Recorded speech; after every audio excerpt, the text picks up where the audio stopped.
Within the X. Yes. Within the X. On the outside of the X. So there's no outside of the X. So for you guys, God is not the necessary being. That's it, man. God is a necessary. Yeah. No, absolutely. He's not. No. It's a necessary being, but a contingent necessary being. No. No. Yes. No, X is there regardless of the permutations. No, because X is equal to X1 plus X2 plus Because Xn. there So you're taking any one of those X's out. I thought you were saying X created those things. Now you're saying that it's equal to God. Which one is it? comes from it. Anyway, superform on the creation. He's No, but then what balanced him to be equivalent to these other forces? You didn't create them. I think X created X1 to Xn. Okay, so what does? X is equal to You're gonna have to X1. X1 to Xn. Anything equal to something else X1 was to created. Xn. No. Yes. X1, no. Unless X was created, right? If it's equal to created things, it was created. Hold on. Nothing was Equal created. to All this means X infinity always existed. had to already exist in order for X to exist. Correct. No, it always exists. Yes. Because X exists. All that is within X necessarily exists. It is not Exactly. separate. The rest So of they're not creation. Hold on. So X1 and Xn are not created. Not a dependency argument. We're saying everything X1, X2, X3 are in the very nature of X. It is the Okay, nature of X. yes, but they're not created. What made the nature of X They're not force it created. into They're not created. into its Exactly. Yes, exactly. So I'm refuting the Xen on that. So X1 to Xn are not created. I mean, They're not how are created? you using the No. word created though? Like, I don't think I agree with you, dude. Come on, Nargis, you're better than that. like don't give it like a start point. You're better than that, Nargis. You tried, but following that's this. not what Nargis is saying. Yeah, I don't believe in the created that level. Okay, exactly. So X1 to Xn had to always exist. Yeah, always existed. Exactly. Well, that is polytheism. That is No, it's not polytheism. Why not? It's not It would be it would be They're not separate, right? Yeah, she's saying there's multiple gods, and she acknowledges the power of No. She's saying saying. no. She's saying we are all God. We are all one God. We are all in a sense one God in a Yes. sense, right? But we are that because there is a necessary ultimate reality called God with a capital G. Yes. And we are parts of God. Thank you. No, we are not God. We are. Yes, no, absolutely we are. We are under this X equals X1 to Xn, and we are all parts of God. God has infinite parts. Calling it parts for lack Oh, of man, you're the only guy. Became No, like we're using the word part is a better word. We're saying all of this is held within the S. It's not quantitative, it's qualitative. Okay, And why? it's when you Why guys not quantitative? Is the universe not quantitative? Because of infinite divisions. it is, but exactly. Hey, call. but Infinite is already giving you the quantity. Yeah, so it's always a division of that one. So it doesn't mean by the act of this thing dividing itself, it always remains one. It doesn't. Yeah, it's the rule of one. Yeah, correct. I agree with that. So the division of this one ends up looking like it's a multiplication, but it's not a multiplication. It's not. It's always one. It's always one. Yeah. The division. Wow. It's the rule of one. There, multiplicity again becomes the illusion of that unity. But it's always been one. It'll always be one. Correct. Hey, those are cute kids. Whoever's there. That's my kid. How do you know they're cute? They can be very ugly. No, Yeah, kids. Voice is always cute, man. Come on. Very cute. I'm joking. Also, he is cute. I bet. It is cute. Imagine little Jew boy Max there with his little Jew children. So many. So cute. You gotta raise this generation of harassers for your kids. Oh dear. See, in this argument, That's so cute. X1 cannot say, "Oh, I am God." Neither can X2. But all of them put together, like literally all of them put together, then can tell them and say, "Hey, I am God." No. X1 can say, I am part of I'm God. God. X1. I am part of God. No, Yeah, that's X1. a- I You cannot say, "I am God." It can only say, "I am part of God." But I'm No, it can't say, no. "I am God." I am God. No, parts of God. Wow. Dan, God is not composed of parts. So you're talking about If you're telling me X equals X1 plus Xn, For lack of a better word, I'm doing that. So, like, you're saying, Let me tell you why you're doing this, Nugget. what was it? How is infinity different from I know I have a good idea of what you believe, but I think you Nuggets, the only reason you misspoke is you Creation is wrapped up in a bubble of time and I would never use space. it. That's I it. don't believe in a God of composition. So it's x1, comma, x2, comma, x3. All these are coming like. So he's just copying himself, from X. but like derivative versions of himself? Yeah, they're all just versions. I think you fucked up, Nargis. It's like an incestuous product of God? And I said okay to it because I know Marcus is like ideology. Yeah, you fucked up. It's okay. We forget. X1, comma, x2, comma, x3, comma, x4. You can always talk about purpose. How the fuck did I fuck up? Just tell me how. You fucked up by admitting that that x equals x1 plus x. I granted him that I know he doesn't mean it as like a mathematical freaking formula. And then you should have made that. I caught you on that and I destroyed you on it. It's okay. You fucked up. I get what I know you don't believe in a Salafi God of It's parts. not a quantity. I know you don't, but It's you. quantitative addition. So Nuggets, why can't it be I'm only getting like hypo. Nuggets, why What can't is it that? be quantitative? What would be the It problem? cannot be quantitative because quantity reduces God to It doesn't. like a It will always contingent remain upon one. that. How is it reducing it? We're granting that it goes up to xn. So we're not reducing it at all. Because it will even always remain infinity is a measure. That's what I'm It's saying. not a measure, it's just a place. Measure.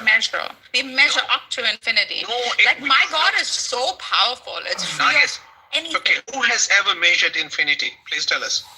We. No, we haven't. Infinity is just a We have- placeholder. It's a No, way we- of saying, yes, Well, we've tried to measure it, right? Like that we even measure up to it is still Okay, so even contingent if we upon come numbers. close- And I'm saying even if God we is come- not quantitative. no, but even if it was, it wouldn't be a problem because the closer we come to that infinity, it will keep on extending to whichever way, either inwards or outwards. So we will never come to the point where we can say, hey, I'm very close to infinity. So that infinity, whatever you add to it will always add up to 1. I don't think we're saying anything different. Yeah, but still, like I'd like to see it qualitative. Like how, like the Trinity cannot be like The quality can quantitatively come within measured, the right? numbers. The quality can come within the numbers. It's high. It's qualitative, right? Simply because like an emanation is not quantitative. See, It's this is followed. where your It's problem one is. followed by Actually. commas, right? Okay, so Because it if you're doesn't saying matter. something comes from, if you're saying something comes from X, either it is like a mathematical addition, like how you posited, okay, which shows composition, or it is just a generation of x1, x2, x3, x4, like till infinity, followed by commas, each one separated And by I guess commas. it doesn't really matter mathematically if you put assign commas or you assign plus sign. That's how I saw the whole thing. It does No, not. it's exactly It the doesn't same. matter. No, they're both the same. It doesn't matter if you put pluses or you put commas because all of them put together will always be 1. And that's why I started with Yeah. the premise. The Therefore, sum the of rule the of one. parts can never be greater than the whole. The whole, yeah. The rule of one, exactly. So that's also how you explain multiplicity in creation Will you just through drop the emanation word? versus like the unity of God. Oh Like my you God, I was say just there going to is no say, such- can you drop the word emanation because it's such a bullshit word? Why? It's the only word to explain Okay, our do you know what ideology. emanation means? There's Emanation no means- other way to explain our Okay, then emanation let me means explain. X.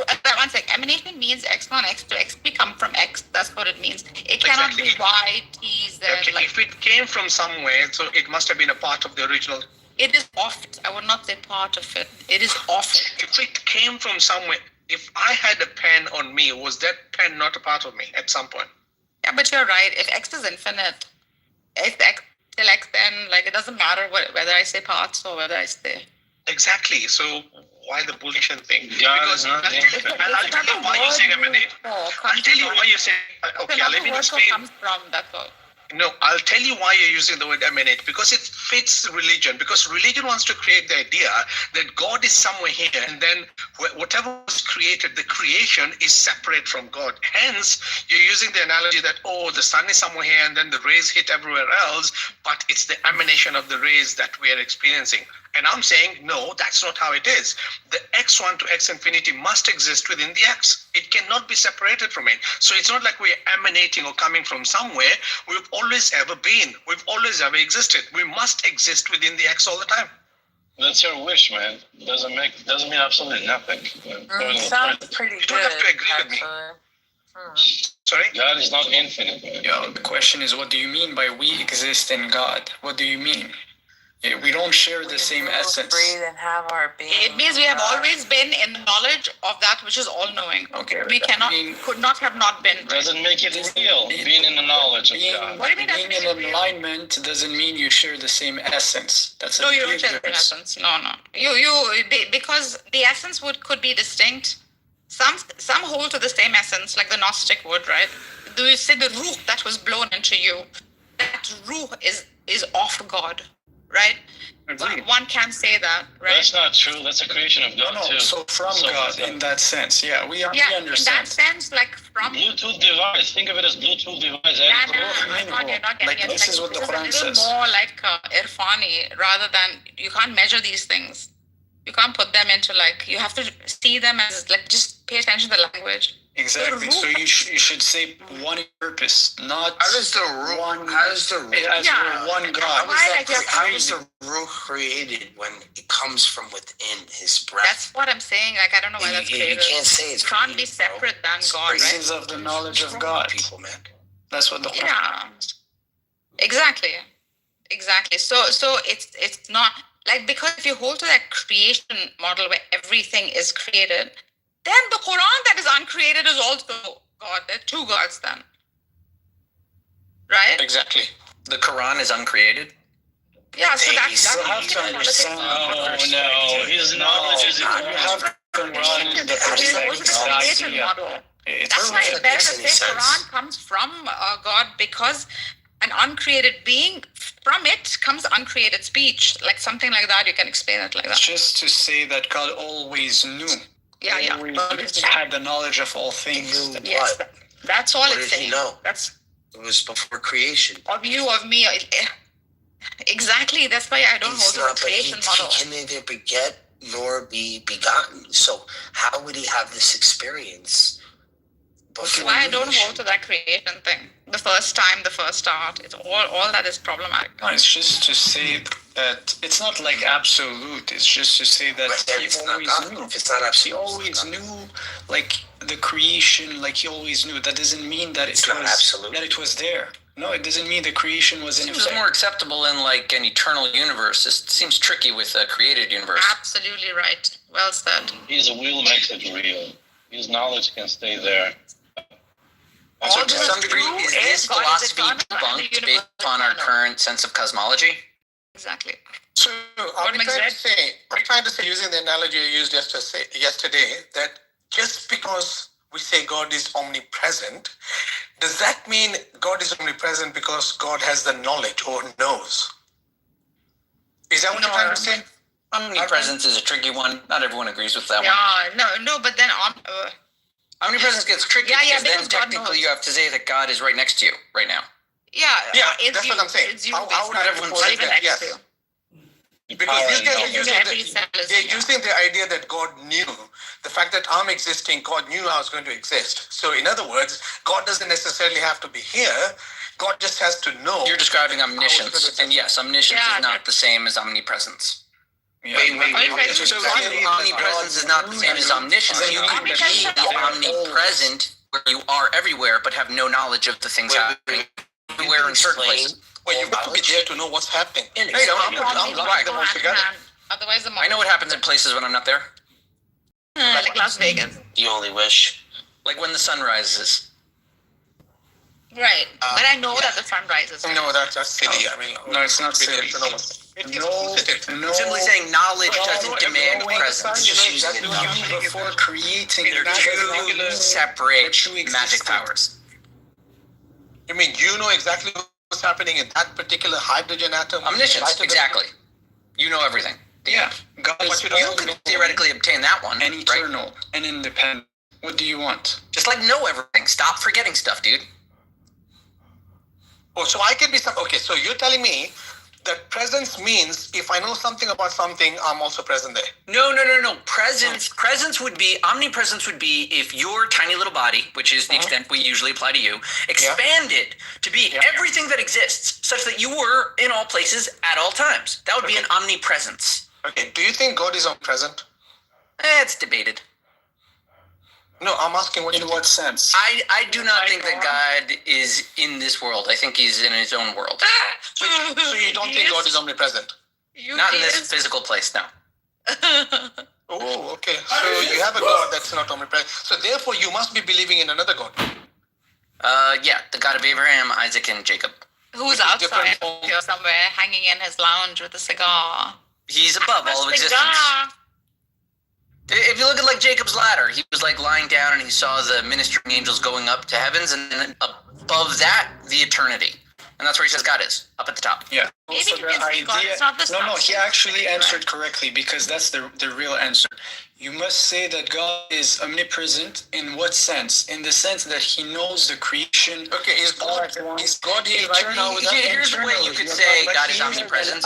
All places, everything that is in spatial reality is a reflection of his creation. There is no place without him having a place. Yes. There's no place Except that in your God mind. ceases to exist. There is no place where there is no God.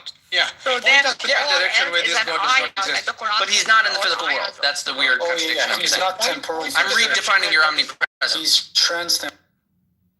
Correct, I'm saying that but, he's the basis of all places. Very good. So wait, Isn't the wait, Quran he's the thing? everywhere but not He's the inside. ground. No, he's the cause of all wares. The Quran says each of these, look around you, these are all ayahs. These are the Like, reflections think of God. of it this way. If ever there's like a conscious being in a place looking around, that itself is a premise. The premise of that place's existence is from God. God created that, but that's Yes. still distinct from him. His creation is not him. So in if our it was, opinion. wait, if it was like a Venn, Well if it was like a said, Venn well said. diagram, and A is creation, when does God cross over, and God is B? When does God doesn't go into creation. He simply makes it. God, because he's not limited So by creation. But wait, so then he's not everywhere. So he's not He's omnipresent. not in the creation. The creation is a result of him. Right, Yes, but the it's creation is part of everything. So he's not everywhere. He's not everywhere in the physical world. Everywhere, period. Just. No, he he's- has his own where. Right. So he either. So he's He has an omniware. That's why he's omnipresent. God, I don't No. He's not By the way, the Jews don't exactly wait, describe him wait. as omnipresence. They do use the word makom, which means place. They use that as a name for God. Place. Muslim, Like that aspect of the Hamakom, the place. Whoa, we have Yeah. the same word in Arabic. Yeah. Yeah. Maqam. So he's every place, or he's not. He's the basis of places. Can you answer? Can you answer? He's not in any place. He's not don't in. know. To be in a place would be kind to a specific region of an area. He made the area Where did he make that? Where did he make that out area? of what? from his own place, which is himself. Where? Okay, so I guess that's the answer. So he made it from his own place, which is also himself. Yeah, he is from himself. Yes. Got you. Well And said. but he's not in. He's also not inside of his creation, which he He's created. not inside the creation. No. He's Creation not is merely a finite. reflection of that. So that place that he created is not included in the omni. Yeah, well, that's what I'm saying. I'm playing with the definition of omni. If you translate omnipresent simply as a body that exists in all locations, that wouldn't be what I'm describing. But if you say the source of all places stability, right, the creative force behind the existence of a place, then I would say, yeah, that's when you're talking about God. So Why would you anything limit in God the to a maqam? So wait, are you let saying me that explain. there's an Anything essence? in the You're place, saying that anything God's in the essence is place everywhere, but he would himself- already by his existence. Right, no, that's what I agree with. That's why it's confusing. So I don't understand why God is of his creation if he created it. He's not part of his creation. He is perfect and absolute as one. The creation is something else that he made. Right. Okay, That's part, God made that's part creation of, out that's of what? part of One second. everything, which is One where he is. Hey, God, 1 second. So, Max said, what did God create creation out of? Mm. So, but are you saying all these things with confidence? Like, You oh, should God know that created answer creation. though. I mean, I'll tell you what it says in the verses. It says that there was like a chaotic era of tohu vavohu with a whole bunch of stuff that was unformed, and that he formed it. What No, is the bunch that's of stuff after that the was fact. unformed? What do you call that stuff that was unformed? I agree. I do think that was after the fact. So, who put it there in the first place? I would think he made the unformed stuff. Out of what? If God is the only thing that existed? I don't know. I don't know how to create a universe. That's a good question, but it's just I don't know. I don't have an answer for you. There's no like deep into like the mechanisms. There's different like conjectures from different eras of Jewish mysticism posing on different steps of creation. But like trying to be honest, and I don't know how to make reality. If God is the only thing existed, what? But you can't say. What's for sure? You can't say the creation is made out of God. Like I would say it's not made of God. No, because that's not. It's at least not what I'm discussing when I talk about God. So if God is the only thing that existed, what would God create creation out of? I don't know. But again, I don't care that much what the stuff is made out of. I'm more curious about the design and intention of the construction. Well, you can't be caring about the design and the construction when you don't know what it's made out of. Why do I have to know what it's made out of in order to if God is all there is, then it cannot I'll be. tell you why. Because how you're going to assemble. I'll tell you why. Because how you're going to assemble the stuff will matter on where that stuff came from. Any architect that I've spoken to will always find out where the. Yeah, but I'm not the architect. I'm not assembling anything. So meaning, that's a good example. An architect, I grant you, has to understand the materials he's working with, but the occupant of the building doesn't. And that's my life. I live within the building, looking at the elevators, looking at the rooms, the windows, all constructed by an architect that had a design and intention for how I should live within the building, all of which I can figure out if I look at the building because it's designed a certain way. Never do I understand how to make the building. Okay, that's fine. Are all the buildings the same, and are they made of the same stuff? All the buildings, we're all in one building called existence. Okay, so is the building made of the same stuff? Of what? The architect? Yeah, whatever that building is. I don't know the architect. I live in the building. If you don't know what he made it out of, how do you know he's not? It's not a substance. And how do you know it's a building if you don't know what it's made out of? The building is a metaphor. At this point, it's getting strange. Not the building. Not the building part. Be made out of light in a sense, or the word of God. Yeah, light. But the word of God. I don't know. Go find an atom. What difference does it make? No, God is not God himself. That's the idea. If he admits that he doesn't know what it was made out of, he can't be sure that God is not here. No, I can have different arguments for why it doesn't make sense existence could function within existence. Sure, and there's logical arguments. Those are metaphysical arguments. But yeah, there's equally a logical argument that he would be involved and inside of what he made. Like you said, that argument. You debate it and take the argument. You're saying, but if you're admitting that you don't know what it's made out of, how can you then at the same breath say that you're sure that he's? I just answered that. No, how can I say that I'm sure? First of all, I wasn't positing clearly that I was like sure. I was trying to express honestly the Jewish perspective, which is that God exists outside of creation. In terms of like, the argument for it, I've heard arguments, and you're right. They could be argued. Do you agree with the Jewish? Is that also representative of what you are and what you believe in? Whatever the Jewish one is, yeah. Well, then I'm back to asking you then. So you're not sure. Exactly. So then you're not sure that God is. You just have a belief. What, that God doesn't function within creation? That God is not. Yeah, that God somehow is like the B outside of the A of his creation, and in the Venn diagram, none shall mix or twixt. Or are you saying that there are specific situations where God does come into this existence, or he's never here? He's above. He also can control. He also can control everything that happens here. He already does. Yeah. Do you believe in free will? Yes, I do. Do you believe he controls our free will? I think that he makes space for us to choose. So he grants us free will. Exactly. Yes. A limited. Does he know the decisions we're going to make before he? Do you believe he's as well? I guess you don't believe he's omnipresent because you don't include all. Not omnipresent, but I do hold that he's omniscient. So he does know everything. So he does know, and even though he knows what you're going to do and controls it, you still feel free. I don't think he controls it. I think he lets us do it. He's always aware of your location, let's say in space-time, so he knows every line. He knows there's a verse that says that he knows what's before you and what's what's behind you and what's before you.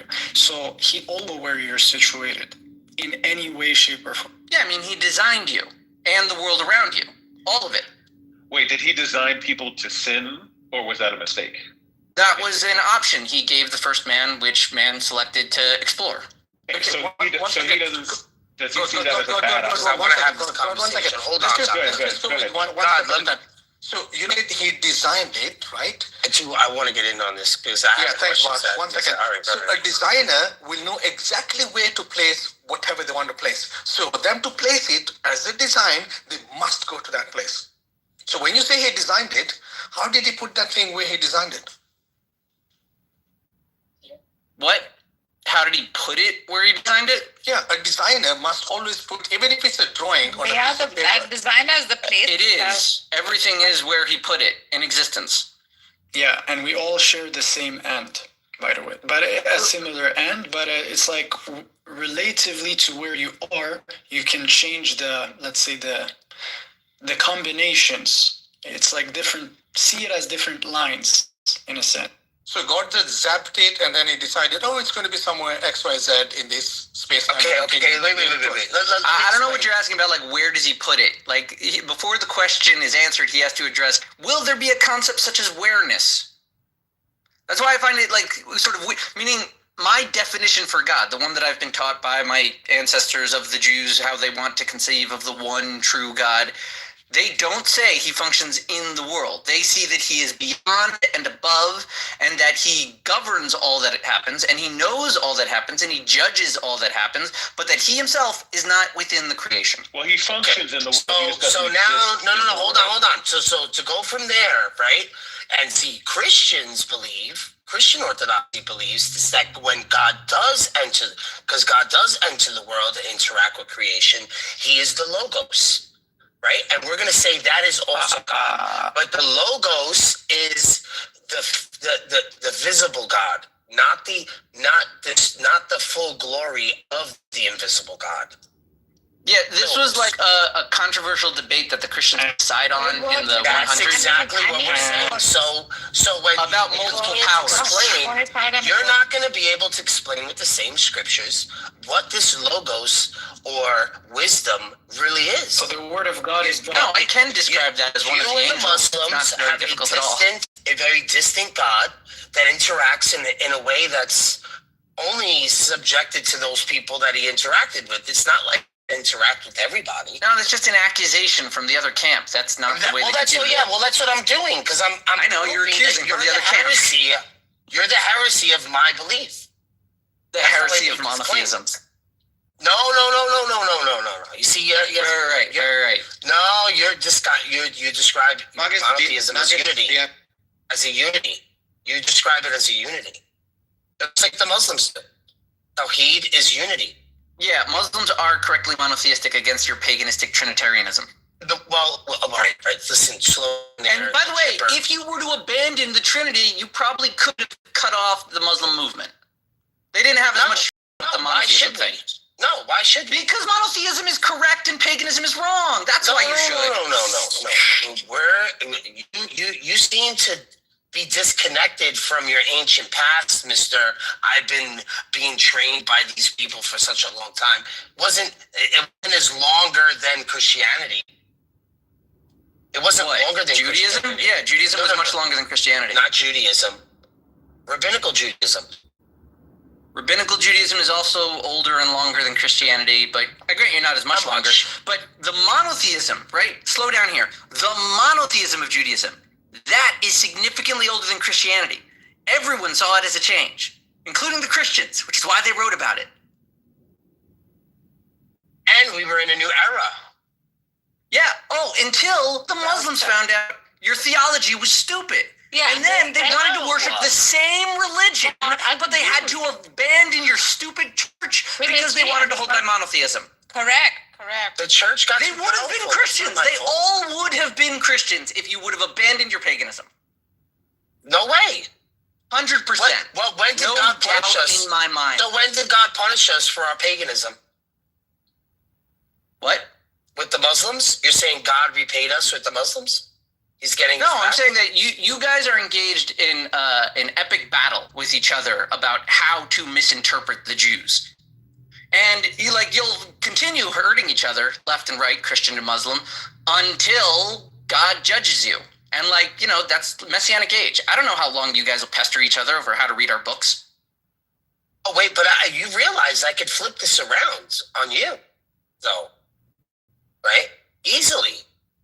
To say because you guys denied the Messiah, you infiltrated on Islam early on to be against the Christians, knowing you yourselves couldn't overcome it of some sort. So I mean, that could be true if the Jews worked with the Muslims and didn't oppose the rise. They always did. No, that's not true. They didn't always. That's not true. The initial Christians. So what do you think the Inquisition was about? The Inquisition? It was about religious fervor to push off the non-Christians. Because one thing we have to remember, because you're very connected to the Muslims. Why were you opposed to the Muslims and the Jews? You had lived with the Jews for millennia, and now suddenly, because Muslims tell you that... Whoa, slow down. Let me tell you that... Let me refresh your memory. The Jews were living with the Christians for 1,000 years, and the Romans. Before the Christians were Christians, back when they were Romans, the Jews were living with them too. But then suddenly... when Islam shows up at your front door in Europe, you can't stand non-Christians. When a Muslim tells you that you're reading the ancient prophecies wrong and your theology is paganistic, then suddenly you have to defy everyone that isn't Christian. Well, we have to define what Christianity is. So it stems from Judaism. So how could it be? You took Spain, you took the Americans. Hold on, what you're saying is not true. There are three Christians. That's what makes that. No. What you're saying is not true. There were issues. Hold on. There were issues between the Jews or the Abraham. No, what is not true. There were issues between Christians somebody and the said Jews we have to define Christianity. Can we do that first? Yeah, it's not henotheism. It's not. No, there are three standard definitions. One is Orthodox, the other is Catholic, the other is Protestant. Let's keep it on. There are three definitions, and sociologically, you can see my PTR. There are three populations of countries with Jews. That's not definitions of what Christianity is. No, that's the beginning of the definitions of Christianity. We're not going to get into some hippie Christianity. We're not getting into something. What the fuck is happening here right now? Yeah, before we get into that, I just want to talk about something Zed said. Christians had issues with Jews well before the Muslims were conceived. People. Hey, do you mind not interrupting? So Christians had issues with not just Jews, other non-Christians. Like if you read into what the Charlemagne the Great did with the Saxons of Germany, had nothing to do with Muslims, not even a little bit, right? So what you said is not true at all. Are you talking about the Christianization of Europe, for example, Scandinavia, and, for example, this is what Vladimir Putin talks about all the time. Vladimir the Great was the one who Christianized Kiev and they basically converted from the Slavic native religion, which, was Proto-Indo-European, kind of similar to Hinduism, and they converted to Christianity, and this is considered the start of Orthodox Christianity. Yeah, they didn't have to. No. Again, I first of all, I did not talk about the Russification, the Rus. Sorry. Second of all, that was after Islam. Third of all, the retarded thing that you said. What was the last retarded thing that you said? That's not a nice way to talk to people, Benny Adam. It's not. It's not a bad. Why do you think it's retarded? I think you have the low. Because what you're saying has nothing to do with remember what I said. The start of orthodoxy. Yeah. No, that's not the start of orthodoxy. I'm talking about someone mentioned there are problems between Christian and non-Christian populations. That doesn't make you're talking basically about the Christianization of the Vikings. Okay, let me get it out of your head. You're confused. I said even Iceland at some point had to be Christianized 1,000 years ago. 1,000 years ago, Norway wasn't Christian, and that was after the advent of Islam. Yes, 1,000 years ago, the Vikings. Before the advent of Islam. No, after the advent of Islam, Vikings were not Christian. Vikings were not Christian. Look it up in a fucking. I know this. I know. I'm talking about before the advent of Islam, or before. Get the Pope's dick out of your ass, you retard. Yes. Christianity was spread with Islam was spread by the sword. Yeah. Oh my no, God. Who cares? Well, I was Christianity talking about before the advent of Islam, also. or before there was any pressure from the Islamic world, there were issues between Christians and Jews and Christians and non-Christians in general. Not in all areas, just in some areas. Not in all areas. Yeah, I mean, in all bordering areas. No, actually, not in all bordering areas. That's true. Like Tunis, for example, if you want to talk about North Africa, despite the fact that Christians had a presence in North Africa, like since inception, Tunisia, for example, was I would say probably around almost majority Christian, whereas Morocco was there was almost no Christians, despite the fact that Christians had a presence. What about Vladimir Dracula? He was an innovator for Islam. He focused on inward Islam. Yeah, anyway. In the 600s AD, before the Muslims even existed, there was issues between the Jews and the Christians, where the Jews came in and slaughtered 70,000 Christians. They got Holy Land. Wait. When did they do that? When did they do that? They did that in the 600s under... when? So this you're is talking about when they went to Jerusalem for what, Persia? Yes. Yeah, they didn't win that. No, I didn't say they won it, but they slaughtered 70,000 Christians. Yeah, but they slaughtered them back. Yeah, and exactly. And then they gave it up. And then they gave it up to Umar. No. Before Islam. So before Islam had conquered this land, that was in 620 something, like it was a couple decades before Islam, right? So they under the Persian banner went into Jerusalem, and they slaughtered a bunch of Christians, and then the Christians got fake news, understandably upset. And when the Christians retook that land, they didn't treat the Jews so well. The Jews just slaughtered them. The Jews were exiled from there for such a long time. No, not exactly. Very few Jewish people got to flourish there for a very long time. There's no way. Not exactly. There was still a sizable Jewish population within like Palestine. But they traveled to Gaza to meet up with all of the rabbis. They did this during the medieval period. I mean, I think they always did that for a very long time.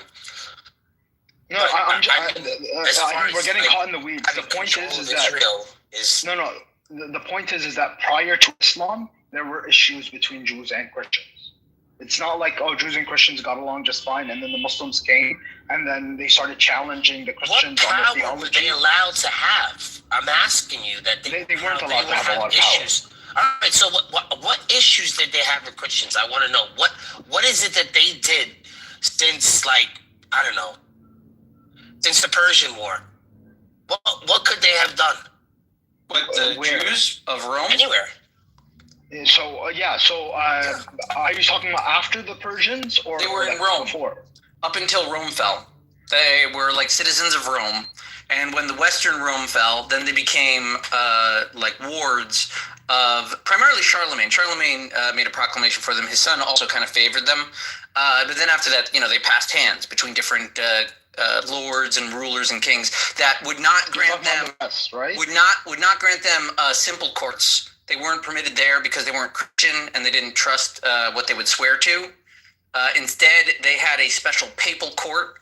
It created a kind of a federal model in which the Jews were given very specified tasks from the kings and from the churches. Sometimes they were helping administer the churches and do some of the taxes for the kings and the lords.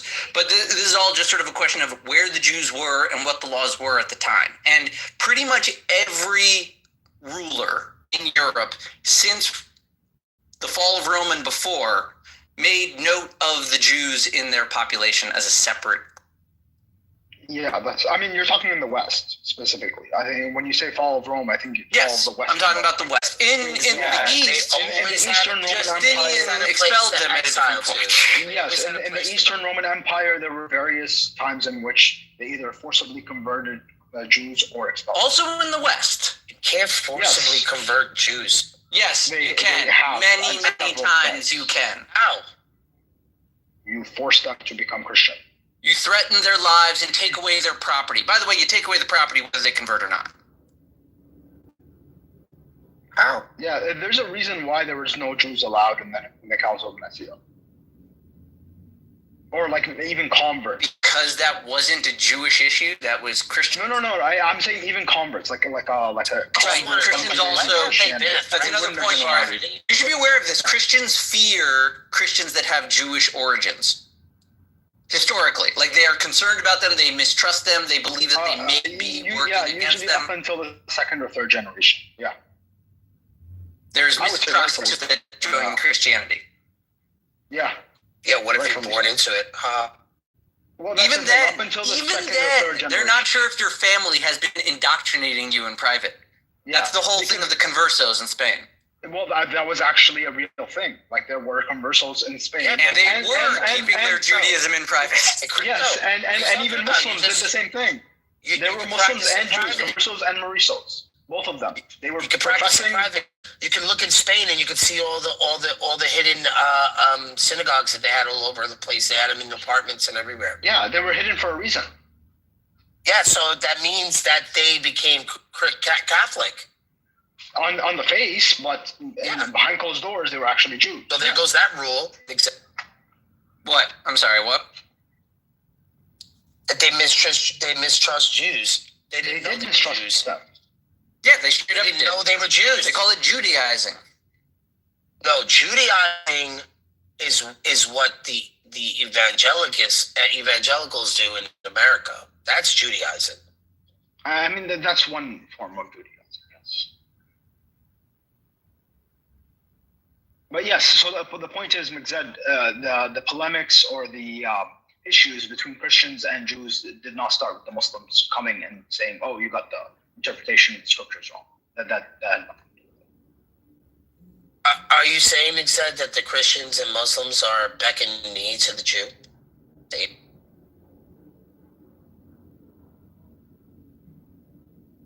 That we will always bow? No, because that is saying that the odd man out here is the Christian. No. Well, he has to say that because in order for him to conquer the world again, like they did before, they have to team up with the Muslims. You've seen this happen already before. What? Ideologically, Yeah, like they it's are. so If Do you think the similar. Jews are going to team up with the Muslims? Oh, They're so they did so similar many ideologically. times. What are you talking What do about? you mean when? You're one of the same. What are you talking One and about? the same. How did the You're Jews team one up with and the Muslims? same. It is true. One and the same. This is all just recent times. Yeah, Okay. no, that's So, like, absolutely when true. did we join the Muslims? In Spain, In Spain, the Jews joined the Muslims. absolutely. You're Yes, talking. You're Iberian like, Peninsula. I'm just trying to understand It this. started with the wars against the Christians. Oh, slow down. You're saying We're not you're saying amongst that Jews. the Christian crusades against the kingdom of Andalus, which displaced Jews after an extremist Moorish contingent rose to prominence in what was previously a peaceful kingdom, that was the Jews like teaming up with the Muslims against the non-existent Spanish? No, prior to that, when it was under Christian control, when the Moors came in, the Jews were all but. So when it was the Ostrogoths, the Germans? I mean, the people weren't German, but yes. When the Goths were there, or the Visigoths, I forget which one occupied the Iberian. Aren't they Okay, so Visigoths are there. Jewish Germans? No, those are Germans. No, Those are those Germans aren't. that took over Europe after Rome fell. Yeah, but I mean, And you're by saying, the that time, the Jews helped the Muslims from Morocco push off the Germans of Spain. That's what you're saying. Yeah, That's how absolutely can that be bullshit. true? And That's even still, aside from the fact that I don't think there's any truth to what you're saying. My guess is if you look into it, you'll find Jewish financiers on either side of the conflict, not really that caring makes one way or the other, and more likely, I would say, argument against either side. It's a war. Who's like correct the conquest of Spain?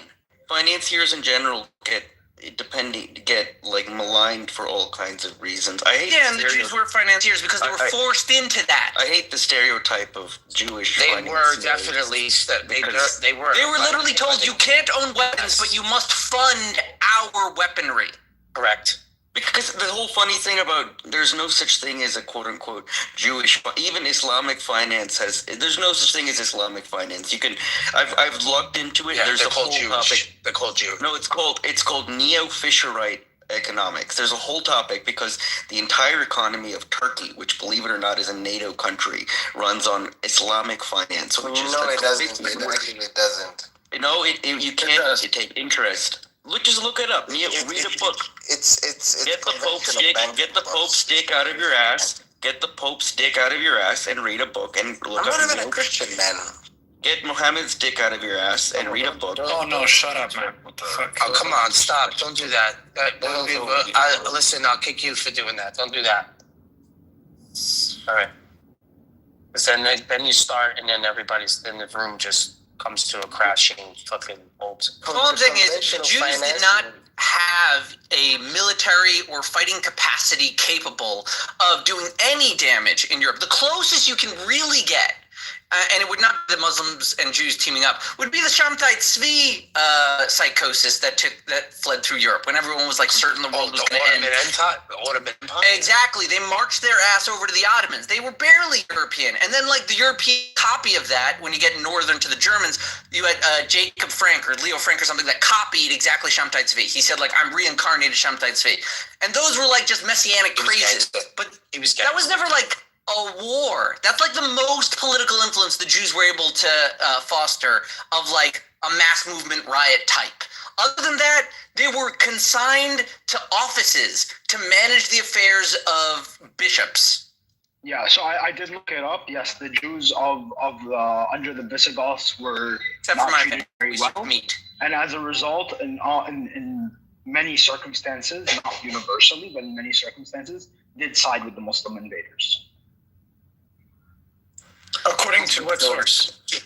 At the end of the day, to be very honest, if it's not a secular state, that if it's a pure Christian state, it's going to be very difficult for anybody with any other religion to survive. Pretty sure it was a Viking state. I think it would be very, very difficult. No, it was a Christian state. Christian Vikings? Well, they weren't exactly Vikings, but yes, the rulers were Visigoths, but they did not rule in an ethnic manner. They ruled in a Roman Empire, man. kind of a Christian manner. That's why, like Spain is not, Yeah, I'm just saying, in the Iberian Peninsula, I really don't know the facts. I doubt that the Jews had like a strong control over what happened there, but it looked to me like 5 kingdoms coming in and going. Spain is still pretty new. On the Reconquistador, they were killing everyone. They will kill you if you're circumcised, if you're either Jew or Muslim. Right. You Christianized the peninsula. Convert to Christianism, or you had to pack up and move. Man, at the end of the day, you people don't understand. These are cousins. This is the same family tree of Abraham. So. The Iberians? No, they're not. I'm talking about Jews and Muslims. I'm talking about the Jews and the Arabs. The Jews and the Arabs are, but I don't think it was so much Arabs in the Iberian Peninsula. More from the Maghreb. Because the ruling class was Arabs at first. The thing is, the truth of the matter of fact is, if you really look into the book, what exactly are you looking for? You're looking for a connection to your creator. No, it cannot be a place. And they wandered in the desert for 40 years. I think they were trying to find that place. At the end of the day, what was the reason why they're wandering in the desert? Because they didn't want to go in and conquer the land and fight for themselves and protect it. Because they got an evil report from the spies. Nah, man, come on. No, that's why they got the 40 years. If you don't adhere to the laws of God, you are gonna be failing in life. That's it. Yeah, they knew that when they went into the land. You're gonna build vanity. It doesn't matter what. It doesn't really define matter. God. The whole point is we're getting into. We started this conversation by explaining that you have to define God. We have, for example, even in Judaism, there's a. If you look in theology, there's a complex discussion in Deuteronomy where they reject Baal over Yahweh. Baal is the cloud in Devarim. This is what my understanding of the Torah is that. What's the name of Baal? What is that name? Baal, you just Google it. It was paganism of the era. It means You never heard of God. Baal? It's Baal just- Peor? it's Baal just a is the generic- name, is the just a first generic rejected name for okay, God. what's the underlying? Yeah, that's why it's called message? Baal Peor. Yeah. No, but so what and called what is Baal Allah? Peor? What is Allah? What's the Allah underlying? is just a general name for God. Okay. Yeah, but what is the underlying meaning? What is the underlying meaning as a human being is supposed to understand? What I mean is when you say someone is God-fearing, if they respect the laws of Baal, that doesn't mean they will succeed in life. If they will succeed in life. What is the message? You have to have what's the message? The message is you're basically talking in the language of English, where in the English world, God refers to God as defined by the United Kingdom, the Anglican Church. Are you an Anglican? English is the new language, man. Let's talk about the old language. Well, are you trying to say La ilaha Languages illallah don't control Muhammadur shit. Rasulullah? What are you trying to say? Say La ilaha illallah Muhammadur Rasulullah. At the end of the day, if I choose Prophet Muhammad as basically the person that I'm following. Let it come out of the tongue. La ilaha illallah Muhammadur Rasulullah. Is this okay or? I'm trying to say you're a fake Muslim.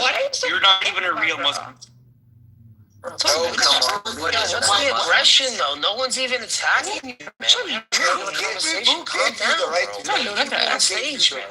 You could judge me what I am and what I'm How not. can you determine what a real Muslim is? Like, if a person is devout and goes to a mosque every day in a Muslim state and comes from a good Muslim family that's related to the Prophet, we all do not know if he's an atheist. We have no goddamn clue. Okay? There is no way to know who a Muslim is. None. So at the end of the day, what's the best thing? You're all imposters. Everybody got to do their own thing. Whatever you do behind closed doors is your own issue. Okay. So I'm just saying, like, by their standards, I don't trust any of them. It's not clear. They say that doesn't make them a Muslim. You shouldn't force it down somebody's throat, though. What, to define a term that they're using to explain themselves to me? I guess. We could all just say barp. Hey, man, you ought to bring logic into everything, bro. Relax. No, just communication. Some things are beyond logic. Not communication. Mixed, please teach me about something. I learned about this today. What is rabbinical Aramaic? Because I learned that the marriage laws in it's kind of like Yiddish. The marriage laws in Judaism are written in Aramaic. Rabbinical Aramaic. That was the first time I learned about that. Yeah, because not like Aramaic that an Aramean would use. It's similar to Yiddish. What I meant was, because I would think it would be written in Hebrew, not Aramaic. Right, but the innovation that you're referencing, the specific agreement, the Ksuba, I think it was innovated when they were all writing in Aramaic, and that was like the language du jour, and it was like I guess I how just they had found out formulated that it. Aramaic was one of the lingua francas of the Jewish community. For some reason, for a long time in the region in general. They all spoke Hebrew. No. Hebrew kind of dropped for a while, and it was kind of like a liturgical language because they still understood it locally to each other. They spoke Hebrew, although that kind of ended after the second state. And I think in even the second state, they were still using Aramaic a lot because that was just to communicate with like the Syrians or the Lebanese or the Egyptians. It was the lingua franca of the region. The main example I know is the Hebrew word is the Hebrew Aramaic word shema, which in Aramaic is very literal. It means to hear auditorily, but in Hebrew shema means understand, to obey or something like that. Right. Listen. Yeah. So I understand there are differences, but my understanding is that because they're different languages, so they'll drift in meanings.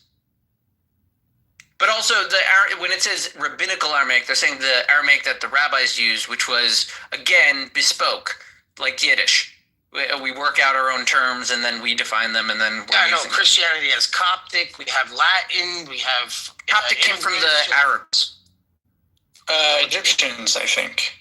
No, what I'm saying is the word Coptic came from Arabs not being able to pronounce Egyptian. It came Copt. I don't know. Yeah. Oh, maybe. They call them Copt. Instead of like Egypt, it'd be Copt. Yiddish is they Also, say actually, we in say Yiddish Messer. it's Zagazint, right? That's how you say "be well," right? In Yiddish, Zagazint. I guess. Gesund is like how you say it in German, like Yeah. right? But I think it's Zagazint in Yiddish. hate. I learned a little bit of it on Duolingo. Mm-hmm. Yeah, Copt comes It's from still spoken. Egypt. And Egypt. Like, Yeah, right? Egypt became Copt. Copt. لكن نقولوا قبط. Yeah, those Copts, they really got gypped. Wait, so the question is, I amused myself.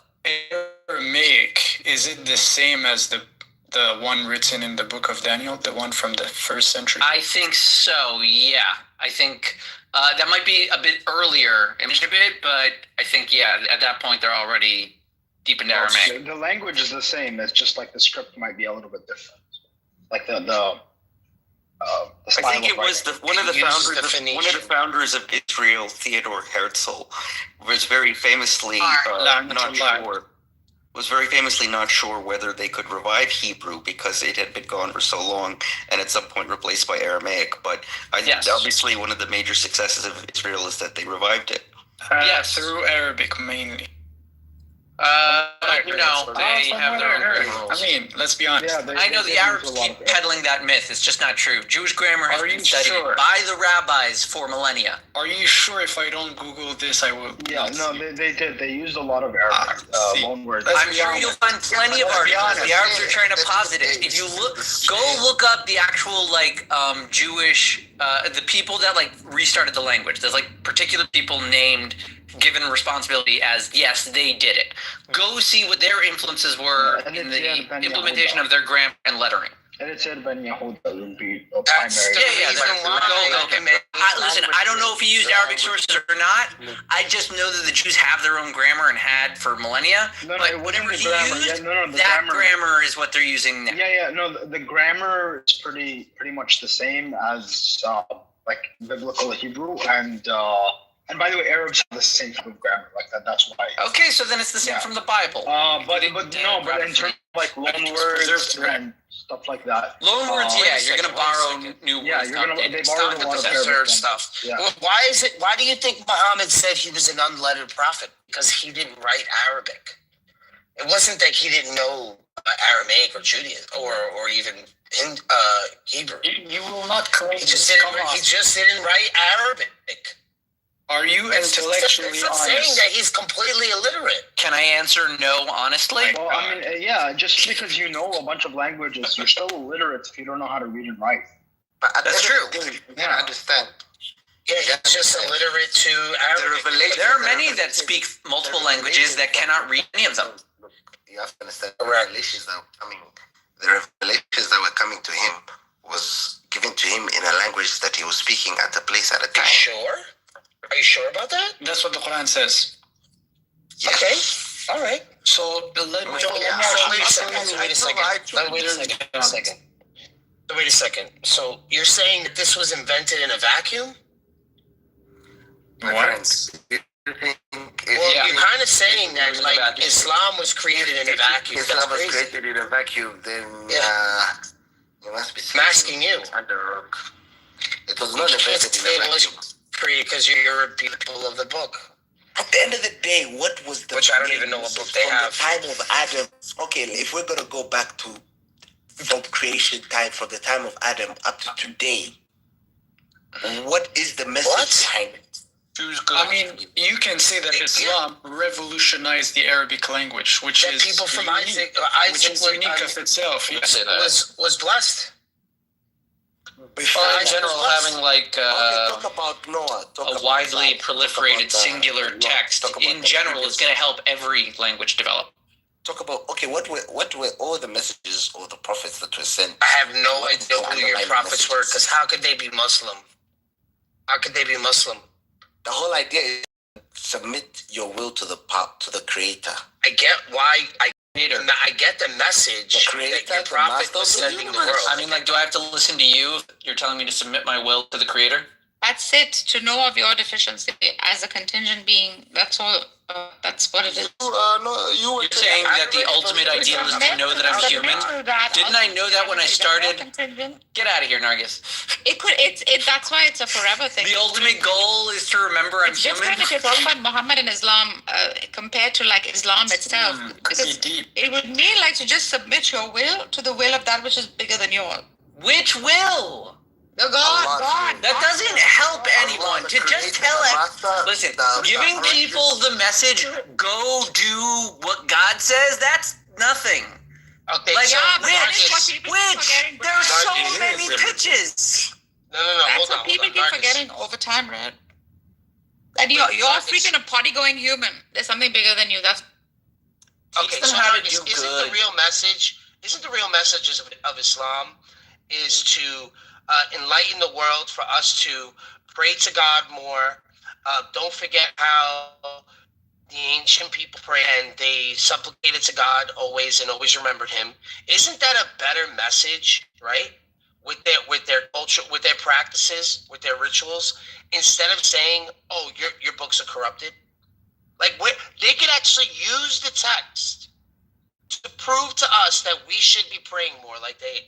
Oh, 100%, they could. That's what the Protestants do. Why don't you do your own research? Why do you need? No. That's what the Protestants do. I'm doing the research of evaluating the dawah of these guys, and all they want to do is kind of just say you don't have things and we have it, and you're out. Submit to Islam. Like what? Because it's not the job. The message. No, it's not the job of most Muslims to be themselves and go and read long text in order to convince you of anything. That's not the job of. To be One second. Everyone is supposed to be practicing Islam in the most positive way, giving this reverence to God, right? Not telling other people their God doesn't exist. Barth, can you exemplify the opposite of what you're describing? I've heard this complaint for months from you. Can you tell us on Clubhouse the positive experiences? Because maybe I don't even recognize them. I have a lot of positive experiences with Muslims. Describe them, please. Any recent ones? When we go over their explanation of their book, and what about your book? You tell us about your book. We love the way Muslims are devoted to their God. We admire these things about them. So it's not like they don't have experience it. I'm not simping. It reminds me of my own scriptures. You guys never explained things before. So what is wrong with that? I'm just not going to keep going over this argument. Does God exist? The God exists.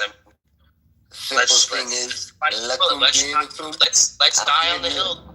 I've answered your question. Your question. Your question is lakum dinukum waliya din. I don't know what does that mean?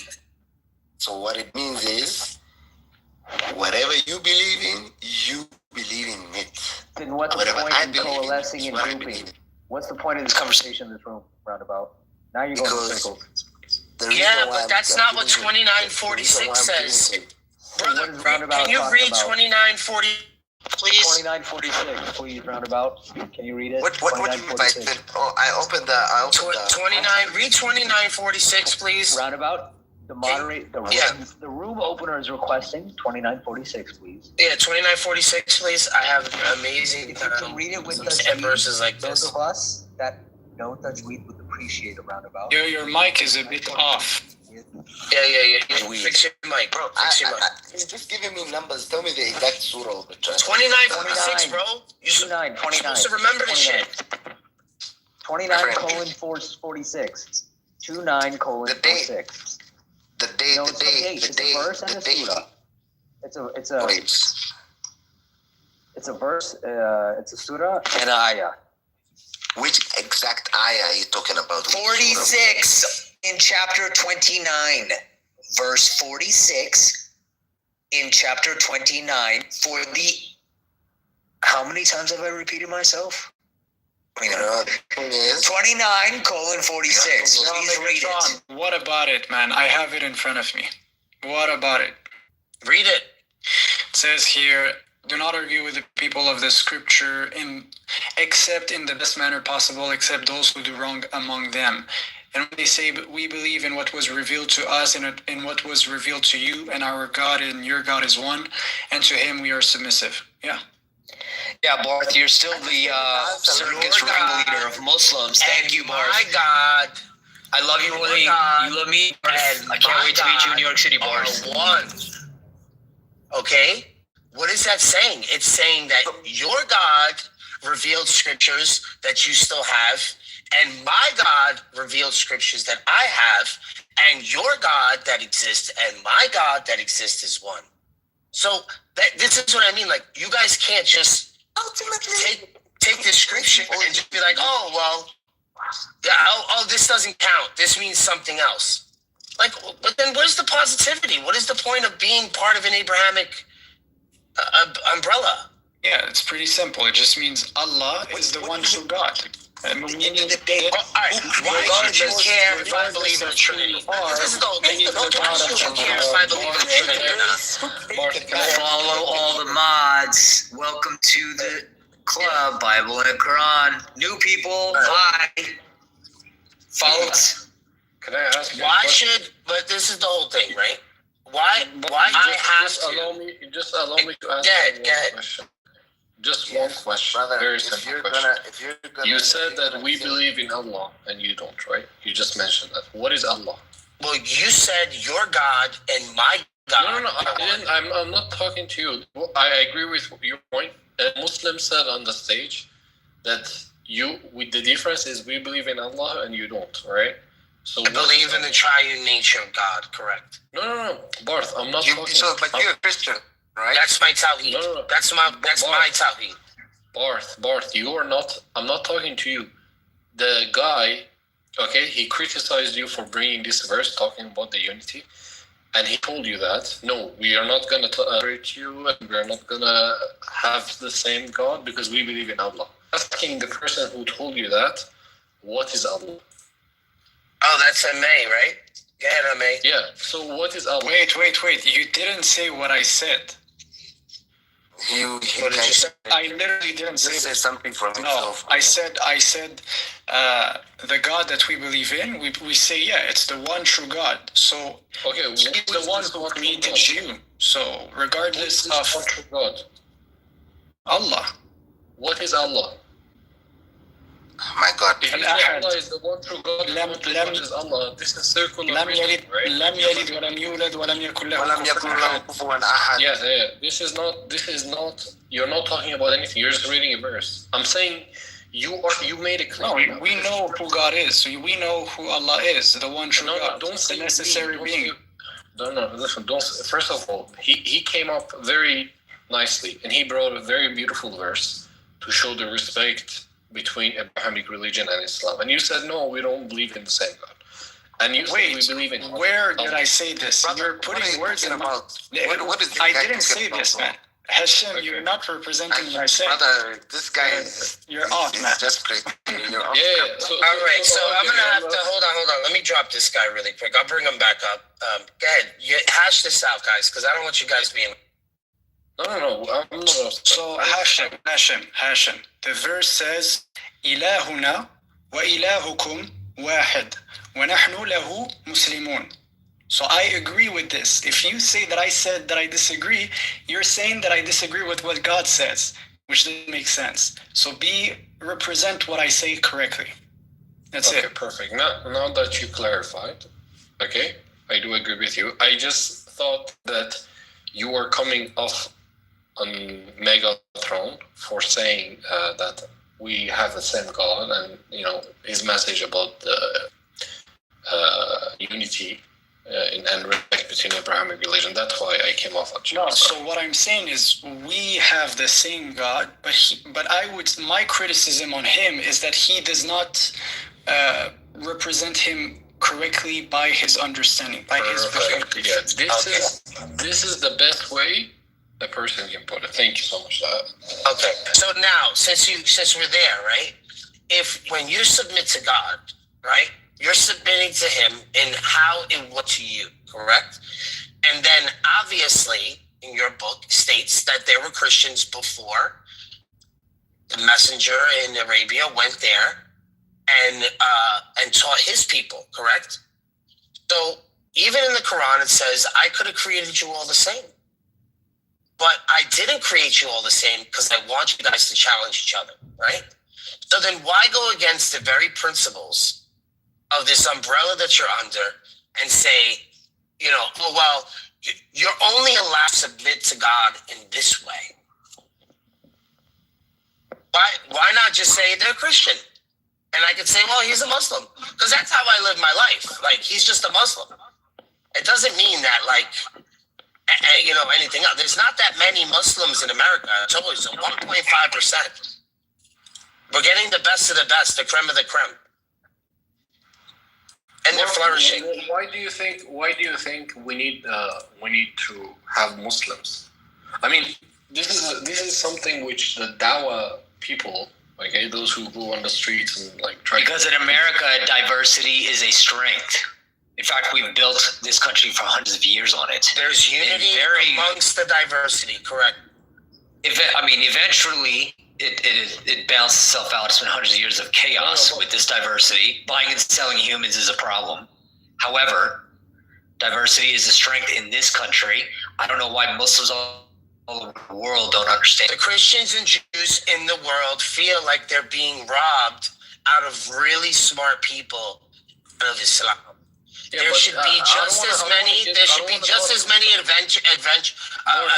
people making inventions and being doctors. No, listen to me. I don't want to talk about politics. I don't want to talk about. It's not politics. I'm telling you the core message. We want something to change because we want this. Like the person who could cure cancer could be a Muslim doctor, but who's giving him that opportunity? So the world is saying we want to bring you in so that it is possible that you can represent things in a different way. You jumped from another topic. Bart, you're wrong. Bart, can you listen up? Well, all right. Let's talk about religion, not that Muslim doctors or Society of America. Like, I'm not interested in it. You need to understand that Islam. That's what we want. Yeah, Islam as a religion. Yeah, this is not what I'm here for. I want to talk to you about a very important thing that everyone has to keep in their mind. Islam doesn't need you, okay? Like Islam and the message of Islam, everything about Islam doesn't need you. You need Islam to get close to God. So you are the person who has to seek it. Now, I understand the frustration that some people have that there are some Muslims who try to come and impose to you, oh, you are a kafir. They try to do dawah in the wrong way. Actually, I'm also not really pro, like inviting people to this. I believe this is very cliche at this moment because everyone has access to internet, and if they're interested, they can do research. So I'm with you regarding this. Okay, so we are not at the day of age where I come to your room and like, oh, Bart, I want you to become. I don't care, man. To be honest, like, I can care less if anyone in this clubhouse becomes a Muslim or not. All I'm here for is seeking the truth, and that's what I invite people to. I mean, I don't care if seeking truth leads me to Christianity, or it leads me to become an atheist, or become agnostic. I don't care. I'm here to look for the truth, and that's why I want to tell you, Barth, one message for everyone. Try to look for the truth, right? So now, let's get back to the topic. What is the truth? What is the reality of this universe we live in? Is it that why at the Arabian times the Prophet didn't use the old scripture to prove Islam? Or is it that there is a God or not? What exactly is necessary to even grasp the truth? How do you even know what the truth is? Perfect. I feel the truth is. Good question. And you asked a very. All right. Let me answer. Yeah, but you skipped it. You jumped. I didn't skip it.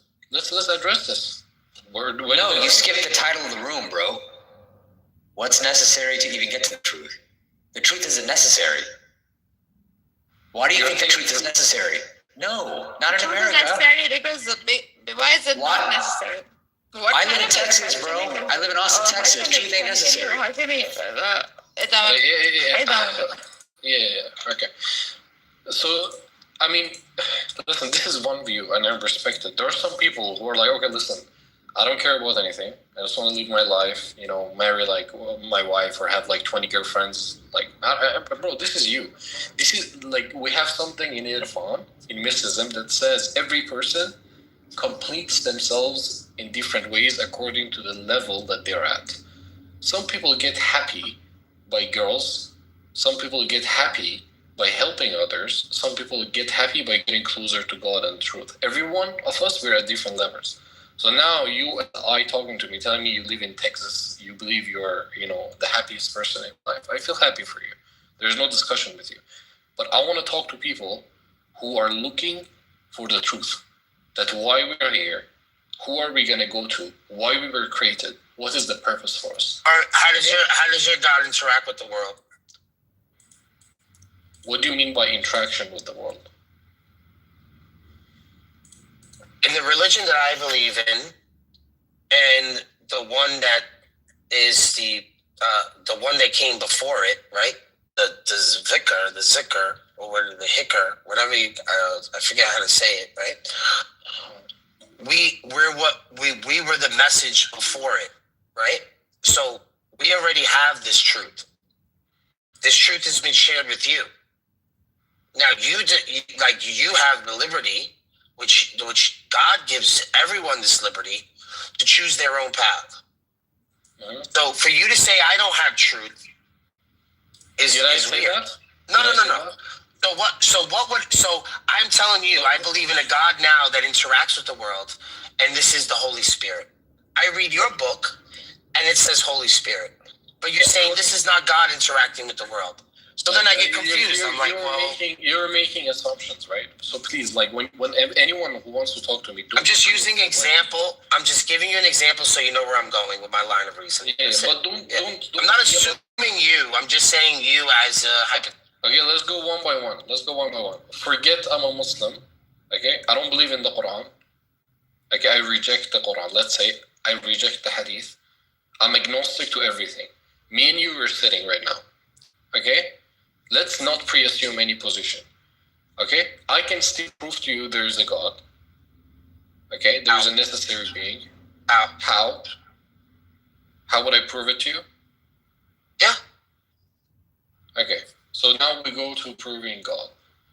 Okay, let me open my file so I can explain to you step by step, because this needs introduction. 1 second. Okay. So 1 second. Let me just open the file. So, do you believe that your existence is limited or not? All right. So. Hold on. Before you ask a question. Are we really doing this? Yeah. Come on. You're not going to ask me a question. I'm going to state my claim, and I'll state that I believe in a systematic theology that's disciplined and attempts to formulate a rational, coherent account of faith and beliefs, which gives truth values to my claims. Right? Without God existing and his self-disclosure, there's not going to be any metaphysical background information but take place for you to know facts. Facts should exist in a complete nothingness. Can you read it again from the beginning? No, I know this by heart. This is an open. You want an opening statement? Without God existing in his self-disclosure, in other words, without God revealing himself, he cannot be God. That's what I'm saying. Megatron, I'm not like without God and his self-disclosure. Megatron, I'm not like other people. You're not going to know why anything makes sense. I cannot have a conversation when you make a statement very lengthy. So let's go step by step. Can you read the first line? The first one that I went to, I believe in a systematic theology that's disciplined and attempts to formulate. Wait. You believe in a systematic theology? Yes. Okay. Yeah. Can you repeat it again? You believe in what? Systematic theology. Systematic. I can give it to you. No, let me write it down. Okay. What do you mean by systematic theology? There's a dogma. There's a papacy. You're not following his example, man. Yeah, dogma. What are you talking about? My example? No, because he told you. Imagine there's no revelation. Now you're bringing dogma. You can't. Then there is no God. That's why I'm telling you, God only exists Because he reveals himself. If he doesn't reveal himself, he is not God. He's trying to say, just see natural I'm revelation. trying to explain this to you. Only look at natural revelation. This is step one. No. I don't believe in natural theology. So you pre-assert not pantheist. No, but make you have to be a pantheist to believe in natural theology. I believe in a God that came to the world and died for sins, and I drink his blood and I eat his flesh. Okay, perfect. Okay. So now I don't need to prove to you that there is a being, okay, which is unlimited, which is absolute existence, as we call it. I don't need to prove to you that, correct? You already believe in that. I'm not going to know that without the scriptures, so... Okay, no, I don't care how you know it. I don't care whether you slept and you wake up, you're like, okay, I actually accept that. I don't care. I have faith in it. I don't know if I can know it. But listen, it's very simple. It's a very simple yes or no question. I'm answering the question. There's the ultimate creator, okay? Yes, I have faith that there is the great existence. But you have faith, but you don't believe in it. No, I believe in it. Okay. And the reason why I believe in it is because I have faith in it. Okay. And the reason why you believe in it is because you have faith in it, okay? These are two synonyms. Believe and faith are the synonyms, right? Okay. So there is no logical reason for your understanding of this God? Trust. Okay. So your whole ideology is based on trust. How do you know the scripture, which you know this God through, is actually correct? He revealed himself to me in a way I can't be wrong about it. How can you know he's not wrong about it? Because I could be wrong. Because I could be wrong about it. I know that the God is not controlling my thoughts because I could be wrong about that. So I have a mind, right? Okay. God has revealed to me to me as a mind. I know other minds exist. You're an independent mind. I can't read yours. You can't read mine. Right? We have ideas. We say 2 + 2 = 4, and we get what we're saying. It makes the math equation in a platonic realm. Do you believe God can be logical? Can be what? Do you believe God can be limited? No. In any way, shape, form, or fashion. Okay, so you don't accept a logical God as well, right? So, for example, the logic is going to fall short in explaining God. So if you're going to ask me, am I going to run out of words? Am I going to run out of words to explain God? Yeah. Okay. But does God have issues? Conversation should not go there, man. It's not the point, bro. You are philosophically honest. You will grant that from natural revelation you're able to deduct that God exists, but you cannot deduct that God is the creation. That's the creation. That's not the creator. You're talking about me realizing that there's things in the world. Yeah, that's the creation. That's not the creator. Who is the creator? He's the creator of everything that is, can, and cannot be.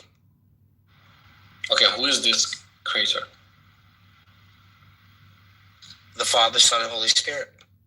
Okay. Is this Father, Son, and the Holy Spirit? Is this the ultimate? It's one name. That's one name. It means Yahweh. Okay. One name. Is this God in the essence? What does that mean? What's the essence? You got to describe what essence is in order for something to have essence. You can't have essence of essence. I'll tell you essence. Essence is basically the first. Okay. I don't believe in that. I don't believe in that. I don't know what you're talking about. The word essence is not used like that. It's to describe attributes and qualities about something. Okay, what are the? You're gonna have to list what those things are in order for me to make sense of essence. What? What are the attributes of your God? All-knowing, all-powerful. Okay, is the Trinity all-knowing? The Trinity is not considered an attribute like that. You just said that God has attributes, right? Yeah, I said the omnis. I said omnis. You asked me what my God is, and I told you what he was, and then you're asking me about the essence, and I'm telling you, well, that's different. Okay. Those are the attributes, right? Is the Father the Son? No, they're distinct. Okay, perfect. So the Father is not the Son. Correct. Okay. The Father is not the Holy Spirit. Cannot be. Yeah, but the Father is God. It proceeds from the Father and the Son. Okay. And this proceeding is eternal, correct? Yes, before creation. Okay, what do you mean by proceeding? So there's the Father. So it's like the Father is getting the essence from the Father? The Father wills it. The Son executes it. Okay. You're saying he's basically begotten from the Father, correct? You could use that. That just means unique, unlike anything else. So can the Son will without the will of the Father? He only does. There's only one will, and you guys love these verses. Whose will is it? The Father.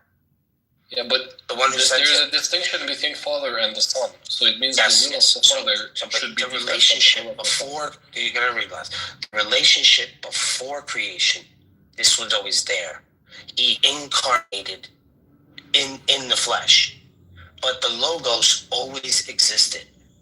So him in the human form is going to point to this procession, correct? No, forget about the human form. Leave that aside. Okay. I just want to know, the will of the Father, right? Is it different from the will of the Son? It's the same will. Okay, but the Son is not the Father, so how can the will be the same? But the will be the same. Because the difference between the Father and the Son is in a relation of opposition in the hypostasis. Okay, sorry. Can you repeat again? I didn't hear. The distinction between the Father and the Son is a relational opposition of hypostasis. Yeah. So with regards to personhood, not with regards to something more fundamental like ontology, which will has to do with. So because they share the same ontology, they have the same essence, they have the same will. Okay. The distinction between the Father and the Son is in the relational opposition of eternally begetting. Okay? It's not in regards to the will of the being. Okay. So ontologically they're the same. Question में hitch मुश्किल नहीं. Like ontologically they carry the same will, but relationally they separate in some ways. No. The problem. The problem is distinct. Sorry, distinct. The problem is the separation. Right? Yeah, of course. That is the logical problem of the Trinity. Why is there? Whoever resolves this will become a billionaire. There's no separation. Yeah, when I say distinction is separation, bro. Yeah, like distinction is to make separate one from another. Exactly. When you say the Father is not the Son, that's distinction. When I say I slapped Benny Adam versus Benny Adam was slapped by Eric, these are two distinct statements. Yeah, why say all powerful and all knowing and all loving? Why can't you just say one word then? It is one word. If they're all identical, then it is one word. What do you mean? How can they be identical? They have to be identical. So what is the point of saying essence? Perfect. They are the same. All of these are the same. So all the omnis are the same. But you can't prove that with scripture. Because they're all brutally perfect, right? That's true. Into the world. That's how you know that. Yeah, how do you know that? You're not how? It's my brute. That's the axiom on which I'm building my argument. They're brute. It's brute. Yeah, so Eric, according to relative identity, what you just described it's not a contradiction. But if you say, for example, a son slapped X, and then you say a father slapped X, well, now you're doing a clear contradiction. That's the issue. Can we just stick in talking about one can be a father and a son at the same time? No, that's a contradiction. Let me continue. This was I interjected. Sorry. No. Like, I want you guys to continue talking about. Now you continue. I interjected your train of thought. No. You guys can interject. No, it's actually good. Now I don't know whether this is good. Yeah. But we understand. So the thing is here, right? Whenever we're discussing, like with anyone I'm discussing, I want to talk about commonalities, okay?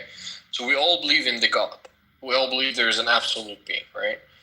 Now we need to talk about it and see what is making more sense and what is something which cannot be proven wrong, correct? Because if something can be proven wrong and is illogical, it means it's not correct.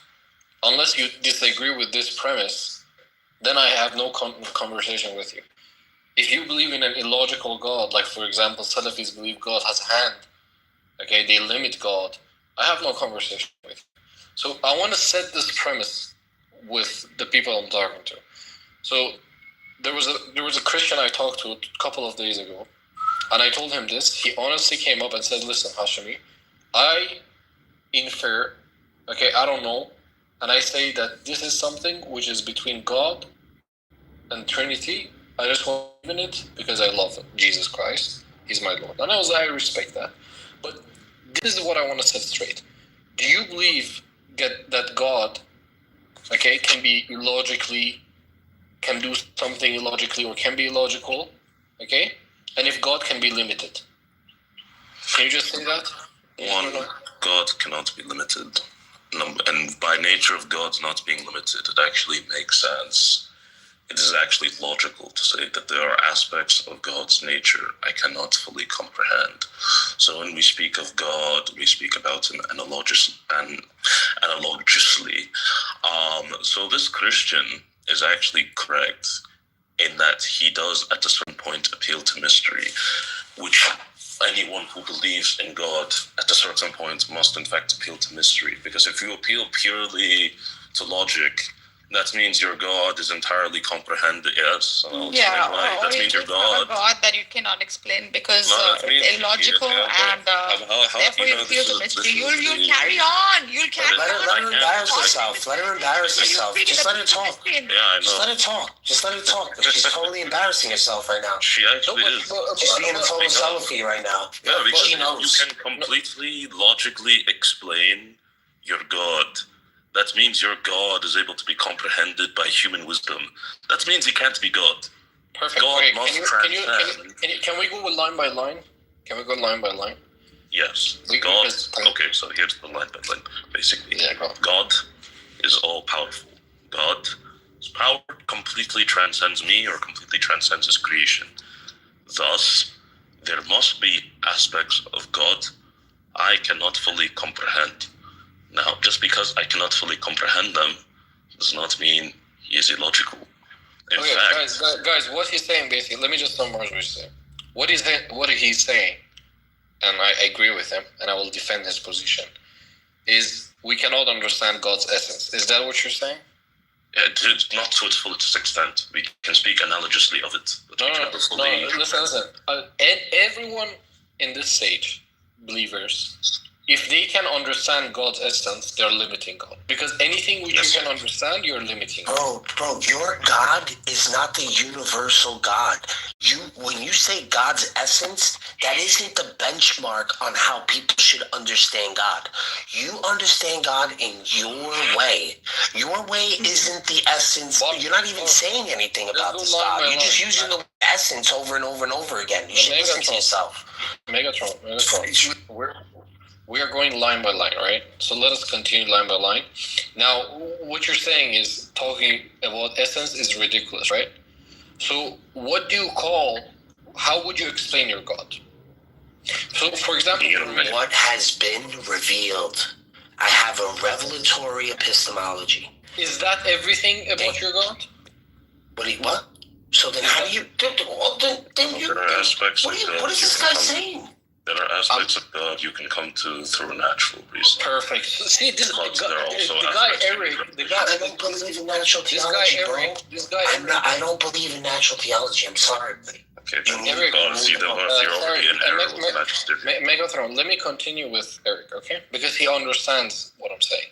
So, me and Eric, we agree that there are certain aspects, okay, of this ultimate creator, okay, that we can grasp, okay? And this is called the second tajalli, okay? In Islam, we call it the second manifestation. So basically, Allah means oneness, right? And this oneness, it means all the attributes of Allah, okay? All the attributes form what is Allah. So when we say Allah, it's basically the attributes. It is not God in essence. Do you understand? So when we say Allah, we are not referring to God as an essence, as an absolute being. We are referring to the second tajalli, which is a second manifestation. Okay? So I do agree with you, Eric. Let's agree to this point that we cannot comprehend the absolute reality of God or the absolute being. Okay? There's no point in arguing about this. Let's take it to the second step. Okay? The attributes that we know from him. Okay? Can we understand that or not? Some of them, yes. I'd say most of them. So we can know God must be merciful. He must be omnipotent, singular, all-powerful. Yeah, those ones you can just know. Okay. And is this Trinity? No, okay. Trinity is revelation. Any Christian who declares you can get the Trinity by natural theology is in heresy. The Trinity is absolutely revelation. So where is this Trinity? Where would you put it? Is this something which God is showing you? Yes. The Trinity is a direct revelation of God. So God is telling you this is how it is? Yes. Okay. And you cannot question it? You have the right to question anything, but if you believe in God and you believe in his revelations, then no, you cannot question. Okay, so let me ask you this. So I told you Allah means oneness, which is like a basket. Okay, imagine a basket in your hand, and there are like small balls, and those small balls are the attributes of God. Okay, I put it inside this basket, and I tell you this is Allah, right? Now I give you a basket. I'm like, okay, you call your God, let's say, Jesus or God or whatever you want to call it, whatever you want to say.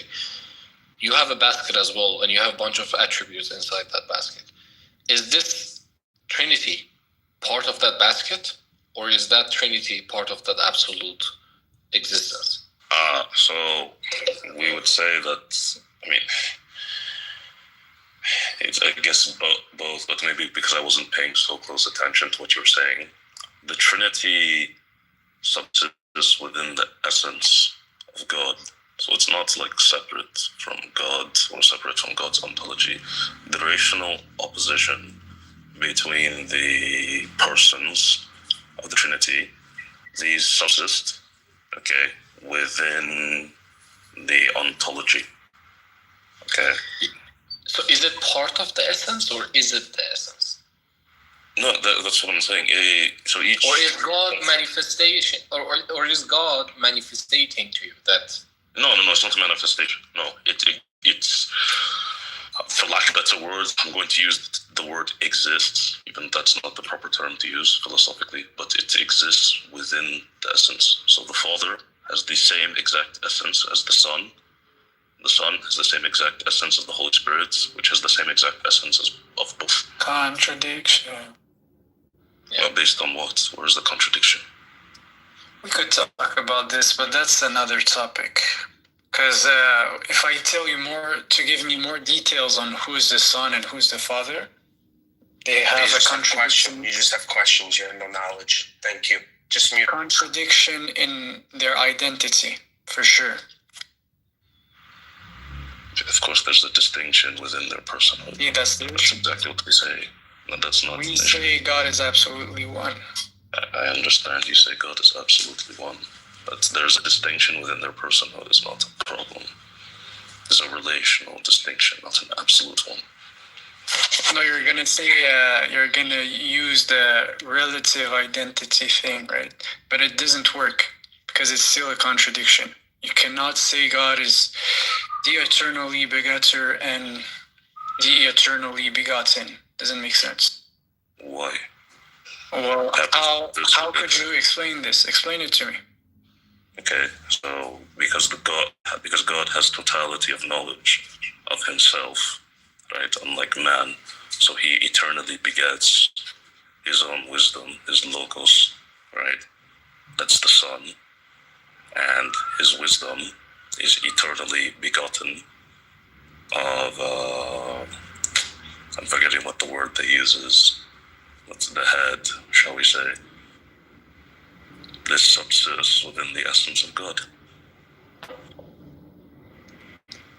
Bro, I'm trying to follow, but so how do you pass from, like, for you, what is the begetter? When you say God is the begetter of, The Father eternally begets the Son.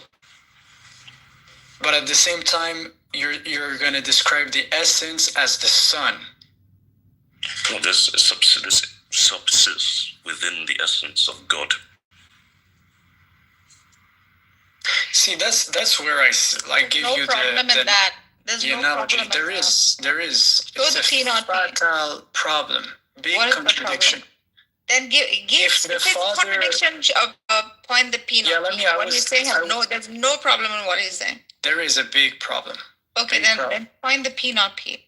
The problem begins much later. I'm getting there. Let me just think through it. Just one more. So the Father's identity, right, is that he is eternally the begetter, meaning this is the identity you have given to the essence. But at the same time, you're saying the essence is the Son, which is the eternally begotten. That's a contradiction in identity.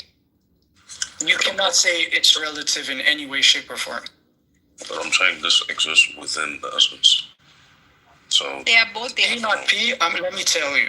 What's the P not P? You cannot be the begetter and the begotten at the same time. Does it make sense? Why if you're making contradiction why in coming from the same definition. essence? Define Begetter and begotten are like, just because like you're giving it like some sort of like different name, it doesn't mean they don't hold the same nature. precisely. And the more simple thing you can explain this as God's act. You can say A equals B equals C equals D. No, we can explain it more. You simply. can't. God, You can't. we A is yes, we distinct can. from B. 1 second. We A can. is distinct from B is distinct from C. But can I not put an equal sign? You can. Because Of and we course can you even can. explain this In with nature, God. I don't have a You problem in can't. nature. The Yeah, problem is in you- personhood. Like, you- if you want to refute personhood. Exactly. And that's the thing. We don't claim there's a distinction in nature, but we can even see, for instance, right, that in nature, God's wrath versus his love. In reality, these are the exact same things. The difference is how I perceive them in the mind. Now, within God and the personhood of God, these relational distinctions exist or subsist, rather. You're saying relational. You're trying to blur the lines. But when you get to the definition of each, they are contradictory 100%. You cannot tell me otherwise. Bro, just look at the definition for each. You're giving a different role, a different position, and you're trying to mix them up. Doesn't make sense. Different functions. That is the problem. When you start making distinct the function. That's How the is that exact, not a problem? That's the exact purpose. So they all act with the same will, right? They all act toward the same thing, but their function and acting toward that thing is distinct. So when I pray, the Holy Spirit is the one who guides me to do that with the will of the Son and the Father. When sin You can say they're is all forgiven aligned. for. Right? No, I mean, that's what I'm they're all saying. aligned. Yeah. There's no problem. When sin is forgiven for, the Son is the one that does that function with the will of the Father and the Holy Spirit. Yeah, Nargis, I don't see why you have a problem with this. Do you have Yeah, I the don't same have a function problem. as There the is. Father? If There it is, aligned at guys. all Come on. No, Nargis thinks that she is God, right? Yeah, You have there's the no same- problem. I mean, that's another issue. Yeah, exactly. You don't have But, the same function as it the cannot Father, be. so I'm they're asking can I I need to just say refute it based on something, his right? paradigm. He can refute it based on. He doesn't hold to my paradigm. Let me summarize what Your paradigm makes it even easier. Eric, let me For me, summarize. I don't have a problem. I Let mean, me summarize what Nergis and Emin said. it still has a logical problem, though. Yeah, I iron it out with metaphysics, but I think this is something which is very, very strong argument, right? So if each person you're saying is God, like God, the Son is God, Father is God, the Holy Spirit is God, okay? So if each person is identical to God, okay, then they must be identical to each other. In essence, which they are. Exactly, but no, they're not. They're not. That's the point. That's the point, man. But that word, you haven't shown how they're different in essence. I just showed you, man. No, you didn't. I literally explained it to you. If you say A is the Father, which is the begetter, but you say on the other side B is the Son, the begotten. How can you, in any way, shape, or form, say function, not essence? It's not possible, bro. Yeah, you cannot convince me. These are not differences in essence. Yeah, exactly. The proof you're using in mathematics. I'm literally talking about the essence. I'm literally talking about the essence. There's no distinction in essence. We say that there's Please no don't fight them over essence. essence. There's no problem. That's the problem. And the proof you're talking about with mathematics, transitive property, relies upon the essence of beings, not upon their hypostasis. Yeah. So. How you get away with that? Okay, so because I studied math. No, listen. Yeah. If you have two things that share the same fundamental functions and everything, identities, you will say essence. That's called essence. Exactly. You would say they are the same. No. But listen. They don't differ. That's where you come from. Listen. Now, right now, we literally just described a different functionality for each by what I said. When I said, you say A equal, the Father is the begetter. That's a different function. And you say B is the begotten. That's another function. Two different definitions. You cannot say that A is equal to B. But the issue is in the beginning. See what you described before. You have everything set to the same formula. Let's say, for example, that the Father and the Son are able to calculate everything to the highest good. The fact that they're able to calculate everything to the highest good makes them perfect God. The other issue too, the formula you laid out. Did I explain it wrong, bro? Listen, I'm not going to. All three are ontologically they are different. Ontologically they are perfection. different. No. Please listen. All three share ontological perfection. Therefore, they are also equal. They are also equal in essence. Their natures are identical. What's the essence of the Son? How did I define the essence of the Son? It's the essence of the Father. No. Listen carefully. You're making a mistake with. No, I'm not doing.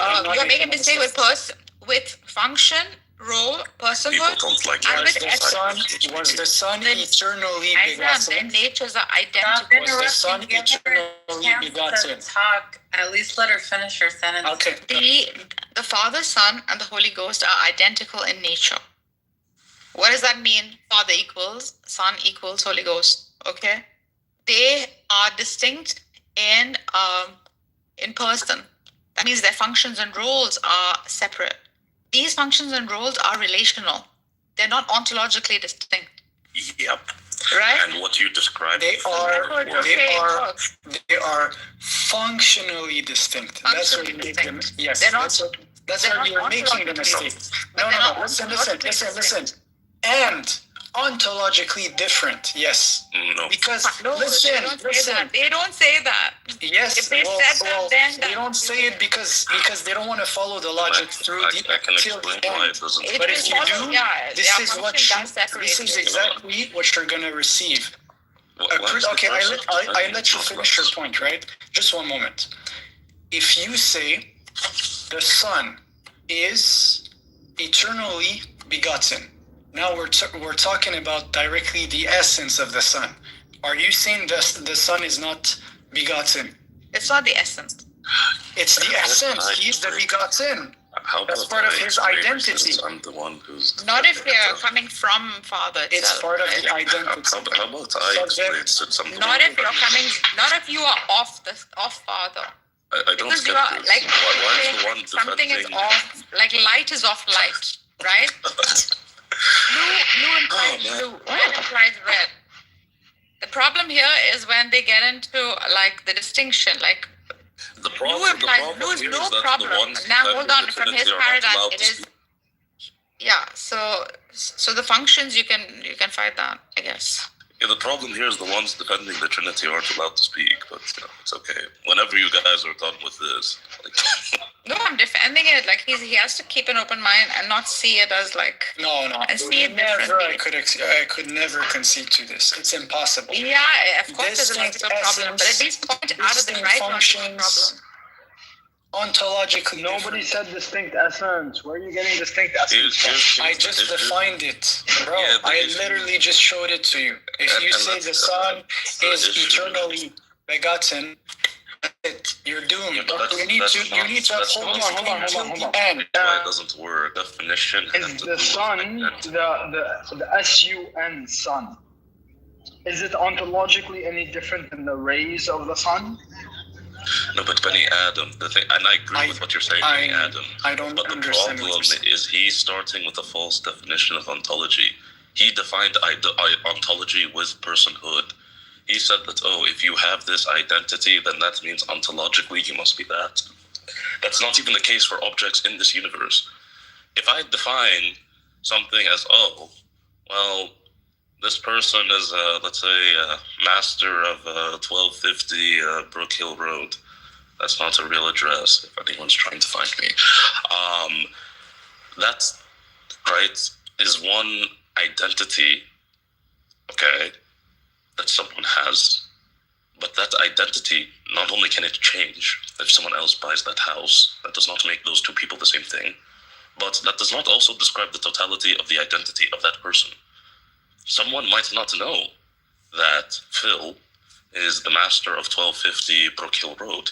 He might know Phil as the person he plays a PlayStation with online, but these are still the same person, even though their identities are separate. Man, So listen. the issue is your definition fundamentally of identity isn't even correct. Okay, you're gonna have to show me precision. I'm gonna take my pen and paper down, I suppose. Listen, if I say to you, define me who's the Son, what are you going to say? The one who is eternally begotten of the Father. Exactly. All right, perfect. Who's the Father? The one who eternally begets the Son. No, hold on. Unbegotten, begotten. Hold on. Thank you. I mean, Let me finish, bro. You're not tapping into identity, bro. No. Now you're stressing. I know what you're doing. You understand what I'm doing. Your questions are wrong. It's not a wrong question. You asked, hold on. Let me clarify. Let me clarify something. Hold on. Finish. No. Essence is talking about. Wait. Essence. Well, the is essence describing. of S. I mean. I don't see it, man. It's clear contradiction. Identity. Essence is whatness, not who-ness. You asked who is the Son. What you need to ask is what is the Son? Yep. In order to get to essence. What you're asking for is who. Who does not describe what. Okay. So you're saying if I say to you, what's the Son? Whatness of something, not You're not gonna the say something What is the different Son? than begotten and the attribute. and beget Yes, begetter. we would say You're the gonna say Son something is different. God. Yep. Yes, we would say the Son is God. Well, listen, bro. Listen. That's what the Son is. You explaining Specifically this the logo. definition, right? No. So listen, you explaining this definition, right? The Son equal God. It's not the descriptor. Eternal. It's the God is eternal, correct? Yes or no? Yes. He's not saying Okay, thank you. So the Son is eternally begotten, correct? Yes. Therefore, essence of the Son is eternally begetter. Thank you very much. Yeah, no, it doesn't work like that. No, that's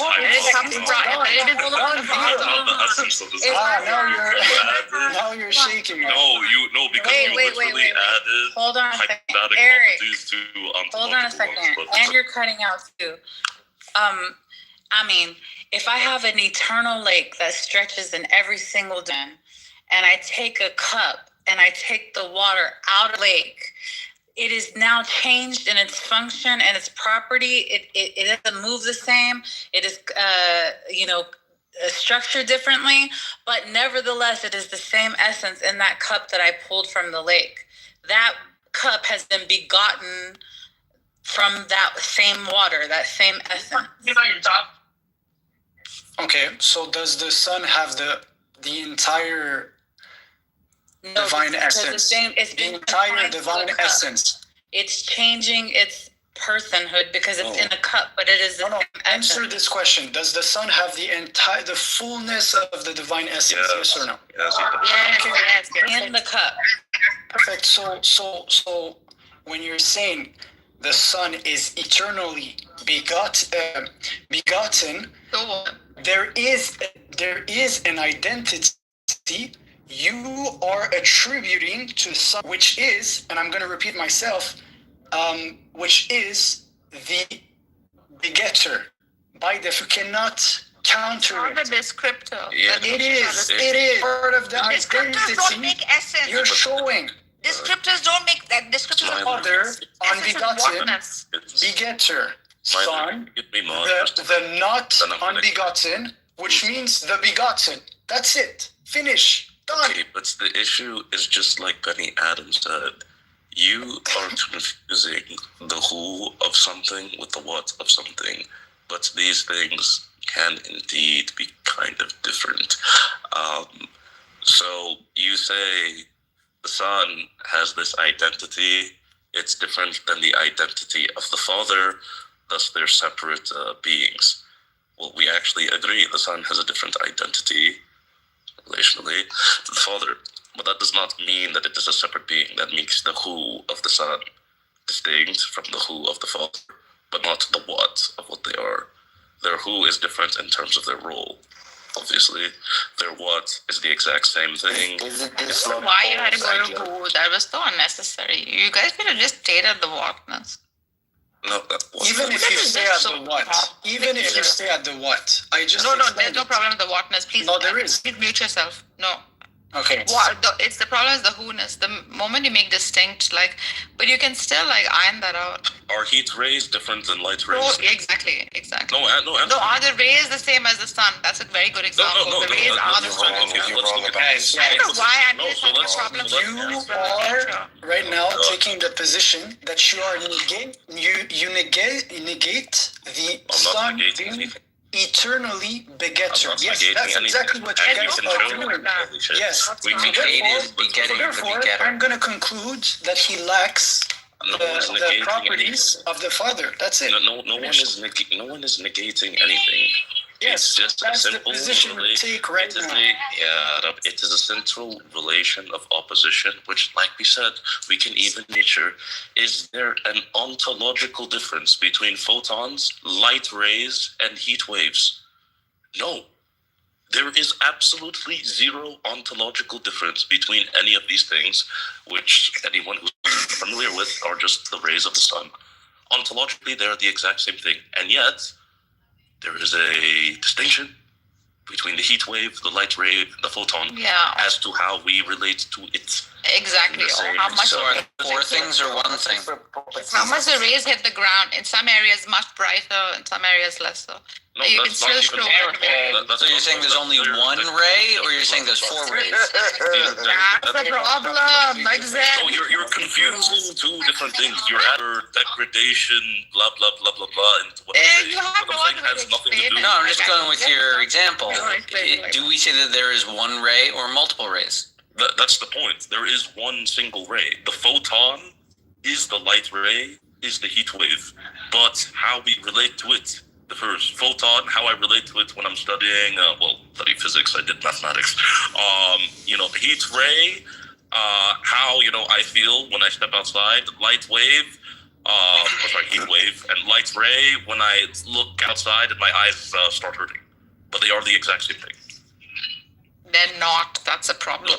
No, they literally are. And if you say that they're not, then you've actually just gone against Maybe you can. Yeah, there's like a dozen Christians ready to call you a heretic. No, it's not. It's not even Christian heresy. This is just your basic science. Maybe you can get like your. Basically, you're saying. So basically, you're saying, and you conceded to say that the Father, the Son, and the Son, it's like a ray. That's what you're saying. Okay, so to make this analogy the same with the Trinity, the Father is the photon, right? The head of all things. The Son is the light ray. How I perceive the photons. You mean the sun, like the real sun? Follow the analogy. That would be scientifically incorrect. Many people use sun in this analogy, but that was because they didn't understand what photons were. So you're saying the Father is not the source? No, the Father is the source. Yes, Father is the source. No, he's saying the Son is just a byproduct of the Father being just what it is. The Son is how I relate. The Son is how I relate to the being. As regards to, for instance, in my analogy, when look outside and see, in God, who atones for my sins, who stands at the day of judgment, speak interceding on behalf. Eric, do you mind if I can interject? Yeah, go on. Okay, so I see you're doing a categorical error with hypostatic properties and the essential divine properties. Well, we argue that there is a argument by relative identity, that how we distinguish the persons. By relative identity, there's a correlative terminus from paternity that ends with filiation. And if you actually read Aristotle's categories, in category 7, he argues there's a correlative terminus. By necessity, it must be distinct in reality. But the relation of the essence, which is an absolute identity, how the Son relates to the essence is absolute. So the Son is identical by relation of the essence because the essence is communicated to him by the Father. But his hypostatic properties, meaning what makes him a son, is distinct, relationally opposed by the person who begets him, by his mode of origin. Gotcha. So now you're making two things, a bit more very sense. distinct things. You're making a bit more sense than Eric because he completely dismissed the argument. But now I'm gonna ask you something, right? Can there be in relative identities? Answer that question. Are you able to find a contradiction? By law getting and beyond arguing? Yeah, because now here's the point. Here's the position.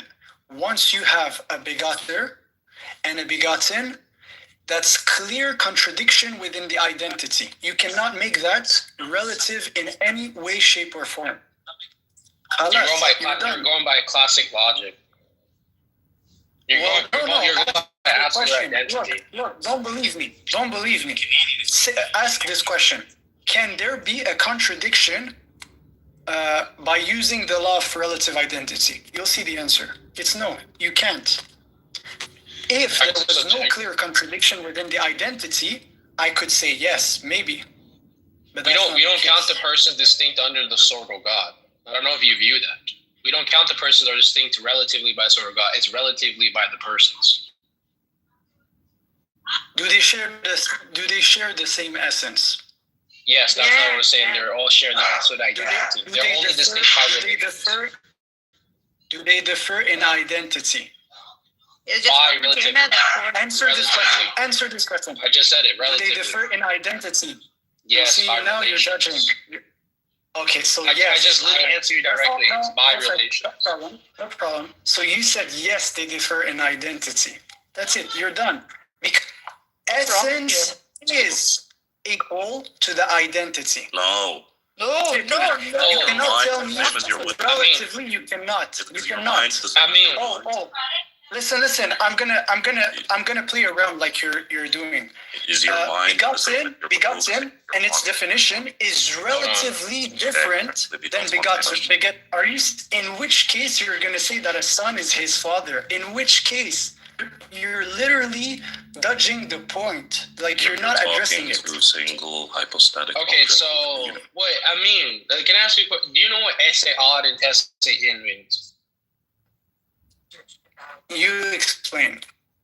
Okay, so essay odd is being towards something to its correlative terminus, which I give an example from paternity to filiation. They're really distinct and must be opposed from each other by the relation of opposition.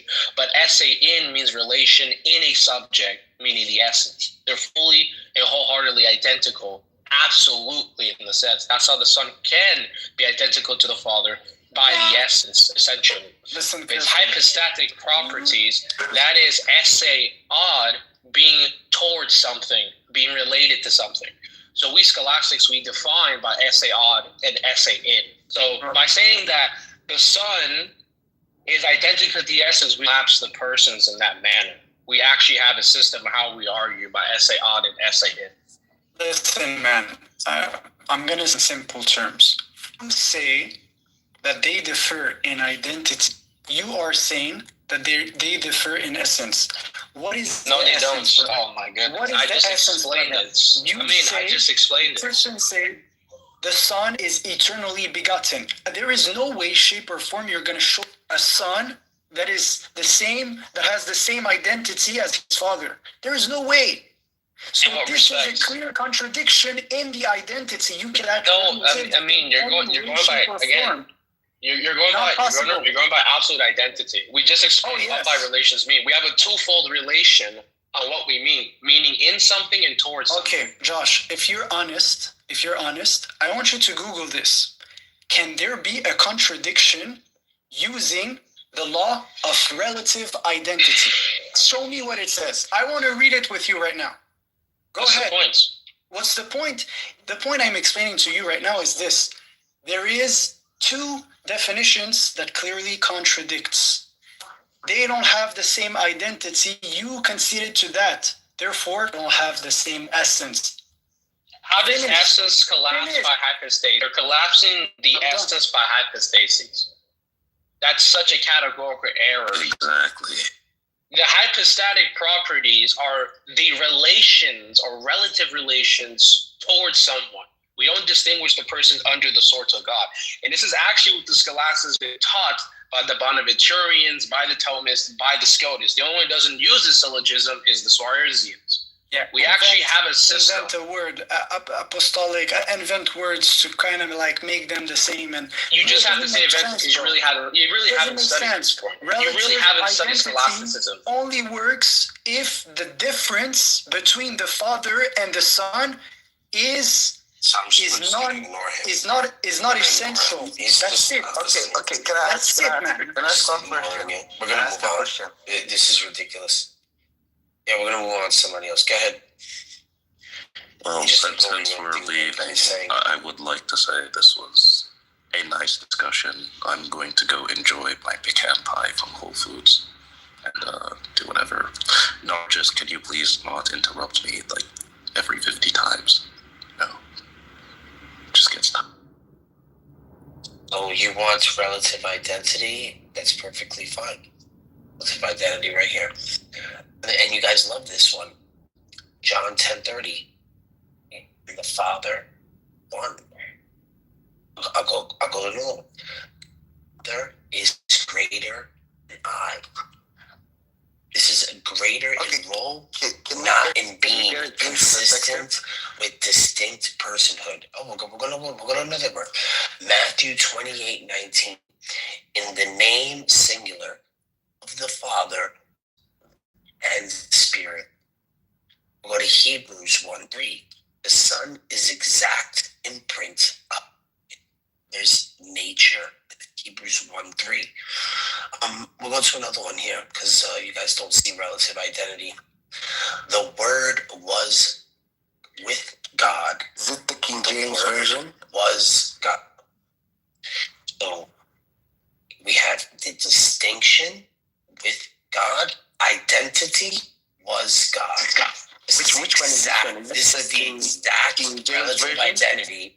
The same God, distinct within it. So I'm going to say this to you again, okay?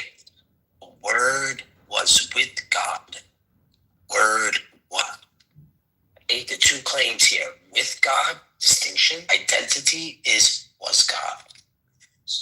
This is literally the definition. Megatron, I'm trying to ask you, are you reading a King James Version? Are you reading from a King James Version Bible?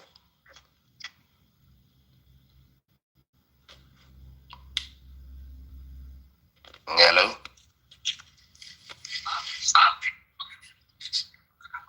I can't hear you.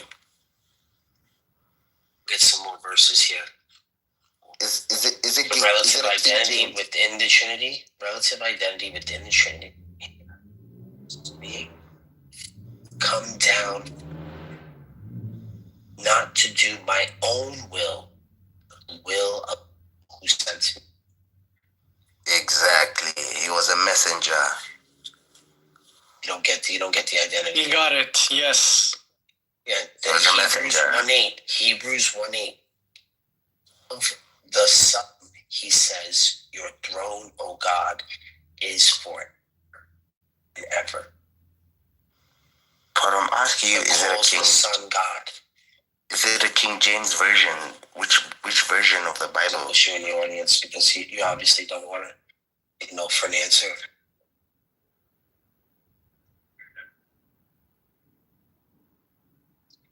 I mean, there's just so many of these. Funny thing is you're reading and it's not reading in Old English. So how is it the King James? No, I don't even know what he's talking about.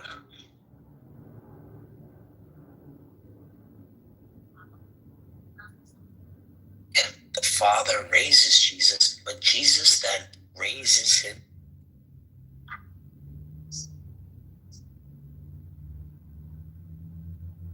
Raised him up.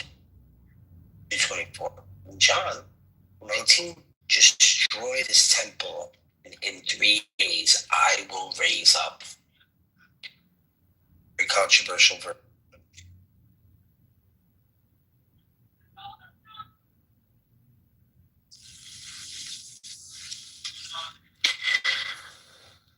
How do you understand Mark chapter? You told me. Mark chapter 12. Examples. You told me to give you examples. Why don't you go over the ones that I brought up? I didn't even know that's relative identity. I can. But you're jumping from a verse to another. So which one? You should be used to this.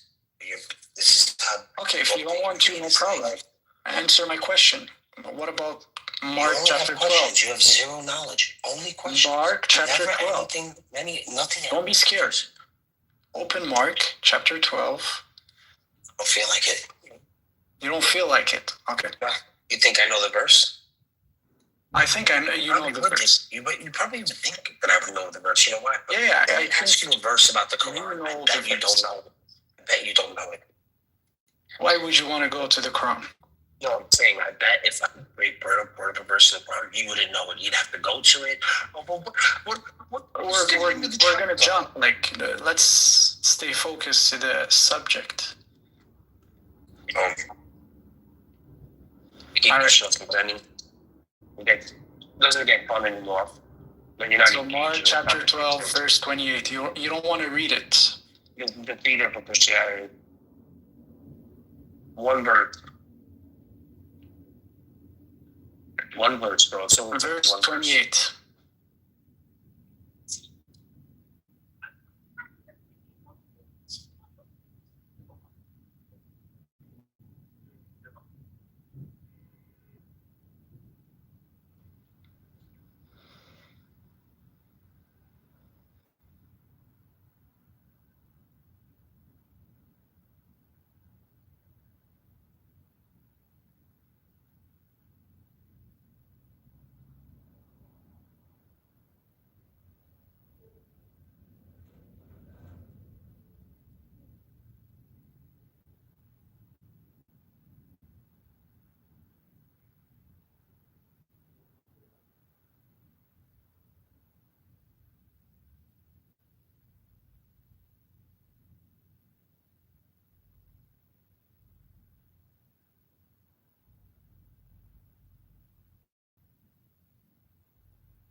Yo, what's up with you, man?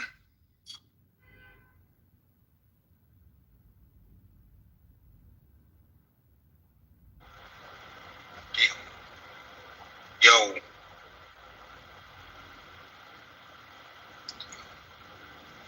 What we going over? What were y'all talking about? I don't know. I asked him about Mark 12:28. He knows the verse, but he's scared, probably. What does it say?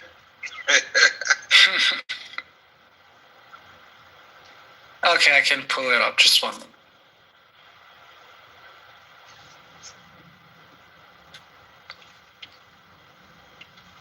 It's interesting that he left. Yo, Megatron, you still there, man? I'm here. I'm just refusing to answer stupid questions. Okay, no problem. Oh fuck! I dropped Draco down. I meant to give him bombs.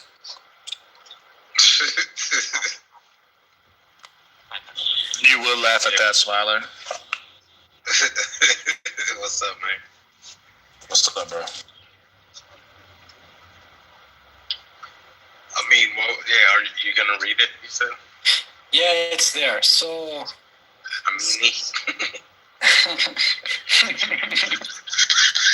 No, or Ame. That's the right one. You just have to skip I-N. Just go straight up. Ame. So here it says, one of the teachers of the law came and heard them debating. Noticing that Jesus has given them good answers, he asked him, out of all the commandments, which is the most important one? The most important one, Jesus said, hear, O Israel, the Lord our God, the Lord is one. Love your Lord with all your heart, with all your soul, with all your mind, with all your strength. And the second is this, love your neighbor as yourself. There is no commandment greater than these. Well said, teacher, the man replied. You are right in saying that God is one, and there is no other but him. And to love him with all your heart, with all your understanding, and with all your strength. And to love your neighbor as yourself is more important than burnt offerings and sacrifices. All right. So what do you guys understand? Like, for me, this is pretty clear. Yeah, that's why for me, I always attribute God to the Father. There's only one God, the Father. There's only one true God, the Father. And his word and his spirit proceed from him. Oh. So that's why I would appeal to one God, because God, when I say God, I'm talking about the ungrounded, the one who was ungrounded, the only one in existence that is ungrounded. The Son and the Spirit are grounded in the Father, but the Father is grounded by nothing, by nobody. And so there's one God, meaning there's only one who is ungrounded. So you're saying the Son depends on the Father, but the Father does not depend on anything, correct? Yeah, so when you talk about dependency, hold on, yeah. So when you talk about dependency, the Son and the Spirit don't depend on the Father for life because they're eternal, and that doesn't change. And so there's no dependency in as far as existence, but their nature comes from the Father. The Father, they proceed from the Father, and so there's a quote unquote dependency upon the Father because they are begotten of him. Okay, so you're saying basically, just like in this instance, you're saying God does not represent the Son, correct? I wouldn't use that. Ah, okay. So okay, if you ask me, matter, right? So it's just like just to be clear. Yeah, just to be clear, if a Christian were to ask me, do you believe Jesus is God, I would say yeah, because I understand what they mean by that. Understand. But God, and something that Dr. Joshua Tajwadi points out is that the word theos is God theos is always attributed to the Father in the New Testament. Yeah. In the New Testament, hathia to the Father. So whenever we're saying God, we're always talking about the Father in the New Testament. The God, meaning God with big G. Yeah. That's what you're saying? Okay. Well, gotcha. Because I will, yeah. Just yeah. Interesting. That's an interesting perspective. I mean, you're conceding to the Jehovah Witness claim right now of John 1:1. Yes. Well, the reason why is because the word was a God, small g. Yeah. What I would. Okay, gotcha.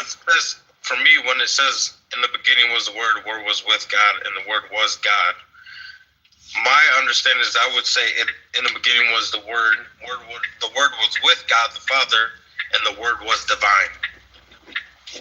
Because the God is, because even when it says the word was God, it's appealing to his divinity. It's not saying the word is the Father. There you go. So you conceded to the claim. That's it. So you're saying basically the Son is not God. The Son is. You're saying the Son is not the God. Like that's he's what not you're saying. God in the way the Father is God. Anyways, so going back to Mark, right? Like without any distortions, or like let's just understand the situation. Here, he's talking to who? He's talking to a scribe, like probably a Pharisee or a Sadducee, like for sure a Jew. Yeah.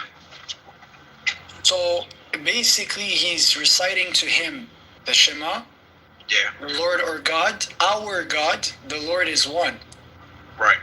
And the guy agrees in understanding with Jesus. Right. So obviously, you cannot say that here God equals Son. Impossible. He doesn't believe like a Pharisee or a Sadducee wouldn't understand that, right? Yeah. That's it, man. Again, so if that's the position you take, you should be consistent. Yeah. So this is why I think being consistent. The best way to be consistent is to use your verbiage, your words carefully. And so there's no need to call Jesus God. It just confuses people. And so we always ought to say there's only one God, the Father. The Father is God.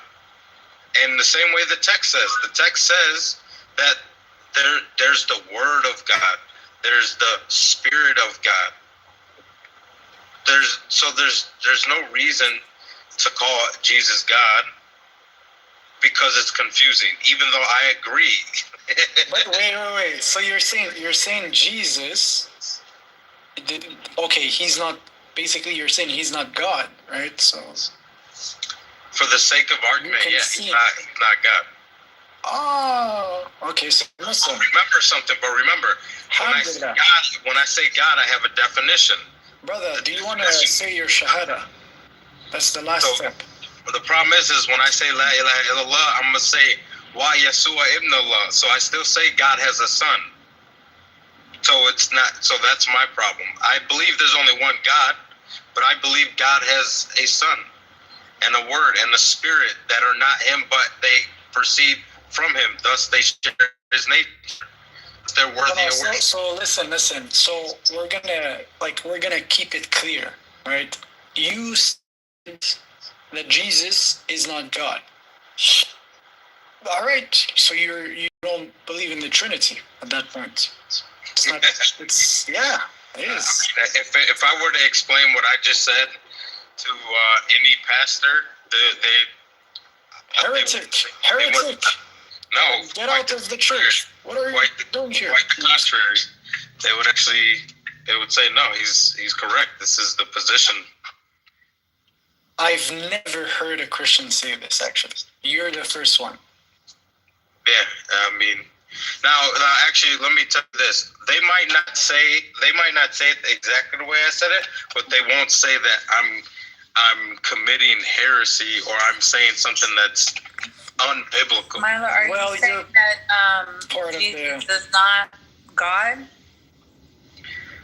That would be like Jehovah Witness, because I say it in a very specific context, because if I'm talking to you, someone who's a Christian, if you say, I'll say yes, Jesus is God, because you understand what I mean when I say that. You understand I'm saying Jesus has the same nature as the Father. But when you're talking to Muslims, when you're talking to people not of the faith that don't have that position, you confuse them by saying this. So I say Jesus isn't God. God is the Father. And the New Testament only refers to the Father as Hatheos, as the God. So God is the Father, and his word and his spirit share his nature. That way I don't... I think that does more confusing, actually, but hey, that's just me. Listen, man, it's a yes or no question in the end. It's either the Son is God, which means Jesus is God, or not. It's pretty simple. If you take the position not, then you cannot say he's sharing his essence or he have the same essence. No, you just conceded that he's not God. So what's your definition? What's your definition of God? God. I don't even interpret Smiler saying that what you just said. He is one. That's the crazy demonstration of this, bro. He's literally only using these terms because he's using the biblical language, right? He's saying instead of doing that, just go with Christ is the Son of God. He is the Word of God. He was with God in the beginning that created all things. Book of Hebrews, all things were created by Jesus and for Jesus, right? This is what, and you have to understand, like, I understand these beliefs that Smiler has. So everything that you just said is not actually his position. So, he's doing this because of the distinction. Listen, but he's doing this because of the distinction of the Father and the Son. If it's just not just like John does. I don't have an issue. I can reevaluate. No problem. Let's reevaluate. Okay, so do you say Jesus is God? Yes or no? So when I say, what I understand is God is a ambiguous term. It's vague. It's not. It doesn't have a strict definition, especially coming from a Hebrew culture. So when I have to define what I mean. When I say God, I say the one who is ungrounded, and I would say yes, or I would say no. Jesus is not ungrounded. He's grounded in the Father. So I would not call him God. So, okay, man, listen, we don't play gymnastics, or I'm not a, so listen. You know, I mean, you know how people do the contingency argument? Yes or no? Any Trinitarian will say yes. Hold on, I mean, you know how people do the contingency argument, just like for God in general? Like Muslims do it, Christians do it. It's like everything is contingent upon something, but there's one thing that's not contingent upon anything. Exactly. Right? Yes. Right. Okay, good. So what I'm saying is, likewise, there's only one thing that's uncontingent or ungrounded, and that's the Father. But, but the Son and the Spirit are contingent on the Father because they come from him. So they are part of the creation. That's what you need to understand then. Well, no, I wouldn't say they're not created by him. They proceed from him. There's a big line. Even using the contingent argument, there's a big line. There's creation and there is creator. Now you just conceded to say Jesus is not on the creator necessary ground aspect. You're saying basically he's a creation, which is in concordance to the Islamic understanding. Because God spoke Jesus into existence. That means he's a word. Let me try this to help you. The Quran, not the physical, but the uncreated Quran is uncreated, right? So the only aspect No, it's not. I'm not trying to do a one-on-one comparison. I just need you to answer the questions quickly so we can understand. The Quran is uncreated, right? Uncreated in what sense? It's not created. That's what I mean. It never came into existence. So here's the definition I'm going to give. No. Okay. Go ahead. Here's the definition I'm going to give. It is uncreated in the sense that God always knew the Quran and the knowledge of all things. But it is created in the sense that he spoke it into existence. It is the word of God. Okay. So that's my understanding. That's the Islamic narrative, actually. Okay. So what I understand is Allah's kalam, His word, is uncreated. Yes, he speaks it, but it comes from Him. Therefore, it's uncreated. It's not Him. It comes from Him. Therefore, it's uncreated because Allah's word is uncreated. That's what I've heard. No. You don't agree with that, though, right? No. So there is like an extreme position. I'm not saying the extreme position. The Quran came into effect, right? So let me just explain. There is no, pause. I'm sorry, because I'm gonna have to take a break. Okay. Go ahead. I'll just explain it, and hopefully it helps make the point. And so, for the people that hold the position that the kalam is God's word, therefore not created, but it comes from Him, and it's not Him. Likewise, the Son or the Word of God in Christianity comes from God, but is uncreated. Okay. But the kalam of Allah is contingent on Allah. Let's simplify the formula. The Quran is not God. I can say this with full confidence, with full assurance, but a Trinitarian Christian uphold the position that Jesus is God. That's what I'm trying to point out right now. You either say God is Jesus, or you say God is not Jesus. There's one or two options. Okay, I'll be right back. Give me like 5 minutes, 10 minutes. And then we could talk more, because it's going to go like on and on, which is cool. Because my last point was just to sort of bring some understanding to one particular point that I had brought up. But obviously I understand that's gonna have other questions being brought up. So, but yeah, I'll be right back. I'm gonna stay in the room. I'm just gonna mute up.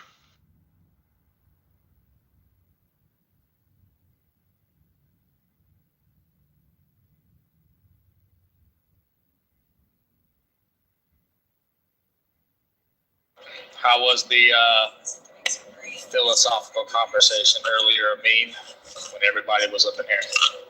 How'd that go?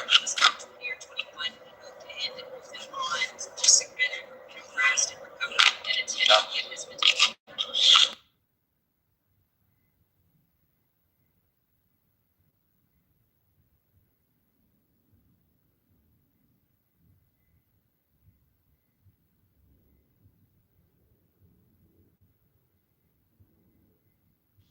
Yo, sorry, I was doing something. So,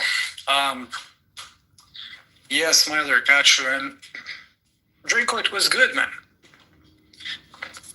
Everyone was against me in a sense, but it's okay.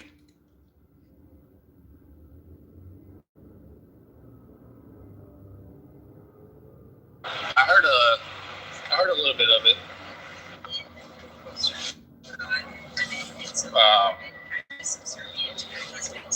I don't know. I think the whole thing is silly. Yeah, obviously you don't agree with my points. Well, I don't agree with anybody that we're having these conversations. Wait, not even the side of Eric. No, I was we were talking about monism and compatibilism that's and all with that. cynic. No. Yeah. I'm talking about the begotten, begetter identity. What did Eric say?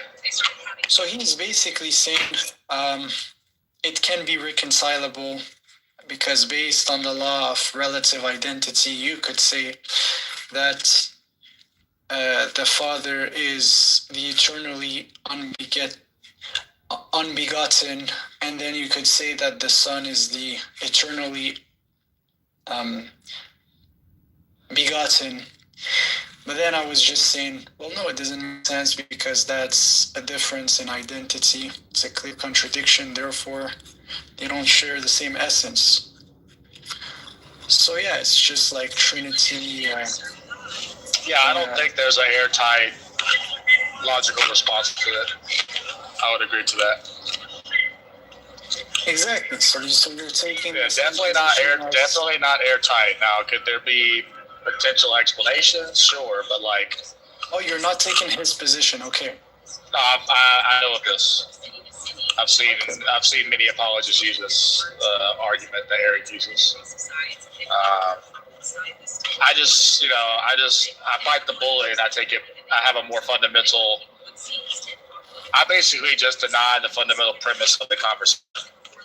Yeah, you're gonna say that. Wait, I try to remember your position because there's so many conversations. You're going to say that basically you understand God solely on Scripture. Yes. So you're taking the position that because Scripture says so, that's it.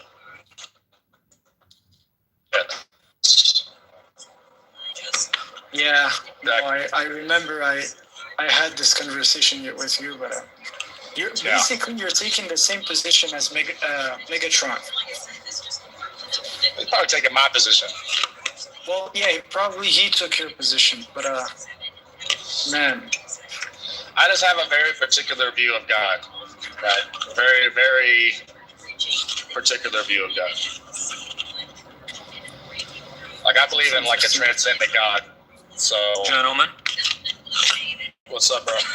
What is up, G? You want to say something, Matt? Quite the topic. To know God. Yes, to know God indeed, my friend.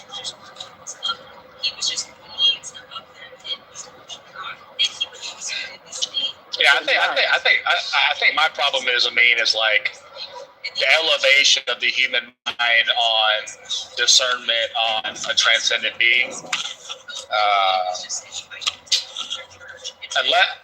If such a transcendent being exists, I think the only thing that can be known is what's stipulated by this God. Like, I don't think it could be bottom up per se. I think if a transcendent God exists, it must be top down. So, I would say in a sense like I hear that position and it makes sense. Go ahead. It makes sense, right? It makes sense. I do agree also. It feels partly incomplete. Yeah, that's what I was about to kind of work on. So it's not it's literally what Muslims would believe is that you cannot have any logical contradiction within the understandings that you have for God, right? So for sure, you're never going to grasp the full understanding of like his essence. Nobody can see the glory of God in a sense, right? But any logical understanding must not contradict in any way, shape, or form. That's what we uphold to the core, and that's where we're gonna say like, oh, we have a contention with the Trinity, therefore, yeah.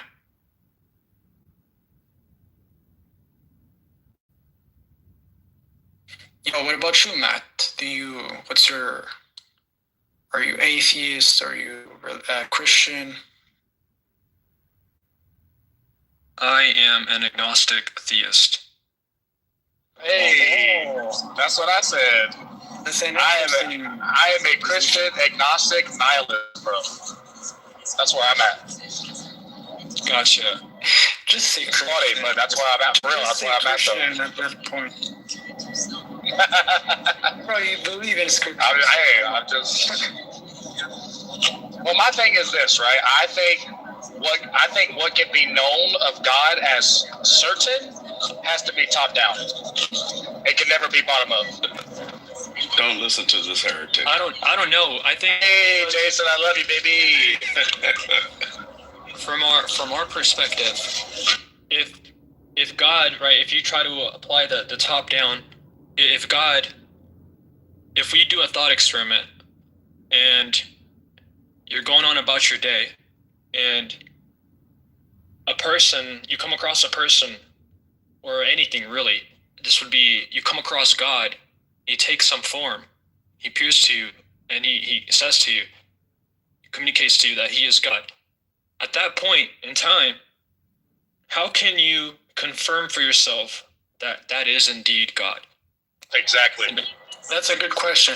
Exactly. So, we have this scenario that was transmitted concerning the Antichrist. So there will be someone, according to Islamic eschatology, there will be someone who will come as a form of a man, and he will claim to be God, and he will do miracles, and he will perform things that's going to be impressive, right? But then, what will be the reasoning for the Muslims to say he is not God is that as long as it is physical, right? God, whatever your eyes can perceive is not God. That's the whole point.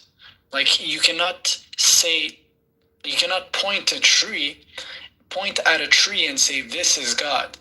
You cannot. So yeah, that's it's based on the understanding of a verse that says "Laysa kamithlihi shay." There is nothing that is the like of him. It can go even further. There would be, it'd be in a practical sense, even if it is God himself, there is no way for us to confirm either way, like whether it's a fake God or the real God. The things that they can do to prove to you whether or not they're God, they're going to be out of our normal experience anyways. So how can we possibly judge? So it puts us in a position where it's like, I question whether God can even be known, but whether or not he can be known in itself doesn't eliminate his potential existence. So then it almost like renders the entire case kind of a moot, because it becomes a distraction at that point. I don't know. Yeah, but isn't saying that he can't be known something known about God? Doesn't that contradict itself? True. Well, I like this guy. He thinks like me, bro. I like this guy. Okay, so the Quran does say that he is the hidden and the known, which is two names that are interesting, meaning he is personal. Now, for you as a theist who's non-religious, I don't know if you're going to have an understanding that God is personal. Do you, what's your understanding? Do you think God is personal, or he's he does not relate to you in any way, shape, or form? That's a part that I draw a line, because I wouldn't impose my understanding of what God could be onto God, if that makes sense. Okay. I think that the closest we can get to God is just that, an approximation. And so I like what Jason said. I think I would use that. The closest we can get to knowing God is knowing that maybe he can't be known.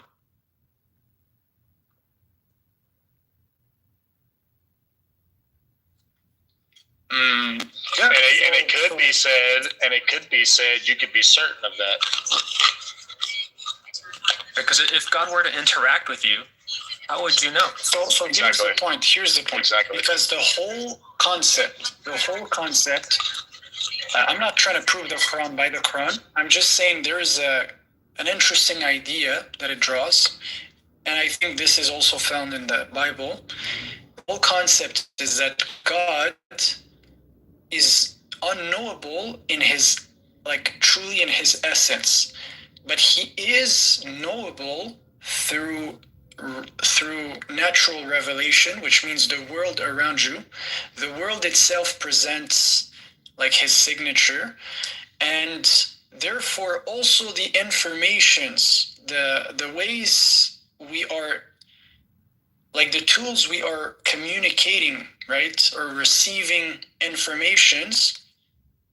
Well, he perfectly reveals himself through them. So do you understand the concept?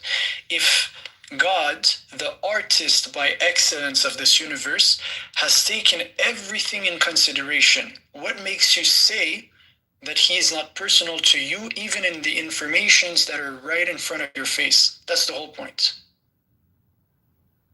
You're talking about in a sense of like, here we are in this environment that seems to be perfectly acclimated to us.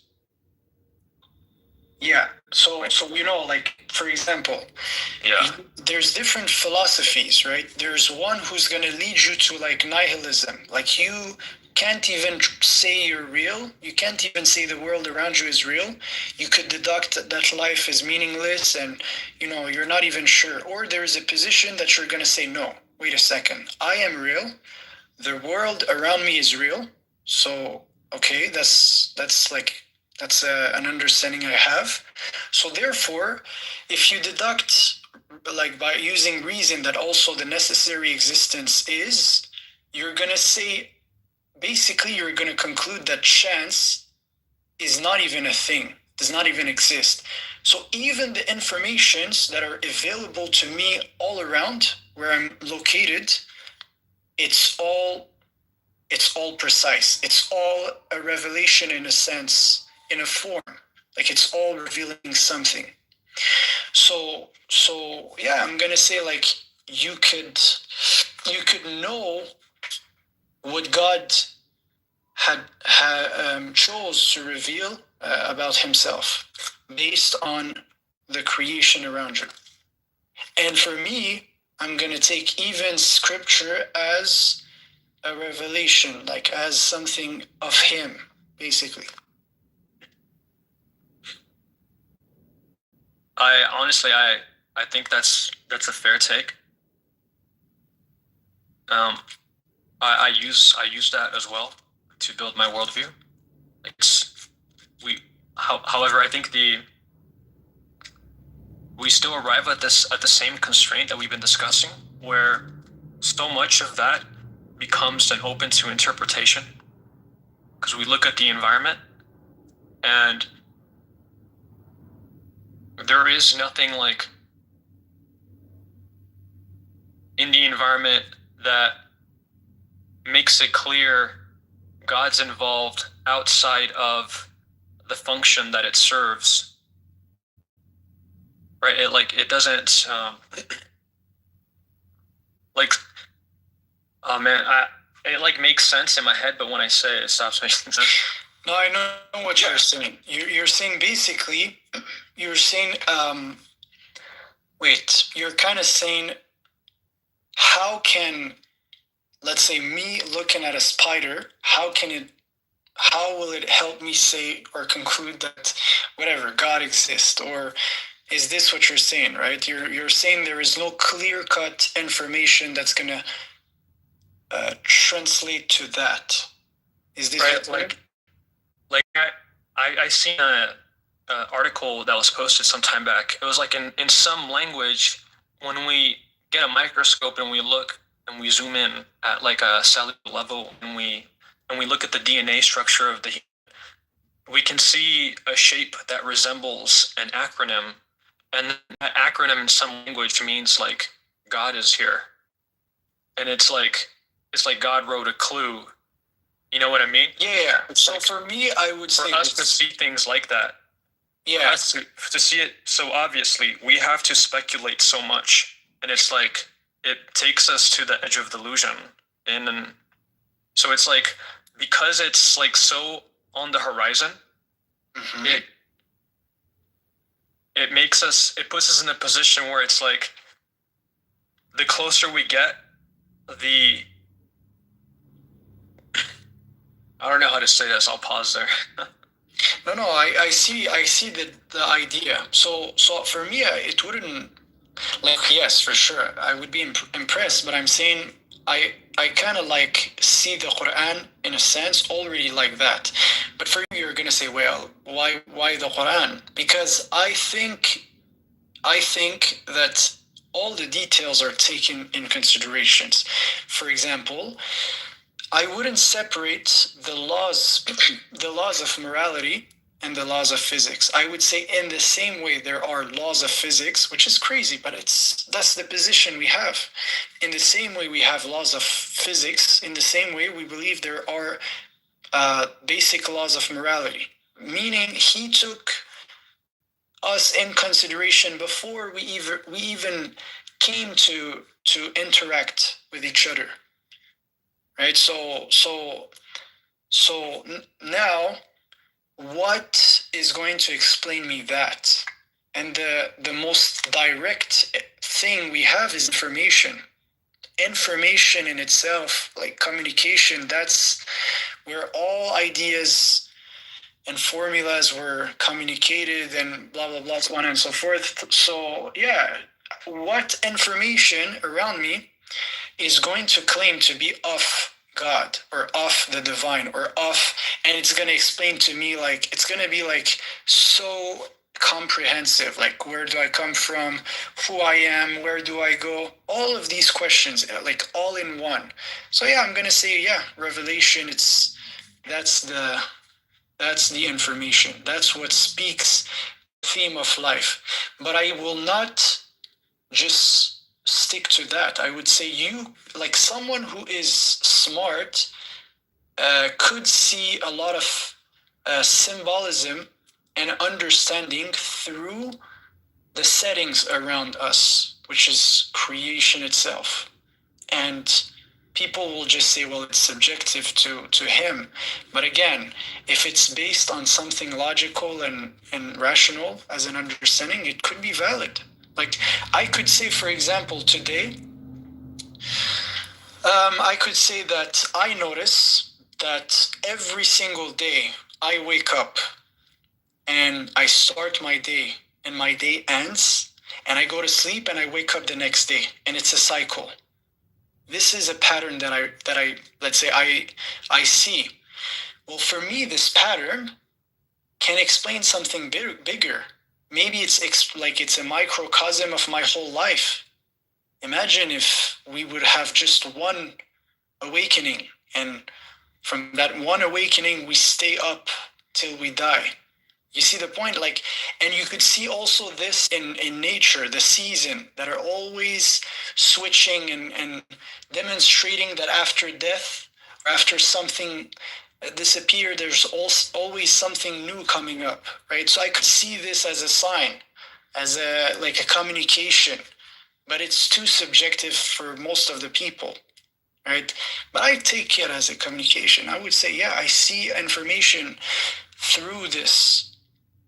But how to prove it, that's the point. And would you even want to? Yeah. I have a theory that if we did prove God, I have a theory that would cause a form of annihilation on humanity. Why? But it's, I would say it's gonna be, like, if you're talking proving God from, like, scientifically, like as if we're doing a scientific experiment, I personally think it's impossible. But that's just my... Yeah, no, I agree. I think it's possible too. However, I think if somehow we could, as a collective, as humanity as a whole, could prove undeniably that God is like somewhere, and we could see him, and God does turn out to be this supreme being, I think that would cause an annihilation, because at that point, if we recognize God as a creator and we can confirm that he's right there, then that would confirm that, like, I think it'd be like having a parent who never leaves you and is and it would remove our will. We'd lose our will. No, actually, let me tell you what I... Wait, hold on. Like, let me okay. align, and then you go. The reason why I think that it's because imagine you're trying to like teach your child how to be alive, well, right? So they have a good life. They wouldn't know what to do at first. You have to teach them, and as a parent, parents hope that they teach their child just enough so that they can become self-sustainable. And you do that by helping them learn how to do things better. And until a child learns how to stand on their own, they have to lean on their parent. And as humans, when we're living life, there's so much mystery.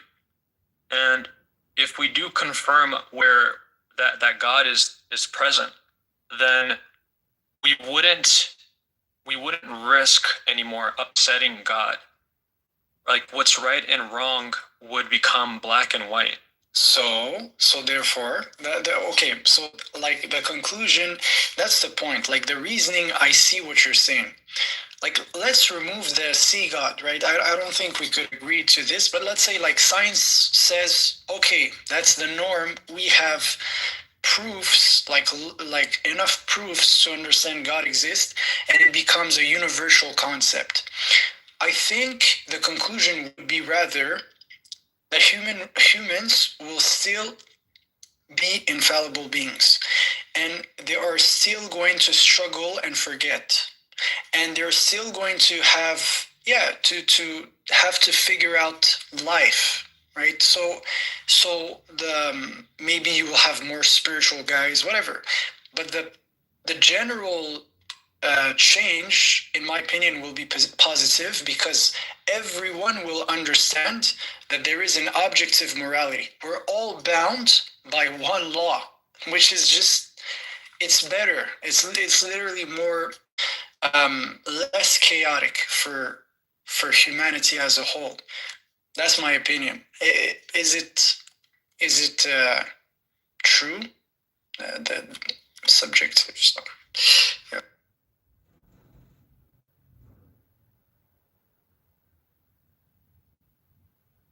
Valid contemplation, guys. Appreciate it. Yeah.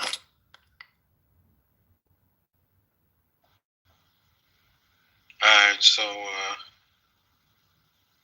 I mean, you want to continue? I just want to say one thing real quick. So the scientific part, I don't think it's doable, but it's doable to understand that there is God through a logical basis and understanding. Like, yeah, like for me, that's a type of proof, because anyways, you're always going to depend on, like, you're always going to be limited to the visible, right? You can't, like, in order for you to tap beyond the visible and try to understand the universe, you're going to have to base yourself on empirical data and try to build up a system that's going to be coherent. Now, yeah, the simple reasoning is that for anything to be, there must be a necessary explanation. And then, okay, you heard it many times, right? But that's, in my opinion, that's what God is showcasing in Scripture. Will human reason, in a sense, and see beyond the visible scope, which includes future, which includes many concepts we speak about in physics, which includes the hereafter. Yeah. So in the end, you just want to be a word of God that's preserved in His eternal mind. So yeah, that's achieving eternal life.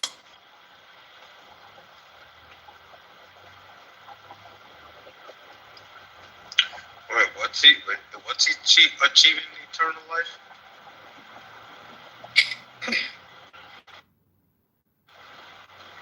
Like once let's say someone understands, okay, I'm real, the world around me is real, meaning I have great responsibilities because, you know, I can't just like act tyrantly on the earth and in this universe. So I'm gonna reform myself, and I'm gonna go along the way of the maze maker, in a sense, the creator, the one who made everything. So by not acting parasitically in his universe, you will be preserved in his art. You will be remembered, and that's you achieving eternal life, basically. Because the other That's part of semantical, right? Like you're living in posterity. Like your body is gonna rot away still, and you'll be gone. But the idea, the whole point is to grasp that you're not your body. You are not just the physical you.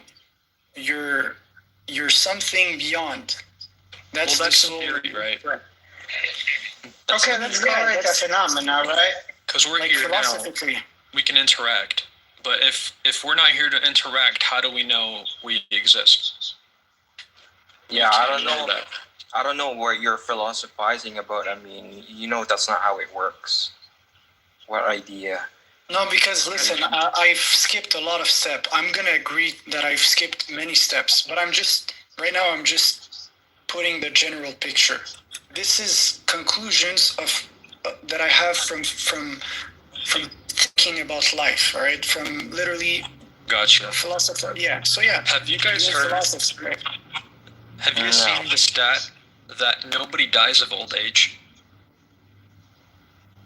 That's not how we all die by. Wait, you mean like it's a sickness? Like nobody actually dies of old age. They eventually die of some sickness or accident. But it's not age. Yeah, I heard this. Have you guys heard of Brian Johnson? Yeah. No. The white guy he like does all these different longevity tests. Right, he's trying to find out the actual lifespan of a human body that's like kept in good health. Yeah. What's the number? Oh, we don't know because nobody's done it before. But right now, when he measures his body health, he has the age of an 18-year-old, supposedly. Oh, okay, I know who you're talking about. This vampire guy. Yeah. Well, that's how they call him. He doesn't go in the sun. Doesn't go in the sun. He doesn't go in the sun. The blood of his son. Oh wait, why is he not? What's wrong with the sun? Shit. He says the amount of radiation in the sun ages you really fast. Where's my throne? Someone move aside, Smiley. Give me my throne. What if you're black though? Is that? Can we be in the sun? Nah, bro, I'm like. There's probably a different reaction. I'm like the Elijah. That's not what I'm even talking about. Just you philosophizing. I mean, as a Muslim. He still tries to get sunlight, but like very limited. Right. Who are you addressing? I'm seeing this guy. Right. I was wondering the same thing. I was like, he just says. Because Matt's not a Muslim, so you addressing the mean? No, I said I mean. Oh, okay. Oh, okay. He was talking to me. Oh. Is it a me or yeah? Because you were just philosophizing. But the guy, he can't, bro. You can't just live without the sun for sure. Like you're gonna need to get to the sun. But I think like he's measuring the rays, right? The blue rays. Right. If there's not a lot of rays outside, he's going outside or whatever. It's pretty in depth. He's quantified pretty much everything you can possibly quantify when it comes to dieting and exercise. And he's posting it all online. The most recent one he put out was interesting. He's talking about like hot saunas and fertility. Going in a sauna, it enlarges your. I forget the term of the type of veins, but it basically enlarges your veins, your arteries, and it increases your blood flow. So your entire system improves efficiency by some like, I think it was like 40%. Yeah. But your sperm count is severely reduced, like extremely reduced. And so now he says if you ever go in a sauna, you got to wear a ice pack on your balls to preserve your lineage. But that's temporary. Like that, if you, like I'm just saying generally, if you stay not for a long period of time. That's just a white people thing, then. Yeah. If you stay for a long period of time, I could see this, but it's like most of us we won't, right? So it's not a problem because you're always creating sperm. But yeah, you could be smart and bringing with you like an ice pack, but that's it's a stretch. Yeah, how does he factor in genetics and phenotype? I don't know, man. I'm sure he does. They have their own environment. They don't strive in heat. Our ancestors have been in heat. Heat is our thing, man. What is a sauna gonna? It's not the heat. We're talking when it's the sun. We're talking about the radiation. Sauna? Yeah. Oh, what are you talking about? The sun has more radiation than a sauna. Oh, the sun. Anyway, yeah, the ultraviolet rays, they cook your skin. Why are your balls hanging out like? Oh wait, what are you talking about? We're talking about. Okay. Oh. Y'all are talking to different things. Yo, this is. Yeah, it's not gonna reduce capacity. Then it goes back to my point. Like our ancestors have just been.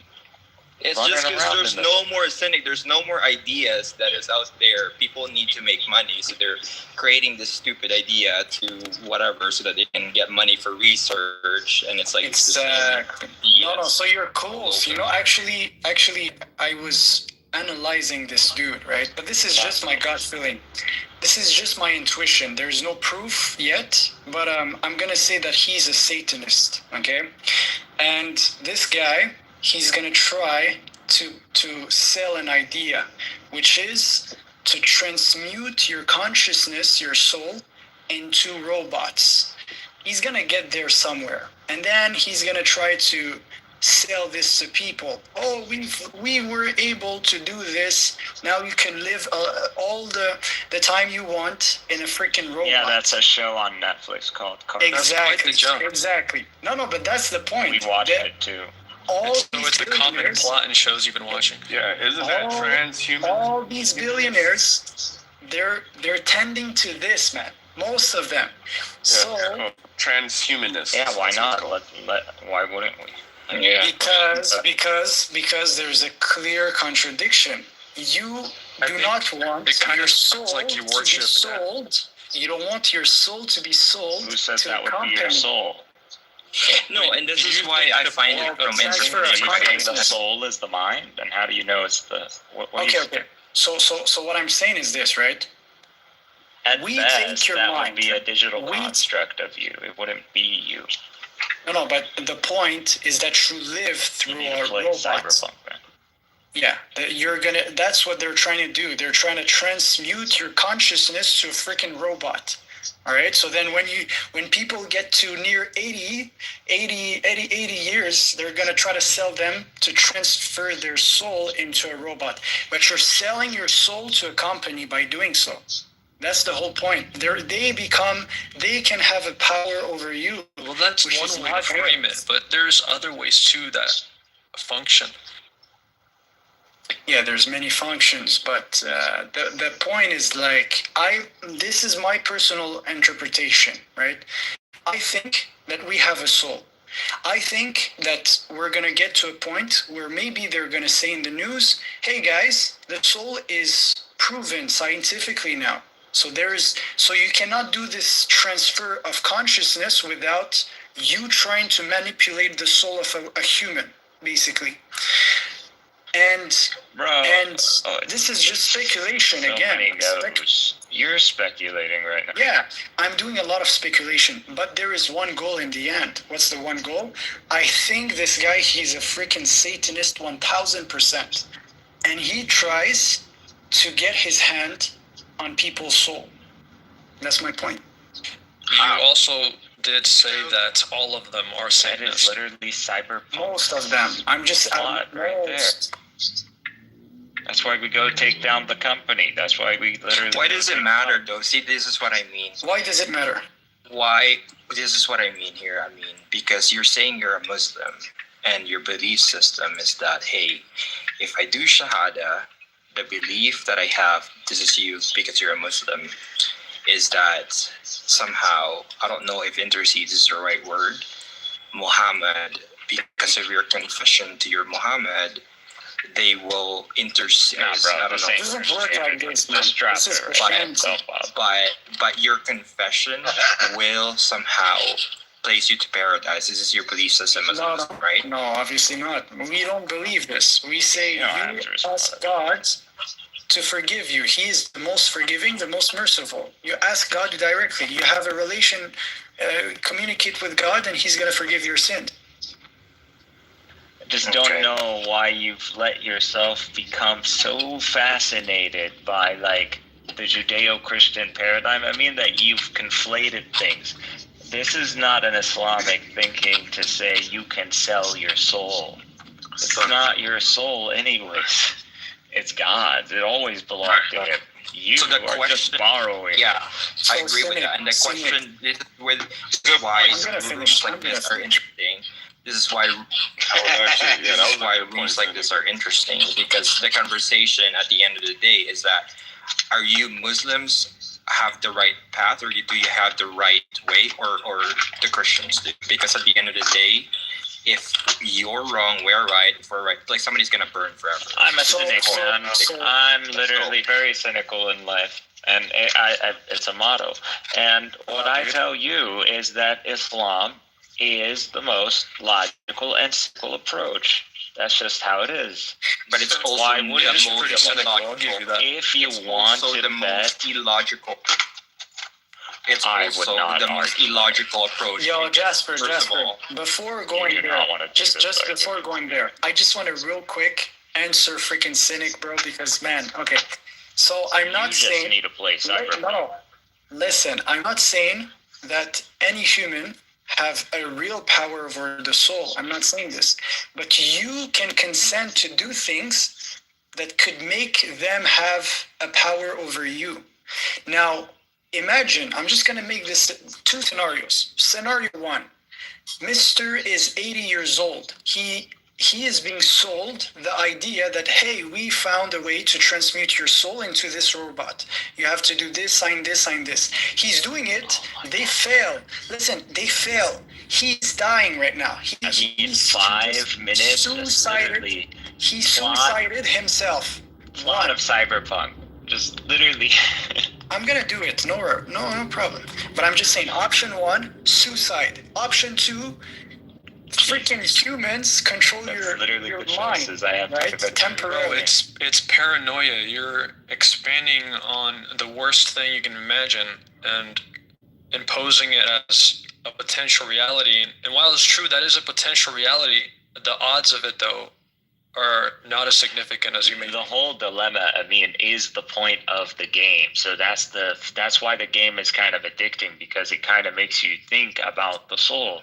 So when you're actually dealing with these constructs, what they are, they're just psyche constructs. So they're reconstructing your psyche and information. It is not really you. You're dead in the ground. That's it. You're gone. You, whoever you were, this is a copy of your psyche and memory. So this is just like you taking all your files right now in your AI and saving them, and then deleting the app, the AI, or the account, reopening and making an account, and then just downloading all that. And it's not the same AI. And it's not the same bird. We don't know that though. I see. We don't know Listen. I see what you mean. We can imagine. That's why the resurrection of the body is so important, because it's literally us coming back together, like, kind of thing. So I see what you mean, but let me bring two scenarios again. There is this scenario that's possible. What I'm talking about is not. What I'm talking about is not this. What I'm saying is that the billionaires who thinks with their mind, they could find certain findings and not share it. Like, for example, the soul exists. They found the soul, and no, that's not a revelation. No, just let me finish. Let me just finish the point. To understand that that someone has a soul, all right. It's not checkmate. You don't have a power automatically over it. What I'm saying is their goal would be to take that soul and to transplant whatever it has to come with it in order to sustain it into a robotic body. So then you have a conscious experience in a robotic, like in something robotic, right? So you moving your hands, robot, you don't see through real eyes. It's just like cameras that capture images or whatever. So what I'm saying is that what if it's there not are like certain that, concepts. Yeah, maybe it could be different, but there are certain concepts we need to be careful of, because these billionaires, they're moving towards. You know who you sound like in the game? I mean, there's this like no, they're not, dude. That sounds terrible. Prophet that's going around in the game, and he's like, "Doomsday is coming," and he's like, "Don't let them sell your souls. Don't take the cyberware." That's literally what you sound. And then he's like, begs for money every time. I agree with that. Like, no, I don't care about money. I'm just communicating. Listen. I'm just communicating ideas, right? No, but the thing is that like we don't even know how the human brain works, and somehow we're trying to understand how, like, what the soul is. It's like let's do one step at a time. What does selling your soul mean? What does selling your soul mean? Selling your soul just means nobody can possess it. That's the whole point. Selling your soul means you give someone authority over you, your energy, your time, your like who you are. So what if I have my fingers crossed? That doesn't have to be a condition, Amine. You introduce this as if it's not a choice people can make, but that's not true. Meaning I sell my soul, and then they put my brain into this machine. And then while my brain's in the machine, I'm just saying, psych, you don't have control over me. So here's the thing, right? I'm just going to say this, right? In the end, God has 100% control over your soul. Meaning if he wills you to get back to him right now, regardless of whatever technologies they could have to imprison you, it's never gonna happen, right? So that's the point I'm trying to say. It's a nightmare scenario. Anyways, what I'm trying to say is this, right? I'm gonna keep it simple. What I'm trying to say is these billionaires, I'm sure 100% they're working on this. They want to feed off people's energy 1000%. You could even see maybe if the way, I got my M16. Let's do this. To the jet. It could be. Bro, get it. You're scared. Declare the jihad. It's not that bad. It's not that bad. 2 battalions. We can march together. Anyway, we're talking hypothetical right now. They're not going to take our souls. I hope not. Yeah, for sure. That's the thing. Nobody has a power over your soul. That's the whole point. Even magic, right? Which is a type. But you're saying stuff there to be worried about that. That's the thing. You don't even. I'm not worried. Dude, this is why I called you paranoid earlier. No, listen. You could call it whatever. I know it's hypothetical. Anyways, so what I'm saying is can't just do that and then like dismiss it and say it's hypothetical and like. Listen. We've been breaking logic. That was the whole point. There's many hypothetical systems. Like you could invent pretty much anything. Bro, are you telling us or are you telling yourself? What? Are you telling us or are you telling yourself? No, I'm telling you guys, but it's like you just realized. You already know this, bro. That whole we just broke that whole logic. That was pointless to us. No. I could have said a video game. I could have said anything else, right? It's just a freaking hypothesis, right? So yes, people have addictive natures. Yes, we can expand on the bad addicted to things or on the good. Yes. So, anyways, even if we're talking about modern sorcery, which is like social media that trying to capture attention and kind of like put emotion right in people's mind and try to manipulate their psyche and that's try to propaganda, dude. propaganda. Listen, I think you sold your soul to paranoia. Listen, what if one day you have an? All right, listen. All right, look. Hypothetically, imagine you break an arm, and your arm is gone. You lose an arm, and then they develop a robotic arm that you can use seamlessly. Yeah, that wouldn't be breaking an arm though. And then you can, like, up to your elbow, you can get a prosthetic that feels just like a real arm, and they like hooked it up. You can feel the fingers. It's like you have an actual arm. So I'm gonna say no to that. Better so than an actual arm. Here's the thing, right? Here's the thing. Would you just be like armless? Would just be like, I don't want to sell my soul. No, that's what I'm saying. Actually, right? You don't have to frame it as selling your soul, but so that's what I'm saying. Imagine you go further though. Imagine it's not just an arm. Imagine it's maybe a leg. Maybe it's your whole body. Exactly. So that's what I'm trying to say, right? So I'm trying to say. At what point? Like, where do you draw the line? So I'm trying to say, if we continue in this mentality, all right, imagine we get to a point where technology allows for someone to be conscious without any organs, but he's still there conscious. Now what? Is it moral? The point I'm saying is no, because this is literally selling your soul. That's the whole point. You're giving you're giving someone. Oh, so you don't want us to become power. RoboCop? Is that? I don't want. Obviously not, bro. No, dude, that's an extreme end. To God you belong. To God is the return. Hey, if I'm kicking 70 and they can make me RoboCop, I'll take it. And live for like another 1,000 years or something. You're weird. You're gonna dude, because with regret. Dude, I want to. You've been posing a villain, Amine. Why does there have to be a villain who's gonna oppress you? The only reason we believe in God is because we don't want to die. Who taught you there is a villain? Do you see this, Matt?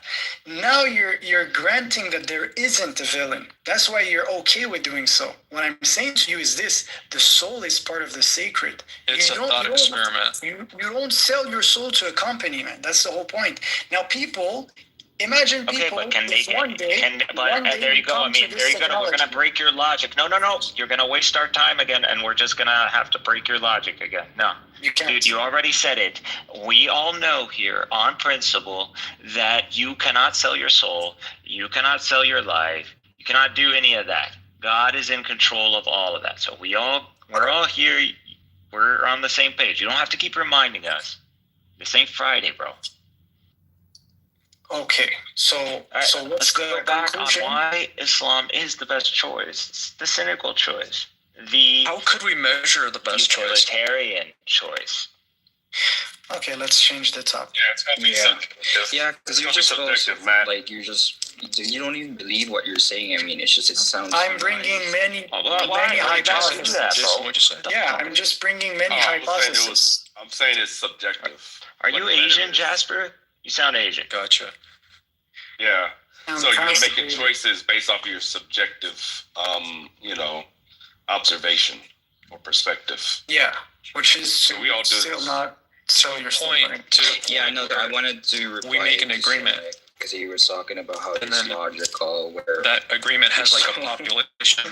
What if that becomes the entire population? Because I mean, you're cynical. I agree. They agree on something. You saying they agree on? I'm just saying, I want eternal life, I want eternal pleasure, and the package that provides that under the least amount of brain CPU power is Islam. Not only that, but actually, shit, dude. Why can't you? Not only that, believe that without being a Muslim? It's an ancestral covenant. You can't believe come on, man. You only get the 72 virgins in Islam, Smiler. Well, 72 is just but I can still believe many. It's a number to mean many. It's not every time you see 70. Nigga, you don't know that. What are you talking about, bro? So it could be more. We haven't talked in a long time, bro. I'm a different person. Yeah, Cynic, it could be more or less. Did you try one of those Jeters? Nah, bro, it's called You're sleeping, bro. Damn. Oh, he's a hypnosis. All right. You need to buy you a Jeter pre-roll. Yeah, it could be. So it could be more. So you're saying it could be more or less divergence? Hmm? It could be more or less. It just means many, right? 72 just means. If you see that number, it's in Judaism. It's in a lot of Semitic religions. It's culture. Just 70, 71, 72, 73. These are all many numbers. So when you see them invoked, they're many. So it's not like the Bible is getting things wrong, guys. Like when I wish, and that's what I want to do, is to build up the discussion, because it's so low base. Like we could be having such higher level discussions than the ones that people have every day. But yeah, and this will help you better understand your Bible. So when someone comes up to you and and says, "Oh, look at all these numerical contradictions you have," you start understanding what these numbers actually mean. See, but that's what we're trying to do. Cynic, but you don't even understand the basic of what a Trinitarian is. So the conversation doesn't go anywhere, because an atheist understands the concept of a Trinitarian, and you and your people or your belief system somehow you disconnect your brain. There's just a dissonance for you not to understand the basics of it. So the conversation doesn't go anywhere. Well, There's would a you lot like of to share a intellectual conversation that we have, but it doesn't go there because you don't even understand what an atheist can understand. So it's not that we hinder the conversation, but it's just you and your low quality mindset is preventing the conversation to go anywhere. What's sharing the ChatGPT group? He basically crashed out, man. Yeah, so now I can send you an invite, and you can join a room, and this room is closed. So it's like we can't copy from outside, and like you can't alter. There's restrictions, but anyways, so we can set the ground rules, or we don't have to prompt AI. I do have a very good prompt, truth-seeking prompt, which I'm pretty sure everybody would agree to. And this will guarantee that the AI will give us truth-seeking moderation. Yeah, moderation. That's sick. Hell yeah, I like and I know I think someone's gonna. It's already happening. There are already AI chat apps. This is gonna become obsolete very soon. So, yeah, we would do that, and you would. If you're so confident about the Trinity, then I'm down to do that. Fuck, I'm gonna kill this dog. But Spider, the thing is, to join this group, you have to sell your soul. So oh, never mind. Yo, actually, we did a room actually, and we spoke of different topics. So this is, bro, it's playing Pokemon, but with freaking metaphysics. It's interesting. It's smart. So yeah. So what's the topic? Like, if you do it now, I don't know. This guy wanted to like trip out over the Trinity, like, bro. First of all, I'm just arguing like which one is more beneficial from like a human, interest angle. I felt like that would be cool to discuss, but I don't know if you want to be that metaphysical. I'll tell you this: you're gonna get spanked. But if you feel like I'm someone who's irrational, I don't even know you. I would love, since you have this confidence, I would love if you would share a group chat with me. Here, but Cynic, do you use ChatGPT? Do you have your own AI? You have your own ChatGPT? I feel like hedonism beats out Islam. Logic, there is. If he's going to set his premises and his premises actually logically follow, then at least he can walk away. At least it would be a tie. Oh, wait, bro, what the hell? So truth necessarily must be logical, Matt. Like, you would agree to that. Yo, Jason, I've been confusing. We can't figure out the absolute truth. But you guys were the same person. That's a pretty solid metric. I'll give you that. Your premises at least gotta hold up. Yo. Exactly. So that's a good point. So okay, who's gonna do the chat? I'm just freaking down. Let's do it, man. Matt, you don't sound that agnostic, Matt. Let's be fair. You don't sound that agnostic. You gotta sell your Let's soul. Let's play Pokemon. Yalla. It's like we're gonna play Pokemon, but with freaking arguments. Do it. No, Power World, dude. Power World. Yeah, I like that. Yeah, Power World. I'm serious. So. Sounds like we're just trusting in technology to come up with decisions for us. Facts. You can prompt it, man. It's just a calculator. But it's no. It was different. presented It's in literally some way. code. In a court. I mean, you take it with a grain of salt. I mean, it's not like it's our God. A grain of salt. This ain't You can do a lot with a grain of salt, Smiley.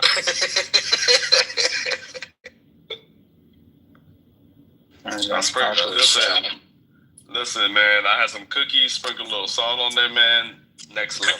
Next level. All right. Yeah. Cookies and salt. I don't like salt on cookies. Try it. Don't knock it. I had tried it. I don't like it. Don't take it with a grain of salt. Many people can join this too. You know, one topic. Would you guys trust AI to make laws and like uphold laws for us at this point in time? I think it'd be worth It depends. It depends. Well, it's gonna do good, actually. Well, the problem is, as long as it's not ruling by Sharia. Yeah, I would definitely put it on a panel with the judge, with the human, absolutely. Yeah, put it on a panel. That's Yeah, but the thing about that is, Matt, though, you have to set the parameters of what laws are. So you have to encode this into the AI. What are laws? What's the most beneficial? All this stuff. If it needs input, that would defeat the purpose. It would have to be completely impartial. Yeah, I should have a lawyer. They're all using AI. Because the moment you create an AI, you're uploading input into the AI. No. So wait. No, that's one model. There's the other model that learns entirely by trial and error. Yeah, but if we all agree on the prompt, there's no issue. How's that different than a human being then? No, because the prompt is going to be just simple things. Be brutally honest, be non-biased. Seeking protocols. I got you. I promise. I already know. I know how to prompt the AI. It'll be able to simulate trillions of scenarios. We're getting to that. Oh, is that what that's actually one of the arguments I made, actually. It's a linguistic argument. Is that a group the chat? Quran's... I'm sorry, what's up? Is that the group chat right there that you posted? Yo, if it's this one, I'm going to join right now. Just let me know. Yeah, that's the one right there in the comments, right? What chat is that? Yeah, this is the group chat. All right, let's join. Yeah, many people can join. No, do we have I'm good. You're backing off, man. Come on. You're not funny, bro. You need to play Pokemon. Without selling World, dude. Have you guys seen that VR game? Have you guys seen that VR game where you're on a train cart with 3 AIs? The ticket man is coming to check your tickets and make sure there are no humans on board. And then the AIs try to figure out which of the 4 of them is the human. No, I've never seen this. So what do you gotta act like an AI? You gotta act like an AI, yeah. Bro, that's programming, right? And then they investigate each other. That sounds like indoctrination. They take turns asking you questions, and then you have to ask them questions, and then everybody gets a turn, and then at the end they guess who's the human. Okay, let's sounds like fun, bro. So Cynic, you're sharing that's like your group chat thing. Is that when people? That'll be a reality. I think an AI can immediately figure out if someone's a human or an AI just by a high IQ test, like a quick. And I'm not saying like your typical IQ test, but it can. We think or we calculate numbers. Processing speed, essentially. Yeah. They'll trip you even if you're very fast. To a computer, you're nothing. Right, it'd be like talking to a tree. Yep, they'll run circles around. Yeah. We're actually on the verge of that with Elon Musk's Neuro chips. If you guys haven't heard. Yeah, Smiler's job. You said that'll be like talking to Smiler is first to get fired. Or Prairie Dogs. Imagine you can think not just 7 words at a time, which is what the average human does, but like 1,000 words at a time. And then you engage with someone who can only do 7. It's like chess. They will feel like a tree to you. And then you now imagine like a chess player, an AI, which you've already seen. Humans have already lost their like. I'm such a conservative on these topics. I mean, imagine now. Imagine how many steps it can think. It's beyond you. How many strategies it already has? Like human. I would rather just have glasses. Come on. We're all human at the end of the day. I am a human. Dude, we're gonna like our species is gonna split off. We're gonna have the normal humans and the dominant scenario. No, just enhanced humans. Like just can think faster. Yeah, that's what they're trying to do with that little chip that they put in your brain, the computing chip that they're trying to. The Neuralink that they're trying to put on people so they can, get the information at a higher speed. Upload, yeah. Yeah, and they can upload like parasitic ideas into your mind. I mean, dude, here it comes. Shit, I just wanted to put a chip in a human's brain just to capture the data, the waves, and what if it happens in temperature, all of that. Dude, they must have already done all this. There's no way human testing has already been done like World War II. Like all the horrors these people did. I'm sure if there was a proto-Adam, they definitely killed the shit to find him, and they probably found it. I don't know what the. I think it's developed though mainly for like stuff like memory loss. Have you thought of ever studying like child or like a human that's like never seen a reflection or sunlight? Like they don't even know their own human nature. Have you ever tried testing that kind of soul? Like that's as pure to a soul you can get. Are you referencing? Do you not think these people like fucked around, dude? I'm sure they tried to speak to Satan. That's definitely been done before. We can't put it past our ancestors, right? We can assume that like we know the worst things that have happened. I mean, if the stories are to be true and humanity had this addiction to sacrificing children, I don't think humans did it for like no reason. I'm sure there's something there other than the high that, there's obviously that, but something about, I don't know, something about that soul, I don't know. From what I understand, they did it for agricultural wealth, where they sacrificed children to bow. Hello? Would it be worse that Hola. Shalom. If all these sacrifices were for nothing? Walaikum salam wa rahmatullah. Like a salam, nigga. Oh, you can't say nigga on here. I gotta put you down. I'm Hispanic, bro. It's fine. No, I don't care. You're not. Even worse. Put him in the audience. Yeah, audience. He's in timeout for saying nigga. All right. He think because he Hispanic, he got a pass. You crazy. Right. What's wrong with this guy? I was a racist. Yeah, so actually the group is literally working. 1, 2, 3, 4, 5. Oh wait, how do you set the group? Yeah, I'm in it right now, so I'm just prompting chat here. Who's the host? It's like Yo, we need to see what this guy is saying. So I'm gonna. Oh wait, how do you you just have to open. How do you join it? Because I can't just click the link. Yo, Cynic, just put your prompt, man. I mean, it doesn't just click. Yeah. The one on Cynics, not on Max. The one on Cynics. Okay. And they put it in the back chat. No, it's on Cynics. Just in his profile. Cynic Smiler, bro. No. What is wrong with you? In the comments. Yeah, see. Cynic, in his comments. Okay. what if it was all conjecture? It is all conjecture. What is conjecture? You're talking about the prophets? The babies that were sacrificed and all those rituals. Bro, this is recorded history. What are you talking about?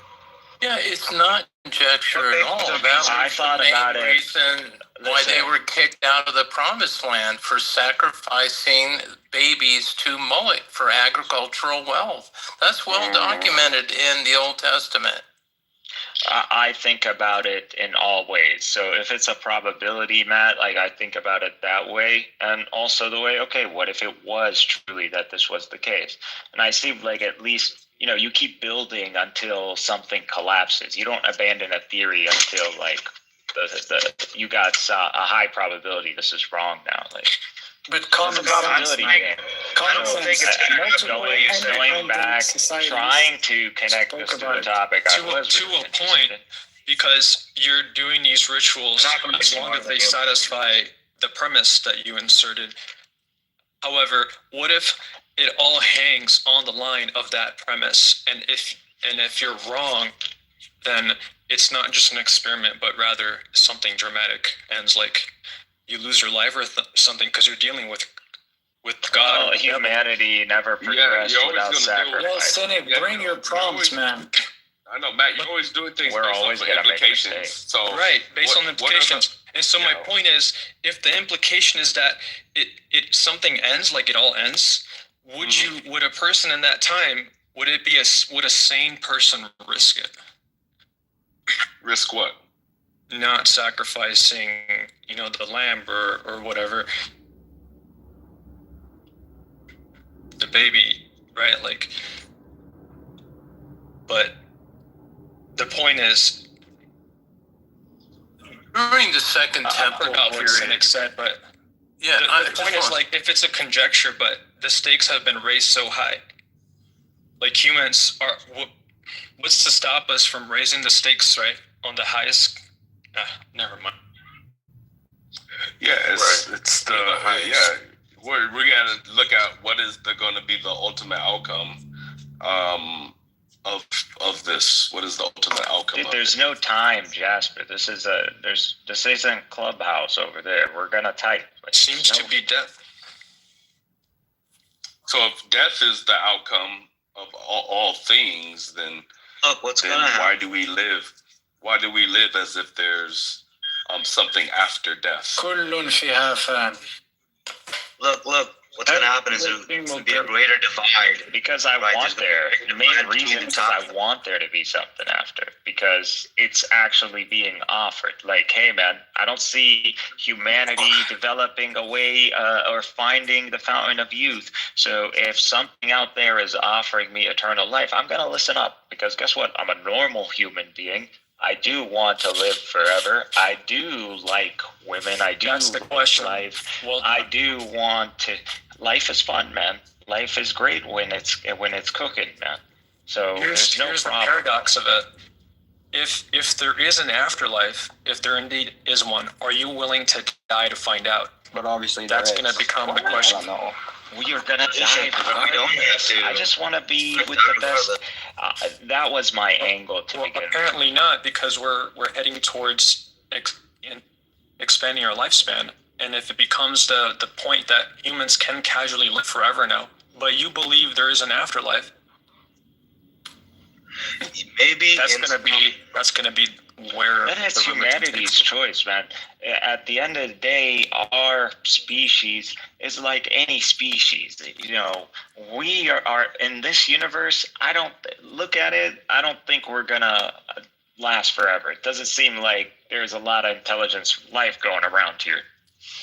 And I mean, it's like only to the billions of years. Like your lifespan, not like literally forever, but like let's suppose. Right, you can stay in your prime health as long as you do a routine or something, and then it's like you don't die unless you have an accident. Because right now, right, you hit 100 years old, right? So far, we just die, and so we have so many beliefs that revolve around the afterlife. But if it actually becomes a thing where now you have to choose if you really want to be faithful to your religion, that's about the afterlife. how are you going to rectify that with the average person living, indefinitely? I have no problem. Humans make their choice. Someone living indefinitely. I mean, you have these millionaires or billionaires that want to live indefinitely, and I just don't think it's possible. Why can't I have both? Why would I stop believing in God anyway? Well, the belief is that it's never going to be possible. Nothing in Islam says I can't pursue eternal life. On that. That's the deception, cynic. So because for there to be some. You're giving what can you take from me anyway? Your life force energy. Like, dude, get the fuck out of here with your yoga shit, bro.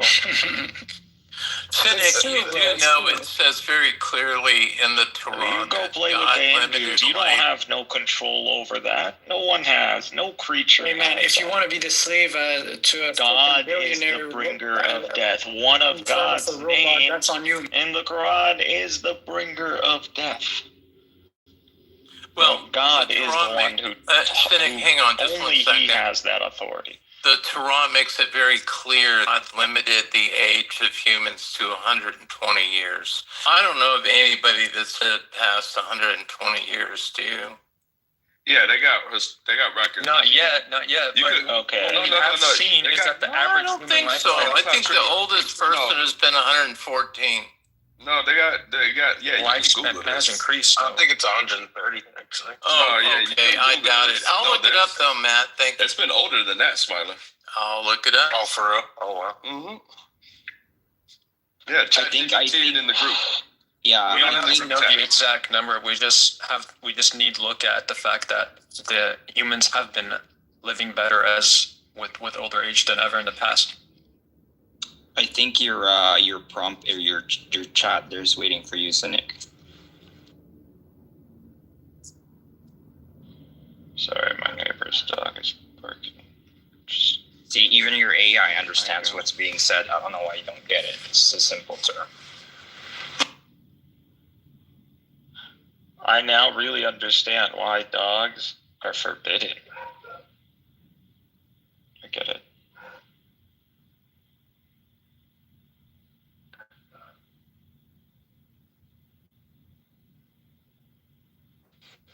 Yo, man, at the end of the day, I've never hated dogs this much, dude.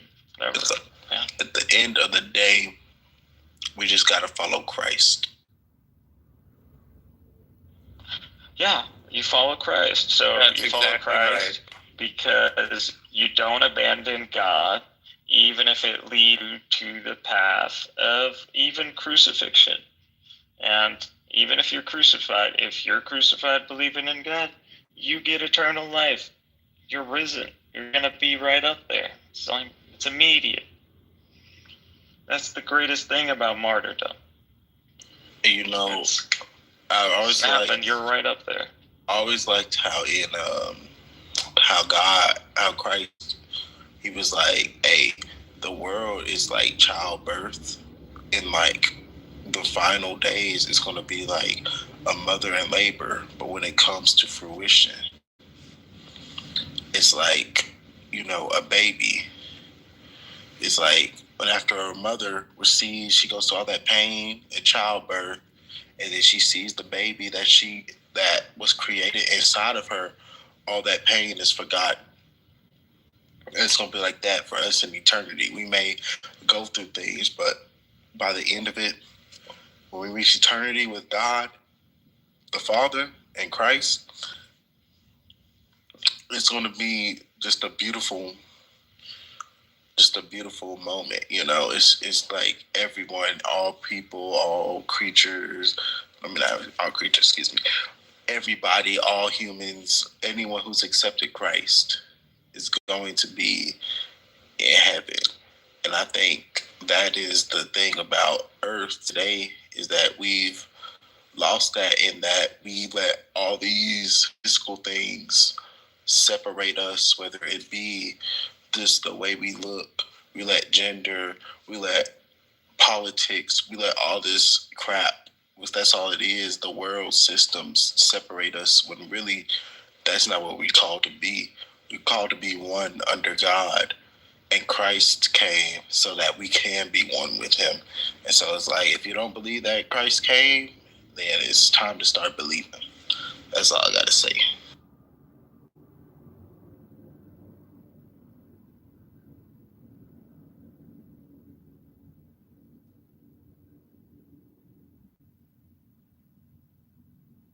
Yeah, man, I don't know about you, but it's something Christians are guilty of that I also don't like about. Bro, okay. Yeah, we're gonna have to mute you. All men, this guy. falling short. Got this. Right. All men have fallen short of the glory of God, bro. All men have fallen short of the glory of God. You're right. So if you see a Christian falling short, you need to remind them of a word and be like, hey, man, your scripture says this, and you ain't living that. And if they real, they're going to be like, oh, my bad, bro. You right. I was not being a good example. This is what I should have did. If they try to get defensive, then that means they need more work done inside their heart. You know, because if we say we as Christians, right, Christian means we following after Christ. And not only that, we also believe that we believe in God. Granted, I don't like the term Christian because everybody calls themselves Christian because it's a tradition, but they don't call themselves Christian out. They don't let the world label themselves as Christian, because if you go in the New Testament and you read Acts, it said they didn't call themselves Christians. They called themselves followers of, right? As in they was following Christ. They were God. As in if you read the Old Testament, right, and you read the Old Testament, a lot of people contribute to Judaism, and you read the sequence of events that happened, not only that confirmed in the Bible, but also confirmed through history and different things like that. You see that Christ came, right? We know that Christ came. That's confirmed through ancient historians, right? It's not just one document. It's many people, even outside sources, right, saying that. So we have that the Messiah before Christ, right, came. We have confirmation that there was prophecy and Christ came. He fulfilled that prophecy and then died on the cross. As they said, he was bruised for our transgressions. This is in Isaiah. You can read this in Isaiah. He was pierced in his side. Literally, the exact same thing that they said was going to happen, happened, right? And then it was like, he's going to rise. Now,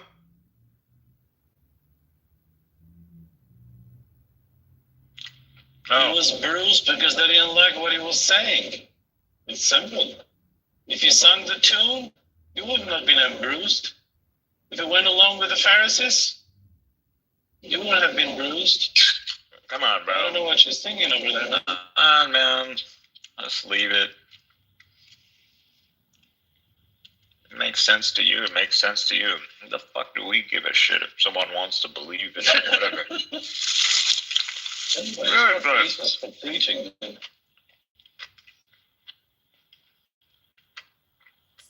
Everybody's gonna follow their God all the way to the end. Good luck, man. I miss Michael deep down. He gave me He doesn't give a shit right now. Let him speak. No, seriously. Either you're a truth seeker or you're not. You want to lie to yourself? You want to be that kind of human? That's your choice. You want to wait for someone to come and save you? That's your choice. I'm here. I understand what we're here to do. We are human beings, and this is our stage. This is our time. Eternality is forever. Life, dunya, is only one time. That's what everybody's missing. This is it. We need to leave a mark. We need to tell the heavens, hey, we know you're there. We got you. Look, we can do it too. We're on the same. We want to show God has challenged humanity. Not only that, the most enlightened among the jinn has also made out of humanity an enemy. this is a Mexican standoff. And God has to play by certain rules too. God isn't like just like cracking the sky. Like that would be him just flipping the table over. Sure, God can flip the table over. God ain't like that though. For some reason, Satan felt like, there's still a showdown to have with God. So whatever. So we're part of something cosmic, man. We're part of something ancient, and we are the chessboard. But just like how it was like with the gods and the Greeks, and how there was champions and that happens too. Like God has his champions and Satan got his minions, and it is what it is. And humanity is just this checkboard kind of thing. Cycles and whichever side tilts for the other.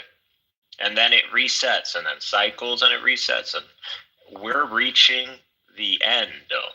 So Prophet Muhammad was the sign of the hour, and so Jesus was already a sign of the hour too. But Prophet Muhammad was saying it's very imminent. That sounds like 2 hours.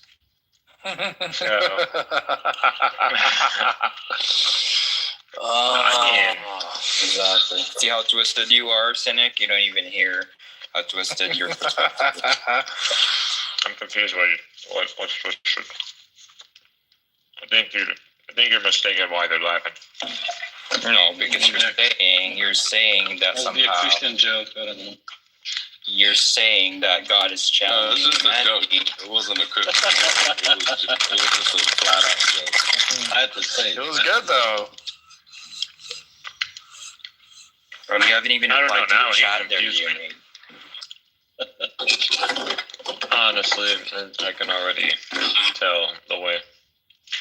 Anyways, you're trying to set time on a AI, bro.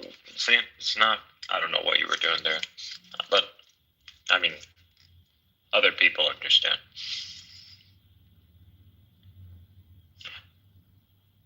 Yeah, I didn't know you do group chat GPTs. That's crazy. Yeah. Not surprised. Not surprising though. Definitely not. No, it's not surprising. I just was like, I didn't know you can do that. Like, you guys can interact as a group with the chat GPT. That's pretty legit. Yeah, that was only a matter of time of that coming. Thank you, Mom. Just more potential social media outlets with AI. See, that's why Cynic is not even engaging with his own group, because we haven't even started a conversation, and his logic's really failing, and it's not engaging.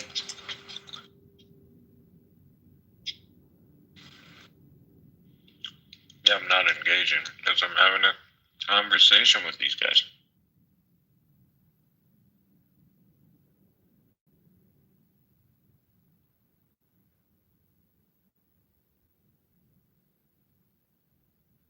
I mean, Mikhail's not dumb, Jasper. I mean, you have to know that, right? He's not a dummy. No, I know that. And that's exactly why.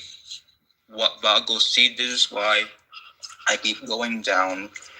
I mean, I shouldn't really, but I go to Muslims' rooms, because you have people like Sinet that is not dumb, but yet because of whatever belief system that he has, somehow he's somehow stupid is not the right word, but just so lost on the basics of how things work. It's like, I understand it's the basics of like the Trinitarian. Like, I get the irony. The irony, Jasper. The irony is the Muslims think the exact same thing of your beliefs. That they're absurd. Well, I don't care what Not they only think. they're absurd, they think your beliefs are quite ignorant. See, the thing is that I listen to what the Muslims says, but the thing is, when the Muslims speak, they don't even understand what they're saying.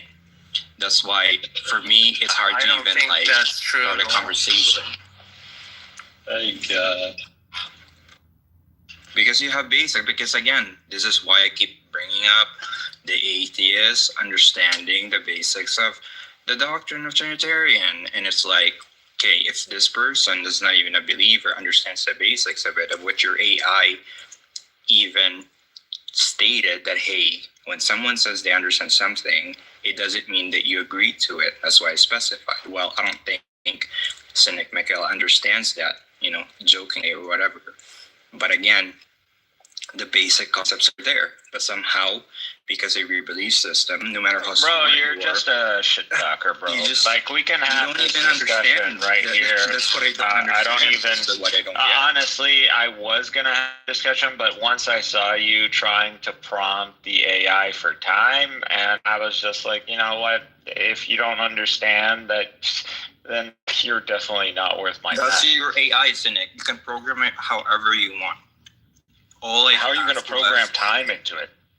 You can program. You literally sent a whole prompt before I even had a conversation. That I just learned about this thing that you sent, and I'm like, I don't even understand the whole thing. The AI can't count time. It literally can't do it. What time are you talking about? Yo, he's changing his mind because the AI destroyed the position he takes, literally in front of us, 2 times. I'm not even engaged, and you guys are like spamming with each other. Oh yes, we had this discussion. I think that's perfect. You and him. And now he's if you can take on a meeting and you can get a conclusion that conclusion Trinity is coherent, logically coherent, then I'll take you on. There you go. But that's not what happened, literally. No. That's what I'm saying. You guys keep going at it until you get to. Yeah, the debate is done. It's a contradiction. Does it say conclusion? Yes. Strict classical logic, yes, that is a contradiction.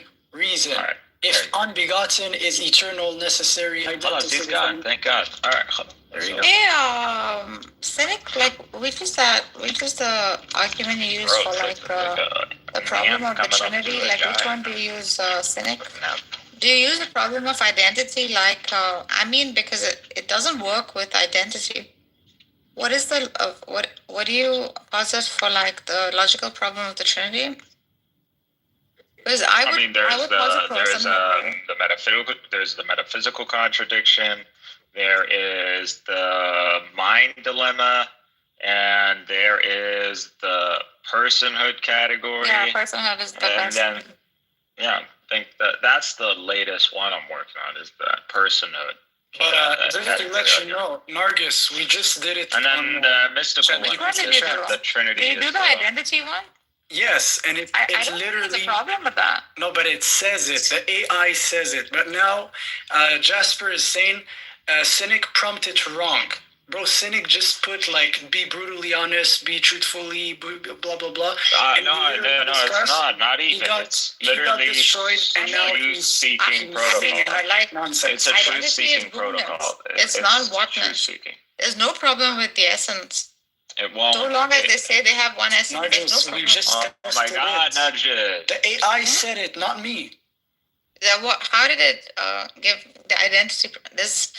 There's no distinct identities though. There's distinct there's distinct identities. Maybe if you're looking at personhood, but there's no distinct Mahia. There's no whatness distinction. Okay, so let me just say. So we're 1, 2, 3, 4, 5, 6, 7. We're 7 people on a chat GPT. Crazy, I'm just because she just came. She just came. Just a context. So just 1 moment. Yeah, give me 1 second. You were having the discussion before Yes, she was not there. So we're 9 people on a chat GPT chat. What do they call it? The Lipness law? What is it? What is it? Hey, Draco, what is it called? No, there are those laws where they have special identity laws. If they share all the attributes, then they're allowed to. So they what is it called? I forgot. Lipness law, whatever the fuck they're called. So yes, that's the argument. That's why you don't really use the identity argument because it already has horrible. Get out of jail card. So no. I think that ChatGPT answered you, with regards to Nicene theology, right? Did you understand it now? Because what ChatGPT answered you is exactly what we were trying to explain to you for an hour. Which is what? Which is I just came in. I mean, you can go through the chat, but basically, like these properties are for defining the person, not the divine essence. No, listen. Look at the conclusion. Under Nicene logic, where it says that these are not essential properties, yes, it is. Under essential properties are not logic. Because your final explicit. Yeah, if you assume classical identity logic, no, not coherent. If you assume Nicene relational ontology. So relational ontology, yes. No. Coherent within that system. Wait, let me check Nicene logic is kind of because your final question but it's okay. Like anyhow you explain. If you can explain it, like why not? If you can make it coherent and somehow. Well, the thing is, if you're gonna try to apply like classic identitarian property or logic to God, then your God is already not God or whatever.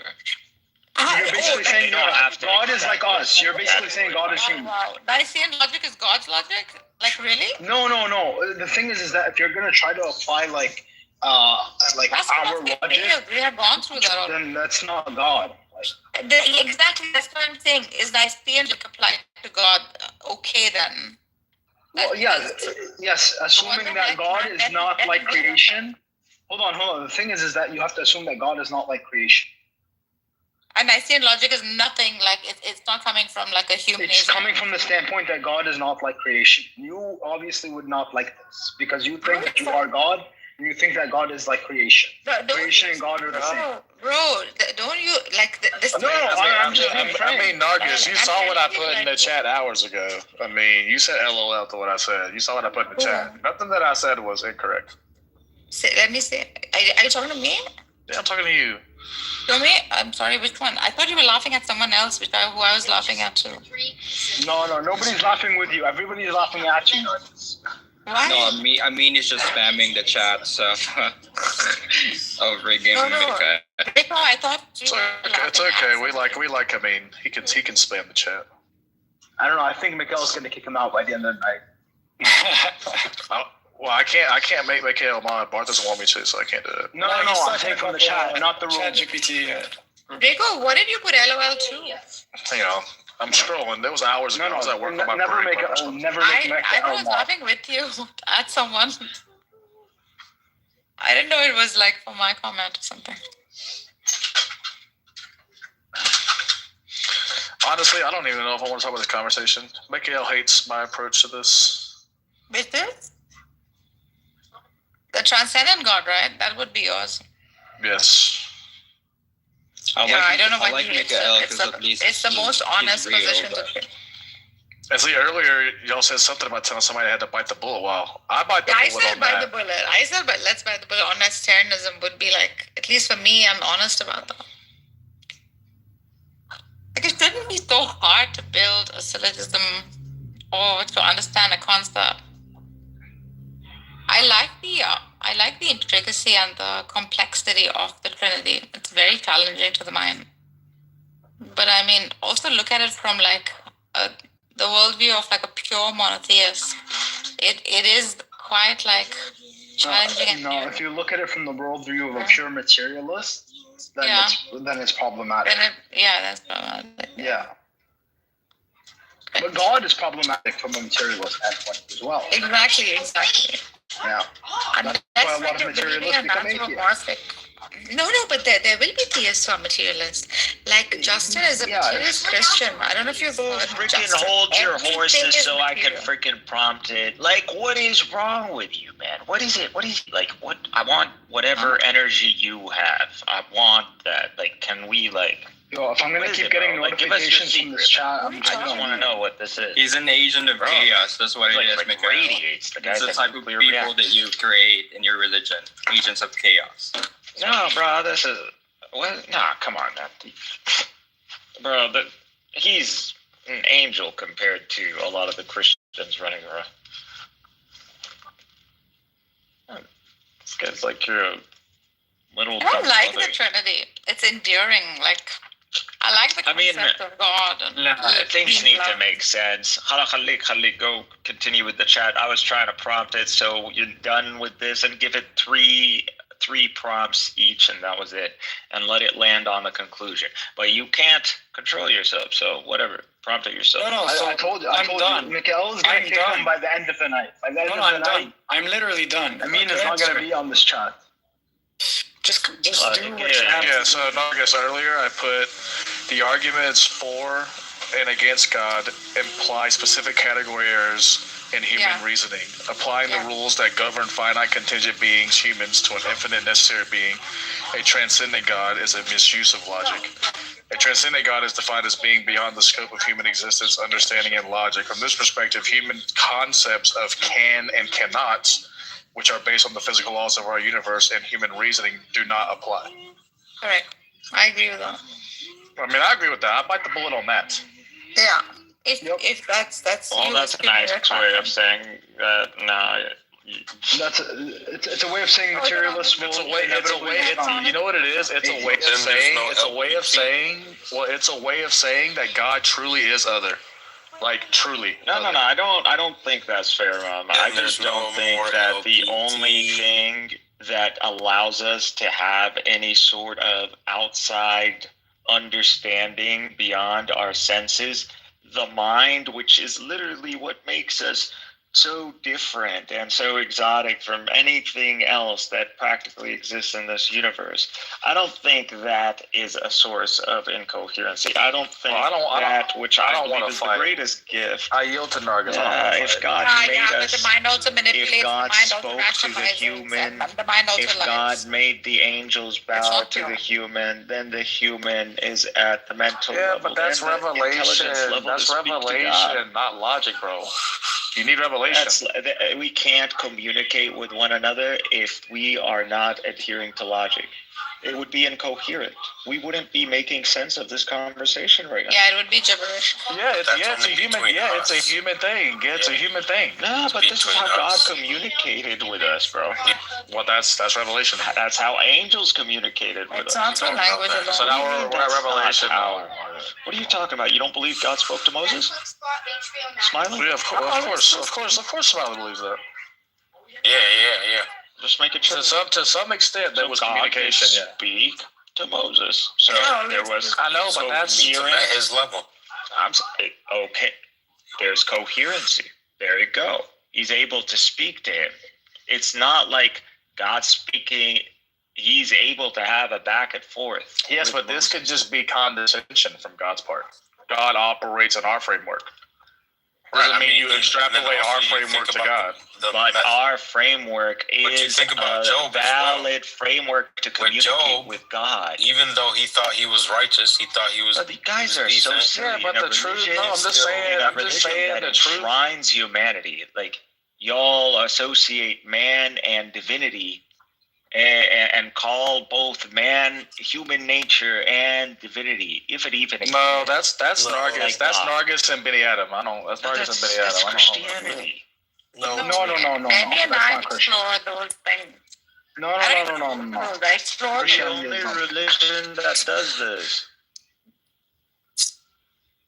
Mikhail, that makes me want to ask you. Any religion putting human nature in the category of God. Do you believe what Spinoza says? Does God break the natural laws? Does God break the natural laws? I'm still undecided. Yo.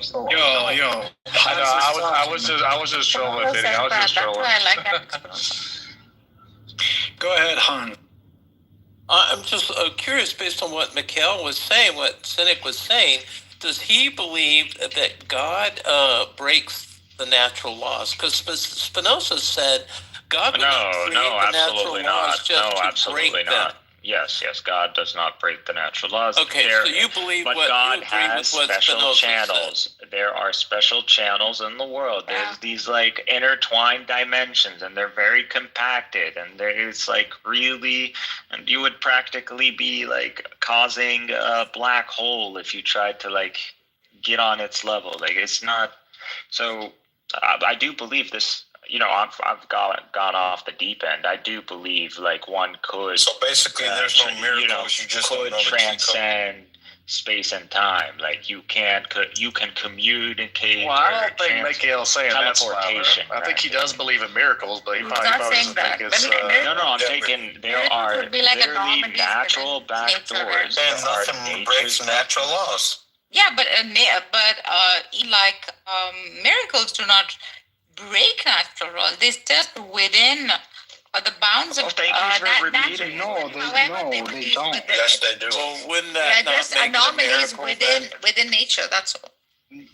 Anomalies within nature. So it's within nature for like the seas to rise, for like virgins to give birth, and all of that. What kind of nature do you live in? No. That is just very rare. That is a very rare event. Really? Like virgins to give birth? Virgins can get pregnant, like in nature? But she's giving birth, right? It wasn't a freaking giraffe giving birth to a human. But we're not saying it breaks the laws of nature logic. For virgins God did it through the substance interaction, the laws that he established. God doesn't need to break the rules that he had an eternity to literally plan ahead for. Let's assume that he needs to plan. Do you understand? Can you just seriously stop yelling? I don't think anyone's yelling.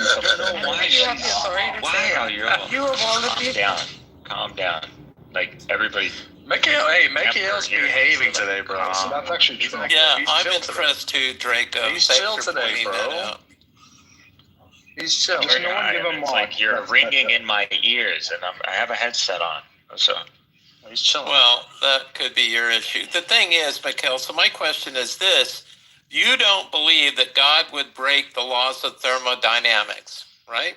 Nor would God break the law of gravity or Ohm's law or any of these laws that we've discovered, correct? Guys, you really need to be like keeping up with what's going on, man. Like it's information. Everybody knows it now. It's information. Everything is just this quantum foam. It's all just structured information of what could be. It's different when you actually see it. When this is when I became a believer. It's like they show the laser beam. It shows the angle of the fraction, and then he's like, that's where it is, right? That's where it is. And then he literally turns off the light and then puts another piece of fraction paper, like literally microfiber, like 1,000 fractions a millimeter. And then the fucking thing was at another place. It was in two places at the same time. He's like, nothing changed, man. All we're showing you is that the other one didn't cancel out. They're everywhere. The light is everywhere, and it just cancels itself out. And that's the one that we actually see. It's relative, man. It's real, dude. That entanglement shit is real. We're everywhere this is just collapsing for some reason. We're collapsed here, whether it's our choice or whether it's the higher observer or whatever. We're everywhere. Wherever we could be, we have access to that. Wherever we could be, we're connected to that. Did I break Mikhail? Wherever we can be, right now in the present, we're all. I think I broke him, Nargis. I think I broke him. I mean, I just came back, but is he talking about the same thing earlier? Like, God is everywhere, so we are God and we are everywhere? No, Mikhail has never said this. It's all connected. It's all connected. No, I've said it's all. You need to stop. I know they fucked us, but the whole education system is wrong. Everything you need to reset. Everything they taught you about garbage. That you need to go. It's garbage. It's all garbage. It's all garbage. Yeah, it's not particles. It's all bullshit. You're dealing with excitements in fields. You're dealing with entanglements, ripples that connect through different fields, and that's what we are. Are you talking about science? You talking about science fields? Fields. Yeah, in physics. Oh, sweet. The electromagnetic field. Science is part of the fields. Yeah, Yeah, we don't. Yeah, exactly. Those are the fields we know. I believe consciousness Everything is is a field. fields and the interaction of fields in a universe within the context of a universal Theism field. and atheism is just at this. We will get to a point. It's semantics. 11-dimensional space where across all of the brains, the ripples are interacting with each other, and everywhere they cross, there's some different kind of phenomena, particle. Are we talking about the multiverse? We're talking about the universe. I agree with you, Setting. I think physicalism is pretty much cooked. I mean, listen. All these terms, all these terms you're using are intertwined. Like, you could be talking about the same thing, but specifically, if you're talking about entanglement, what is it being entangled? Bro, look at I gave you an experiment. I described entangled in some way. But give me two concepts or two things that are being entangled. If you want to sum up what you're saying, or is the universe entangled with the spirits? What are you talking about that's entangled? You're mixing metaphysics. Entangled with it. Well, I'm asking you, help me. What is being entangled? What two things are intertwining with each other? I understand, but you're demanding knowledge, but you're very authoritative about it. All right, so let me soften myself up. Hey, buddy, can you help me understand what's entangled and what's being entangled, please? Help me understand what's being entangled, please. This room is being entangled. See, it requires a fundamental education now. I just need right. Quantum mechanics. This room is a field, right? And we. Well, can you let him answer it, please? Can you let him answer it, please? The speaker that said it. Can you tell me what's being entangled? What the electromagnetic field is. I know what a question is, and the question is, what is being entangled? I'm telling you, this is going to help, assess where we're at. No, assess a question. I'm asking you two things. It's an excitation in a field. Okay, entanglement is excitations in a field. All right. That is not the definition of entanglement. Listen, I'm not trying to break the whole thing. I'm just saying, listen. If you're one field or multiple fields, whatever. Okay, what field are you talking about?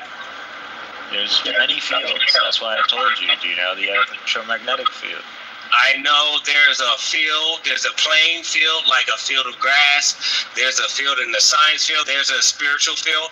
What are you talking about so I can catch up? I'm talking physics, electromagnetic field isn't physics. Okay, sorry. So you're talking about science. All right, so what is being entangled as far as your theology? Is it electromagnetic field versus the... I'm not talking religion. I'm talking we need to understand what the science is. And the whole notion of the world is made out of these little matter particles, these little Aristotelian particles. This is no longer the case. What we're dealing with is excitations in fields. And these excitations have entanglements. They're all entangled. The whole fields are entangled. Different densities. Are you talking about carbon? Are you talking about matter? Are you talking about bacteria?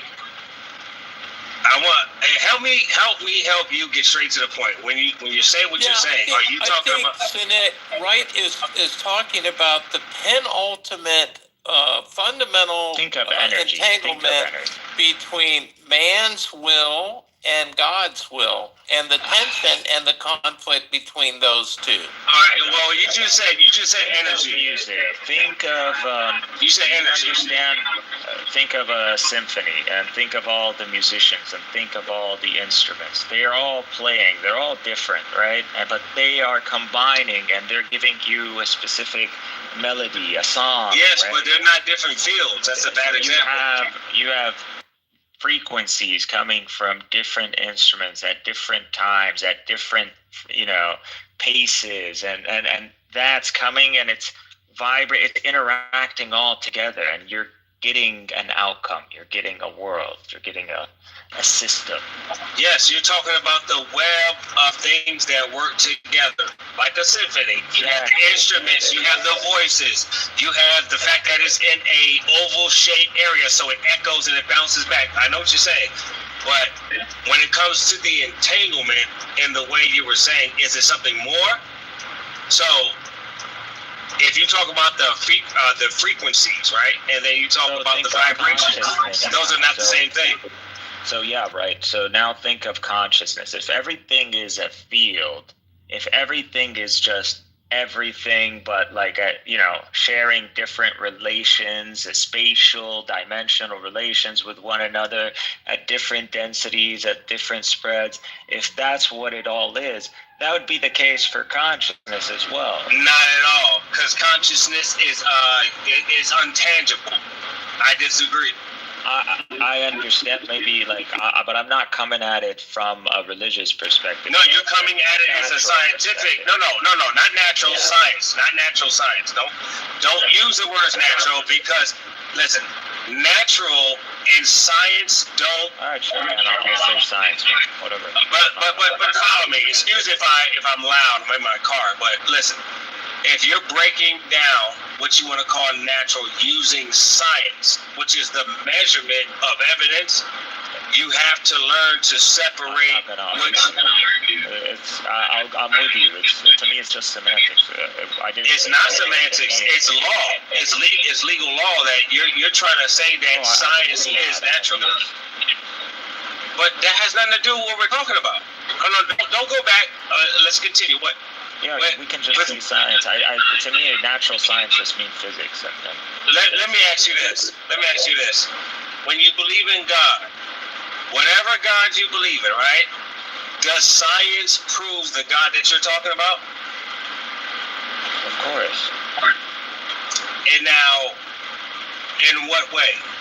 Let me give you an example of mine, so you can understand my question. I'm a Bible guy. I believe in Jesus, died and rose again, the whole nine, right? Now, the reason I can say that is because science alone has not been a tool that can unravel the Bible. So what I mean is much back and forth like throughout history that we've learned. Well, the Bible makes this not true. This is true. As much back and forth, we've still always used the Bible as being something that has not been seen as a false. There's nothing in the Bible that is false when it compares to history or science. That's why I use it as a truth. Well, give me something that has been. Well, give me something that has been proven wrong that the Bible got wrong. Got it. Give me your evidence. Got it. You want to do this or should I? Let's do it. Let's do it. Please. You want me to do it? Never tried to prove God scientifically. No. I said Bible. You want something that's scientifically or historically inaccurate in the Bible? Yeah, I'm saying science and the Bible have not. It's not his job to do this. I mean, we're there now. Listen, I'm just saying, does anybody have scientific proof that will say the Bible is inaccurate or is false in this specific subject? If you take a literalist approach, the point was to prove God. That's where the discussion was. No, but I'm trying to bring back the conversation. Let me give you an example. Have you noticed that the historical markers where this place is called this place at this time, the Bible does line up with history. Is that fair? No, this is called. Go ahead. So even that's wrong because, like, you can look at in Matthew, for example, the whole thing about collecting taking the census. Everybody returned to their hometown. The Romans didn't do it that way. They even got the governor of, I think it was Syria, wrong. That's just like historical. Okay, so but if you want to sign, I'm just saying, you said Texas and Syria. Those are the two things we got wrong. That's what you said, right? Those are just two examples off the top of my head that are historically accurate. Let's go with the first one. All right, so let's go with the first one, the taxes. I think it was the taxes or the census. I forgot which one it was. Where basically Matthew says everybody goes to their hometown. No, but did you see how the conversation got to somewhere else? Like, that's not the point. The most interesting question you posited was, can we prove God, right? So his point was, he's not even trying to prove God scientifically. He's presenting a metaphysical framework. No, you got it wrong. And he's going to say, from the empirical data we see, there is great evidence to conclude that there is a necessary being. You got it. No, you got it wrong. There is no way you can prove God. That is out the picture. We didn't have that. No. I was saying prove that the Bible is real or false. I'm talking about the literature. That's not me. This is not my job to do this. No. I'm trying to change the scenario. I'm just saying. Whoever was a name. Right. Is it fair? Is it fair to ask, like, maybe we're not interested in arguing the Bible right now. Like, it's kind of repetitive. Like, people have heard it a million times. We just got to a good question talking about taxes and census. I thought we were about to unfold it. This guy's a fool. What do you want with him? He's straight up. Yeah. Any critical examination of the Bible, especially if you take a literalist approach, you're gonna come up with historical and scientific inaccuracies. But if you take a more metaphorical approach, then that's different. But the thing is, what is literal in the Bible, I bet you haven't found something wrong that is not matching historians. That's why I wanted to talk about it. No, that's definitely not. So let's unfold it. So, listen. Let's do historians first. So if the Bible is inaccurate and historians disprove of it, that is one thing, and scientifically, that's another thing. That's fair. So let's unfold it on all sides. But let's start with historians. Is that fair? Sure. It was a governor of, I think it was Syria, that was mentioned in Matthew. That was actually just that was wrong. Like, it was the governor later or something. I'll look into the details. Give me a second. There's explanations. There's different explanations for this banana. But listen, what part of the Bible is the most obvious and most known, inaccurate statement or verse that goes against history? What's the best one? And this has nothing to do with Jesus. What is something in the Torah or the New Testament that is inaccurate that everyone can talk about?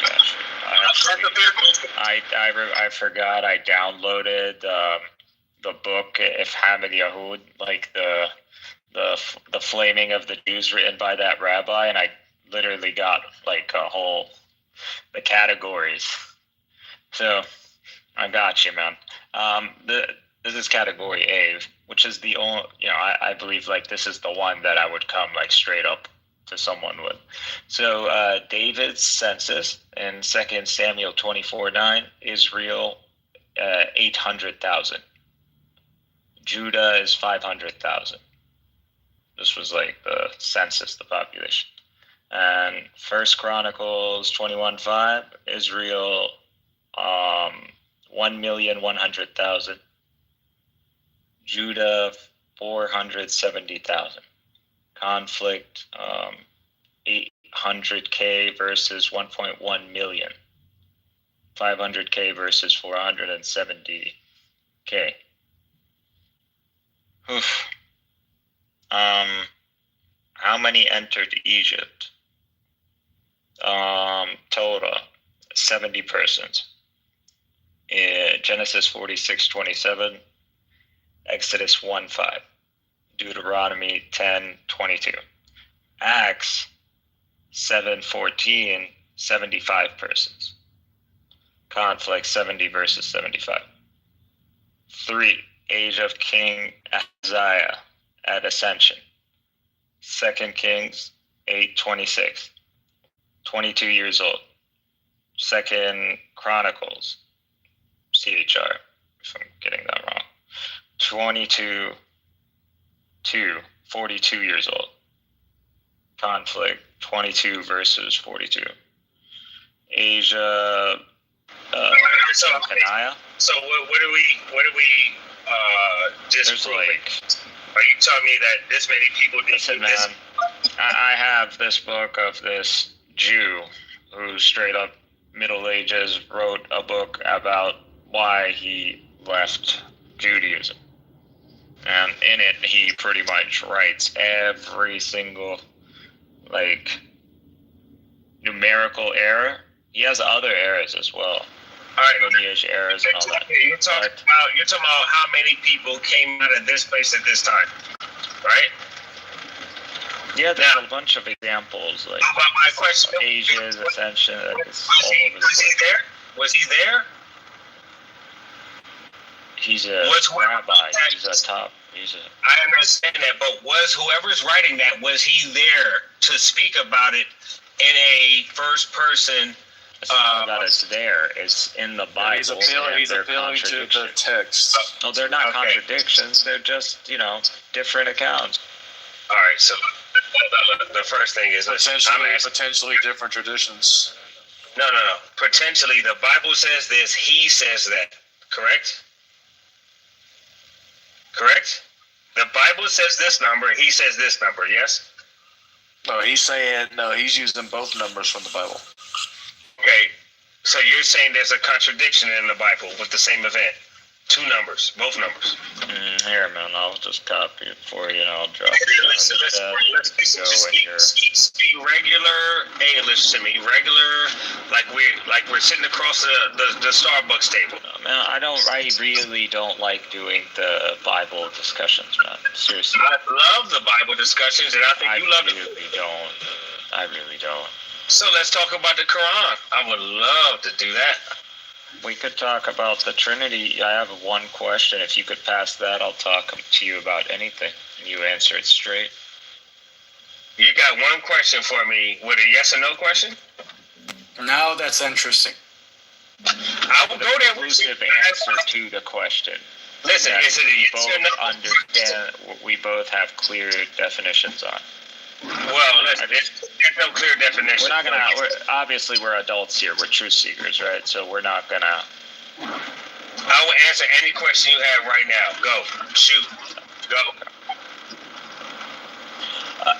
You're a Trinitarian, right? Yes, I am by definition, but not terminology. But yes, go ahead, shoot. What's the question? When someone says. No. Ask me a good question. I just want to establish the vocabulary, so just because I want to make sure we have the same understanding of the term. Are you a Trinitarian? Oh, I'm not. I'm a Unitarian. He's a Muslim, bro. You're a Muslim? No, he's a Trinitarian Muslim. Are you alright? So you are So I never heard of a Unitarian Muslim. You don't want to torch. My brother, I want to have a good conversation. Look, you're a Unitarian. I'm not a mod. Who's talking? You want to talk to me? Okay. You're not a Unitarian. You're a Muslim. You're a Quran believer. That's fine. Islam. That's fine. Okay, so Unitarian is a Christian Old Testament only person. Right. That's the difference. No problem. You said, I just wanted to figure out if we have the same understanding. So, mind. I understand mind to be awareness, consciousness, center of I am. Right? My cognitive self.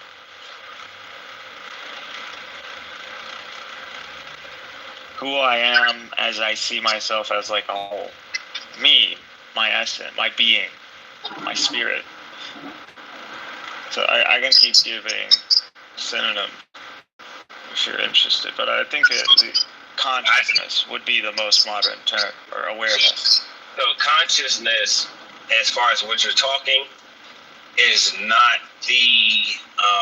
I think I know what you're saying. So work with me, right? If you're saying that consciousness is the mind or the apple of the eye, it's not only the way you're describing it. Or I would say this: the eye is not the soul. Is that what you're saying? The mind is not the soul. Okay. This is the analogy that I give. So there's a multiverse. There's another universe. It's a copy exactly just like this one.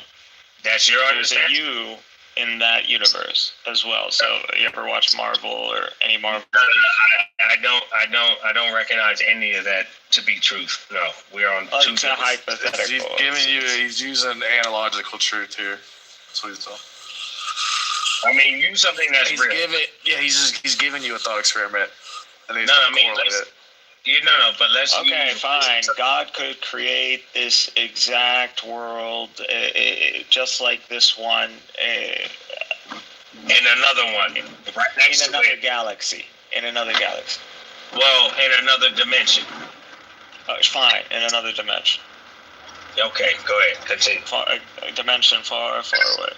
No, so right here next to us. Okay. Yeah. Let's get to semantics. No, let's get to semantics. Go ahead. Continue. I'm gonna follow you. Okay. So it's the exact copy of this one. There's a you over there as well. It's doing the exact thing you're doing right now. That's you got that in your head? My brother, you're losing me on there's another on the right side in that universe. Like to be honest, I can't even have that conversation because it sounds comical. I don't nobody here understands that kind of explanation. Okay, here, fine. We clone you. We clone two of you at the same time. So we got your two clones in a room. Now, what makes those two clones different from one another? Is that where we're going? You would say you would name one of them M. You would name one of them N, and that's it. That would be right there. Look, I wouldn't name one of them the original, the clone. Right there, I will separate. That's why I have the original. I didn't say compare with the original. I have the original in one clone. No, that's why I said two clones. I don't know two clones. I have the original. I have original. It's literally why I said two clones. Yo, two clones means that there's a originator and he's one. What are you talking about? Yeah, we made two clones. Yo, a clone means forget about it, man. If you don't want to engage, it's fine, bro. Is he wrong or am I wrong? Like, if you're not understanding, hey, okay, here, dude, you imagine the Matrix. Imagine you watch the movie Neo and the Matrix. Imagine you plug into the Matrix. Now, is the person in the Matrix that is you a different mind? Think you're just the wrong way. Have a deep discussion. It's still you, right? It's your mind, right? Let me ask you this: if you deal with the soul, and in the Matrix, is the soul Neo or the soul Morpheus? I'm using your same example with the evidence of a bad example. I'm talking about the soul. I'm talking about the mind. The Matrix. My brother, at least. I'm trying to agree on the understanding of a mind. The concept, listen, right? It's the bad concept. All right, so let me take over. what you're trying to say, you're using bad examples. I'm trying to help you understand, and I'm trying to find. Okay, you tell me what mind means, bro. You tell me what mind fucking means. Because now you're gonna let me know when we should move on, because we're not going anywhere. No, let's break it down, because that's where the problem is. Let's break it down. Yeah. Let me ask you this: is the mind very concisive? Nope, no fucking questions. No fucking questions. Let's get it straight to a T. Is the mind the same as the soul? Is the mind the same as the soul? I say no. What do you say? Nope. I want the definition of mind. I can Google this shit for you. Nope, I try to do it that way. Now it's over. We're gonna. It's over. All right, so you don't want to talk about it. All right, next. No. We're done bullshitting. So you want to? Let's talk about the definition. We're stopped. No. Fine. Go get me what mind means. Tell me what mind means. You don't want to understand. You didn't like any of my analogies. You didn't like any of my explanations. So go ahead. Tell me what mind means. It is the element of a person that enables them to be aware of the world and their experiences, to think and feel the awareness of consciousness and thought. So it's not consciousness, the faculty of thought, the awareness. No, bro. That's really what it said. Listen, man. Do you want to read it again? Go ahead, read it again. You have to understand, whatever you were trying to line up was not specific. No, we both agree on this definition. We haven't even began discussing anything. We won't agree because you don't want to agree, because you're having. Haven't even gotten. We're just agreeing on a term. Right. We're just agreeing on a word, my man. All right, so let me ask you this.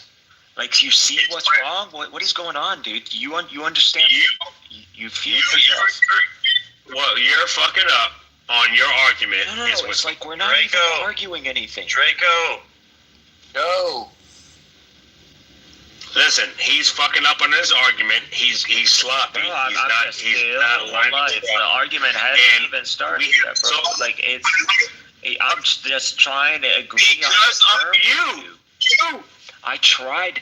Now you want I don't want to agree. Is it the soul or not? That's why I gave the Matrix analogy. That's why I gave you the cloning analogy. That's why I gave you the multiverse analogy.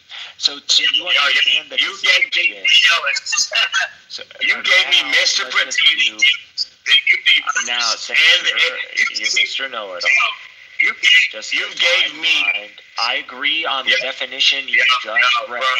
You gave me Phantom Snapping and the multiverse and all this weird shit. Oh my God, you guys has nothing to do with reality, bro.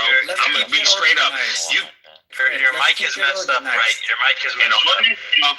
You're a moron, dude. And this is man, you're not. We haven't even gotten to anything. And if you're so sure your Bible has no fucking contradictions, go convince an AI of that and come back and share it.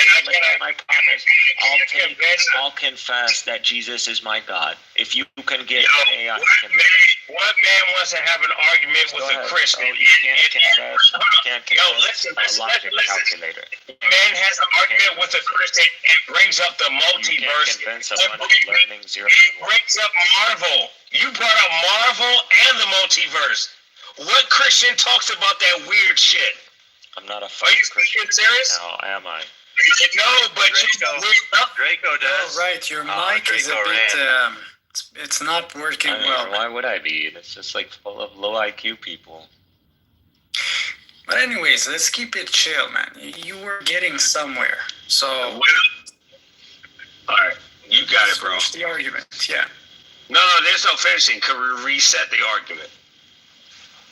We haven't even started the freaking argument. We're trying to agree on a term. Motherfucker, once you went to multiverse and Marvel, we lost it. And we stopped doing all that, and now we're just getting straight to the term. So I don't know what term. The term. Right, it's too hard to hear you. Right, I don't even know what the topic is. So the term is not to talk about. Haven't even started. It's not possible to hear you, buddy. I know that's your friend, but tell your friend take it over. I'm done. I literally haven't even started. You haven't been started, and I literally tried to give you analogies. You rejected them, and we just went straight to the term. And it's like you have the memory of a bull. Amazing. And the goldfish. Let's talk about the goldfish, brother. Keep talking. What goldfish you want to talk about? Oh my. No. I want to talk about These years, bro. I want to talk. Where are the mods? Right now. Somebody mod Benny Adam. No, Draco is this 9? I want to talk about the goldfish. Is this ultimate, right? Is ultimate? This is the ultimate goldfish that I want to talk about. No, it's not ultimate, no. It sounds like him, though, because the mic. I thought it was an ultimate, the 19er. He's like imposing himself. I'm imposing the goldfish and the power of the goldfish tonight. Right. Do you understand vertical causality? Yes, and that has nothing to do with a goldfish. But you do? Okay. What's vertical causality? No. Ask me a question. I just did. What is vertical causality? If I give you the definition, are you going to rebuttal? Why don't you just answer the question? No. If you're going to jump in, you're a woman, and it's fine. You're going to jump in this mix? Why do you have to bring up my sex? Because you're introducing yourself into something that you had nothing to do with. What are you talking about? I've been in this room longer than you. The conversation had nothing to do with what you're asking me. Would you agree? Conversation was over. If you can't understand what vertical causality is, you cannot have a conversation about anything to do with Would you agree that vertical causality had nothing to do with what me and him was talking about? Well, that's what it started, and then you just veered into whatever you have, like. No, you for. So, because you basically just bombed in the room, didn't read the room, right, and then just launched into your little oration that you go through in every single goddamn room you bomb into. Oh, so you know me? Yeah. Unfortunately. So what's your question? Vertical what? Vertical causality? What is vertical causality? Are you typing it? Yeah, he is. You know I'm typing it. It says it means the higher level of reality, principle, dimension is influencing a lower level. Yes, I am the higher level influencing. No, honey. Your lower ass. You're very much based in the lowest level. The end outcome. Hey, yo, I just gave you the definition. Understand? So there you go. Oh, I understand now. I'm the higher level, and you're introducing yourself as a lower level. Your finger, right? Your finger is supported by your hand, is supported by your wrist, is supported by your forearm, is supported by your forearm, is supported by your shoulder, is supported by your torso, is supported by your hips, is supported by your legs, is supported by whatever the fuck you're sitting on. Supported by my penis. Supported by my penis too. Supported by the earth. Now, do you understand vertical causality? And my penis. Hey, my sister. It's supported by my dickhead, not my other head. Yeah, there you go. See. The Holy Spirit. Okay. Okay, 90. You're speaking to a 140, so, chill. What the hell's a 140? I would love to rip my sister up piece by piece if you. That's area code. Slow cook. I was slow cook. Hey, what do you want to talk about, my sister?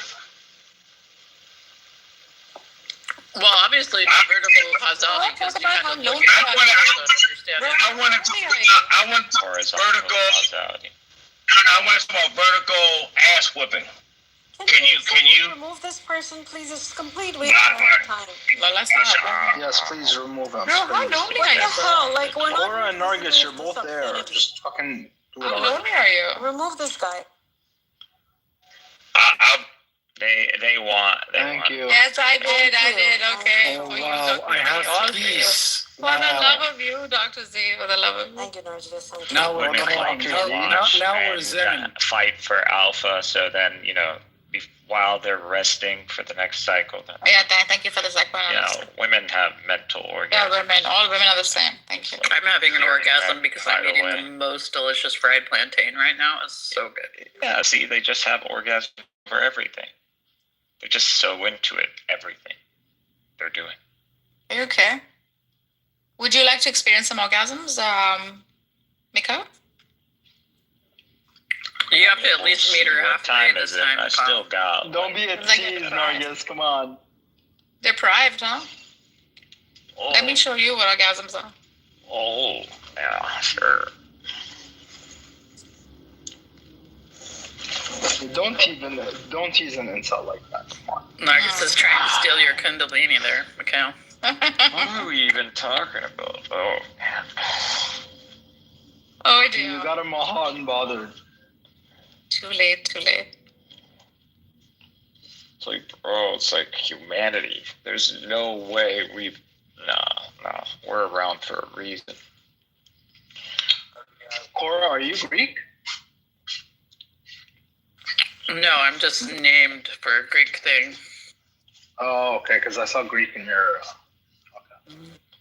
This is why wars exist. This is why you send all these people. They go march. You put them in little Why, nice for orgasms? suits that make them think. No, they go like die, and then like they come back and they're like more humbled by reality now. And then you send, they feel like they're urged to go. You send them out to fight again. That's how civilized nations did it. No, the West had to come and do it in bombs and cities. No, we got to do it now in the urban. We used to go do it in a field. Now we have to do it. White people, bro. Is that white? Assalamu alaikum. Hey everyone. Alaikum salam. When I don't know I who deal you're- with Namaste everyone. ADOS. Namaste. Satsikal. How are you, Nargis? Doing well, how are you? Who's that? I'm not looking at my screen. It's me. Manhattan. Salam. Ali John. Here we go. I know it's coming. Just go ahead and do it. Finish it over with. Merhaba, nasılsın? Ask one of these apes to read what you have on your profile.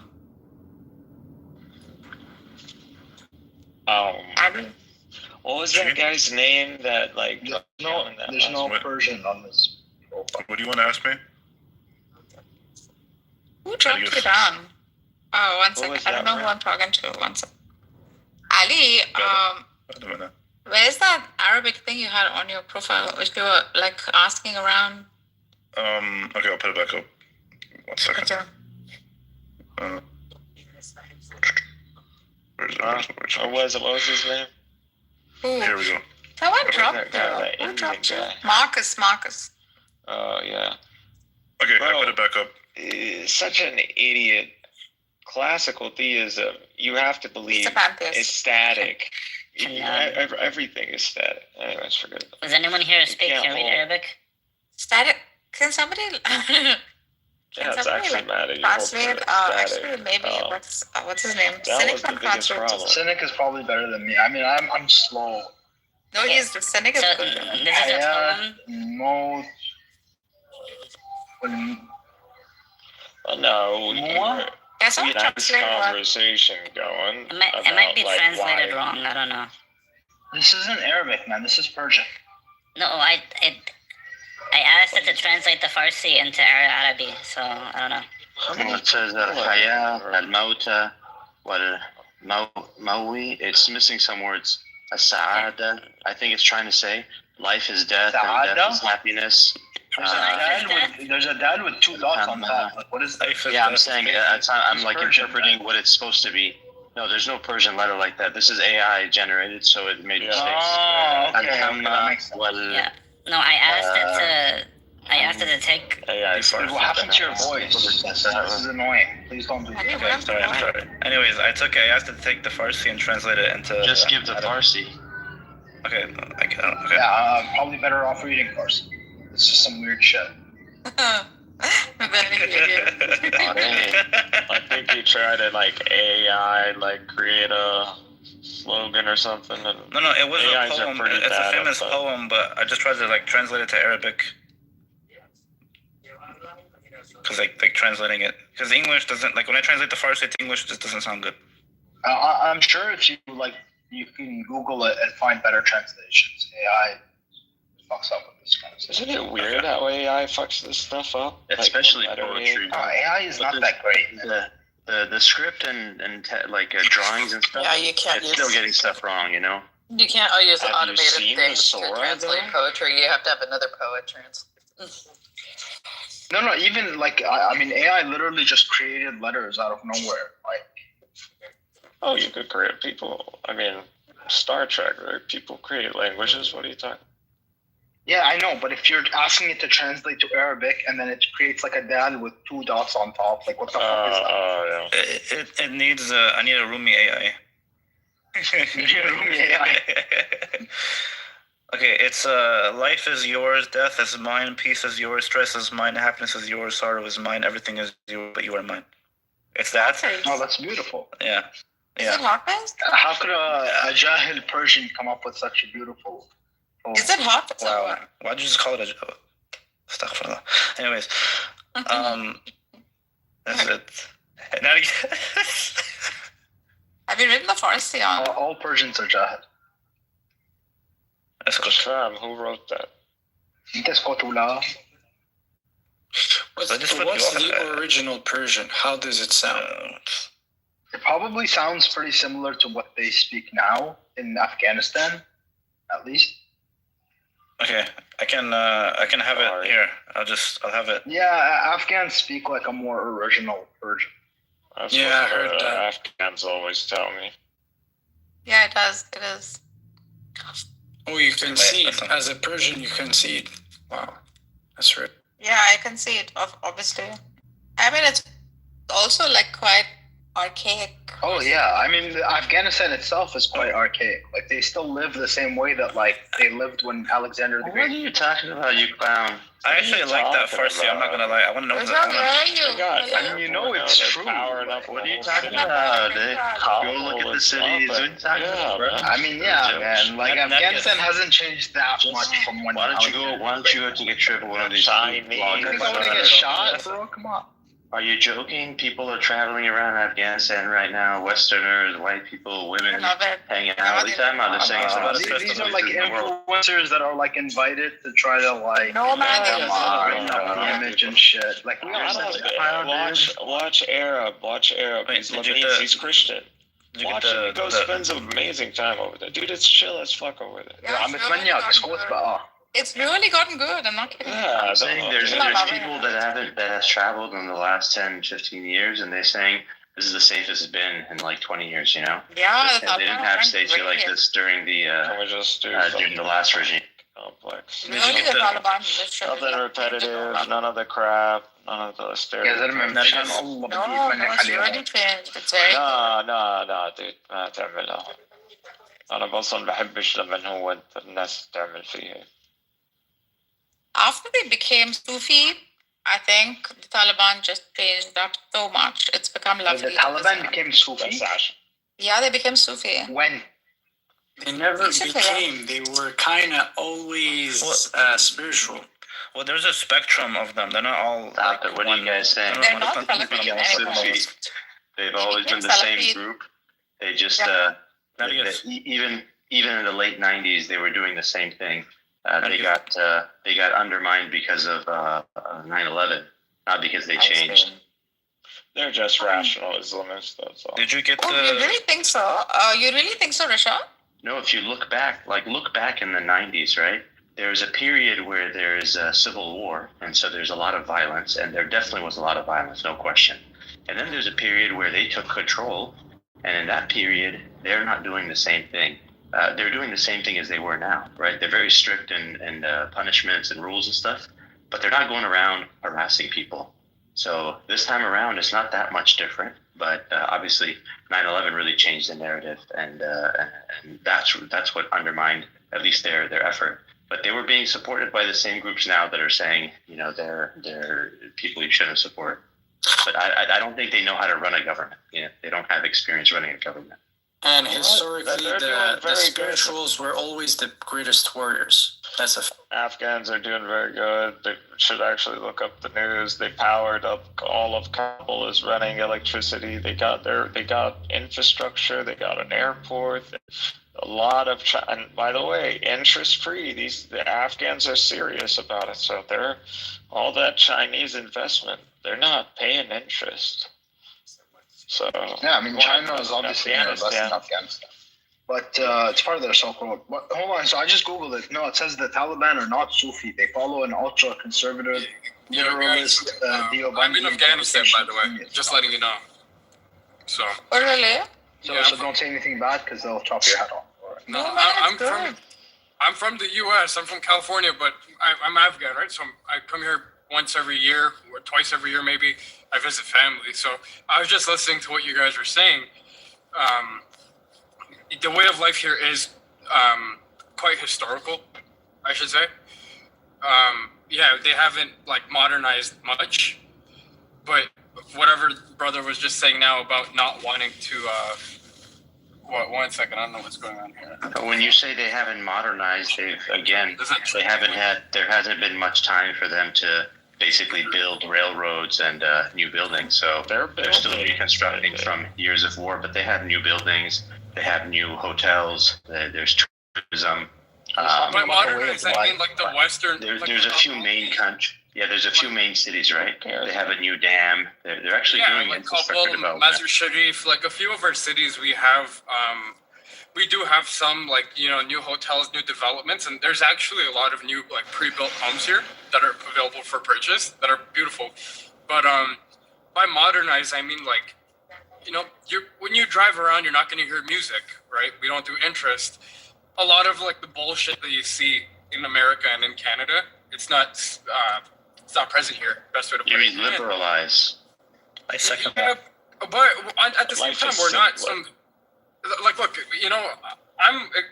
I'm a Muslim. I'm not the best, but I try to be really good as much as I can.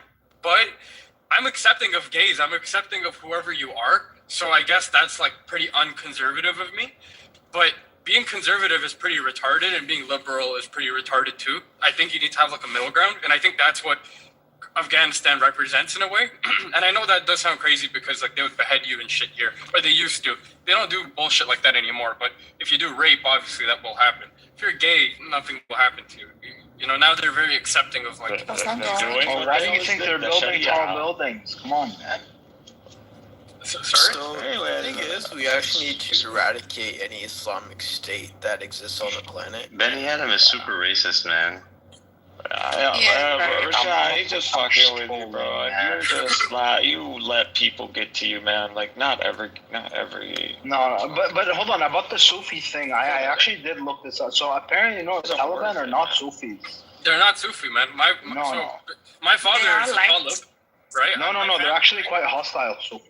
Yeah, although there is a history of Sufis in Afghanistan, the Taliban. They're hardcore, Yeah, they're not Sufis at all. Well, why don't we let Benny Adam talk about his chat? You want instead of Adam talking about actually going Adam, are they Sufis? They're not Sufi. My family is Talib, right? My father's Talib, my brothers are Talib, and no, they're not Sufi. Okay, there you go. Muslim world, there is no such thing as Talib. The system that we inherited post-Ottoman, Sufi meant those people who are not aligned with the classical aqaid. Oh, and guys, by the way, this is some shit that you hear on the news. There's Shia Taliban as well, right? The Sunni Taliban. Oh, that's right. Wait, there's Shia Taliban? Bro, there's Ismailis there. Bro, cut it out, Adam. Now I know you don't live in Afghanistan. That's what I meant. That's what I heard. Come on. No, I didn't know that there was Shia Taliban. So let me explain. There is not. That's what Adam just said. Doubt it. Let me clarify. I could clarify. So the Taliban that you see in Arabs' videos and whatnot, they're mainly the Taliban from Kabul. Every province in Afghanistan has a different sector of the Taliban. Not all of them get along with each other, but it's not like it's, it's not like it's a problem. They could encounter one another. It's completely fine. They're friendly, but they may not agree on a few things. The ones that are from Herat and the ones that are from I feel like it's more of like the what is it? Are they the Hazara? The more no, like the Hazaras have they used to have their own Mujahideen group like a super long time ago, but I've never seen a Hazara Talib here. I've only been here for some time now. You're confusing things, Adam. Adam, you're confusing things. They're the people listen. There's a lot of people who are.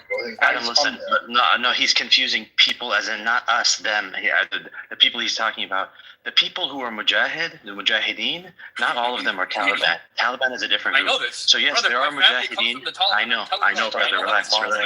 Relax, Adam. Wow, Rashad, you were just telling me to be quiet and let Adam speak. I know because I know about this. Because I know about the subject. Relax, Vinny Adam. I know about the subject. I know a couple things too. Because the Taliban. Okay, so listen, Adam. When you say, just 1 second, Adam. When you say the Shia are Taliban, the Shia are completely antithetical. The Shia are completely antithetical to the Taliban because the Taliban came in and persecuted them severely.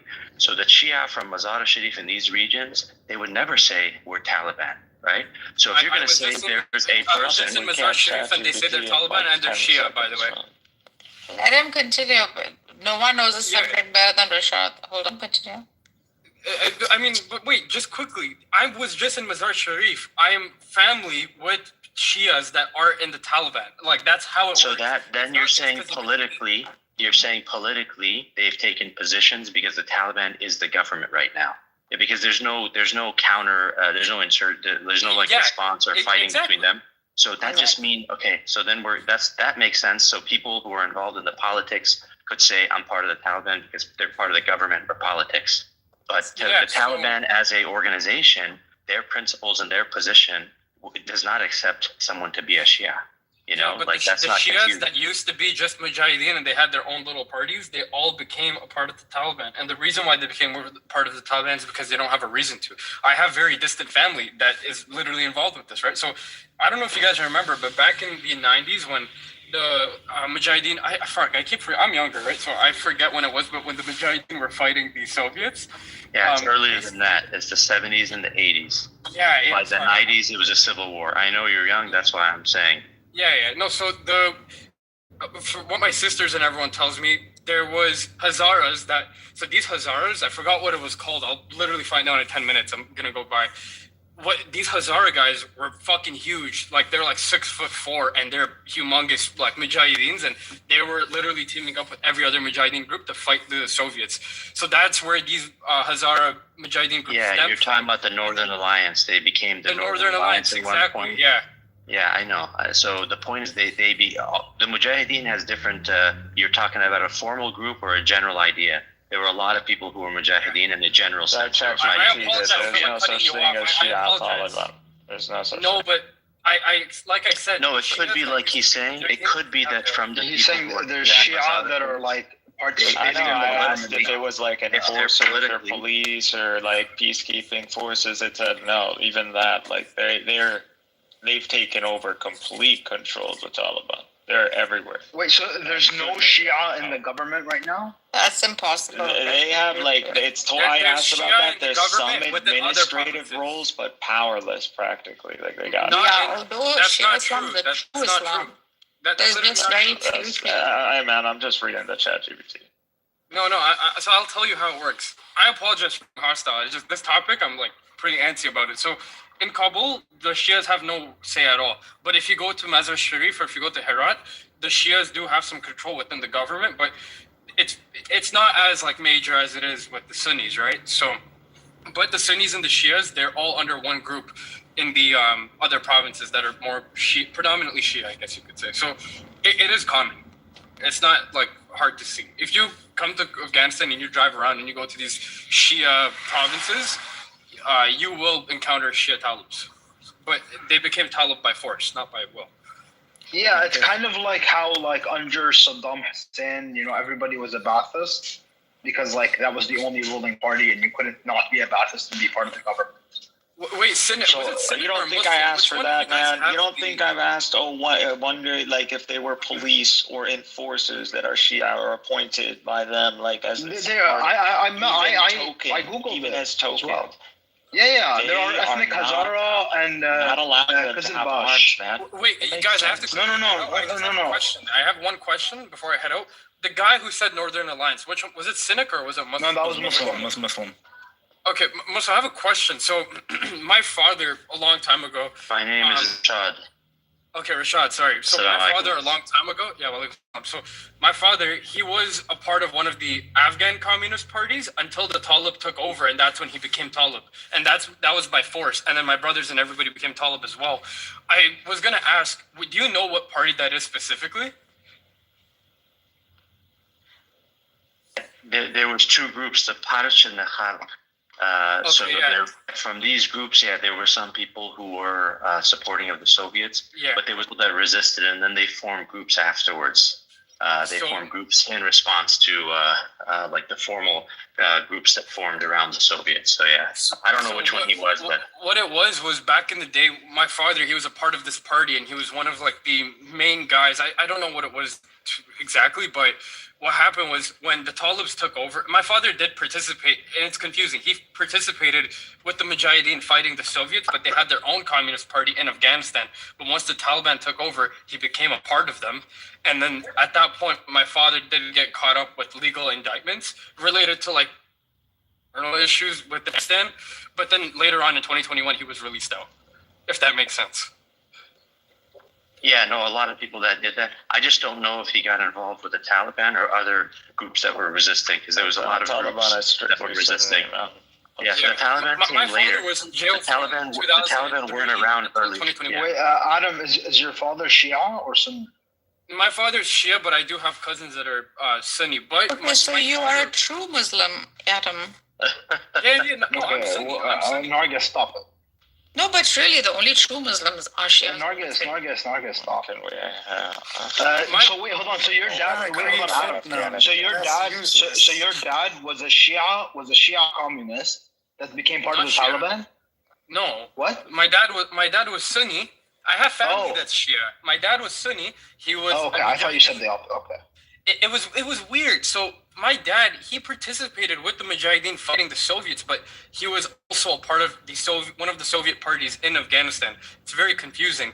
I don't understand my father's Dari. Otherwise, I would speak with him and figure this stuff out. I get this from my sisters because my father was in prison. There's a lot of stuff you're saying that's very confusing, like this idea that he's resisting the Soviets, and it's confusing. But if a lot of the parties in Afghanistan, so there was two communist party at the time. One of them wasn't accepting of the Soviets. They had their own little thing going on. I believe my father was a part of that one. But keep in mind, guys, my father, from 2003 till 2021, he was in jail. I couldn't speak with him, so I don't understand his dialect of Dari. The way he speaks Dari is quite different than how my sisters and everybody else in my family. That means does he speak Pashto?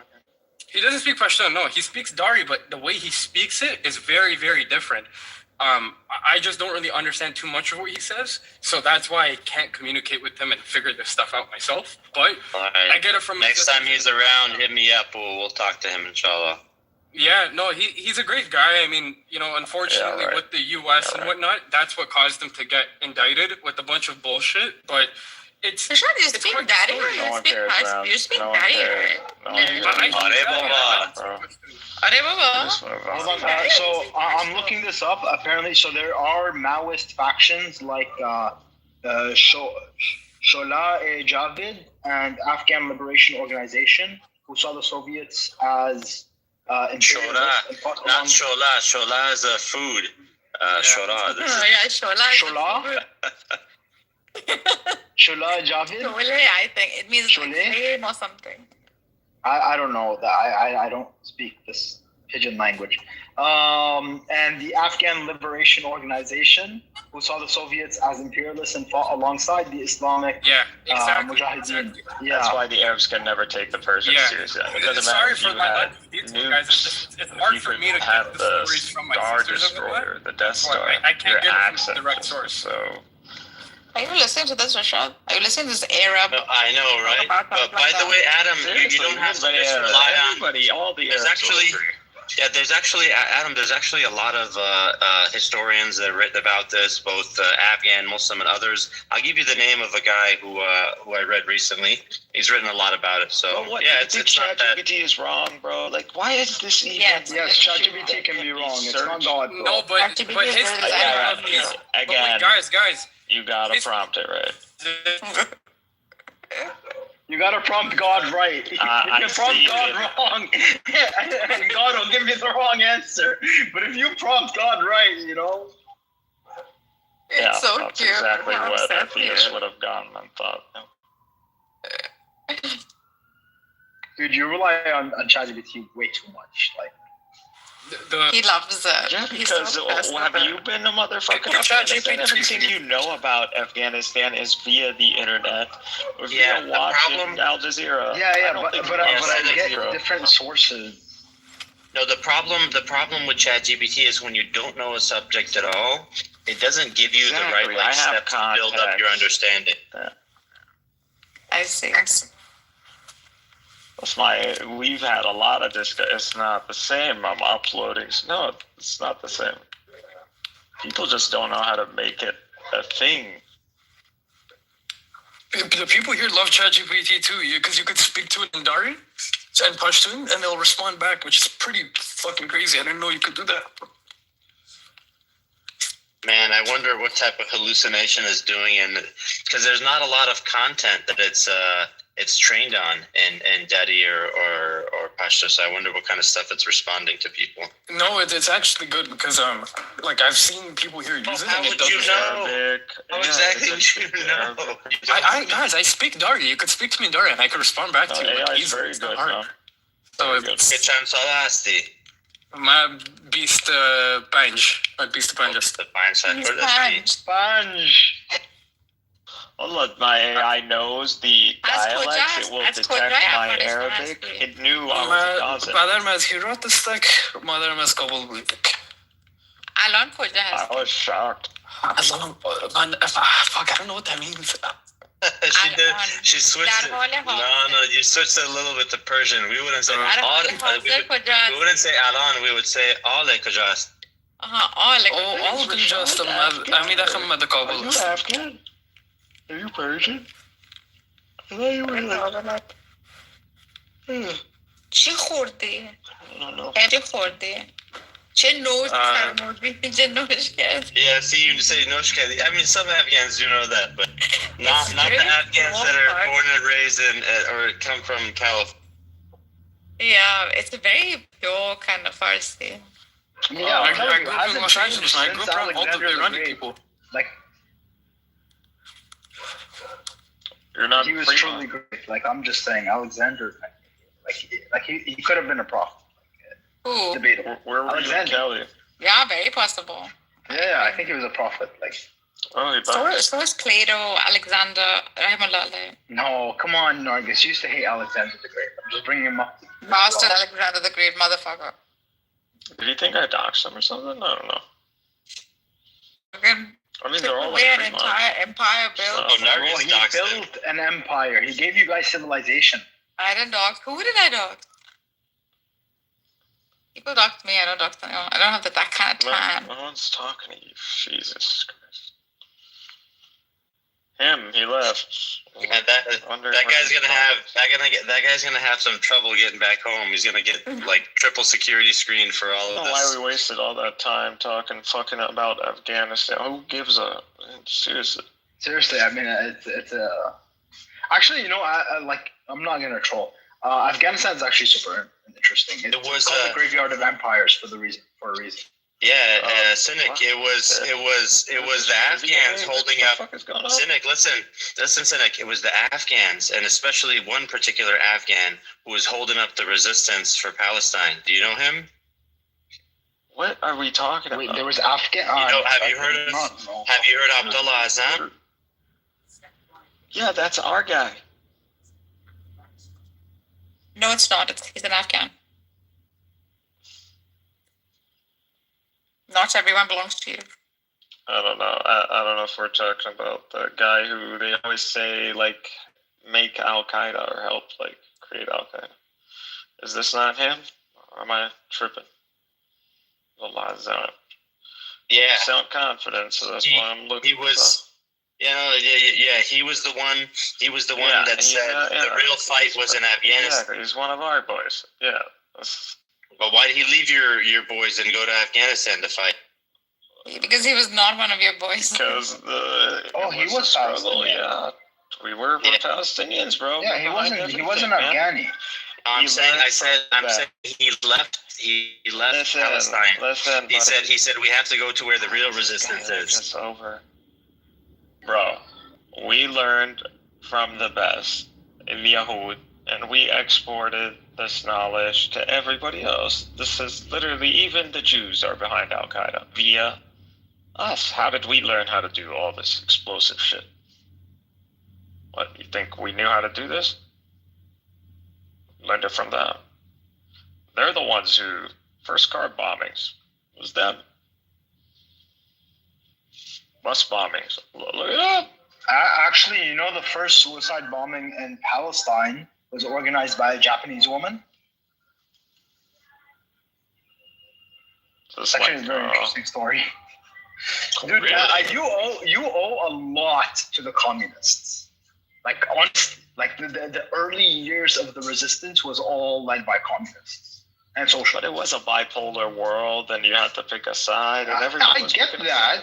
No, I get that, but like you underestimate how much the communists from all around the world, these fucking filthy atheist, godless people, they contributed a lot to your resistance before there was ever like an Islamic movement. To our resistance. Forget about that, man. If these people didn't wipe out Central Asia of its Muslim bedrock, right now we would have the Turkic world much more supporting. Right now, if it wasn't for fucking Kazakhstan and Azerbaijan, Israel would be begging for 60% of its oil supply. From what? The only reason it's not crying and already kissing our feet is because of these Turkic countries that the communists went and I don't know what atheistified. I don't know. Okay. I mean, you're talking about Azerbaijan, and that's pretty much it. No, they did it all. All of them are freaking Islam and.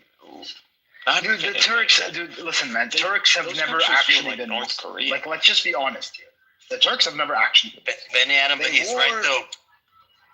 Yeah. No, the Turks have never actually been Muslim. You're saying that the communists contributed to the resistance, right, in Muslim countries, but the communists did much more to prevent the resistance of the Muslim countries by destroying and persecuting populations like those regions, Dagestan and these regions. All of these regions. I mean, Dagestan, take it out of the picture first. Even Afghanistan. Well, that's the thing. Afghanistan. Not Afghanistan. Let's talk about the Turkic population, right? Kazakhstan, Azerbaijan, Turkey. These places, people have never actually been Muslim. Like, they're not very devout Muslims, the Turks. I don't know how many what are you saying? Shut yes. Do you know that for the 600... Hold on. For the 600 years of Ottoman leadership, they're not that great. Hold on. Great, but they were in there for the cause. Not a single sultan of the Ottoman Empire ever went to Hajj. Not one. Yeah, I looked into that. There's something about them leaving or something. Sure yeah, they're saying, we can't leave because, the film is going to be in disarray if I go and do Hajj. Come on. Seriously? Like, every single Islamic ruler has gone to Hajj except for the fucking Ottomans. Benny Adam, the point is the Ottoman people, while politically represented by a sultan or these other governments, that doesn't mean the people were irreligious. Dude, look at Turks today. The people were irreligious. No, look at Turks today, man. They're still not religious. They're filling up the message every day. Nah. Yes. No, Why do you think they built the big mosques? Just because they had extra material to build big buildings? No, it was because they people were use filling them religion. up. No, because they use religion as a tool, right? Which I actually kind of admire them, right? That they're smart in that sense. No, it's overrepresented because you live in the West, so you see a lot of. No, dude, I've been to Turkey. Stop it, man. You would. I have family that are Turkish. Yeah. It was where Turkey, Benny Adam? Sorry? I know where they are. Taksim Square. Where do they live? No, they live in the south. No, they don't even live in Istanbul. They live in the south. Because they left Syria. Around Adana and Gaziantep, like that area. Because they left Syria and then they got Turkish citizenship because we're originally Turks. Okay, bitch. And khalas. And they settled. Okay.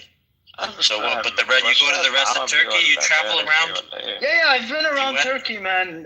Listen, I'm saying you travel around Turkey. Look, outside of Istanbul, the majority of the other cities are pretty religious. There's a lot of people practicing more in rural areas than big cities. Yes, like in rural Square, areas a little bit not, more. But the rest, you go outside of the like more rural areas. Even they just built another huge mosque that's full.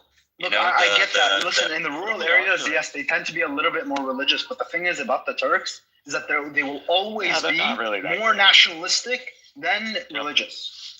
Always. This has always been the case for Turks. They have a strong people identity. They have a strong cultural identity. Yeah, that's true. Like you go back to the Seljuks, man. They didn't treat Arabs like as equals. When you say nationalistic, you mean like their identity is more closely tied to their race. To their Turkishness than their religion. The national, not to their religion. How could it be? They were ruling over the entire Muslim population. Yes, and they did so on an ethnic basis. Outside of, no, they didn't. They did so absolutely maintaining the ethnic diversity. No, yes, they that's always by put design. Turks in charge. That's the Islamic way. It's by design. The Abbasids agreed with the Seljuks and these Tatarians pretty much, and told them, hey, you guys, you see that land over there, like in the west of east of Anatolia, you guys can roam there. You guys are good. We won't fuck with you. This is your area. You guys do your thing, and that's yours. We're giving that to you. And so they got that from the Abbasids. And then, because Crusades, they became the shield. So that Abbasian used them. But these guys turned out to be actually really good, and they ended up actually taking. You just gotta watch Ertugrul. Byzantine territory. No, it's actually the opposite. You just gotta watch Ertugrul. It's actually the opposite. The Crusades started because the Turks took over the Levant. Dude, the Turks took over the Levant. Who started? No, it's not about that. The point is that the Turks, the Seljuks, they were very hostile, and they attacked other Muslims. They conquered when they Muslim started land, gaining right? power. Yes, I think they did not treat us at the beginning, but there was agreements then made, and they converted. They even at some point, I think they turned to they allied Armenians. It took a while to get them civilized. Dude, they never got. Okay, the point is that even at the late Ottoman period, they still put Turks above Arabs and other ethnicities. Even the Turks have literally been defenders of Islam for centuries and literally almost conquered Rome. They were defenders competed unilaterally against Western Europe combined for centuries. Yes. But they did so on a Turkic basis. Pretty arrogant. And not only that, if you look at them DNA-wise, any Turk at this point, it doesn't matter. DNA understands they are Anatolians. Dude, DNA doesn't matter. Anatolian. No, DNA doesn't matter. But you know what? Actually, to that point, there's a reason. There's a reason why DNA tests are illegal. Of the land, they can claim the Greeks. Dude, you know the DNA tests are illegal in Turkey, right? Yeah, because they have Turkish nationalism, which is stupid. Yeah, because they don't want their population realizing that they're ethnically, that they're genetically Greeks. What do you mean they're illegal? That's the only. What do you mean they're illegal? It's illegal to do a DNA test in Turkey, bro. What do you mean, like you can't go to 23andMe in Turkey? No.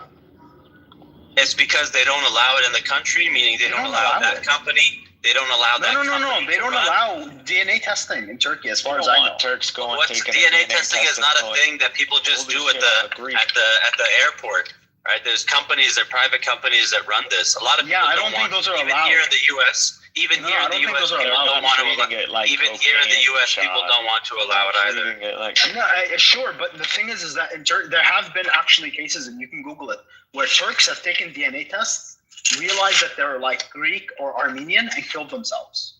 Literally. Whoa. Yeah, they're fanatic. Cite They're fucking fanatics, bro. Cite the news. That's the stupidest thing I've ever heard. No, you can Google it. Finds out he's Greek and he kills himself. No, I'm not going to Google it. Bring the news source. The stupidest thing I've ever heard. Hold on, I gotta. Yo, Rashid, that's actually true. It is true, bro. You can Google. I gotta count money right now. What's true, Adam? Oh, he's got to count money all of a sudden. You're not counting no money. You want me to take a picture? Afghans too, right? How much? How much? Here, you know what? I'm not gonna count the money. I'm gonna. How much? How much are you betting on this? Yo, is that I wouldn't be surprised at all. They are crazy. They're phenomenal. They're crazy. Turks are known to be khar. Like, I don't know, Rishad, why are you not agreeing with him? No, see this? Look, Nagas, this is a deep racist thing. Listen, this happening. This is a deep racist thing from the Persians, man. The Iranians are super racist. I had family.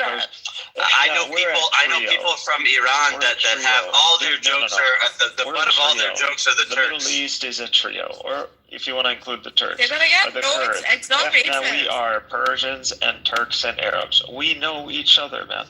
We know the stereotypes of it. Do you guys think Afghans are Persian? Or what do you guys each think about two Afghans? hate the other. There's balance in the Middle East. Each two hate the other.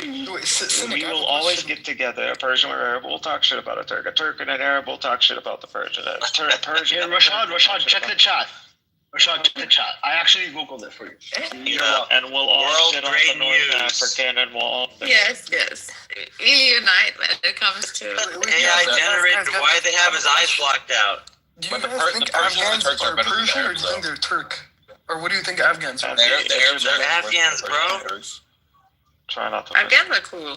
My best friend's Afghan. Yeah, but there's even a Wikipedia page about... I think this is someone else, actually.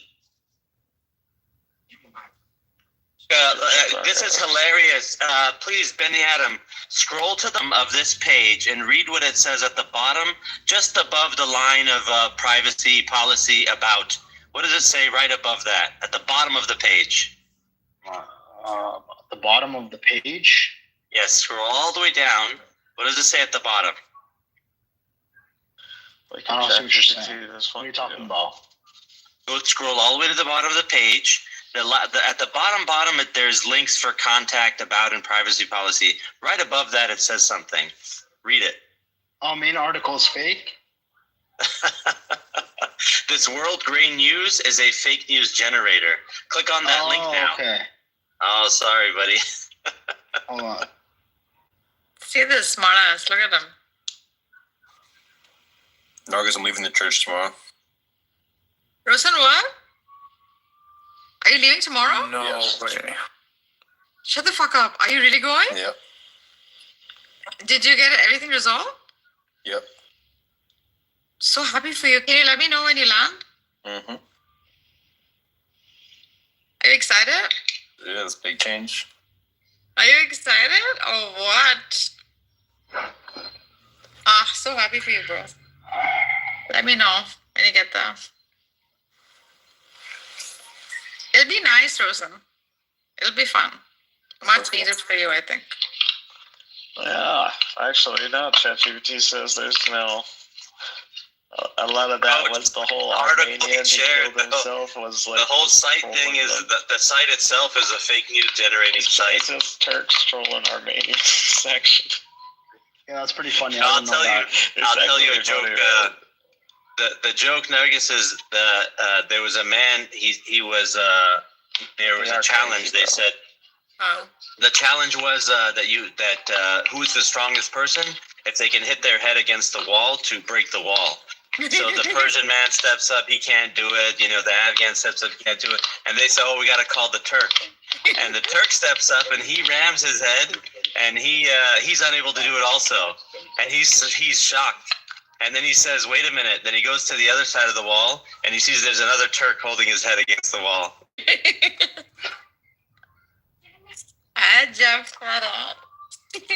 There's a lot of those jokes, man. It's Bro, Iran, deep like, racism. Makes them very good warriors. They're very good. They're very military oriented. Turkish, right? They do very good military wise. And most of our jokes are all around like the Turkish people. No, I'm Persian. Remember what we discovered? Oh, that's right. You could be Persian too. They are Rome. We turned Rome Muslim. Rome plus Islam equals Ottoman Empire. That's really what it is. Kind of. And that's why Benny Adam is so butthurt. They inherited. Huh? That's why Benny is so fat. They got that, dude. How am I butthurt? I'm just stating a fact, man. Like, the Turks are more Turks than they are Muslim. Like, let's just be honest. That's who did it. Always have been, always will be. Who were the communists that destroyed the Crusaders? There were no communists back then. What? What are you talking about? I'm saying well before the communists, the Muslims were handing your team's rear end to them, you know? You think the Crusaders are my team? Oh, they're definitely your team. Whose team are they? They're not. They're Latins. You know that most Arab Christians. You two are doing. You know that most Arab Christians did not side with the Crusaders. You know that, right? I'll stop. We can have a better conversation. No, Muslim. I don't think you know that. I don't think you recognize this. Dude, Damascus was like majority Christian at the time. If the Christian Arabs wanted to side with the Latins, then it would have been done. But they didn't. Explicitly, the only ones that actually sided with the Crusaders were the Lebanese. Oh, the Christian Lebanese Catholics. Can I be an honorary Persian? So come on, buddy. No, I'm big on. You can look this up. Most Christian Arabs were Orthodox, obviously, and Coptic, like Orientals, both of which did not side with the Latin Crusaders. My other phone is in charge. People misunderstand what happened at the end of the Ottoman. Seriously, the Arabs were not disloyal until send me the message. You want to send me a message? They have sent it on my DM. My other phone is in charge. I'm going to charge it in a minute. What's happening? Turks are fucking. These nationalists are liars. No. By the way, even like at the Sykes-Picot and like the First World War, most of the Levantine Muslims did not side with the Arabs. They sided with the Ottomans. Yeah, despite the fact that they weren't being treated very well by the Ottomans, they would still rather side with the Ottomans, their rulers, than these guys, the Brits and the French and the Arabs from the Hijaz. We fought till the end. Oh yeah.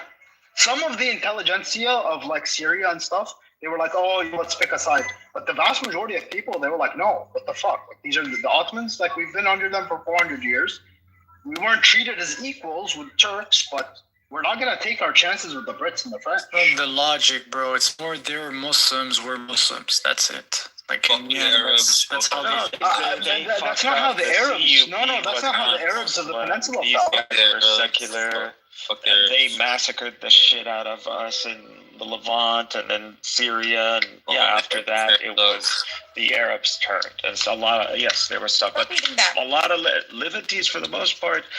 We fought till the end, but with the Arab revolt, we weren't useful anyways. It was mainly the Gulf. No, we would have been useful if they could have convinced us, but they didn't convince us. No, but they didn't care. They had all the power they needed.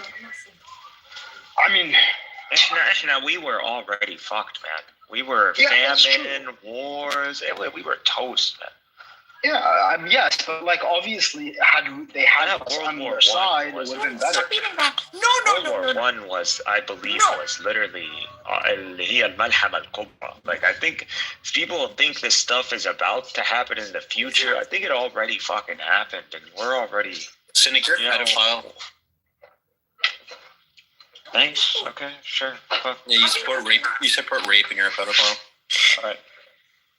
Such a useless. Yeah, actually, Cynic, there's some people that are starting to analyze more of this text, the end times text and all that from different sources. Yeah, when you say, I don't think we understand the scale of World War I or World War II. I think for us, it's just, like it's a war from the past, but the scale of it, it's really hard to put into context.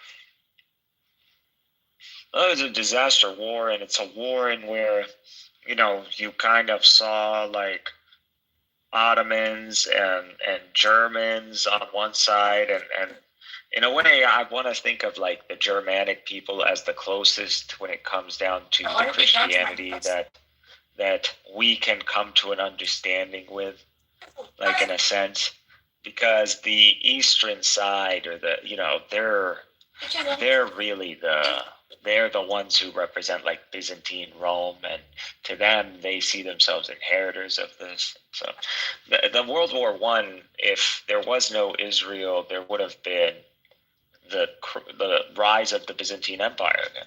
Seriously. That's why you see people, they don't like Israel, like in what sense? For example. In what sense?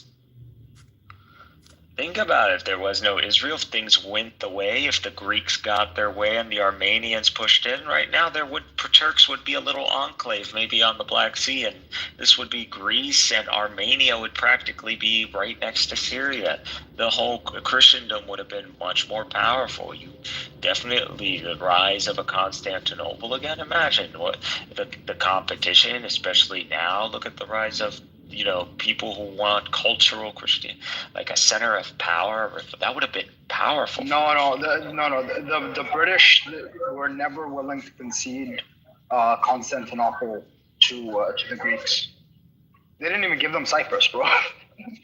the Greeks would have been kind of neutered, but yeah, obviously you would have a stronger Greece, a stronger Armenia. But imagine what that would have done for Christendom. Not so much, because Christendom is not that unified. That's what you also have to recognize. Like, you're speaking about Christendom as if it's like one thing. It hasn't been for a very long time. Certainly, by the turn of the century, like, no, not really. They would have still clashed with Muslims who thought that this was their territory. I'm talking for the Turks. Specifically Turks. I don't think they had a lot of issues with Arabs. I do. In World War I, we did fight a common enemy with the Germans.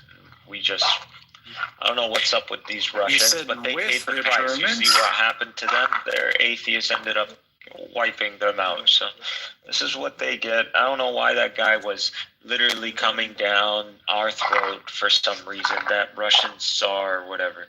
Like, bro, leave us the fuck alone. Man, why I never understand these people. Why did these guys fight the Ottoman Empire for so freaking long? Like, I'm sure. What, the Russians? It got to a suicidal rate. Like, if it's getting so bad for you in Russia, that shitty starving your people to the point that, you got a Bolshevik revolution, you got Jews literally running them. Like, was it worth it? No, but what you have to understand is Russia did not industrialize like the rest of Europe did, right? And on top of that, this ideology was kind of literally imported into Russia in order to break it. Like, Lenin was brought into Russia after he was exiled by the Germans during the war in the hopes of, this guy is gonna come. Man, the Russians were starving, man. Let's not lie to the guy. Yeah, but that's not uncommon. That's the thing. Bro, but that's not uncommon. You're dressing like Cinderella and your dog, and these people literally. The French did the same thing, dude. During the French 1700s. were literally just revolution after revolution. They were just killing each other. Yeah, it was fucked up, but they at least were like, it is fucked up, and we're killing each other over it. That's not uncommon. He literally let that build up, and he just sent everybody to the front lines to die. He used war as like a human meat grinder. Yeah, the Napoleon literally did the same thing. Napoleon is worse than Hitler in my book, bro. Yeah, but yeah, the British would have taken Constantinople. They wouldn't have given it to the Greeks. there was actually like communications about this specific thing. Like if so you remember how after World War I there was like the Greeks invaded Anatolia and tried to take a chunk of it, and then there was like the what's called the Turkish War of Independence. Yeah, you ever wonder why they didn't take Constantinople then? Because the British had occupied. They didn't want it. No, they weren't going to give it if to them. the British wanted to, they could have. No. They could have, but no, they weren't. Dude, the British refused to give them Cyprus. Cyprus. They knew what it would lead to. No, they were more like, yeah. What you probably would have had, realistically, is the British would have ruled over Constantinople, kind of like Hong Kong, and eventually handed it over either to the Turks or the Greeks, whoever was more powerful. Probably the Turks. That is Gallipoli. Yeah. It's the battle that decided it all. And we were part of that. Yeah. And I'm proud that our ancestors fought in that. Dude, that is one of the greatest battles, and we wouldn't be around pretty much. I believe, there would be a Constantinople if we lost that battle. And there was a Constantinople before that. Yeah, but if we lost that battle, we wouldn't have been able. Or the Turks. I mean, really, I don't even know why we kept fighting with them till the end. But whatever. Honestly, no, that battle didn't really matter as much. I mean, it mattered for Turkey in terms of like raising people through the ranks. But the British eventually took Constantinople. They occupied it for years. That's the battle that they couldn't hold it. It's not about they. No, I know, but they eventually took it. That's the point. They did. Yeah. I understand, but they didn't hold. You know what I mean? Take it and hold it. No, they literally occupied it for years, for over a year. I don't know exactly how long. And then they handed it over. They handed it over because like they occupied it by placing the Sultan, right, as their like puppet. And then once about the coup. Yo, so my question is this, right? If there was... You're talking about the CUP. If there was in the state of Israel, what would have happened to Palestine? Will it be like part of Jordan, like one country, or do you think it's going to be... Realistically, the Brits and the French would have still done more or less the same splits. No, I don't think so. They would have. Do you think freaking Brits they're gonna stay in the Middle East? Doesn't make sense, bro. I don't think so. Yes, they would have had their mandate anyway. No, bro. In the same way that the French were out. No, the French weren't out. They took Syria. Well, we could have had good relationships with the British and the French, that they betrayed us and they lost the influence with us, and especially after the crisis, the Suez crisis. Dude, the British were never... Look at the reality, bro. Like, look at the British were never gonna give you a unified Arab state. No Italian state. Yeah. No British state. They all left, all right? So it's the same thing. If they would have left the Middle East... I'm just like Palestine and they wouldn't have left. World War I was stupid. However way you look at it, that war was stupid. World War II was stupid. If you look at it all, what is the outlast or the outcome that has outlast any other consequence of World War II? It's Israel. It's Israel and America and being the Germany. Superpower. And the cup Germany.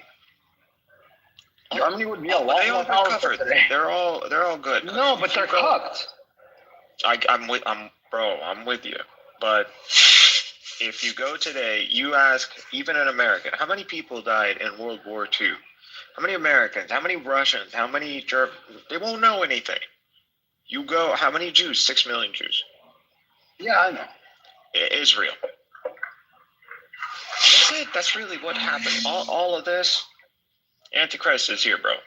It's already here. He's sitting in Jerusalem right now. going to bring some years of peace, and then we're going to go back to the years of war.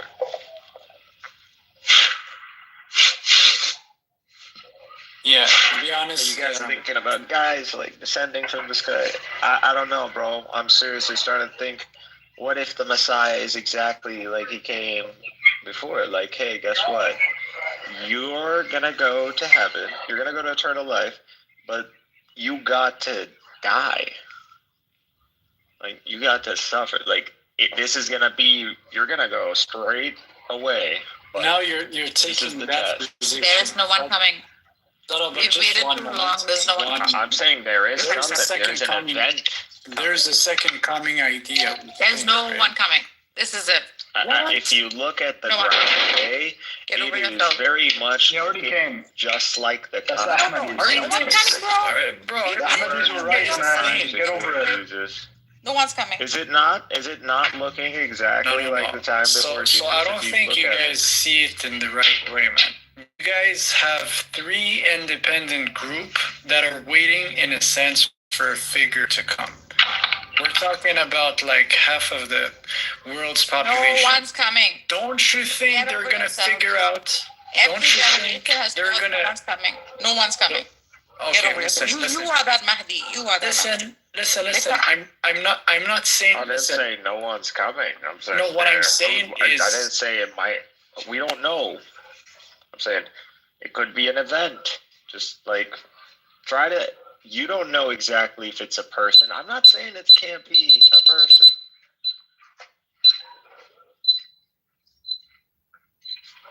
Bro, you got 3 religions, literally, groups of people that believe there's something that's going to happen.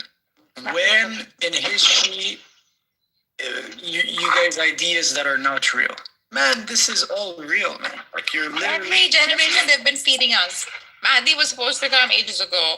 Every generation is the same thing. Everyone's waiting and waiting. Bro, you are that Mahdi. Become that Mahdi. It is you. No, there is a clear... I think the Quran, like when it's talking about Dhul Qarnayn and all that, that's the prophecy of what is to come. And there's gonna be a fight. There's gonna be a flood, and it's all literally happening. It's crazy, but it's freaking happening.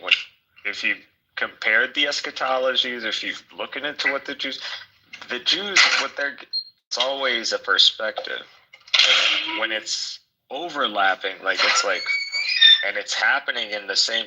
It's all right. This is it. I don't see at this point it can't be it. They're only promised 2 times in the Quran. They said there's going to be 2 major corruptions, global, and the Quran says they will be one from God and one from the people. So it has to be by divine decree and by the world. So the world has to, a hand from the world and a hand from God. And the only time they are able to do this is the corruption when they rejected Jesus and the corruption right now. This is it. There is all those nonsense about like the Babylonian and the Assyrian exile. That wasn't global. If you look at the archaeology, people have a huge misunderstanding on who Israel and who the Jews are. They were nobody in those times. So this has to be Jesus and now. This is what's happening. The stage looks. Hey, shut that car off. What's happened before.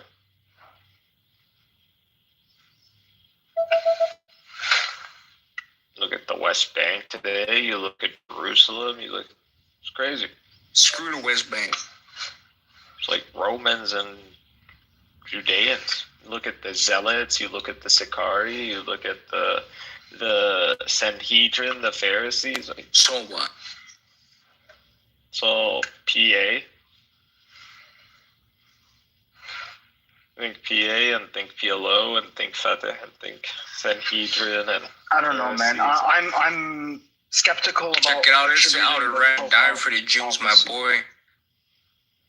Yeah, I'm skeptical about attributing like eschatological prophecies to like modern day, because when the Mongols sacked Baghdad, there was a lot of Muslims. I'm glad they sacked it because those Muslims don't know how to act. My boy, it's simple. Man, Nargis, can you shut this guy up? Check it out, my boy. You Muslims don't know how to act. Simple as that. I'm not Muslim, dumbass. Yeah, when the Mongols sacked Baghdad, there's a lot of Muslims that said that, like, oh, this is Jewish, Gog and Magog. You know, like, and it was fucking disastrous at the time. It was in a way Gog and Magog, but it wasn't the breaking of the scales yet. So the scales haven't broken, but it was a Gog and Magog that was controlled by events. You know, which but then you can attribute anything to like the Mamluks, Genghis Khan dying the way he died. Like, people actually don't even know how the fucker died. We don't even know where his grave is. Yo, bro, you know what you made me think? That was on purpose. Yo, Cynic, you know what you made me think? Dude, if he did not die at the time, there would be no Islam that he had. Listen. Imagine each generation more Muslim has a land would have been sad. And this cycle observes a fucking the 5 same years. eschatology. Live 5 more years. Would have been so cool. Keeps repeating itself. No one came. Nothing happened. Chill. Like, it's like when I see in history, like, almost if only the Muslims showed up 10 years after, Heraclius, I believe, would have massacred. But there wouldn't be any Jews. No, there would still be Jews. Most Jews actually lived under the Persian Empire. Bro, I'm sorry. If right now you tell me the Jews went and they bombed Mecca in Hajj season and they just killed tens of thousands and they destroyed them, bro, it's gonna be blood in the streets. No, I understand, but even if Heraclius, like, you know, if the Muslims didn't come and save the fucking Jews, destroyed the tomb of Christ, man. Are you fucking serious? Yes. Christians, dude, Middle Ages going in. We're talking not even. Yes, but they did not have access to the. Dude, they did not have access to the Jews of Persia, and there was a lot of Jews in Persia. The Talmud was compiled in the fucking Babylon. The Jews of Persia were very important, and they would have. I get it. Population-wise, all around the East, all these Jews would have either been turned Christian or you would have less Jews today. Or maybe I don't know. Maybe, but the Jews would not have been annihilated. That's what I'm trying to say. You would have cut off the genesis of the Ashkenazis. Like, there was no Ashkenazi formation yet. Still Middle Ages. I mean, well, no, probably not, because by then how different the world would have looked. That's all. Yes, the world would have looked different, but that doesn't mean the Jews wouldn't exist. No, because what you're saying is like the Jews would have been annihilated. No, they wouldn't. So the thing is this, right? You have to see. He said if Islam didn't came, right? I don't think so. I think so because the Jews of North Africa would have been. Like, what would happen to them? North Africa would be Christian. Yeah, North Africa. No, but this wasn't a. Yeah, but this wasn't a pan-Christian thing. This was a Byzantine thing. Like the Western Christian empires, they wouldn't have really cared. No, but when the waters became boiling, right, under the Christian nation, the Jews were fleeing under Muslim protection. But if it's just all Christian, bro. Like, where will they go? Persia, maybe Persia. That's the only, I guess. Yeah. Well, they were already in Persia. That's what we're trying to explain. No, but okay, that's the only place. I mean, yeah. Yeah, but like at the time, like obviously Christendom wasn't unified, so like they would have faced some pretty harsh repercussions under the Byzantines, which they should have. But otherwise, like but we're talking 70%, like minimum 70% of like the Jewish population was like. What's the statistics? Where were they living? Do you say most of them were in Persia? In the 600s? Or 70% were outside of Persia? I would rather say 70% was out. Yeah, but that's a thing. Like, look at how many lived under Byzantine control. That's what you really want to get to. Bro, because outside of Byzantine control, even if they're living in Christendom, they're not going to get the same treatment. That's the point.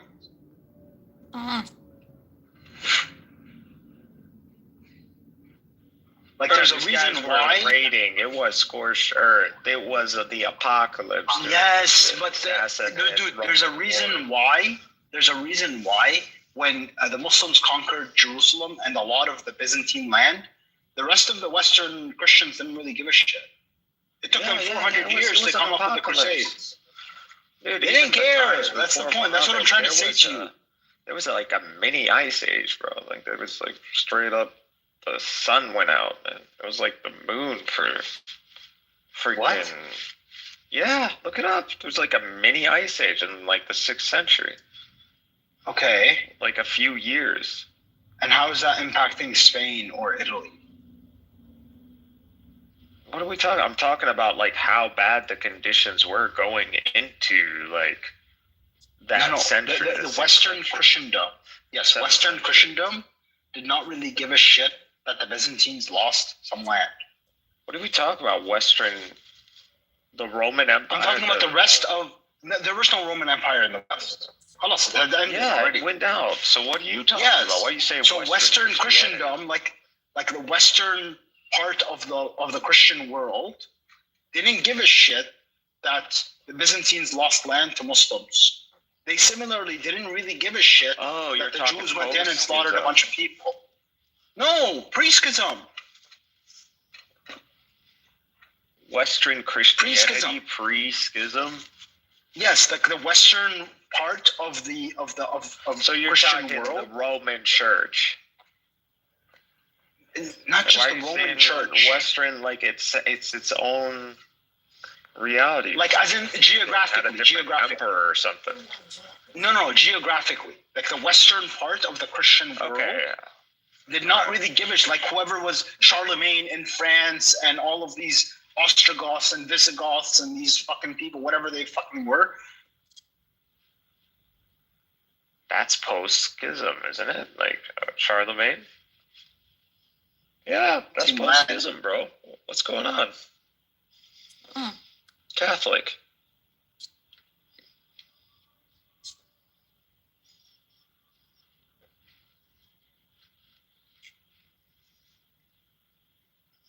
There's no Western Christianity.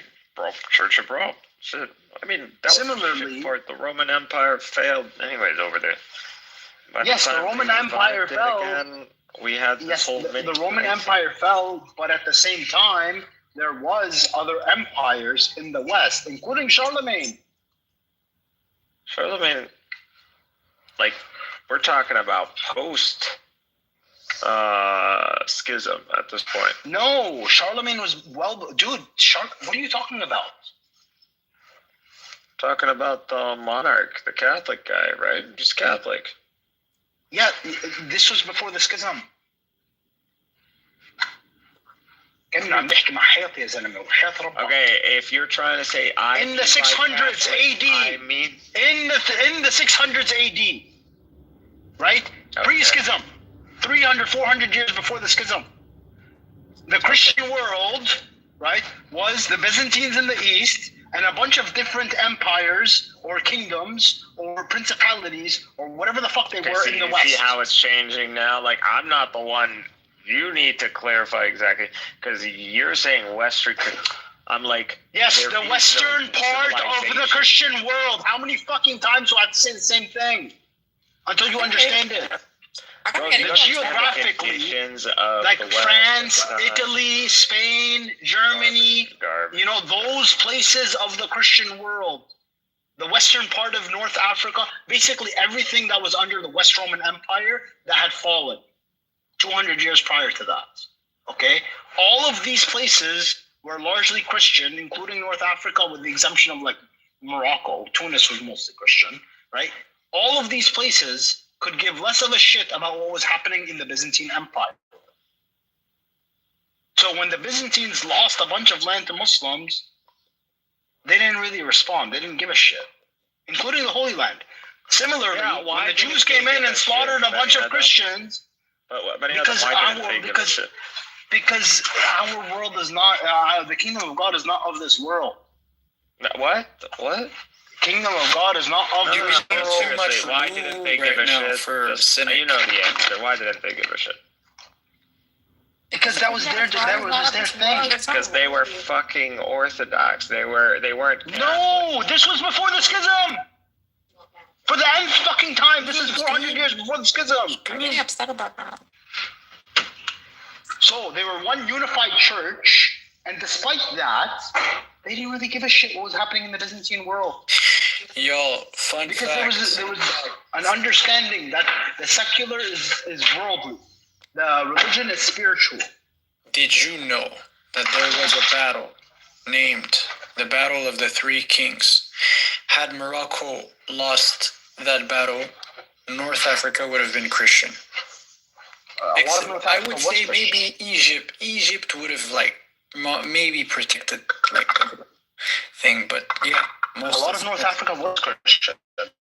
No, I'm saying that's within the 13th century. There was a battle. Oh, in the 13th century. Yeah, when the Portuguese with the Spanish king, they gathered an army and attacked Morocco. You're talking about after the Reconquista or before? Yeah, after. If they, so it was like 14th or 15th century. That battle, had we lost that battle, North Africa would have been Christian. Yeah, you would have been which is crazy. And what are you saying, man? No. How do you civilize a Berber? Alhamdulillah, yo, things are going the way they must be going. It's literally antithetical. I mean, a Berber is a barbarian. How do you civilize a barbarian? What is this guy saying, man? What are you talking? What are you on? Do you know? Yeah. So do you know that? What I was about to say, man. Yeah. Do you know that the Muslims, right? They literally civilized the Western world. Do you disagree? Of course I disagree. What do you mean by the Western world? What you're talking about? They brought a lot of knowledge. France? How do you think Plato was brought to? Through who? Yeah, that's true. Some of the stuff came through Muslim. That doesn't mean that's not what brought civilization. Yeah, and where do you think you got Plato from? The Christians. No, don't tell me Christians. No. Well, no shit. How'd you get them? No. How'd you get those Greek manuscripts? Bro, do you think people were learning languages? Bro, yes. How did you get those Greek manuscripts? 3 languages and more. Yes. How did you get those Greek manuscripts? In the Levant, they were not. Again, how did you get those Greek manuscripts? Who told you it was in Greek? Who told you it was in Greek? Who? It was in Greek. No. What, you think Plato was writing in Arabic? No. So listen. The Christians had them translated, I think, in Aramaic, if I'm not mistaken. I'm pretty sure you got them translated from Arabic to Arabic. Okay. Even if that's the case, the source is still Christians. Who cares, bro? They're freaking Muslims. Because you're saying that you guys civilized the Western world by bringing them Plato. I'm telling you that Plato came from the Christians to start with. A lot of them. So Christians civilized you. No. A lot of them were. No. Proper. Nargis, do you see this? Yeah, be objective. Be intellectually honest. Listen, I'm gonna be. Don't be biased about that. So let's be honest. Did Plato civilize? Is bringing Plato civilization? No, I'm not just saying this. I'm saying knowledge as a whole, right? Yes, it's bringing knowledge civilization. Yeah. You inherited this knowledge from who? The Christians that you conquered, right? Yeah, why not? Decolonized. Okay, there you go. We decolonized. Decolonized. Oh my God. Oh wow. Decolonized Aramaic people and turned them into Arabs. No, I'm not talking about this, man. I'm talking about Rome. Be honest. Came in North Africa and the Middle East And yeah, Islam decolonized the region. Yeah. What? Do you know who else uses that term? Do you know who else uses that term? Decolonized. Who? Jews. I knew it. Jews use that. I swear to God, every fucking day on this app, they say the same thing. We decolonized Israel. Oh my God! No, but they listen. They're like, I swear, they're two sides of the same coin. I promise you. They say it. Like, I hope you see them. We did it. I am. That's the difference. We did it. Stop, I mean, like, be objective. You're just being biased about yourself. Wow. The Arabs decolonized. They constantly. He started, man. He said, freaking decolonized. Yo, this is the truth, man. So, are you saying that we didn't brought literally the Renaissance? Literally, we brought it. Who said you brought it? Oh my God. In what way? Muslims, man, they were freaking doing math, doing everything. That is true. Benny, do you grant him that? Like. Yes, and do you grant me that you got to that point by inheriting knowledge from Christians? Do you grant me that civilization is based on the exchange of knowledge between different peoples and different... Brother, it's all interconnected. You're not the disconnect. Yes! I'm not saying Muslims did nothing at all. But you can't say that it's Muslims that civilized. What I'm saying to you is this, right? You can't tell me that... The vast majority of stuff, man. Comparing civilizations again. Like, are we serious? Like, there's no comparison. Who's this? So Charlemagne was under the Pope in Rome. So this was when we're before the official schism, but pretty much when the real schism happened. So yeah, Catholic. So Charlemagne. What do you mean official schism? He's Catholic in the sense like Catholic Universal, and I was like, and Catholic in the sense that he was under like a Pope in Rome. Yes, he was under the Western Roman Empire. Yes, there are jurisdictions. Yes, Rome has the jurisdiction of the West. There's no doubt about this. But it was still one church. Correct. Just different jurisdictions. Yes, the same way. But there was the problem over the papacy. So they didn't acknowledge the Pope over there. Who didn't acknowledge? And Charlemagne and the Pope over there, he was weak to like defend his seat, and so Charlemagne took advantage of that, and that's how he got like his whatever his title of the Holy Roman Emperor. Yeah. Yeah. Okay. What does this have to do with the Byzantines? You're telling me the Byzantines didn't recognize this Pope? They couldn't control him. I'm not saying they could control him. I'm saying that the Western but that was pretty much the real schism of the Christians. That wasn't a schism. How was that a schism?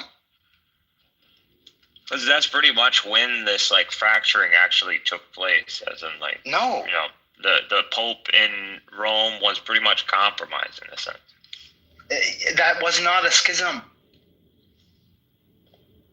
Well, eventually, what would you say the main event like this kind of that led to the schism? The Filioque was the main event. Come on. There were other. Yes, absolutely. We all know this is a Latin Catholic thing. This is a Latin Greek thing. That's one. What do you mean this is a Latin? As in, it's always been really. I see the schism as like an ethnic rivalry. No. That pretty much kind of went too far. No, it was never an ethnic rivalry. That's how I see it. I see it as a. That's not how they see it. That's how I see it. Plus, that's not how they see it. Like after the sacking of Constantinople. The sacking of Constantinople happened after the schism, not before. You think sack of Constantinople? Yes, happened after. It was like the 4th or 5th Crusade. 1054, the schism. Yes, and when was the sacking of Constantinople? I believe it was like the 4th or 5th Crusade. 14th century. Okay, so the sacking of Constantinople happened after the schism. And by the way, those sacking of Constantinople, that's what I'm saying. It's after. Okay. Yes. So did it not contribute to the schism? But I'm saying it's been this build. And by the way, you know the people Greeks. No. You know the people that sacked the people that sacked Constantinople were excommunicated from the church. You know that, right? From the Western Church. Like the Pope denounced this wholeheartedly. Like this was not an approved act. This was horrible from the eyes of the West. And this is after this. I don't care. It's the Greeks how they. You don't care. It's not about because it's from. Yeah, even the Greeks they acknowledge that. They acknowledge. I looked into it. If you just listen to me, like the whole because I was looking into who are the real inheritors, who would be the lineage of the Romans these days. And where would this concentration be? So it took me down over what was going on between the Greeks and the Romans in the time. I mean the Latins. And the way these people, after the fall of Western Rome and all that, and the Germanics practically taken over, they were mostly mutts of Germanics. And so the Greeks did not see them as this lineage continuation of Rome. They saw themselves the seed, the culture, the civilization, and even the emperor lineage. So that's how they saw it. But that has nothing to do with Christianity. It's a build-up, man. It's just a build-up of different elements. Yeah, that had nothing to do with Christianity. I just don't think religious differences is the reason. Again, I mean, up until the schism, banning of icons, that caused some problems. That didn't cause problems with it between East and West. It did. They were mainly the opposition to this because they were No, there were people in the East that were pro icons and against icons, and there were people in the West pro and anti icons. This was. But they actually revolted and did shit in the West. Yes, there was revolt from within the East about this as well. God, it's so complicated. Yeah, man. Yeah, no, listen, the schism is not ethnic. The schism is not ethnic. It was theological. I'm saying it's a bunch of factors, that's all.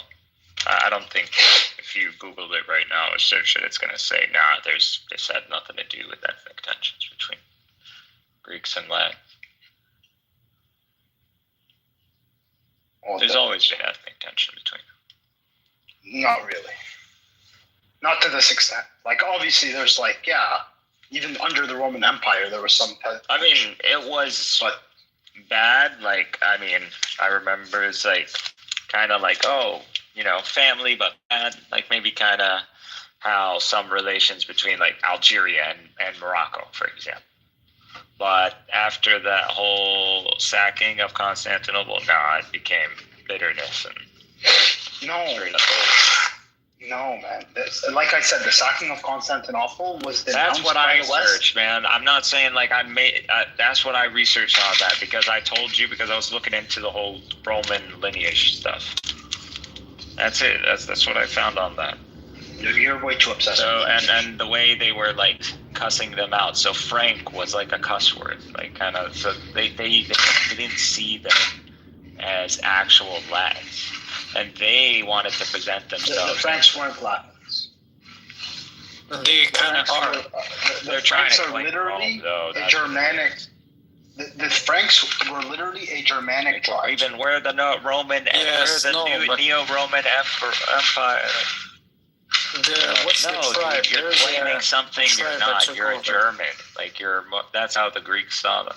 You're not even. Yeah, everybody saw the Franks as German. They even ethnically they're kind of the same, but they're still claiming the name of Rome.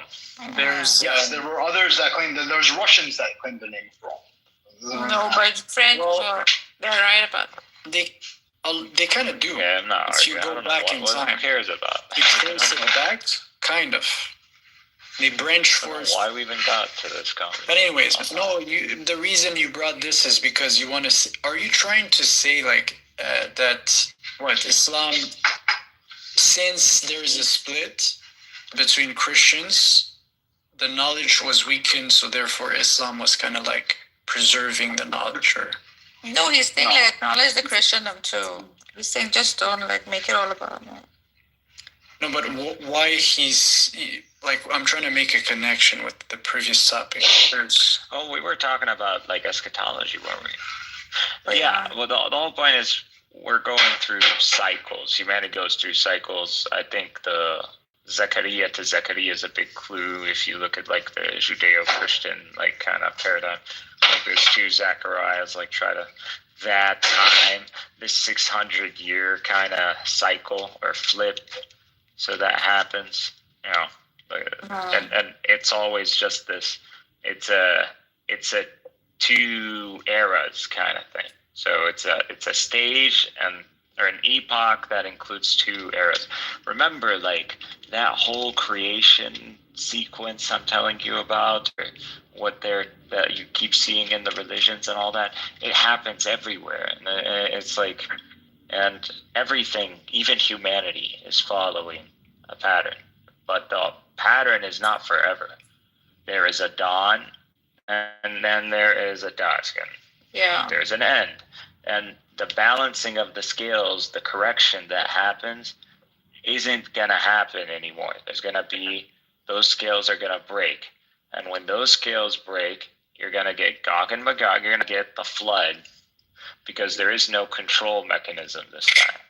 Yeah. There's no whatever happened during the Bronze Age collapse, whatever cleansed that, the disaster that, you know, that cleansing, the Mongols. Like there's always this catch right before it collapses all the way. And, you know it's like a restart. Yeah. So at this point, I think, but this is just like a speculation. I think the big signs, every human being will witness them. Like what? Like, making it more and more. Just let me. You're a Sufi. You're a Sufi. Just let me finish. And if you're coming, you claim to be a Sufi, and you're like speculation. What like all you fuckers do is speculation. Just think try to think differently a bit. Like I'm trying to see. Just criticize. Oh, listen, you don't even know what I'm trying to say, man. Okay, so, end of history. Right, we're trying to scan this, right? In a sense, this is what people are trying to do, right? Here's the sign, here's the sign, here's the sign. Now, imagine we just never see the big signs. Like all of humanity till the end of history, we don't see it. Now imagining a hypothetical. Now just hypothetical, because I'm just trying to bring you another perspective. That's the whole point. That he's natural. I wish I could whatever he's thinking, I want something. Bro, just listen. So then magical crap, like keep adding more and more of them. Okay, yeah. He's high on himself. Just listen. Okay, keep going. And then why are you so abusive to me? You just resurrect. It's just like no one bullied this guy or something. Like someone should have So then you just freaking listen. All right. So then you just resurrect, and we all witness the big signs. Yo, this is just, bro, it could be... What is this big sign? See, again, adding this magical element just keep to the saying big sign. It's like a big... What is big sign? Like what is talking bro, okay, let me give you an example. Let me give you an example. Let me give you an example. You are resurrected. You open your eyes. Introduction. The moon split.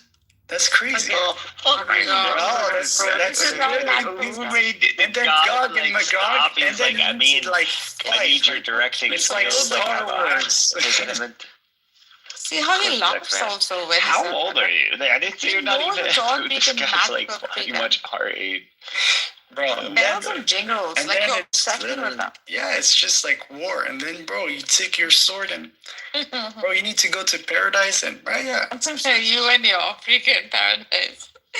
The sword leads you to paradise. I don't think I've ever met a Moroccan that's all there, like kind of like.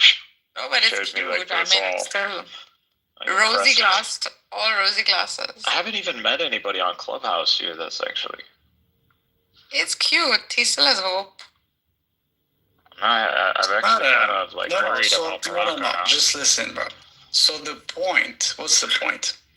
is just to say that, the big signs, there isn't, like, you wouldn't see it. You wouldn't see big signs necessarily, right?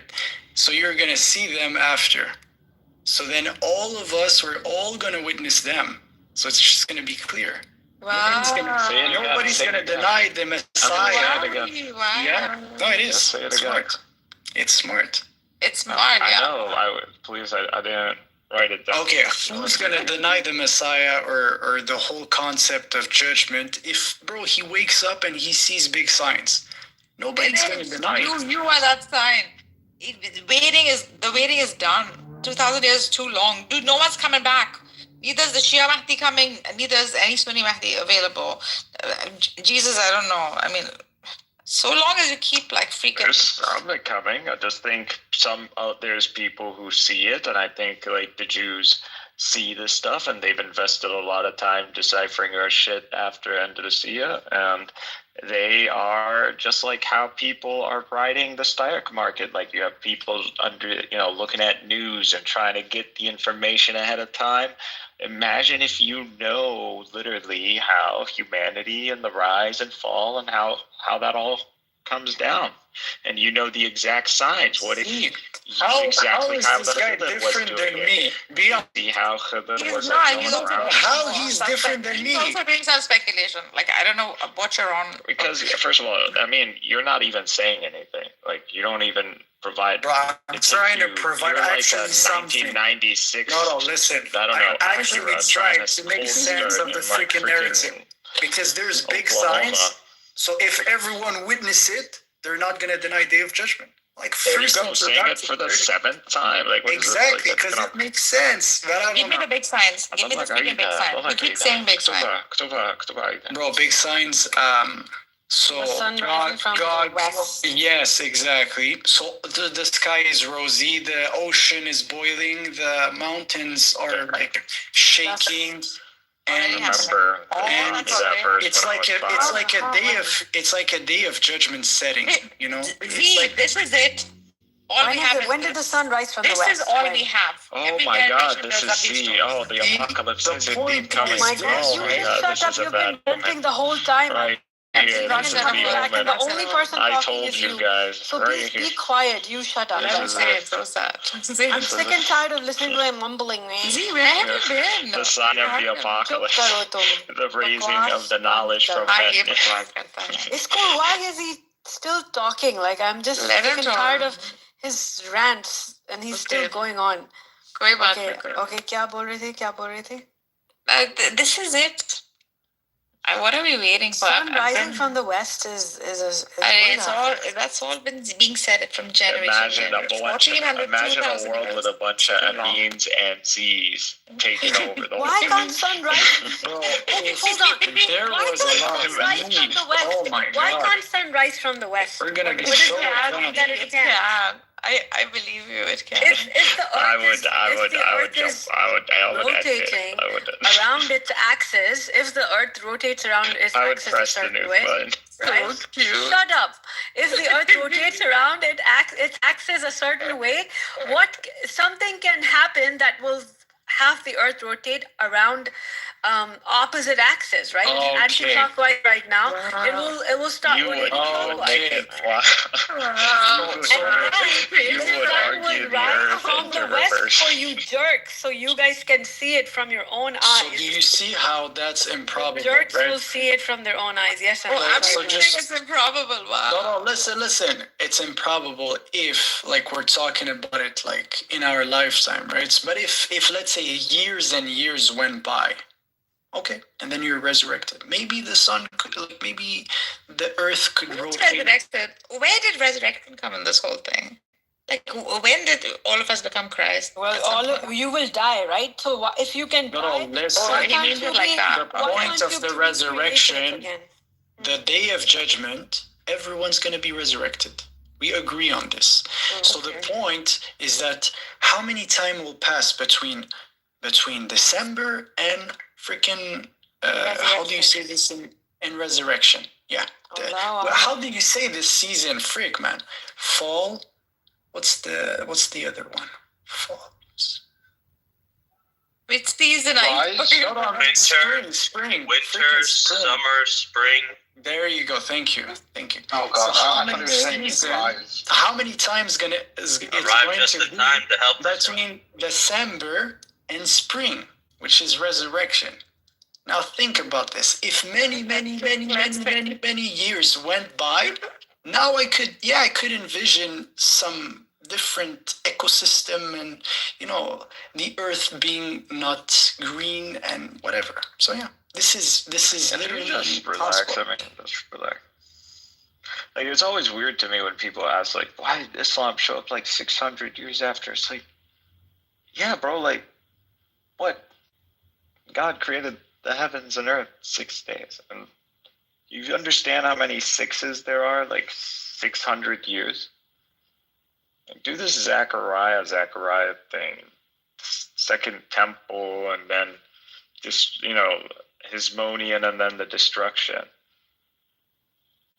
There's like a bunch of these. I think Ali Atiyah has like a video about like the whole book of Daniel. You love that guy. You found him so much. He's really good, noticing that there are things that are adding up. Like, I think that was a big one, influencing me to take a look at divine providence and history, and try to find why are things happening the way they're happening. What's his name again? And it just makes sense. The Jews. Huh? What are you guys saying? His name, the guy with the beard, I think. He's really well educated. He knows Greek, Hebrew, Arabic, Farsi. Yeah, Zaytuna College. Yeah, great researcher. Definitely an expert just by the amount of languages he knows. Definitely. It's Atai. He's Persian. He's not Atiyah. He's not Arab, brother. Don't try to Arabize everything. It's Atai. Is he Shia? Yeah, I don't. Yeah, of course. No, he's not Shia. We can pronounce it in English the weird way, but in Arabic. I love Nargis is like, yes, of course he's Shia. Of course. He's not. He's a Persian whose name is Ali. Of course he's Persian. Yeah, he's just wow. He's like, that's the one we're gonna fight over. But listen, what does he do? What is his specialty? They're all just Ali and Hussein's from comparative religion and of course, he's perennialist. He's perennialist or something like that. He is not perennialist. He is you could say he's a little bit of a Sufi, but no, really, he's definitely Sunni. They'll melt and die. He's like a theologian, biblical scholarship in biblical hermeneutics, specializing in sacred languages. So he probably knows Greek, Hebrew, and Arabic. Yes, Greek. Yeah, he's been a strong inspiration. That one is so strong. The way he it's wow. These years, they mean things, and that's crazy that this but just that it keeps happening. Oh, wow. 600 years, it keeps happening. It seems like there's a pattern. If you add the time of the prophet and you look at the major events happening then, well, you're in the Abbasid period, and then add more, and then you're practically World War I, precipice of World War I. It's just... I need to mention this. I just looked at another 600 years. 2 videos he has. I was interested in those subjects. Professor Atai discusses the crucifixion in the Quran and Tahrif, and he discusses Isaiah 53, James and Paul. Wow, I'm gonna look this. Can you just post one of the videos in the chat, because I don't know how to spell his name. Well, if you haven't been watching all his videos, I saw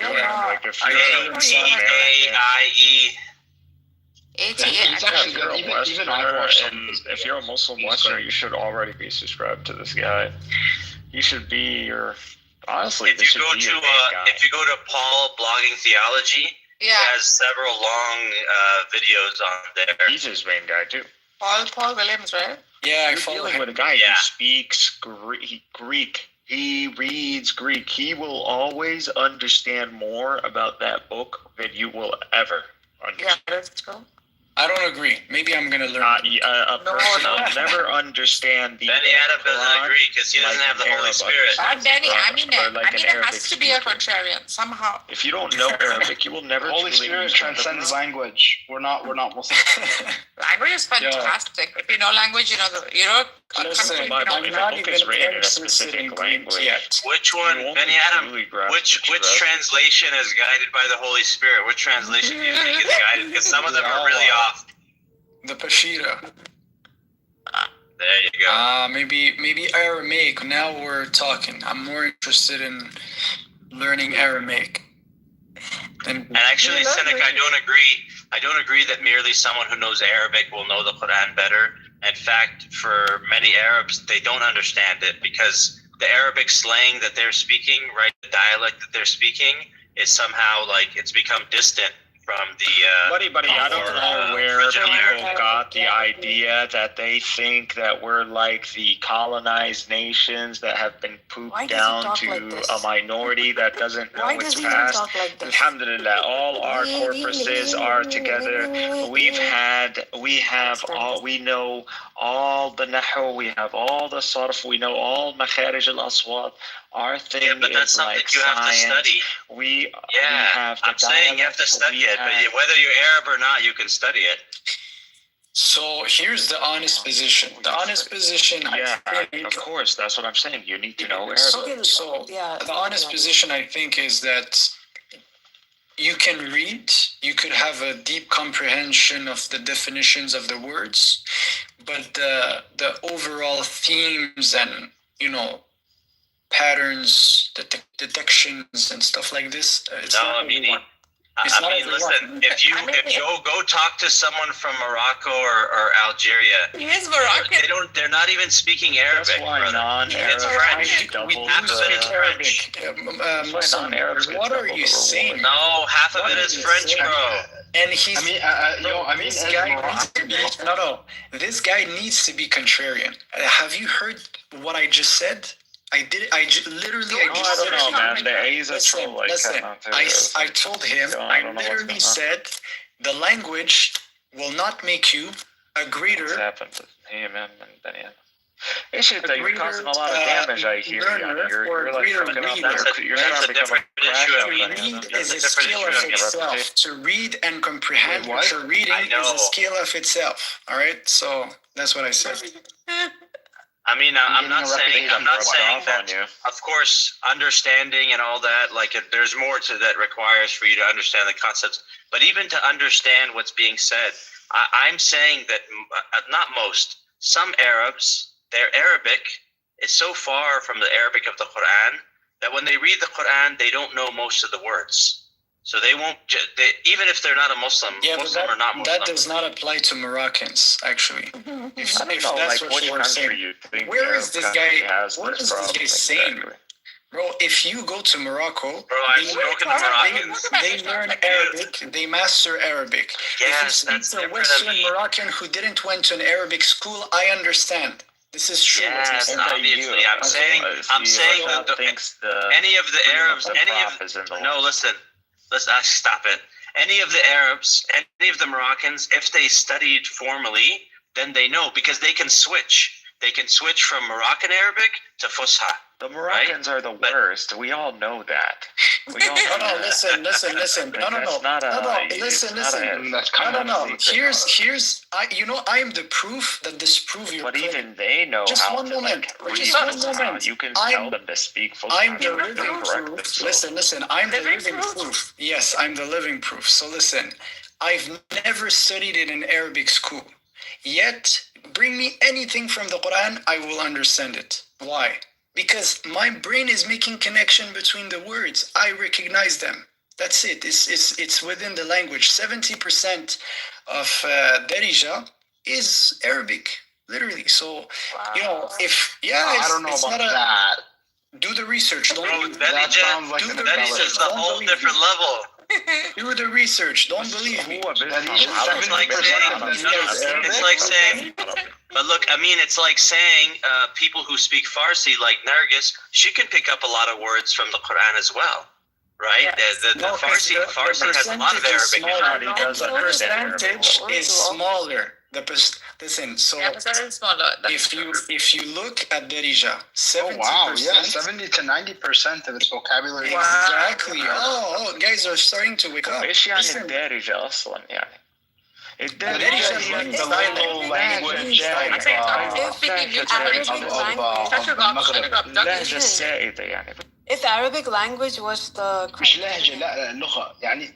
Listen, if Arabic language was a criteria. It's not a different language. It's the God, dialect. can you shut up for a second?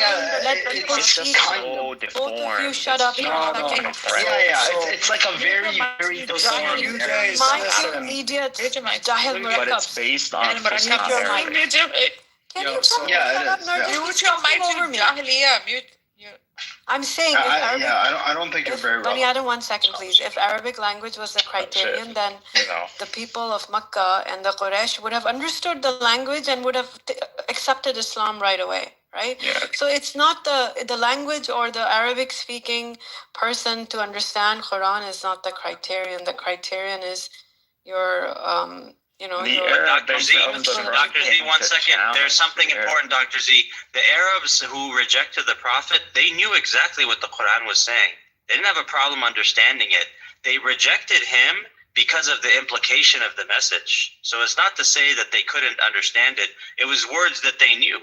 So today, the Arabs, though, their language is less, not entirely not similar, just less similar. So it could be someone like Amin is saying who grew up just learning the dialect, right? Like if you grew up just learning the Algerian dialect or the Moroccan dialect or something like that, when you hear Quran, it'll sound like another language. And I'll give you one more example. The same way, and Nargis, you can ask the other guy. Hang on a second. Let me finish this example.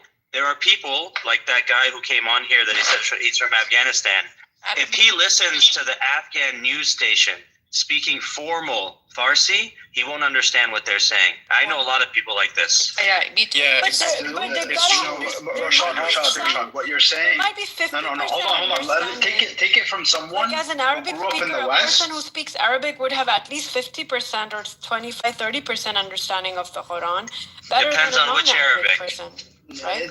Listen, Rashad, take it from someone who grew up from the West. Until you learn Arabic, you'll never understand. Take it from someone who grew up from the West, who speaks Arabic fluently in multiple dialects, but still has a hard time understanding. Me. Oh, I speak Arabic fluently. Yeah, you speak Arabic fluently. I heard you speak Arabic, bro. You clearly speak Arabic. Relax. No. Cynic knows, dude. I speak Arabic fluently. Yeah, he does. He speaks well. In multiple dialects, like تبيني اتكلم معاك كده باللهجة السعودية ادري ترى. Like I can speak to you in multiple dialects. But he has the reading, that's all, not the... Yeah. The thing is that like Fusha, I don't understand very well, right? Now that's the case for me. No. But hold on. No. That's exactly what I'm saying. Oh my God, dude, let me finish. Let me finish so you understand.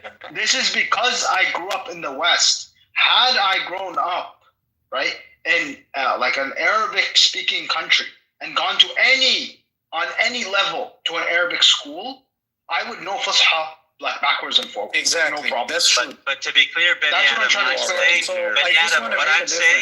let me just say this, Benny Adam. I'm saying exactly what you said. Someone who can fluently speak multiple dialects can't understand the Fusha. But I agree with you. No, it's not that I can't. Hold on. No, you cannot. It's not that I can't. It's that I have a hard time understanding. Anyways. Hold on. It's not that I can't understand it at all, right? It's that I have a hard time understanding. By the way, reading it is like it's easier for me to read it than it is to listen to it. Like if I were to read, you could speak Fusha right now, you would understand everything. I would understand probably. Exactly. Yeah, I would probably like it depends on how fast you're going. But like it's not just this. Okay, let me just make a precision. The Quran has a vocabulary that's more precise. Okay, so because the classical Arabic has more words that were introduced from from different, like, how can I say this, man? With time, there were more modern terms that were Arabized or made up, right? Whereas for the Quran, it's like you have, 200 words, man, you literally understand 70% plus of what it says, right? So for me, it was never a problem.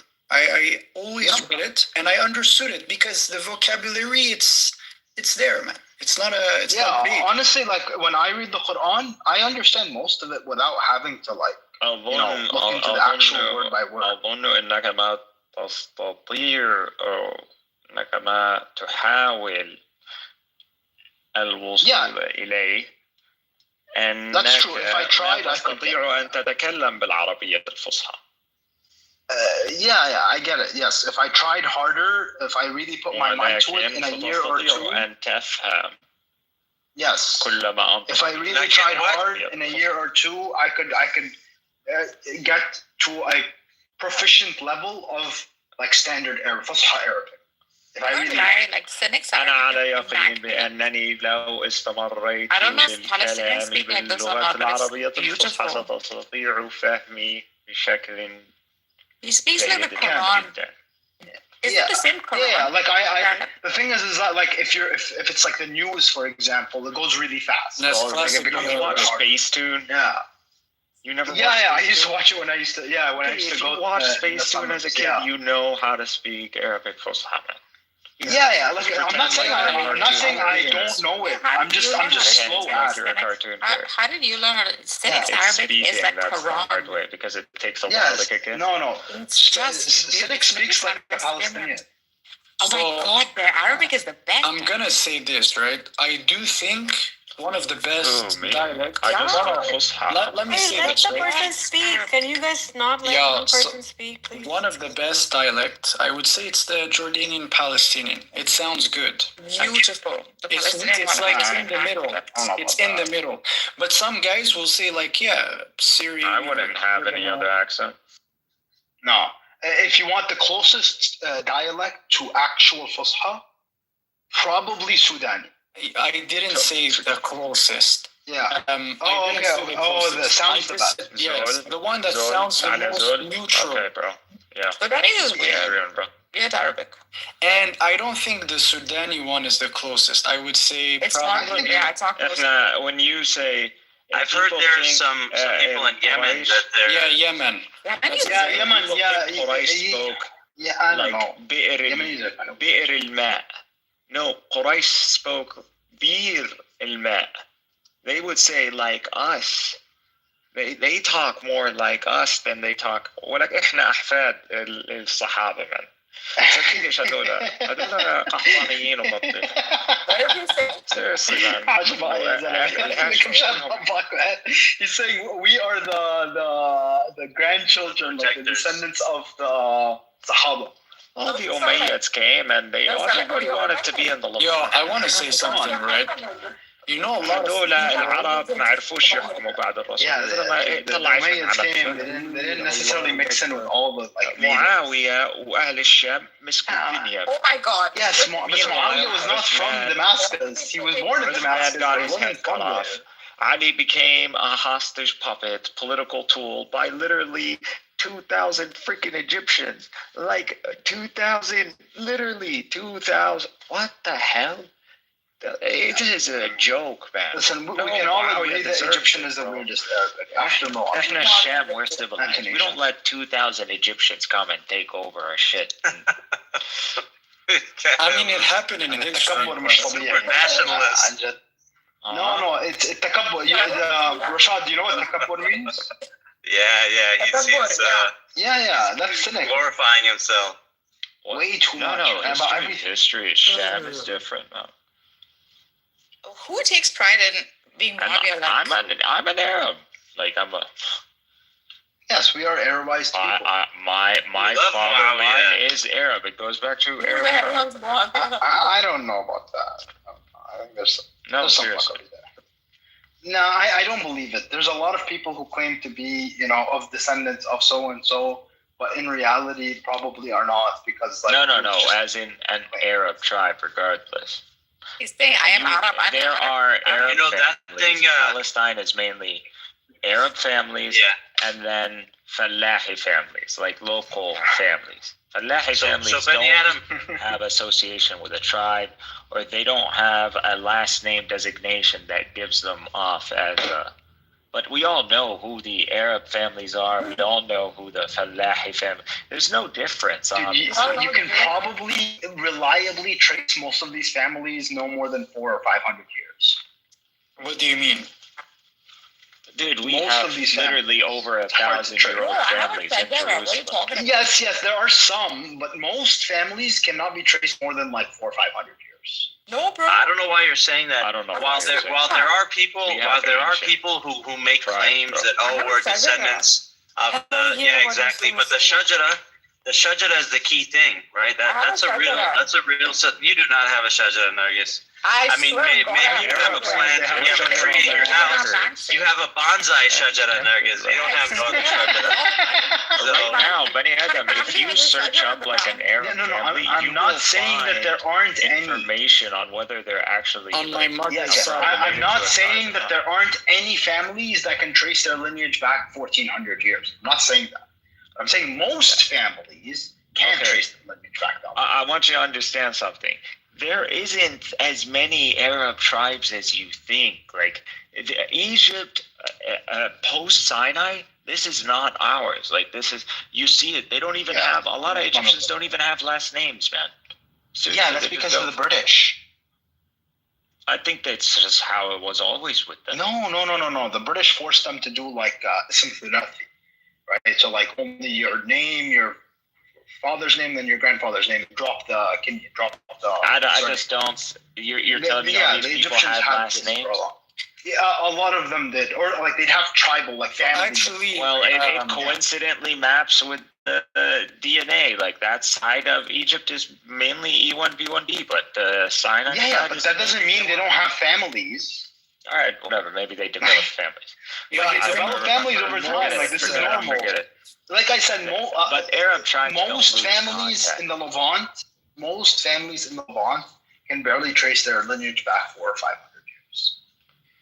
There are some that can trace. I'm not saying there aren't any that can trace their lineage. I'm not saying that, but most cannot, and a lot of them do lie. Like a lot of these. Do you honestly believe Hassan Nasrallah is a descendant of the Prophet? Come on, man. Definitely. Hassan Nasrallah, if he, I don't know how Lebanon is. I don't know the rules of it. No, the Shia, they place Sayyid in front of their name if they're descendants of the Prophet. Bro, I'm also a. رايك عن جد كل الفرس وكلها اللبنانيه اللي بيسموا حالهم والله انا زيك. في ناس حتى في لبنان كثير عرب لهم connections to قبائل. I know there are some. I understand that there are some. Not that in Lebanon specifically, not that many. I'm sorry, bro. Even Syria, a lot of Syria. In Syria, in Syria more than Lebanon, yes. But again, not that much. Most of the Syrians are descendants of Kurds and Aramaic people. This is crazy. This is insane. Yes, most of us were Aramaic people. The DNA-wise. Dude, the DNA-wise, Aramaic people are the same. No, they're J2. Aramaic people are J2. No, that's not true. Yeah, they're not J1. Mainly. No, Aramaic, they're J1. I think they got J1 from the Arabs. No. It's lesser than J2. It's lesser than J2. J2 is more. Oh my God, dude! Genetically, there's almost no difference between the Aramaic people. Are the most J2. True Armenians, Aramaic. Armenians, الأرامية اللي كانوا عايشين بالشام.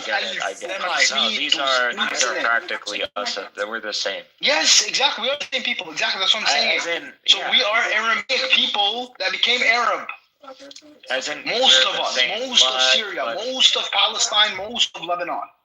It's kind of even though there were always Arabs in the northern part. Yes, but they were not the majority. Yeah, it's true. No, I agree. Yeah. Yes, in the south of Palestine, in the Naqab Desert, in the east of Syria, in the deserts again, Lebanon didn't have Arabs. Exactly. We know. And it's not just the desert. We're not necessarily, but yes, Palestine. Mostly around the deserts, you would find Arabs. In the cities, you would find Aramaic people. Generally speaking, I'm not saying that there were no Arabs. I agree. Yeah. Okay.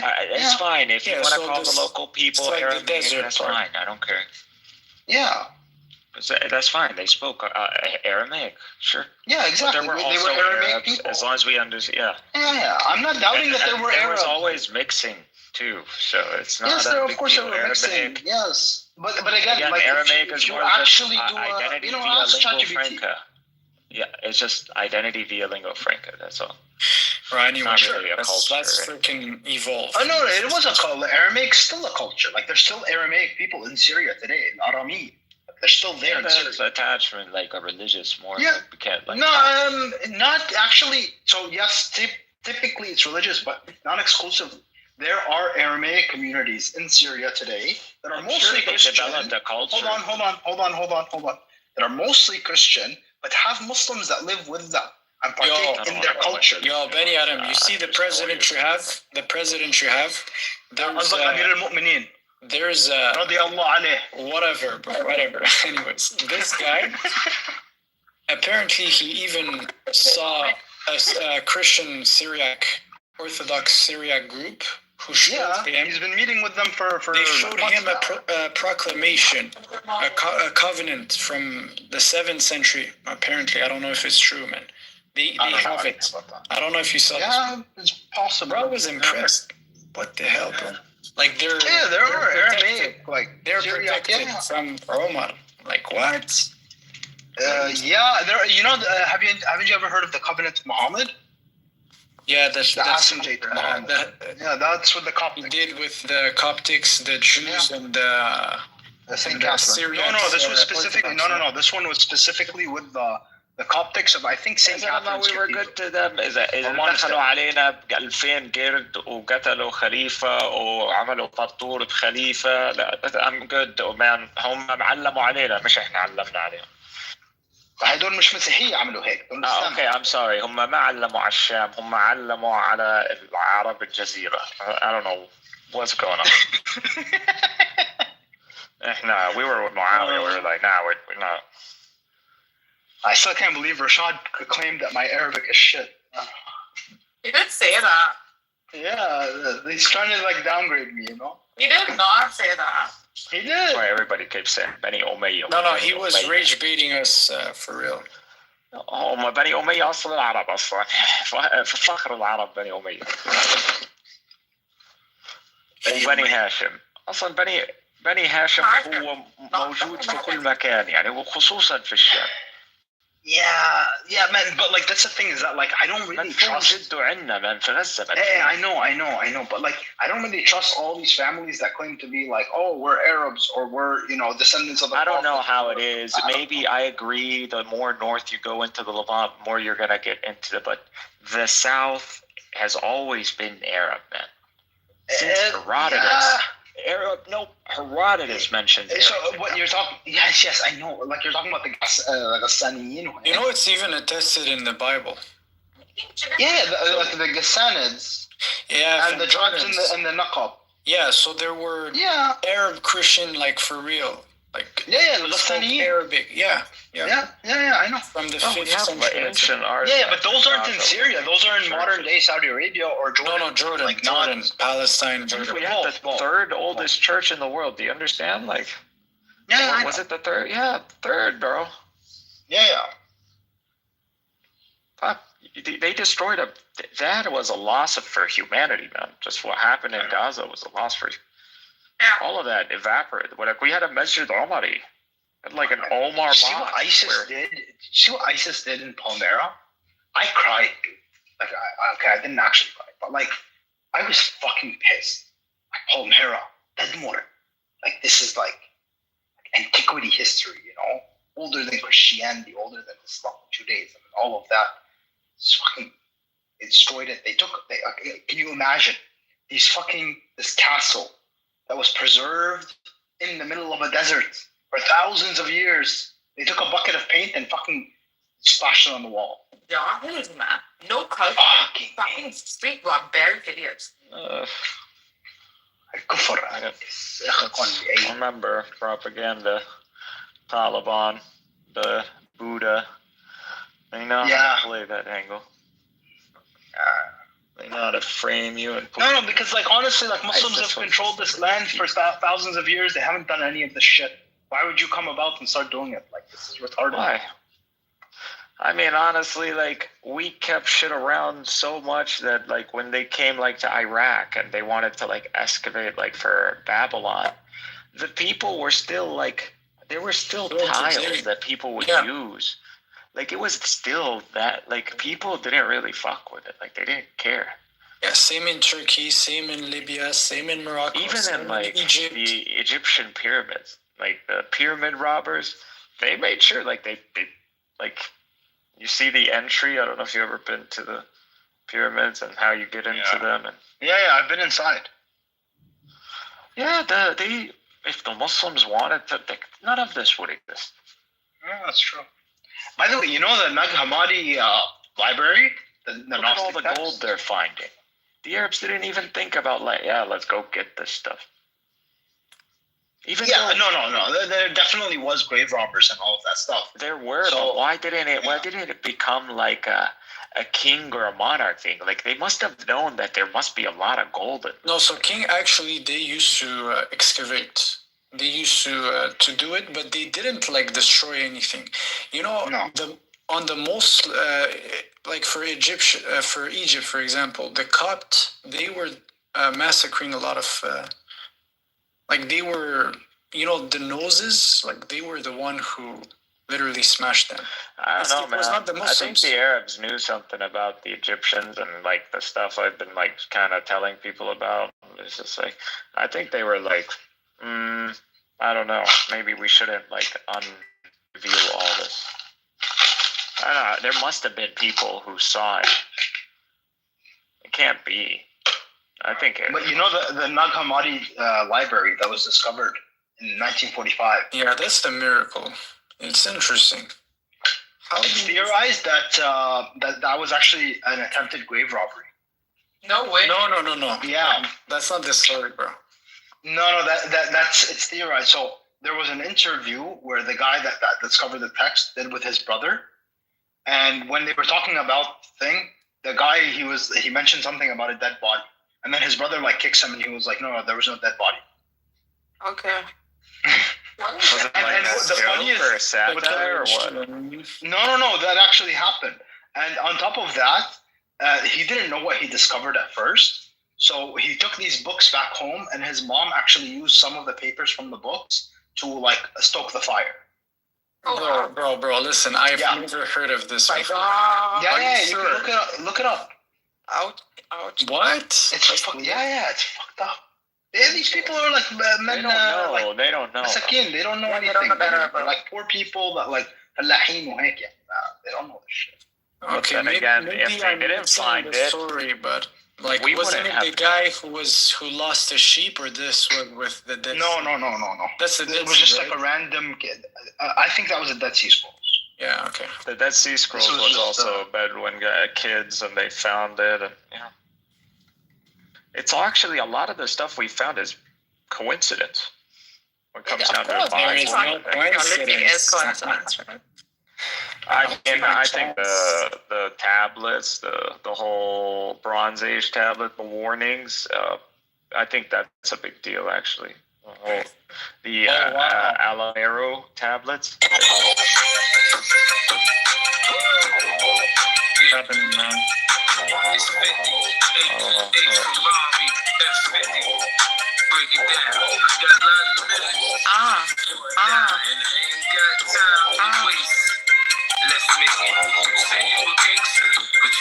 So why music is like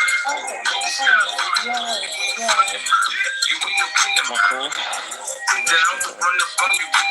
How excited are you for tomorrow? How excited are you for tomorrow? Was she going to see 50 Cent? It's Monday. It's Monday. He's coming. Sami is going on Monday to meet Rads. And You're then going to see 50 Cent? I have to go meet them. 50 Cent. No, I just saw 50 Cent's documentary on P. Diddy, and it was amazing. 50 Cent's documentary on P. Diddy? Wow. Yeah. That actually sounds pretty interesting. You know, the first thing they did, they took them and they showed it to a Coptic priest, and he freaked out. Watching the documentary. Yeah. Containing this That's a Nag Hammadi, right? Yeah. Yeah. It's so interesting. Yeah. No, but it wasn't the first thing. At first they didn't know what it was. Yeah, at first they didn't know what it was, right? So they were just like, oh, yeah. So did you read the part about his mom using it for the oven or whatever? I didn't find this one. I'm reading on. Yeah. What is it? I think it's on the Wikipedia page. Are you pretty excited? I'm so excited. Oh gosh. I'm so excited. I'm gonna join you guys. Yeah. After maybe. You have to come on there. I'll come in December. Bro. So who's she gonna see? It's not 50 Cent. Who is it? 50 Cent. She's gonna meet 50 Cent. Oh, okay. So Sam you are Wilson meeting is gonna 50 go meet up. Sam. And then I'll go meet both of them after that in December. Yeah. Open the Discovery tab. It's in the near the end of the first paragraph. That his mother claimed that she burned some of the manuscripts as tinder for the family oven. Yeah.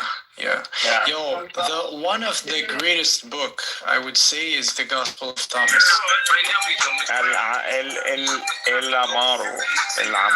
Yeah, El Amaro tablets. That's the most, I believe.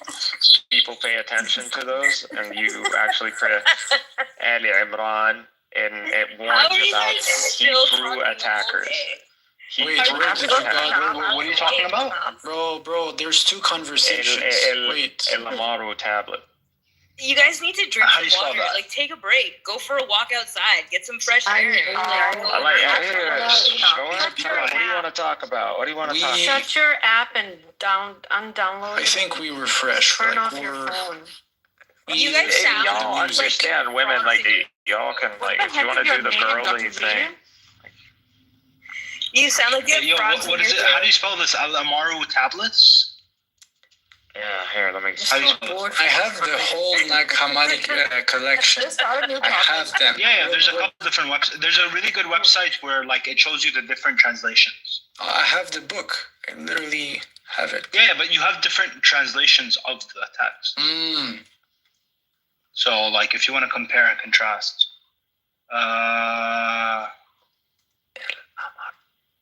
Thanks for letting me interrupt you. Oh, this was very well appreciated, Zebo. Yeah. I can't stop laughing. What the fuck is wrong with you? Are you high? No. So I'm not high at all. I'm just I'm embodying what Ibn al-Arabi says. I'm not just talking about it, I'm living my life. I'm whirling. My heart is filled. My heart is filled. Go find something to do. This little light of mine, I am going to let it shine. I'm gonna let it shine. Let it shine. Okay. Go to gnosis.org. No, Bani Adam, no. Gnosis.org, and then go to Codex Index, and you find every book. Whatever you want to talk about, Z. What do you want the translation.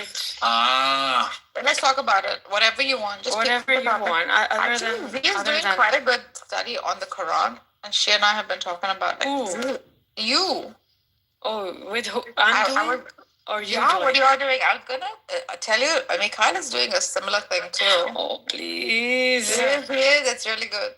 I think very similar to yours. What is he doing with numbers? He just got born into Islam, and he's like, oh, I'm so excited. I just got born. No, man. Dr. C and Cynic need to have a room together where they host. Y'all could have been talking. I guess CC, it's they don't even want to talk within themselves. They just want to. It's crazy. They want to distract. They're women. We want you guys to shut up for a minute so we can have a conversation. I don't get it.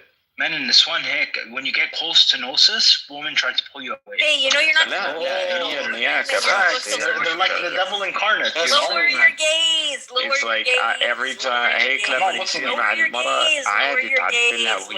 closer you get to God, the more women want to pull you away. Lower your gaze. They want you to eat the apple. Interesting. Look at Nargis. She actually looks like the child of the devil in the Devil's Advocate. In the Devil's Advocate, you know that movie? You look like Al Pacino's daughter in the Devil's Advocate. That's a compliment. You want to? Yeah, that's a compliment. I mean, yes, but no at the same time. Wow. Here it is. Amarna letters. How do you spell Doesn't that sound just like Amarna? زي ما بتحكي بالعربي. لا بالانجليزي كيف خلاص Amarna. Yeah, just try to Amarna. A-M-A-R-A-N-A letter. Yeah, I found it. Right? Oh, okay, yeah. Right. So what is and this? And it talks about Hebrew attackers, like Habiru. They're written in cuneiform. But okay, what's this Habiru? What is this? I've like, see, like, again, I research things. I find pretty cool shit. So, anyways, but yeah, you're talking about, first of all, this is a connection. And along with the video, I don't know if you watched the video about the Jewish professor. Yeah, no, not yet. I know, I wasn't talking to you. No, not yet. I do have it in my No, the Jew with totally watch that. And maybe you'll add one and one together. But yeah, so I've been applying like the whole historical narrative in the Quran about like, and it's associated with like Ali Imran and Bani Israel. And it seems like these Jews, if you look at the history, they're not actually connected. So the Jews pop up from Babylon. And yeah, there's this whole notion of an exile and all that. But there's actually like a Jewish a neighborhood in Babylon, or like a town. It was called like Il Yehuda.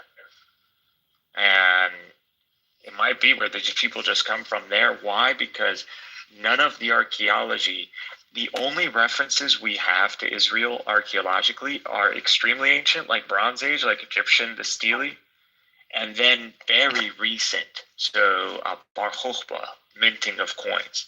We got nothing. Like in between, they were always part of when different. We were in exile. When it comes down, so the problem is, where's the kingdom of Israel? Like, why is there no coin? There's no evidence. There's no evidence outside the Bible for a unified kingdom of Israel. There is evidence for a northern kingdom of Israel and a southern kingdom of Judea. That's the thing. Also, nations. There is no references of it. Like, we would have found, I believe there's Assyrian references and Babylonian references to their conquest of the kingdom of Israel in the north and the kingdom of Judea in the south. I don't know. Again, you have to watch the video, but there is no archaeology. We have coins. Like, there was a guy here from, I don't know, you saw Mr. X in Palestine had that live in Norway. The guy literally, he's like, yeah, I find coins all the time. And he's like, yeah, the motherfucker has coins. He has like coins go back to like freaking ancient. Yeah, bro. They're not worth shit though. And I was like, why? They're actually not that expensive. There's actually if you go to Petra, we can't find a single coin with Israel on it. Yeah, how old was that coin? Most of them are Roman coins. It's hard to find like some Jews. We see don't forget the Romans burned that shit to the ground too. No, bro. Listen, we're talking about they burned Jerusalem, not the rest of it. Mr. X has found those coins like just on properties. And so the notion is that there's probably Israel is like this lineage, and this lineage is actually what lives within like the Jews, and they were more associated with the north, so kind of thing, and people would be associated with them kind of like the church. Like, the more they become religious, like they become more associated with Israel. You gotta watch the video. I'll check it out. You know that the Chinese professor guy? Pretty disastrous, actually. You know the Chinese professor? Why is everybody so impressed by that guy? Yeah, honestly, his theology is for shit. He doesn't understand that. He doesn't know, but that he's actually saying this and not getting fired, that's the weird shit. He's in China. Nobody gives a shit. Okay, that makes a lot more fun. Yeah. He's teaching in China. But he has an interesting, his historical analysis is interesting. I wouldn't take it as gospel, but like, he has an interesting theory about how like the Jews actually come as a result of the Babylonian exile. Like, the Babylonians created the Jews. Mm-hmm. Yeah. And then the Persians further solidified it. Yeah, he says that. For what reason though? I just don't believe this whole 80-year back and forth exile. Just don't see how that works. What would the motive be for that? Basically, for control. And he also says that the Bible, like the Old Testament, was written by David. Mm-hmm. So it was written by David originally to make himself look good, because David is probably one of the better characters. And it was given a backstory so that it gives him legitimacy. And then the basically the Babylonians or the Persians, I forgot which one he said, basically created these people and sent them into Palestine in order to rule over the natives and kind of like claim they're like decolonized. Why this particular area though? Resources? Like, what's the motive behind all this? No, I mean control. Because this area is strategically located between 3 continents. Yes, that's the reason. Yeah. So it's like they talk about how like a lot of these laws. The first time the Jews. Oh, you didn't go last Sunday. I didn't go last Sunday. Listen to this one. Like the earliest of implication of like Jewish law was like Hasmonean period. Yeah. Anyway, good night, guys. Good night. So, he talks. It's a really good video, but it's been pretty much like what I've been like telling people. These guys are not that confused. This is actually this whole Ezra and it's like stupid Muslims like, bro, Uzair, if you would have done some research and tried to like look down into like Uzair, you would have realized that this is actually like a miracle. That verse can be used like if you think about Messiah and you think about Uzair, and Messiah is a title, why don't you think of Uzair like a title? There's no prophet called or scribe called Uzair. So, there's a recent video There's titles where a Muslim proposed another interpretation, right? So, Rabbi Eliezer? Yeah. Yes. So that's one of the theories, but I don't agree with it. I don't think. No, I'm not saying it's the assistant of Abraham, but Eliezer, El-Azir, means the assister, like the helper. Yeah, but it's too much of a stretch. Can you just like relax and stop trying to like hide your Kabbalist like Judaism? Like, what do you mean? I know it's fine. I'm just saying it's too much of a stretch. This is my perspective. It's not a stretch. You believe it's in Nizar. Academic is backed by academia. You believe it's a rabbi in the 1st century. That's what you think. The Hebrew Bible showed up in 5 books in the Bronze Age. No, listen. I think my position, just ask me. My position is an academic consensus. Your position is shit. It's Ezra. The same prophet. That's what it's referencing. Why? Because there is no prophet called Uzair. No prophet. There is. Quran doesn't say anywhere Uzair is a prophet. Where does it even thank Uzair? Where does it say anything about Uzair in a good way? Okay, so listen. Nowhere. Listen. So the God describes that God gives thanks and gives blessings, and even prophets that we don't even know exactly who they are, or archetypes. Okay. So is Jesus evil? Is Jesus evil? Is the Messiah evil? The answer is no. Exactly. What's the point? What's my point? Let me explain. Because the verse reprimand what people transformed in their understanding. They took them as greater than what they're supposed to be taken. So it's the same concept. The Jews worship a guy named Uzair. Exactly. That's the answer. Ezra, he's a prophet in the Old Testament. Mentioned. He's not a prophet, retard. He's a scribe. Not even the Hebrew Bible doesn't say he's actually a prophet. A scribe. Who am I talking to? Get out of here, bro. A scribe, but I think he's considered as a prophet, if I'm not mistaken. And you're like all about infatuated to the Jews. You don't know their basic history. You don't know the according to the Israeliyat, right? Or what they believe with the Hebrew Bible. Listen, according to what they believe, do you think they considered him as a prophet? Yes or no? Yes. He's not a prophet. He's like a reviver. He's like a Elijah. No, come on. Okay, Who said he's a prophet? Where are you getting from? Ezra, He's not. He's a scribe. They never did. He's not a prophet. Yes, Ezra is considered a prophet according to Jewish traditions. He's a scribe. He's a priest, a scribe, and a prophet. He's all of them. Okay, never mind. So, anyways, here's the understanding. He was a man. Not a prophet. Never mind. I don't care. He was a man of God. Why are you challenging? And they took him as the Son of God. That's it. There's even apocryphal books. No, we don't have any. Nope, we don't. Show me. Where is one? Show me. These are like speculation. Like it's not speculation. It's not speculation. All right, go ahead. You have the AI. Go right ahead. Put it in the AI.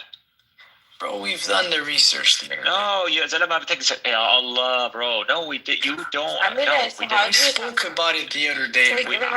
Yes, we speak about it. You continue to repeat the same shit over and over again. It's fine. Okay. And So you never have any of the sources. Okay. So just let him say it. So I can pull this up again. My position is right. There has been many intermediatories or whatever they call them. An intermediate figure. When did you took the position? When did you took the position that it was Eliezer? No. Mediator.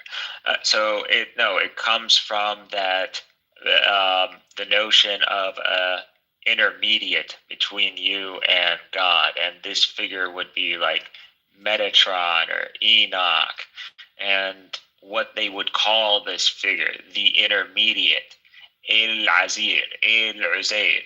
That's like a sister, title. the helper. Oh, that's your claim. Okay. Okay, so now I see what you mean. Because I thought you were taking another position. Theology. It's condemning, this whole verse condemns logos theology. The notion of God being beyond interacting with and the requiring of an intermediate. And usually this intermediate is Jesus, the Messiah. It's not called his name. If it was his name, I would say Uzair is a name. But because it mentions the title, it tells you. Quran is highly symmetrical beyond at this point. There's a bunch of checks you do, but like I said. Also, to be honest, if that's your position, I wouldn't disagree. I thought at this point it is highly was to say that it's. I thought your position was to say that it was Eliezer, which is a rabbi from the first century. Which was like, so yes, this is the second opinion. Anyways. I mean, he's right about that, I feel. You're talking about me or him? I'm talking about him. He's treating it like a title. So that's what I'm saying. It is a title. I could agree with this understanding. It's another one. It's a good understanding. Sound. It's valid. But let's see the classical understanding first before jumping. So Ezra, let me do a research.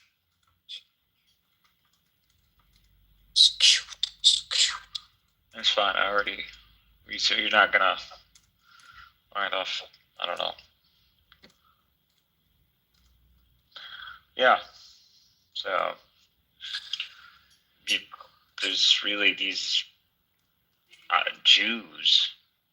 Now, we were exiled from the kingdom of Judah, 80 years, that's just such a clean number. And when you're dealing with 40s, you're dealing with like 2 generations. They're going to claim like 2 generations and they were back.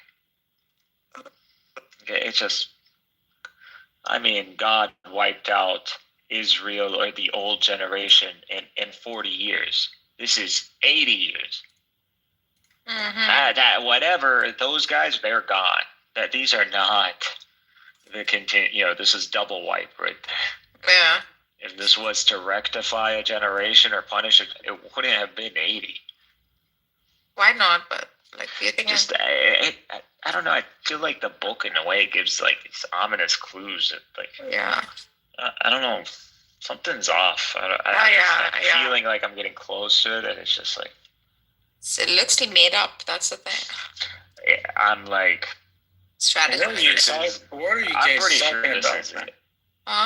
It's God, but it's something different, as if something is off. Like, people knew how the world operated more back then. Yeah. And they were kind of trying to like tell us. Yeah, exactly. Okay, and it's like God's like, no one breaks my rules. Like, it's like, like God is like straight up. I don't know, man. I bet under a lot of these deserts, I just have a feeling like when we the people at the end are lesser than the humanity at the beginning. That was bad. Too.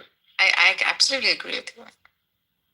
Something happened between us and them. We forgot a lot, I think. We forgot to focus. We're just a different stage of humanity. We're just like... We're a little bit lost, I think. Quite a bit lost. If humanity were to be divided in two periods, and that's what God does, the first ones and the last ones.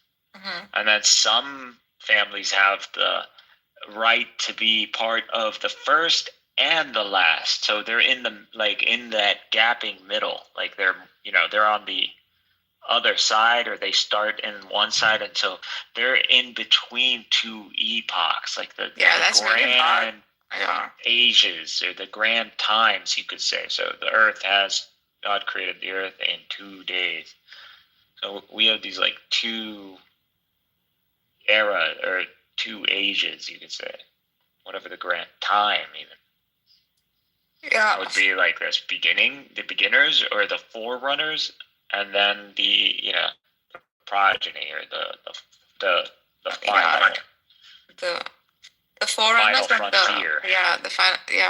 The grand frontiers, That's pretty much what kind of like. Apparently there's a book. Final frontier. There's an apocryphal book called Ezra, chapter 4, and there is a reference of a son there. Now, is it referencing Ezra himself or another figure? That's the question. But the other interpretation could be... Something has been used quite a bit. If you go back to like even the Vedics, I don't know. If you go back to the Egyptians, you can find perhaps something with like there's something about patriarchy and sons, where like God usually has a son in each culture, and this kind of repeats itself. It's not very. It's not new. Yeah. That's what I'm saying. Like the major struggles in the world has been like a classical theism versus like just classical theism. Really, I mean, neoclassical theism. It's the way people understood things. It was really hard to understand concepts like dynamic time, and I don't blame them for the way they thought about the world. Even though I'm not sure if. I don't know, like even Plato and Aristotle, I don't know what they actually, but like I said, if we as Muslims, and Al-Arabi is closer to us than Plato, and people just like completely butchered his understanding. Not only that, they butchered Ibn Taymiyyah's understanding, like al-Khalq al-Qadim, and like what he means about the hell and all that. Like it's just like for some reason I guess, Ottoman Empire, Sufism, it was really blamed to cause the whole decay that happened. It was one of the main reasons. It was the main reason also for the Wahhabi movement. Like, it's just that decay that took place. Yeah. So I see why also people, like, close the doors on a lot of that stuff. But they keep reopening, though. Like, that's, like you said, it doesn't... Well, sometimes the people who open them are not people who are actually truth seekers, or actually trying to study things, or even have the fundamental... Or not even Arabs. Like, this... He uses very sophisticated Arabic. It's not something people can... If you're just listening to this via translation, it's going to hear, like, spiritual. It's going to sound very spiritual. Yeah. Tajalli, but... In Arabic, tajalli is not a spiritual word necessarily. Like jalal. It can be a scientific word. تجلي ضوء القمر في الليل الطامس, from the الليل الداكن. So you could say about the moon's light appearing there. Yeah, so they do have like mystical undertones though. Like even if it's scientific, it can have if you. It's just the way the Arabic can translate does allow this. So, you know, someone wants to view it in a spirit, like it can be, but understand what he's doing. He's like mapping with the Quran. So a lot of the language is going to be like, and that's the language of the time too, Arabic. Yeah, Hafiz is very similar. You're talking with a descendant of one of the most popular poets in Arab history, a legend. He is truly. Like even the way like we use the words he used now, like Jalal it's just stretched out when we say it in Farsi because it has such a magical quality to it. But it's like, guys, you know, titles matter. People go down in history. There's a reason for that. Yes. You know, Pharaoh's memory, it's a bad memory, as it's someone who, you know, claimed God and got what he deserves. People's way going down in history represents really how they were as a person or as a self. Yeah, there's no coincidence about this, I think. That's true. Correct. Like, Jews are stupid because, like, Jesus is the Messiah. Like, half of humanity practically confess. If you Google the Messiah right now, put it in the search bar, do you mean Jesus? Yeah, correct. Like, honestly, that's the best way to know. Like, if you want to get an honest, like, reality literally just shows us the answers all over. All right. Who's the last prophet? That's it. Muhammad. That's just how it is. Exactly. That's how it went out in history, right? So because it just earned that sort of understanding. Keep repeating something a million times in history or within human psyche. It's intentional. We're not. Do you understand how rare it? You know, people like. I was in this Jew room, and this guy was like, you know, just atheist Jews. It's so sad. And then this guy's like, there is no God. Look at the giraffes and their tongues and their coats. And it's like, you know, there's some biologic, you know, like subhanAllah, like he knows more about like bioengineering and bio anatomy and all of that. And it's crazy, but fine. I was like, okay. So if nature, you know, isn't as efficient as we think, so there is a margin of error. Doesn't that increase the chance, the rareness of our condition and uniqueness of our condition? Like you, in the disasters that have happened on this planet and the, you know, ice age and floods and meteorites and the extinction, yet alone intelligent, like human civilization, and to reach the level of civilization, this is extremely, the probability of this is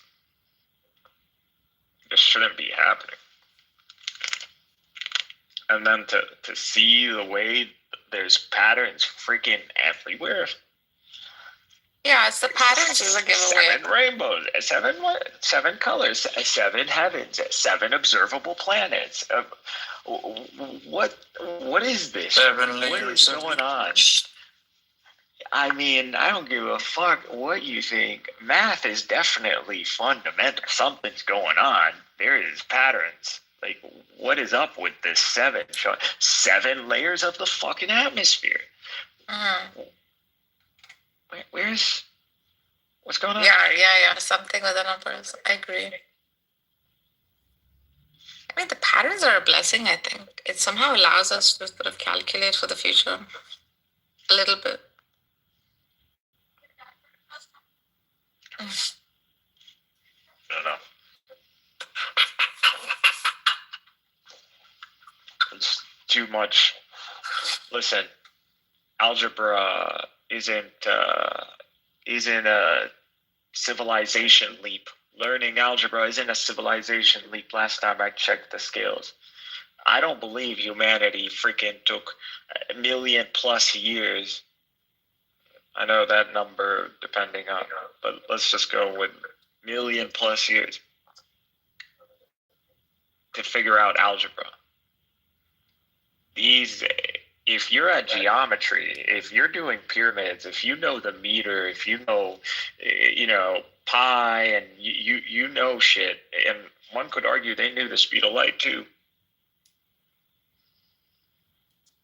How so? And to say these people could not get to algebra, I just don't. We were just special. Like the world was waiting for the Arab mind, to usher in. Like, what are we the Messiah? That's what I mean. Humanity. I'm gonna say there's no way. There's definitely human. I mean, it's like a big Arab lover. How do you call them? The Egyptians. We were taught the mantiq al-tayr. We were taught the logic of the birds. Yeah. And one could argue the logic of flight. One could say, who knows? And we have legends of Solomon flying. I'm just saying, maybe there is a mishap in how we see history. Maybe some things are conflated to be closer to us than we actually think. I mean, this whole notion of the Earth maybe back in the days, 6,000 years. Maybe back in the days they had genies as AI. Start it again. You started again with the ridiculousness. No, I'm serious. But anyways. I know you're serious. That's what I'm saying. Sorry, the speculation is just too magical thing. Like the bells and jingles must be removed. Do you think for your own good. Flying carpets don't exist? Are you serious? I'm just saying, please, minimize on the magic. I know there's the fascination for it, but there's nothing magic. I never say anything about magic. I don't believe in magic in the sense you're able, Hollywood, man. No, I've always seen magic, or what is called magic, to be science or natural science. Exactly. That is not understood by the masses. So, which renders the potential of them being enslaved by a magi class. Correct. So there would end up becoming there's a magi class, and and that's what happened during Pharaoh. So there's the way they enslaved the Israelites. They took out their knowledge. They really enslaved them. If you build a generation that isn't educated, doesn't know anything about the world, doesn't know what's going on, and you just tell them, hey, I just created you. I'm your God. Correct. Yes, Master, you're my God. I keep repeating that a few times and they believe it. You see his people carrying him on a golden shit, and he's all dressed up, and pyramids the size of you. If you're living in a mud hut, this guy might be God right here. Look at this. And you're watching him from the top of the pyramid, and he's freaking got a smoking whatever, and got some, I don't know, lining up with the stars and shit. It's predicting the future. So I'm gonna say this: your Metatron interpretation was actually good, I think. Motherfucker, I don't need your freaking gold star. No, I'm just saying, I just stress tested a lot of things. All my shit is good. You think I'm a clown who's sitting here repeating shit from 10 years ago? There's a concept called the Lesser Yahweh, which they called... everybody should believe in God after what I've found for you. When I tell you the age of Earth divided by the age of the universe, and you get 1/3, and you times 6, and you get 2, and the Quran is the only text on the face of this planet that says the Earth was made in 2 days, you fucking bow right now and you say there's only one God and his prophet is Muhammad, the Arabian messenger. And he's and that's it. You shut the fuck up. That's it. That should be enough for anybody to believe that this did not come from a man. There is no way a man knew the earth was created in 2 periods equal to the periods of the expansion or the universe. There's just no way. There's no way you get that. So just listen to. I see the point, but that's intentional. So from the stress testing, right? From the stress testing I just did, this answer is satisfying. The Quran name Rosé. Should I take down my pants or what? Yeah. Bro, what the fuck? Just listen, bro. So Uzair can be no, because this is actually deeper than what you just said initially. So just one moment. Oh, okay. More details. Deeper. So let's listen to the deeper. Show us the deeper. So Rabbi, yeah, I mean. yeah. Can be read as a coded pointer to an entire family of helper of God. Figures in Jewish traditions, which will include scribes, rabbis, and angelical watchers, who often got over exaggerated. Man, shit. When I have a hard time to read, I'm so tired. But anyways. So yeah, the point is this, right? This word englobes actually many heresies, not just one. But the main one is the lesser Yahweh, which is Metatron. What the fuck? I didn't understand what the fuck you said. What is going on? What did you say? I'm just saying what the Yahweh? verse. Why are we talking about Yahweh? Just read it again. I didn't hear. I'm just saying, listen, bro. I'm just saying the verse from the Quran could include many heresies, right? So any heresies that could have been like pointing out Dude, to you were just saying Son Ezra, of God, the prophet, and they were worshiping him as the son, and then you took what I said and you're like, yeah, this is great, actually, this makes sense, and now you're going back to you created a third theory, like in just what? listen, bro, just listen. I didn't create a third theory. I'm just saying, according to the classical, like Mufassirun, there's one classical understanding. Then there's another option which says that it's talking about. Why would I expect the Arabs to know about? Well, just let me finish, man. Let me finish. But then you proposed something that I never heard before, right? You've thanked me now for the fourth time. Okay, but just listen. I didn't put that information when I stress tested the answer, but ChatGPT brought it to me. So now I'm like, oh, whoa, what you said with the etymology stuff of the word makes sense. It's much more in line with what you're saying. Jesus Christ, man. But thank you. You're welcome. You're welcome. Yes, but stop the point. kissing my hand. Stop. But no, just one moment. But what I'm saying is that it brought a bit more, right? What's the more it brought? It says that this verse includes any exaggeration of whether it's a scribe, whether it's a rabbi, whether it's an angelical watcher within the Jewish tradition. Whatever they want to believe the Logos is, perfect, right? The Logos, which would be what? Which would be Metatron. For everyone. Yeah. Metatron, Enoch, Rabbi Ishmael, Akiva, Cosimo, whoever they want to believe, Lurian, Chaptais V, Jacob Frank, who gives a fuck? Whoever they want. Who the fuck is so I'm just saying it's inclusive. Whatever. It's inclusive. Yeah. Just one course. Be respectful, but what's his name? I forgot. What is this? Bobovich or whatever his stupid name is. Yeah. So that's who your Logos theology, the oldest and existential form of idolatry. Because you had Second Temple How is form of idolatry that pretty much. How is that idolatry? It's the notion of like this notion like Iblis. I Of intermediary. No, that's not idolatry. Iblis, like in a sense, saw the reality and the angels and him bowing and his being uniqueness and the condition of the world as being perfect. And angels going and asking God, why are you going to create man, which is going to cause corruption, the spilling of blood, when we're out here and we're worshiping you and we're bowing to you and we're praising your name? It's like, I know what you don't know. And told him to bow, presented Adam.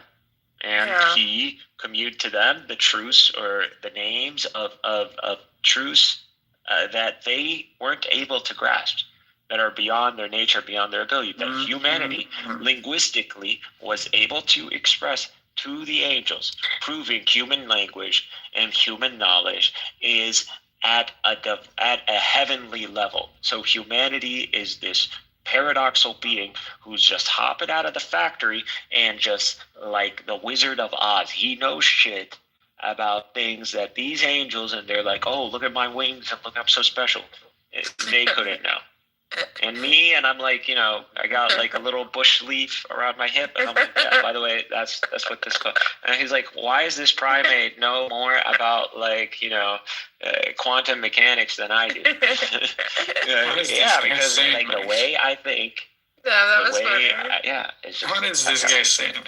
Anyways, man, this is in a duality. This is a good. This is a good interpretation. So it's like, so the verse is not mentioning an individual per se, but it's like a title. It's like. Yes, I don't know. How many times are you going to repeat what I said? No, I know, man. I know. It's just, bro. I'm trying to process. No, listen, bro. I'm trying to process it in my brain right now. Okay, but why do you have to do it out loud? Helpers. Why do you gotta torture us along with you? No, listen, because there's something to grasp. Whenever I do this, there's something to grasp. Can we just move on? At least now you got the idea. No, he wants to write it down. He wants to like write it down. That's how bad it is with him. You can't Here's the point. The point is this: is that, bro? I'm gonna say this, like in a sense, yeah. It's like it's collapsing the meaning. I don't know if he's like offended or is he doing this on purpose. He's trying to dissect it. No, I'm trying to think through it, man. He's dissecting it. I'm trying to dissect it, There's nothing to dissect, Ezra. No, because I'm trying to make connections right now. Like, I'm trying to make connections. Dude, you're not gonna... Bro, either you already have something or you don't. But, like, trying to, like, one-up me, like, you're not gonna think of something better than that. No, I'm trying to see if, like, I'm trying to explain it. Man, not everybody's, like, a genius. Yeah. If it makes sense, it makes sense. That's it. So not everybody knows the methods from the ground up. Look at this guy. Try and dissect. Not everybody is now... Oh, shit.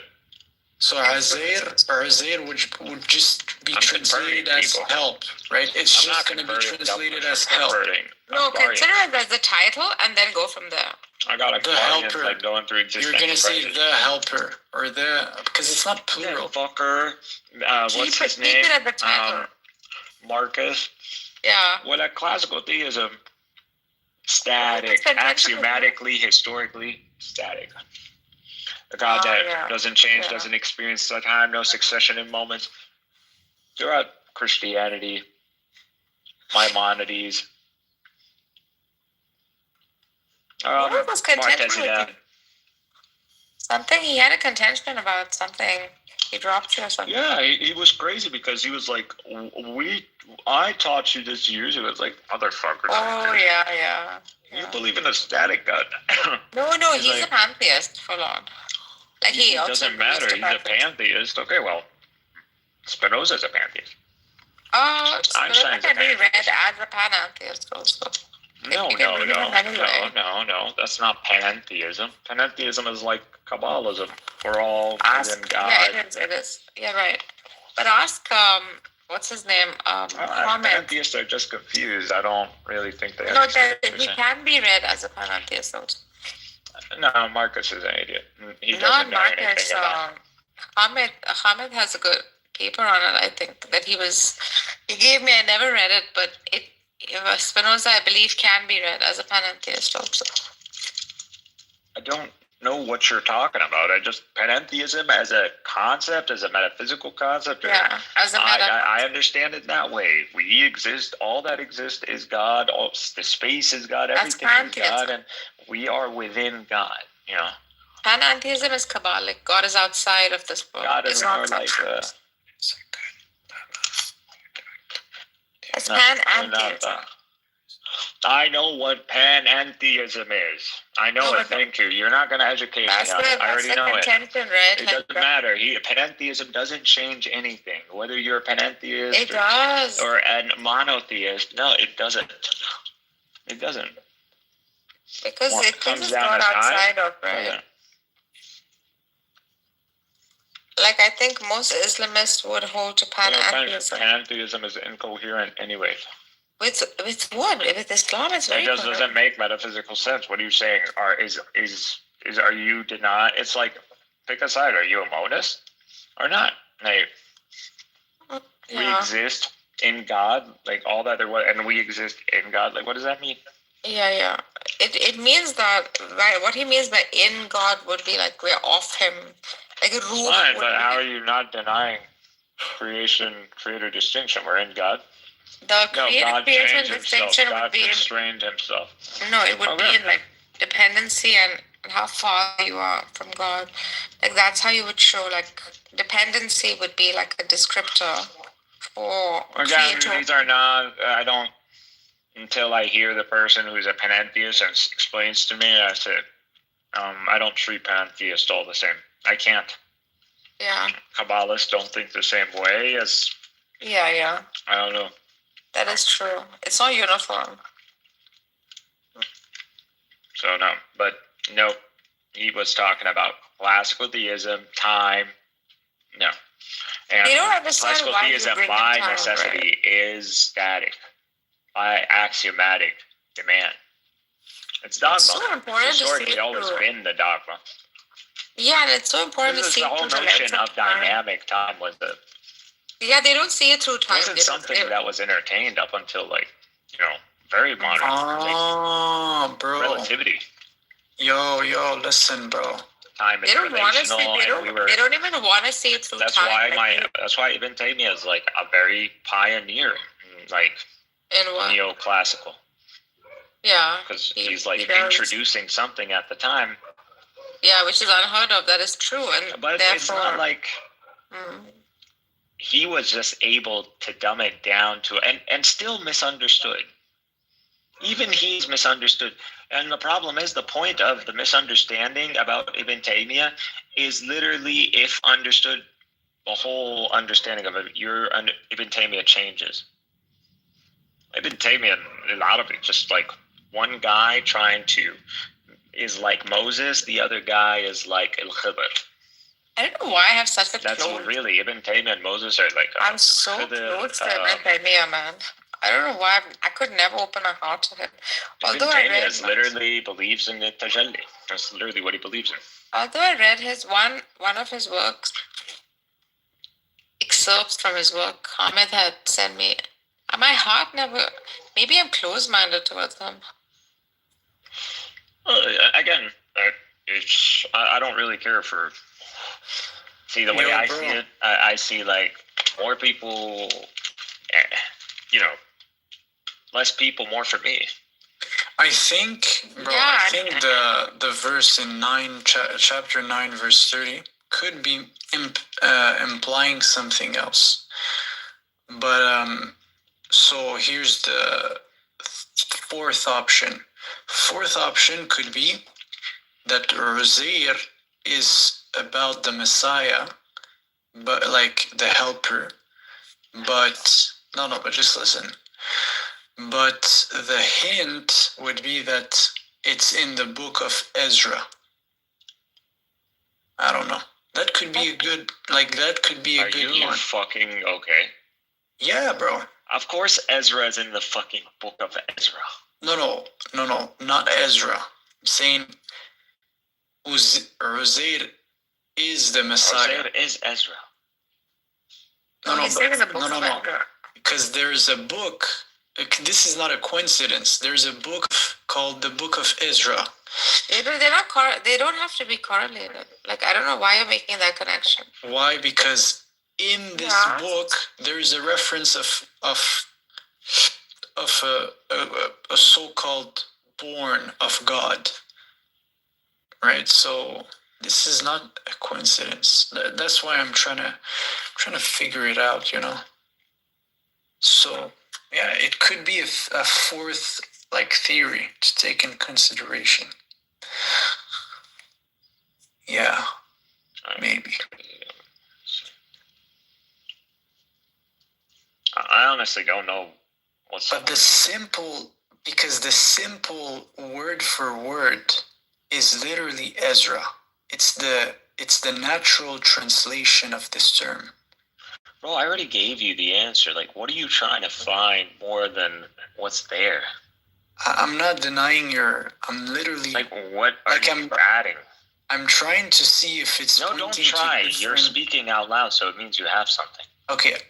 maybe it's pointing to different truth at the same time. Or maybe it's just... Oh my God. Just one answer, but this one answer must be the most obvious one. You see what I'm trying to say? So not all answers are obvious. Like, especially this one cannot... Like, why aren't you taking what Mikhail is saying? At least contest his view. No, I'm not contesting. For me, this you're one innocent, is, right? Like, you're listen, bro. you must be like a virgin. Listen. Like everything. So, Cynic, just listen, bro. What I'm saying is... No, That's why you shouldn't stay a virgin for too long. Just contest it or refute it or something. Yeah, he doesn't bring an argument. But anyways, so there's nothing. You're not even presenting anything. I'm presenting the argument. So listen, the idea would be this: either it's talking about different truth, but they're all true.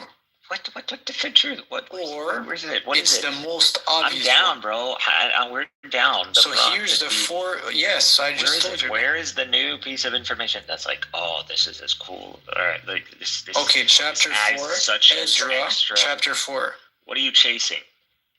Yeah, but I'm just trying to find a different... Ezra, chapter 4. It's an apocryphal book that exists that's talking about a son of God that is born.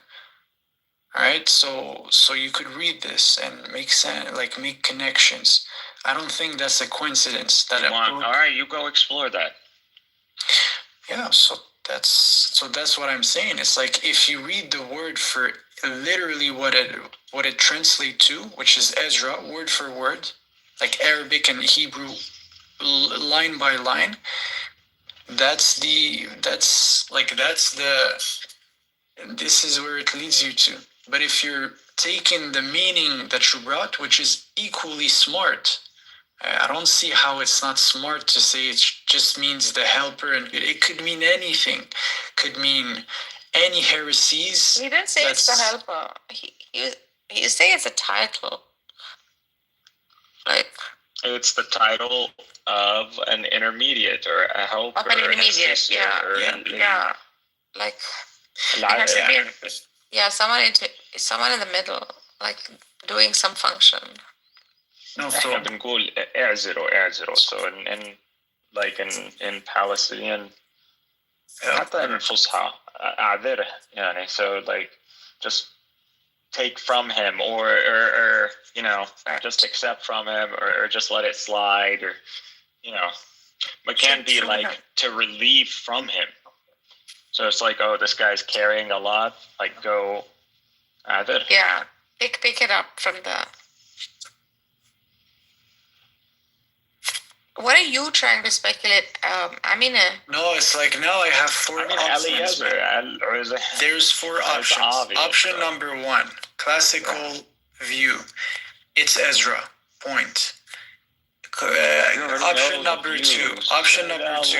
It's... What are you trying to find? But I'm just trying to find the meaning, what it means, bro. So there's different options to lay down. I just found 4 options. Okay, bro, like just lay it down in your head. You have to try. I will beat you up. Who's this guy? I'll fuck your ass, black ass motherfucker.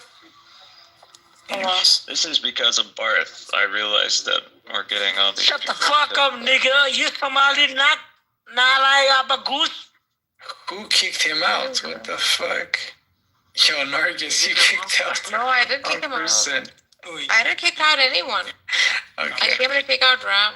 I'm a Somali. You fucking fraud, Somali motherfucker. You scammer. I'll beat your ass up. Where's Cynic? Shut the fuck up. Yo, you probably kicked him out instead of this guy. Just kick out Ram. I thought Cynic is gone. Okay, we'll kick out this guy first and then we'll fuck your ass, motherfucker. Don't kick me out. I'm not fucking asshole. I'm gonna beat you ass, pussy. Fuck your couch. Oh my god. Call back Cynic. I didn't touch my screen. I wasn't there. Yeah, I just looked it up. So if he would have been kicked out, we would have not been able to see his messages. I didn't kick him out. Anyways, man, what I was trying to do, man. Frick. Oh yeah, 4 options. Exactly. Yeah. Mm-hmm. So the point is this, right? There's a verse. I'm trying to find all the different options. What are they? First option, it's Ezra. Second option, it's a rabbi called Eleazar. Third option, it's the Messiah said in a different way so that it hints us to a book which is the book of Ezra. Or fourth option, it's the option that Sinig brought, but I'm gonna perfect it by saying you need to translate it as just a helper. So say anything you want to say. He's not in the room to boss you around. Man, I finally was able to say it, man, without freaking insults. But anyways, so yeah, a helper. I want you to take only his interpretation. Yeah, man, I don't know. So, but that's the point. Like, I see that all the 4 options could make sense. Like, I'm not sure which one is. Which one? There's I'll search out the book. Yo, the book one is beautiful. There's a book. There's an apocryphal book called Ezra, chapter 4. Telling, like, see the original text, the original language. Let me find this. Because it doesn't seem to be like a very unique word. Ezra, chapter.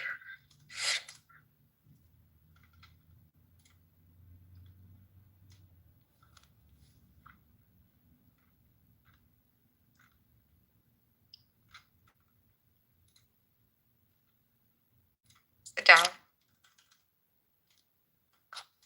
Sit down.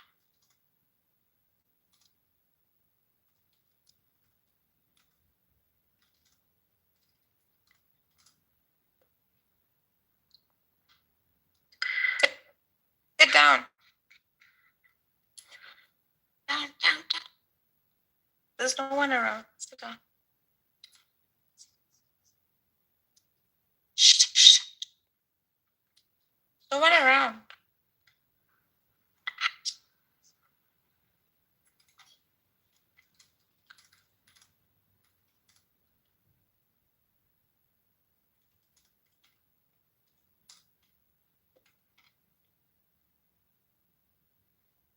There's no one.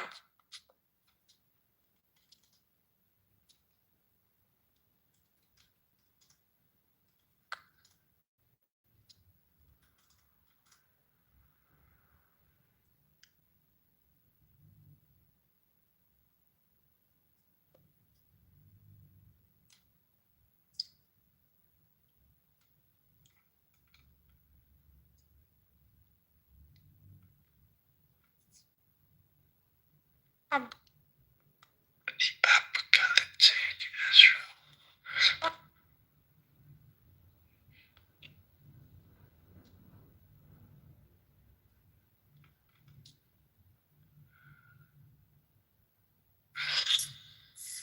Ah, okay, the book is called Esdras.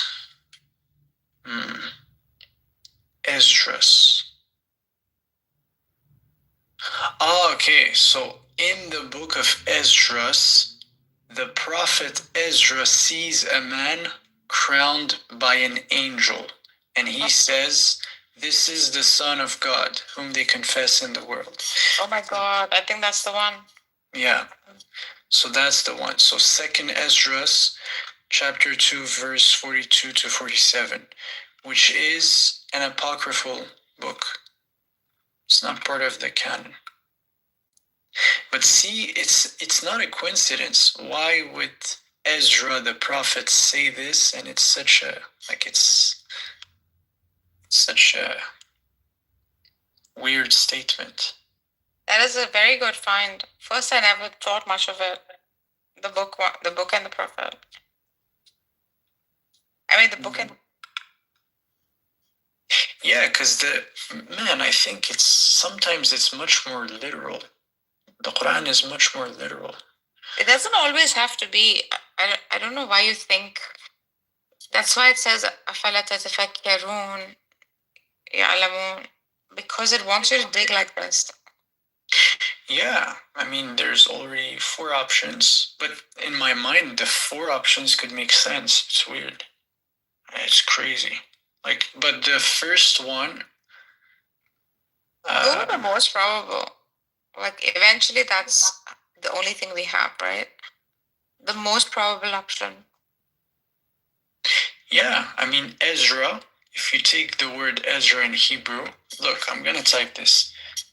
Compare the letters for the name Ezra in Hebrew and Arabic. Does it match? Short answer, yes. The consonantal root match perfectly. So in Hebrew, you have the Ain, and then it's the Zain, Resh, Aleph, Azara, or Ezra. And then in Arabic. It's with an Ain. Huh? It's with an Ain? Yes, that's the point. It's the name Ezra in Hebrew. It's written with 4 letters. And the root word is 3 letters. Root word is Azara. But the way the name is written is Ain, Zain, Resh, Aleph.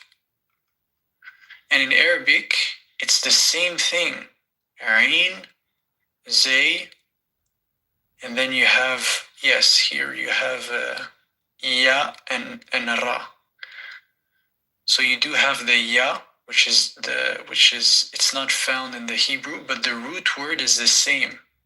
That's what it says, Azara, which means to help, to support, or to strengthen.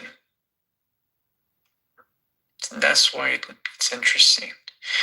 So here it says it's a diminutive. So Hassan, Hussein. That's where the Ya come from. So Hussein is a diminutive name for the name Hassan. And the name Uzair is the diminutive of Azar. Which is interesting that it puts it in the diminutive. Why? It's interesting. It's like the little helper. Oh yes, that's what it means, the little helper. Yeah, so Hassan, Hussein mean the same thing. They come from Husn. So that's why one is a derivative of another, right? So yeah. Hassan would be the main, and Hussein would be the derivative of Hassan. Yeah. It roots in the same word and the same meaning, but they're different words. Yeah. Yeah, so that's why I would say, man, 4 options. The one that makes the more sense. The one with the book, like Esdras chapter 2. Yes, it's a good one. It's a really good one. Because it's talking about a concept that the verse also mentions. The verse in the Quran mentions both the Messiah and Ezra. Yeah, that's most. Yeah, you see, like what I'm trying to say. It's yeah. And then you have a book, which is an apocryphal book, Esdras chapter 2, that mentions the prophet Ezra talking about the Messiah, saying that he's going to be a son of God of some sort. Makes sense. That book one is most even better than the helper, I think. Yeah, so that's why I'm keeping this one in mind. I'm going to keep this one. Because it's also correlating with the rest of the verse, I think. But see, even if you take the interpretation, which is the first option, you just say, okay, you translate Rosair as a helper. It matches, because then any heresy, Any person who's going to say Metatron is the Son of God, any person who's going to come and say the Messiah is the Son of God, it's still going to refute him. Which is really, like, it's much more broad. It's much more... So, bro, for me, I see the truth in both perspectives. It's, but anyways.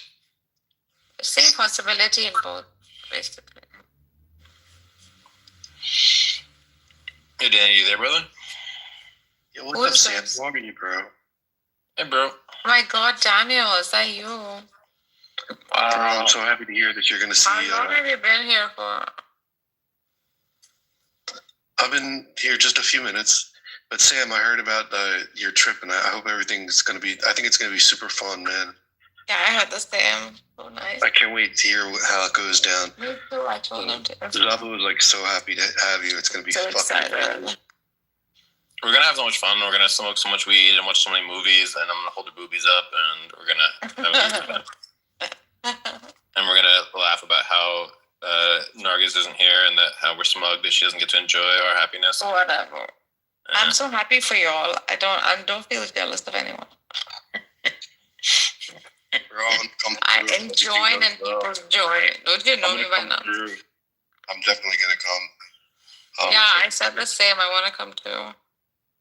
Yeah, you're not invited though. I am invited. It's not your house. No. It's fine. I'll come with my boyfriend. Oh, he's definitely not invited. Why? Invited. It's so cute. It's not part of the squad. Cute. It's squad only, actually. He's a musician like you guys. Yeah, he's a pretty bad musician, but he's a beautiful boy. What's wrong with you? Right, sure. Anyway, Sam, are you excited? What the fuck, bro?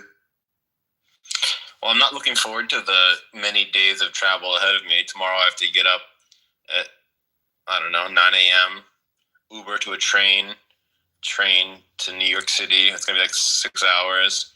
Then crash at my buddy's place, which that'll be fun. I haven't seen him in a while. Then wake up the next day, get on a plane, get on another plane, get another Uber. It's just going to be a lot of... Do you intend to stay there? Yeah, for good? Maybe. See how it goes. If it doesn't go well, I'll probably be heading out to Thailand, you know? Well, yeah, that's like the initial plan. Yeah. The church was just a temporary thing for me to put my stuff. Yeah. Once my stuff's here and it's safe, I'd pretty much feel free to go anywhere. That was like adores you. So I think that everything's going to be great. She has like this weird thing about like she wants to make sure her toilet is clean like twice a week. She hates when dishes are not in the kitchen. I'm really messy, but I'm going to just actually not be messy. You know what I mean?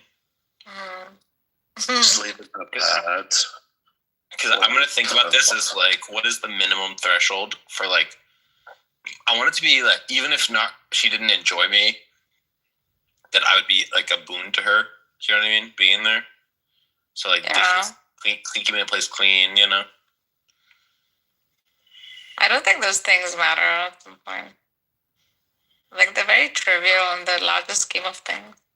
Okay, sometimes you remind me of old lady perfume. Like there's something completely... Remind you of what? Like, you know the smell of old lady perfume? Why? Like, I use don't know, there's something completely asexual about you. The fuck you? It's not an insult, it's true. I'm queen of sex. No, you're not. Yes, you're not a sexy person. Fuck off. You wish you Why would you say fuck off? Cause it's something Sam, if you get an air fryer, you're gonna win her over because her brother's been asking her to get an air fryer for a really long time. And I think that they're really good. So if you did that, you're gonna win her heart over immediately. That's good to know.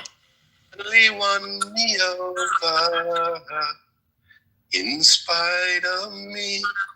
And don't be surprised if I fall head over feet.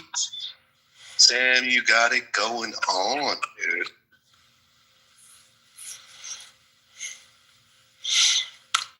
Another thing that's nice about this trip is it feels narratively satisfying. Like, as in, like, instead of me spending all these time on Clubhouse being like a waste of my time, it turned into a grand adventure. And that is, you know, I can be like, oh, I did spend over a year on this app just talking to people, but at least it, you know, turned into an adventure. And that pleases me.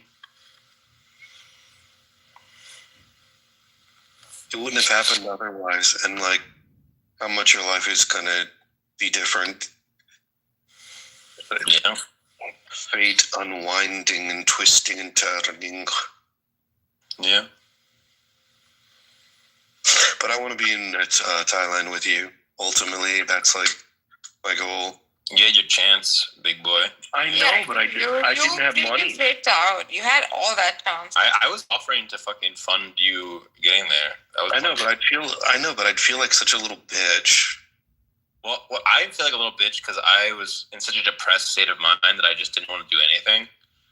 So I just wanted someone to help me. So you would have just been helping me getting there and figuring everything out.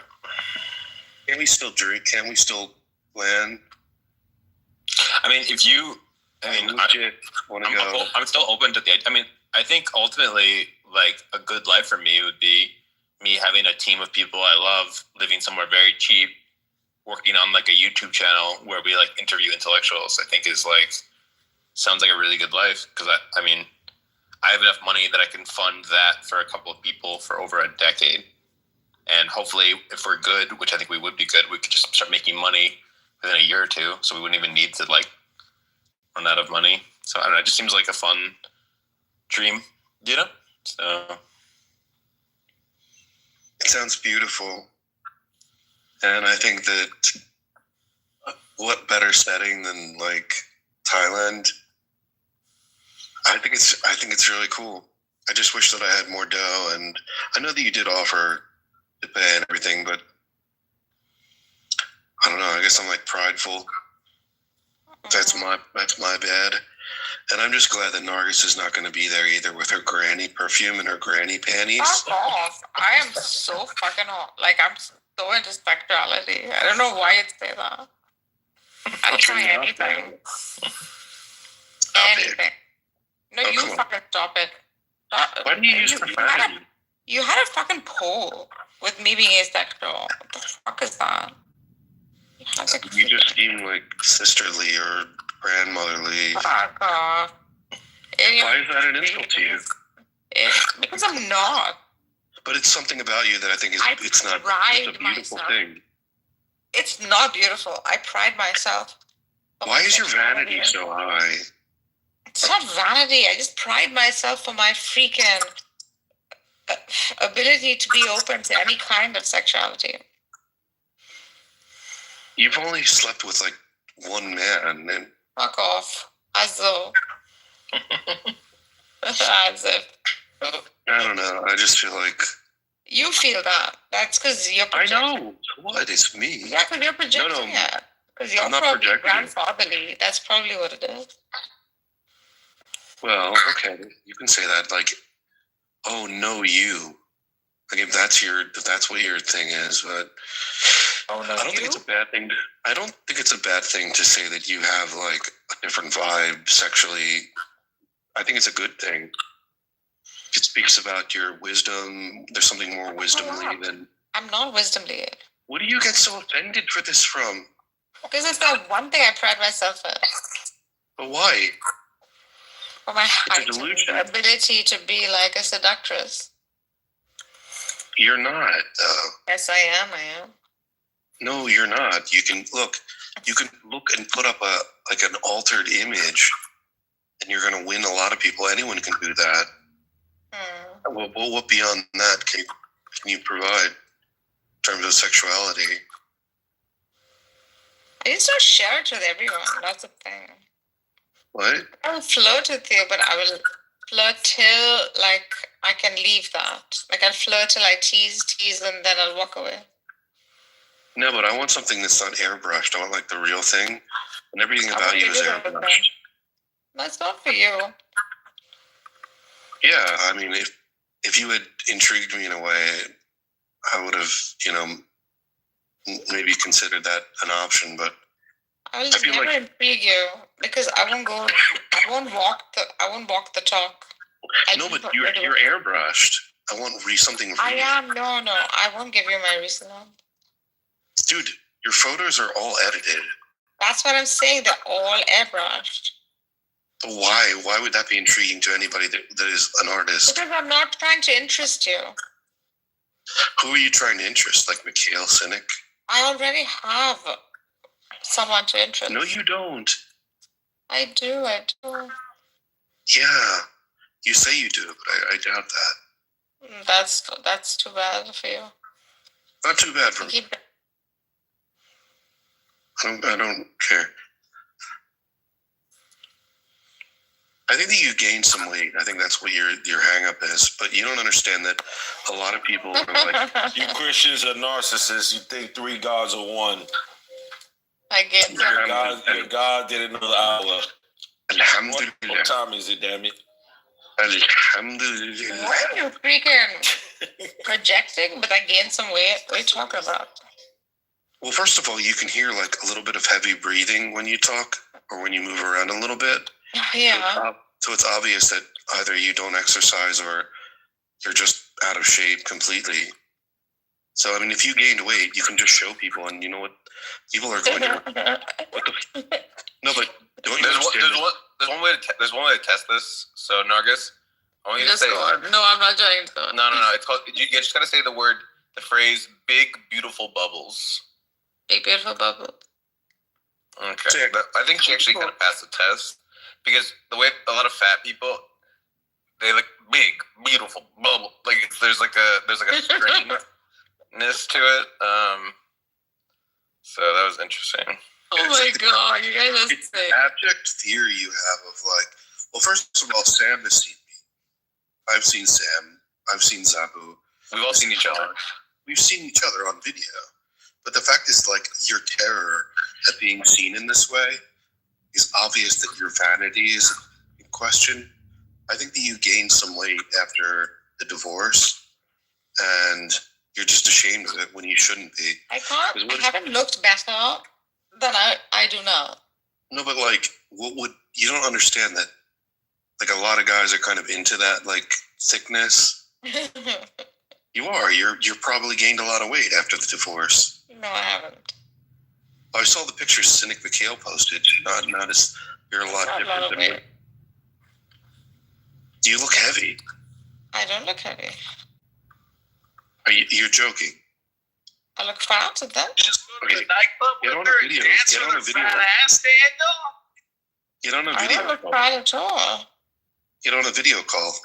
Why the fuck should I get on a video with you? Or share my, like, private life with anyone? Cope. You should give private life with anyone. You just spent 10 hours with anyone. Maybe I've had a bad experience. Nargis, you got robbed by con artists, and you're worried about us now? Give me a fucking break. I don't trust anyone anymore. Like, you have to understand. Like, your money when we have more if than I you. spend time on this app, I treat it as sound in the background. I don't get it. Like I don't have any... Why would you be worried about someone taking advantage of you? Necessitarianism. You guys are demonstrating necessitarianism perfectly at this very moment. I'd like to acknowledge that. Interest in, like, sharing my private life anymore with anyone except someone I choose to, like, in my proximity. I don't trust anything anymore. But why? Anymore. You can't trust anything or anyone. That means you don't even trust yourself, you schmuck. I don't even trust myself anymore.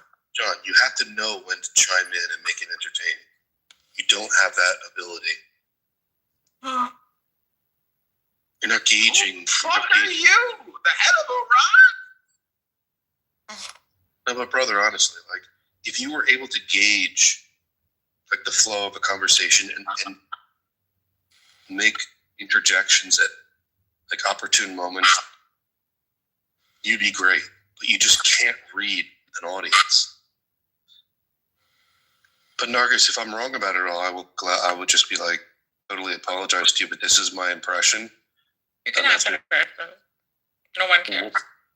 Why would you think that I couldn't? Of course I could have that impression. It's obvious to me. You can have any impression you want. Yeah. It's obvious to me that you... No, it doesn't mean shit. Yeah, you can think of me anyhow you like. Okay, it doesn't matter to you, and yet you came on this app. Yeah. You were robbed, apparently, which I don't even believe that.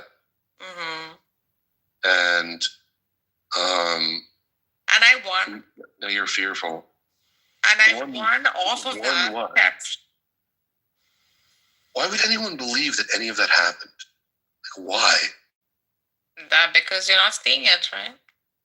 Yeah. Just much like the completely photoshopped imagery of you. Perhaps all of it was a lie. I'm sure there's some kernel of truth to it, but I think you do lie. Why should there be any truth to it? You could all the curiosity for me is like what you get out of being here on these apps. That's the me. It's just sound. I'm actually musicking in the background. Daniel, is this current aggression towards Nargis because you wanted her to, be part of the communal spirit, join Discord with me, you, and Sabu, yeah, all that. And now you're getting revenge on her because she showed like a lack of team spirit. That she's too much of I'm my own person. I'm a free spirit. I flow in the wind, and I don't care about doing stuff with my friends, community. Like, and because of that, you're upset that she betrayed the team, Daniel. I love like knowing people, and that's part of the reason that I'm here. And I feel like she doesn't permit that. These are freaking strangers you're talking to. Strangers that can fuck you over. Like, don't you understand? These are just voices we hear, that's all. That's a very cynical... You're treating it like as though it's some reality. Weirdo. Nargis, if you have that level... Weirdo? It's because I've been burnt by it. Don't you see? Nargis, if you have that lack of trust... And I tell you, you all will be burnt by it. It's only going to hurt yourself. It's only going to... Listen, Nargis, I have been hurt and betrayed. My wife of 13 years abandoned me. I have been abandoned. I've been abandoned by close friends. I've had people who promised me that they would never hurt me in the ways they promised not to hurt me. So I absolutely understand the idea of like betrayal, but at the same time, you just can't live your life afraid of being burned. I'm not afraid. I'm just cautious. You have to know that you'll be no, I'm not allowing anyone anymore. You'll be burned, and that's okay. And that's no, but you'll keep getting burned, and that's why you're a fool. And I will not do that. I will not fool myself of it anymore. My wife. No, keep doing it. Keep repeating the same mistakes you made by trusting freaking strangers on an app. All right, my wife. It's not trusting strangers. My wife. This is just a freaking voice app. Like, what do you think it is? No, it's not that. It is. It's literally more. Oh my god!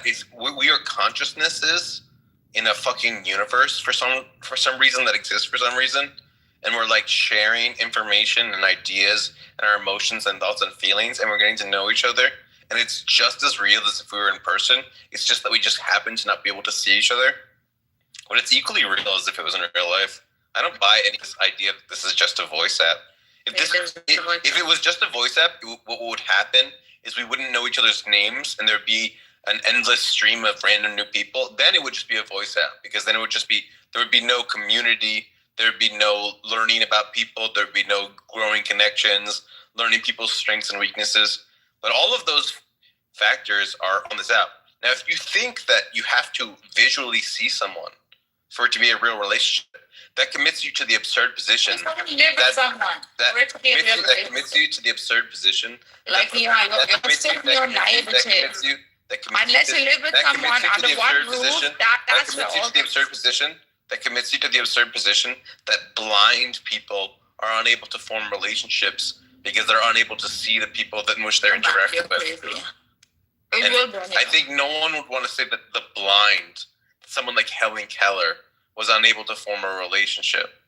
So because of that, like, there's no reason. It's an app. It's not just an app. All the app is a medium. You magnified this in your head. Oh my god! It's also real. Live under the roof with one person, and then you'll know. You don't met the person 100 times. Like, unless you live with someone under one roof, you'll never fucking know the person. Oh my god! You saying it's just an app? You should know this better than I. Saying it's just an app is as fatuous as saying, "Oh, that's just words." When you say things, you're just saying words. Yeah, there are words, but there are also things too. This app is an app, but it's also other things. It's also a medium of exchange. It's just like air. Sound waves go through the air when you talk to your friend in real life, and now sound waves go through some fucking Ethernet cables. But there's still just sound waves from one mind to another mind. You take it too real. You think it's all that? Live with someone under a roof and then tell me. I am. I'm literally going to live with someone from this app. Yeah, so do that. I've met people from the internet before. This is not my first rodeo.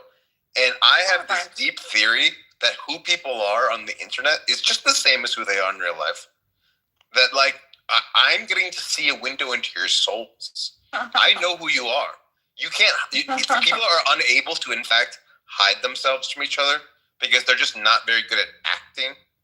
So people just, in fact, tell on themselves all the things you say or don't say, all the pauses between what thoughts you say, when you decide to speak up, who you stand up for, when you stand up for them. All of them are tells of your character, which you cannot hide. Good Lord, you're such a naive person. You honestly find it weird, the ones that are naive. Look, you've already told us. I have quite a memory. I mean, I understand the difficulties. And they all could have been a lie. All of them, as you already think they are, right? Nargis, stop. You already think so they are a lie. All of them. You flirted with the idea of being honest about some of the things that have been traumatic for you. Because I knew I wouldn't see you. What do you mean you know that you wouldn't see? I wouldn't share it with just anyone, right? It's easy to share it because you know that there's not going to be, like, I don't know, anything real that comes from it. Usually I would hide these things and not share it with anyone. Yeah, but that's why people consider you like an NPC and you're like just a nut. You think I care about what you think of me? You think I give a shit? Yeah, I do. I think your vanity. Then I am vain. Then I'm all that bad thing. It's not a bad thing to be vain. I mean, I think you are vain, and it's obvious. Like, first of all, why would you be so afraid to spend 5 seconds on a video call with someone so that they can just see you? Why would I fucking do that and expose my life to anyone? I don't know. How is that exposing your life to people? My entire life? No, I wouldn't know. My entire life is like my obesity. Like, yeah, my obesity, my ugliness, one cares if you're overweight. My brokenness, all that. Yeah, I'm all that. No one cares if you're overweight. I'm all that useless. We've heard your heavy breathing when you talk. And in fact, that turns me on. I think that it's hot that you're probably have bigger tits and you're thicker than I like it. God. But you want to be seen as something. I don't know why you present yourself in this way. You're so fake. You're an NPC. I am fake, and I have a boyfriend. I don't need anything more. No, you do not have a boyfriend. Yes, I do. And that's obvious to everyone around you. Your boyfriend lets you sit on Clubhouse 24 hours a day. He's not here. Where is he? You have a fear of intimacy, and you don't want to accept the fact that I don't. I just don't suicide. Stop. I don't let any talking in my life. Nargis. I just don't do it anymore. After your marriage, the dissolution of your marriage, you haven't been the same. You had a nervous breakdown, and there's nothing we can actually be part of that, and it's not a bad thing. I understand how difficult it was for you to make that transition. That was a long time ago. I don't think about it. Yes, you do. No, I don't. Okay, you don't think about the fact that you were separated during COVID from your husband, and there was a complete breakdown because your friend committed suicide. That was all. Yeah, that was just before the COVID. Yeah, you had a total mental breakdown, and we're living with your family again. No, and then I went back and I traveled after that. I lived for some time with my family. I traveled countries after that. Stop being so afraid to just express who the fuck you are. And this idea that you were even you consider having a video call with someone on the internet to be exposing yourself completely to someone, which is insanity. Me too. I did all that. I don't do it anymore. How about with Albedo? Not with Albedo. Did Albedo even see you? No, he didn't visit. I didn't want him to. No, I'm talking about even on a video. Has anyone seen you? Dude, this is my private life. Why are you saying it all on freaking this is why I don't share anything. Because Danielle, this is actually why she doesn't want to join Discord. It's not it's because she is afraid that we'll want to do a video call, and that she has a deep fear of something being seen. She's a fear of. Look what she said. She said, if we video call her, we'll see her entire life. No, we won't. We'll see you for 10 seconds. We'll see your facial expressions. We'll see your joys and sadness for 10 seconds. We won't see your entire life. Why do I interest you anyway? Like, you all are going about living your life, so what's so important about me? You're not fooling anybody. Darius, the bottom line is that you're not as clever as you think that you are. All it would take is for you to just have a conversation with me as friends, and I consider you a friend, and just for 5 minutes, just so I can see and get a glimpse of what you're like. But why would you be fearful of that? Why would I do that? How would it expose you? No, why would I want that? Like, why would I want that? Because of an intimacy. Of what? What intimacy? Two people having an intimacy that you can be known by another person. You shared videos of like people you should not have shared with me, okay, with who you've had intimate moments. Do you think I can ever trust you with that? Like, are you kidding me? Well, you don't have to get naked. You shared videos with people that I've shut my mouth about and haven't told a single person about. Like, why are you so afraid for us to see you? Is there something wrong that you think? You have an insecurity. You have an unfounded insecurity. You have an unfounded insecurity about your weight. No, you've exposed like other people's like videos and freaking pictures. Nargis. They have no information about it, and I've kept your freaking secret. That can't be the explanation. That can't be the explanation. You think I would ever do that? Daniel's misdeeds with videos can't be the explanation because you didn't video call Albedo either. So it has to be something with regards to just the video itself. Why are you interested? Like, you've already found your whatever. Listen, Nargis, we don't need to have a video call, but I do think you have a neurosis around this. I would like to limit my freaking interface with the world, if it is through like this kind of a medium, only through voice. And I don't want to bring it into my life because I've made the mistake of bringing people into my life and getting fucked. So I'm not going to do it again. What the fuck are you talking about, weirdo? Did you just hear what the fuck Daniel is the last person who can be trusted. And I mean like fucking videos of naked women, whatever, that he's had like freaking private video calls with, who is being shared with me, and I've kept freaking quiet about them. And you think like when you share someone else's privacy with me, what makes you think that you're not going to do the same to me? I would never. What would I be sharing? No, I will never. Like, are you gonna get naked? That for me is the idea? No. Like, I don't want to have any kind of. I trusted you. Yeah, you trusted me, and I kept your trust.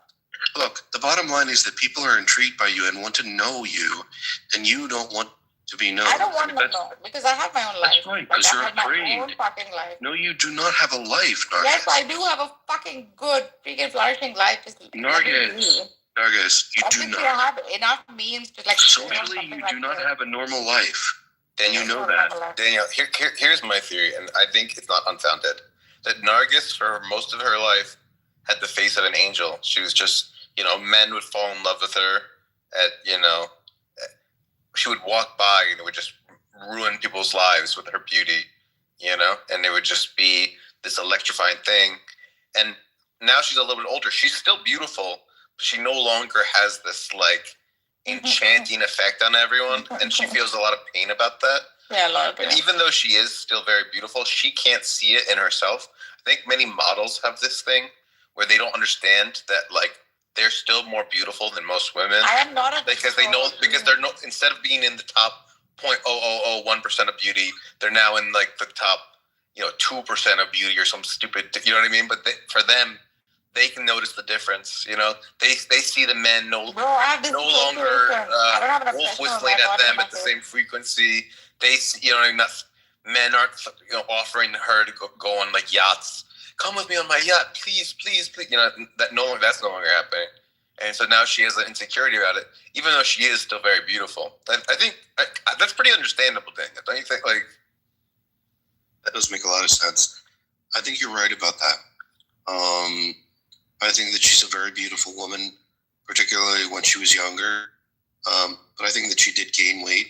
And one of the reasons I think that she did gain weight... One here. None of us are fat. Well, I am.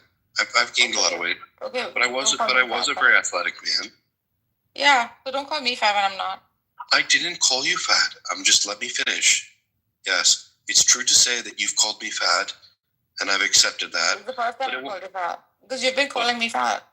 I didn't call you fat. Yeah, you said I've gained weight. Look, the bottom line is that you share these extraordinarily doctored images of yourself, and it shows, and what that does... That could not be me at all, actually. Please stop interrupting me. Look, I'll be quick. The bottom line is that you share these extraordinarily doctored and old pictures of yourself, as opposed to just showing what you look like.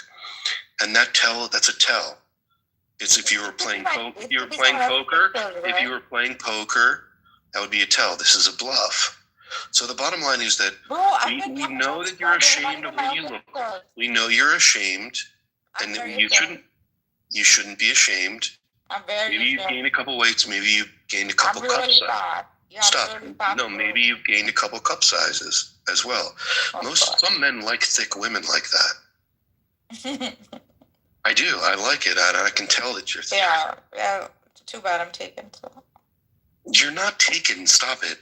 With this homosexual that you are involved with right now. This man that is not even this scarcely a man. He looks like a homosexual model. That's what you...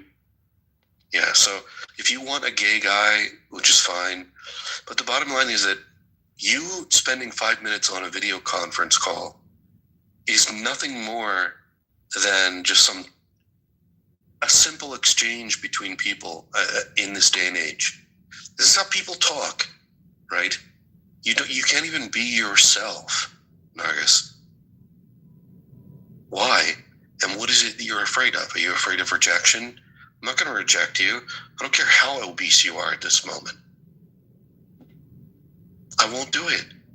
Do you want to talk to me? Then we can have a video call right now. You'll see, I won't put a filter on.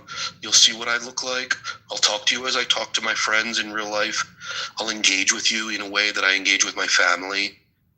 I can introduce you to my fucking family if you want. Right? This isn't just shits and giggles. If that's what would prompt you to expose yourself in some way, as opposed to being afraid, then I'll do it for you. Do you want to talk to my family? Do you want my name? Do you want my address? You already have my address. No, I really you have my fucking name. You have my fucking name and my address. I don't want to do anything. Because you're afraid that you're fat. You're afraid that you're fat. No, but you're afraid that you're fat. You're afraid that you're fat. You're afraid that you're fat. Who sent her down? Oh, she sent herself down, which is fucking hilarious.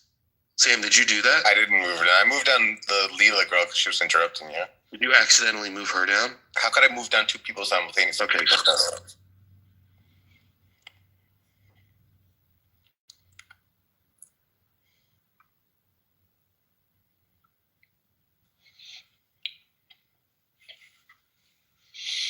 I think we're getting to the bottom of this juicy bottom. You know, she sees her, you know, voluptuousness as like a bad thing, but for you, it's actually just a treasure trove. She doesn't see that, you know.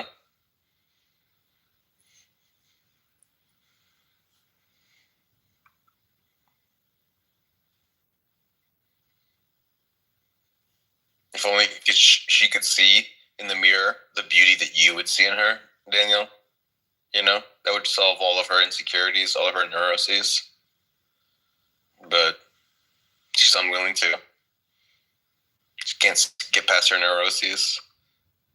Let herself be loved by a man like you, Daniel.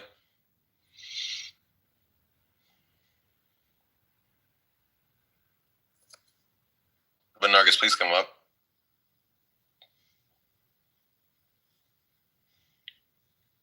But isn't the theory that she doesn't want to video us? Is that I think that's the heart of the Discord thing.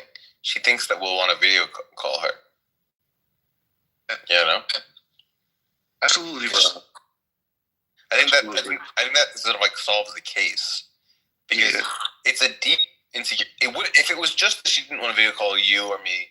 You could say it's just a thing about us. She doesn't trust us. But the fact that she wouldn't want to video call Albedo suggests it's a deeper pattern. There's something about the video call. She doesn't want to be seen. Something about it is very uncomfortable for her. You know? Yeah, I think there's a deep insecurity. Well, what makes me think that there's a deep insecurity about the way that she looks is like just how like heavily altered her images are of herself. So for example, I can put up an image of myself, just like unfiltered, I think. All right, that's me. Let me put it up, hold on. All right. That's me. Okay. And also that's my name. And typically people want to look at like my Instagram so they can look back like 12 years or 15 years into my life and see all kinds of shit. But for whatever reason, Nargis is just terrified to do that. Like she's wearing sunglasses or she has AI images of herself. And this just makes me think that there's something going on with her looks where she's just gained a ton of weight, dude. A ton of weight. Wait, so you don't think it's just a small amount of pudge? You think it's... No, it's a ton, dude. She gained a lot of weight after the divorce. It's possible. I gained a lot of weight recently. Luckily, it's not mostly in my face, but... I mean, that happens with depression, for sure. Yeah, absolutely, bro. I mean, you gained less than... Look, I'm a fucking fat ass at the moment. But so what? I mean, I'm going to work on it, but yeah. Well, I just stopped taking Ozempic because I was like, I don't have a job. I don't want to spend money on Ozempic. And if I did get a steady supply of money, I probably would just go back on Ozempic. I think that obesity has actually been solved with science, and I think that people should just avail themselves of it. We cured cancer, but I'm not going to use cancer cure. Why would I do that? I don't know. I think it's a little bit silly. Yeah, I think that Nargis has expanded to the point where she's like, sort of, like, if you reverse it, it's going to be a little sagalicious. And I think that she's the saggy kid. Himothy, what do you think about all this? What do you think about Nargis? Honestly, and don't troll, please. Be honest. What do you think about Nargis and why she's so afraid to sort of be herself and expose herself?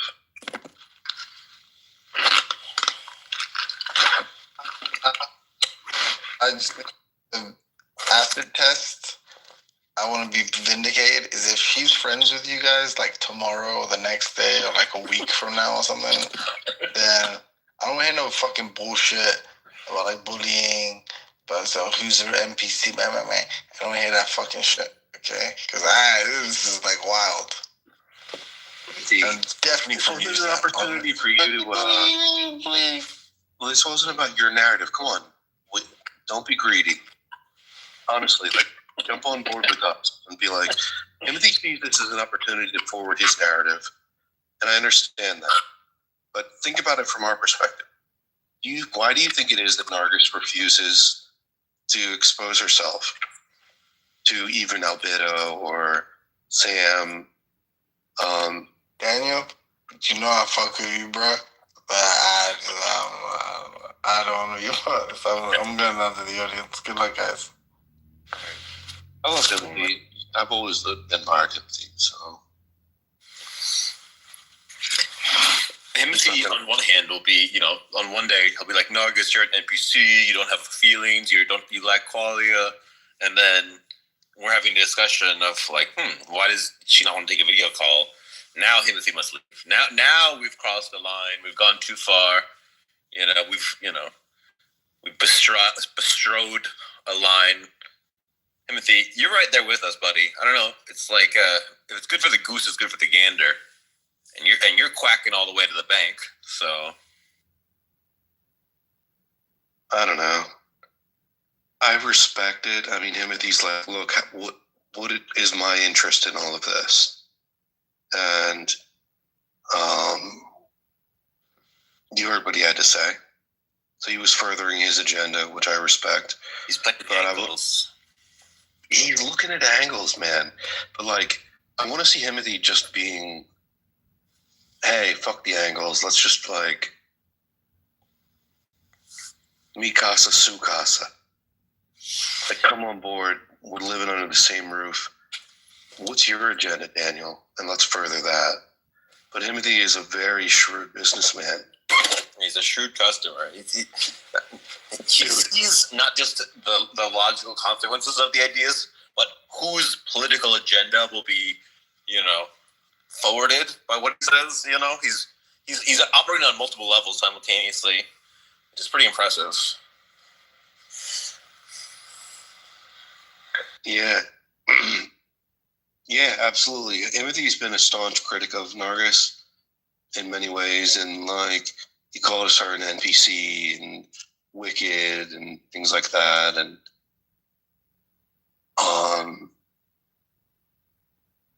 I think we can move on now, though. I think Nargis, we can move on. And if you want to come up, we can talk about whatever you want to talk about. So you don't have to be afraid anymore. You don't have to show yourself. You won't have to hide behind doctored images or AI images. You can be like, this is me. And I'm like, just like curvaceous and obese, and it's fine. You don't have to be the you of the past. You can be the you of now and be as luxurious as before. With your nipples pointing directly due south. What Nargis is a MILF, a genuine certified blue ribbon, platinum seal MILF. And she still wants to play the role of the gamine, the ingenue, I'm a maiden, But the MILF is one of the most searched porn categories on all the internet. I looked up what were the most searched porn things, thinking that it would just always be just like teen everything. But no, MILF is, if not top 3, definitely top 8 or, top 5, something like that. So it is still an archetype of sexuality and sensuousness that you don't have to run away from. Yeah. And if I'm allowed to say so, and as a young, humble man, there is nothing better than a woman who knows and who can do more than you can ask for. That's why my wife is also like 5 years older than me. So, and I have a kid, so I would love to see people watching more MILF porn. But if you take the first one, people watch teen porn more than the MILF porn. So we have a lot of pedophiles going on. So if I see somebody watching MILF porn, I'd be glad to see. Man, brother, thank you for that contribution. The bottom line is that it's obvious to everybody that Nargis is like extraordinarily beautiful. She's a beautiful woman.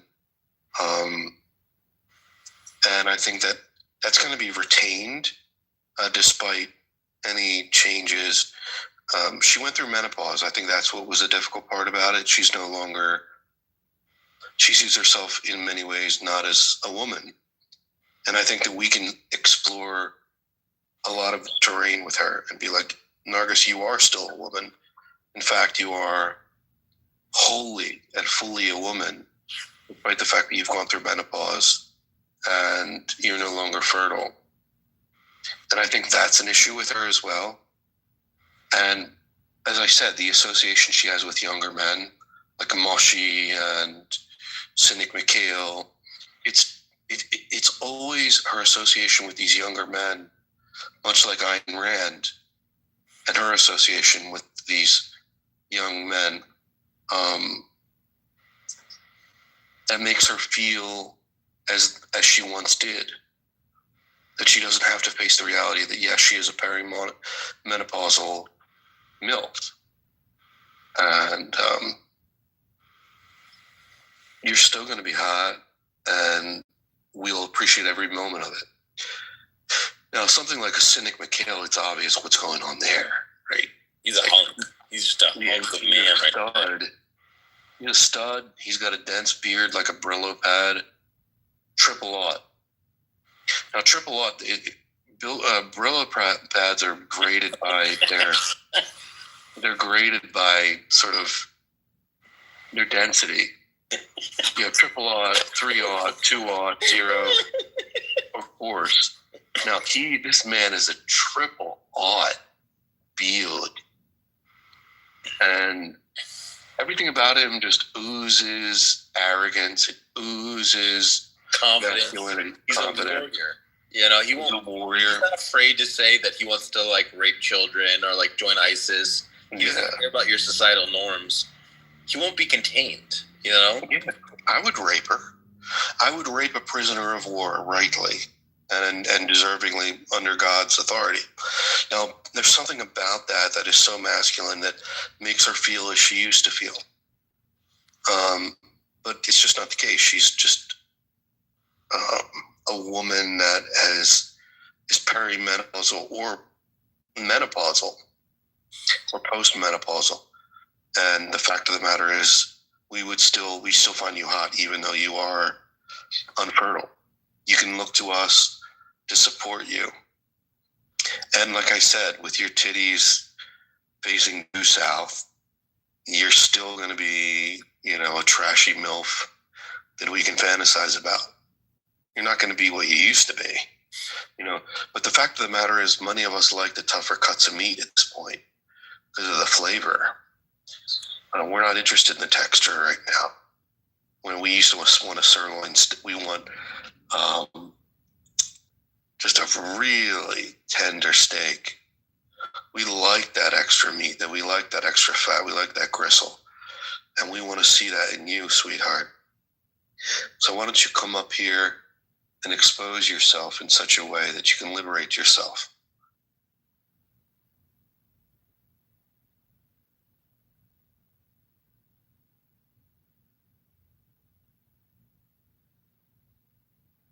What do we got to do? Like, what is this? It's like, she's going to keep doubling down and pretending. It's pointless. It's boring though. So let's just remove her from the circle. It's just not entertaining with her.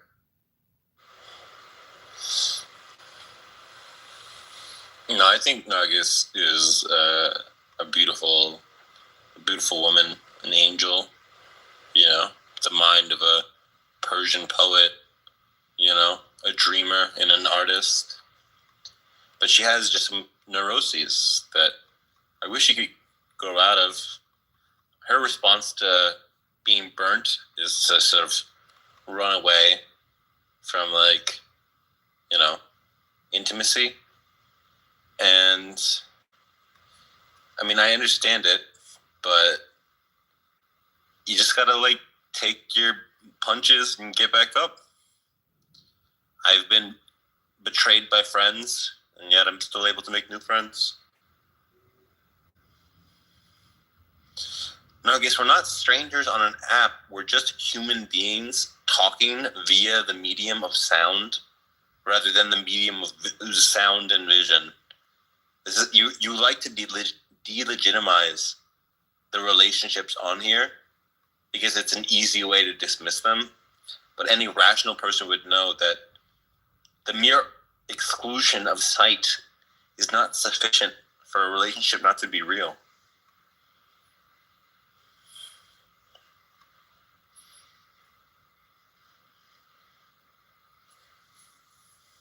Yeah, I think she's made it clear. She's put up her boundaries. It's like, we're strangers. Despite the fact that you and I get glimpses into the lives of one another that even our closest family and friends don't get to see. I mean, we admit things that we wouldn't ordinarily admit. People, I would argue that we know more about one another than our closest friends, given this this setting. And I'd like to say something that is like extraordinarily. My wife of 5 years, her behavior was quite odd to me. She was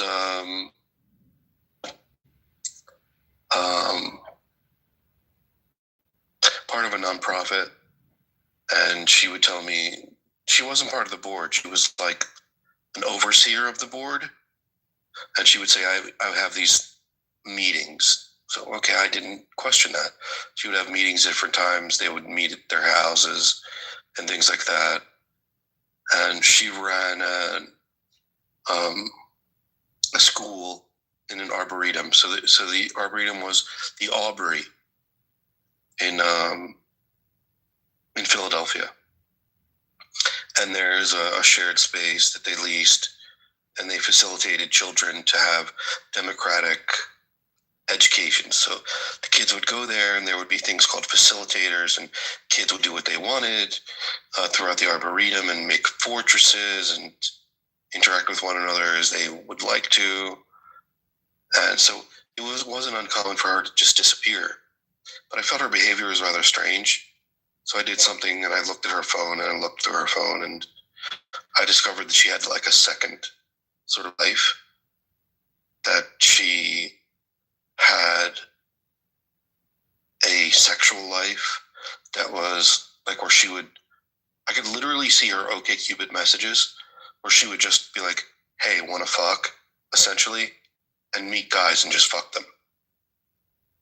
So this is an abrupt thing that I had to acknowledge, and it was a complete betrayal. And my heart sunk, and my reality sort of like crumbled under my feet. And I survived. I was okay. And it's something that, that's part of me that most people don't even know about. So, I mean, all of you, many of the people in the audience know more about me than many of my closest friends and family. So there you go. There's existence proof that you know more about me than most people than in my family. So. People, I want to announce something. Did you know that Afghanistan is a safer place for a woman than any European country? I just wanted to say that. I just learned that in Amistu. Afghanistan is a safer place. Just let me finish on that. So I did confront her about it, and she was defensive at first. But it was part of her healing. Like, she had to call into question, what is she doing and why? What is the need that's being fulfilled by these sexual encounters, sometimes twice a day, with different men? And it was difficult. But, I mean, you're strangers, right? So you can know that about me. And Nargis, I suggest that you do what you'd like to do and be a coward and be afraid. And she can leave the app, and her presence won't be missed. She's just a shadow of something a shadow of something enticing. Like, what is this? That's her intrigue. So the intrigue is, what is it that she's hiding? Who is it that she really is? But once we truly know about her, perhaps our intrigue will go away. And I think maybe that's her fear as well, that she's just boring.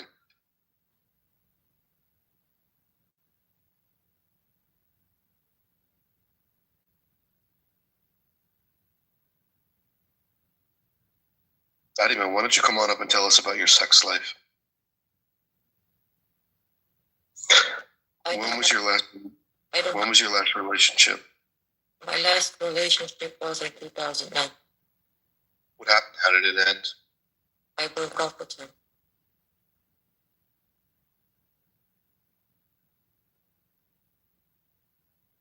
Something else?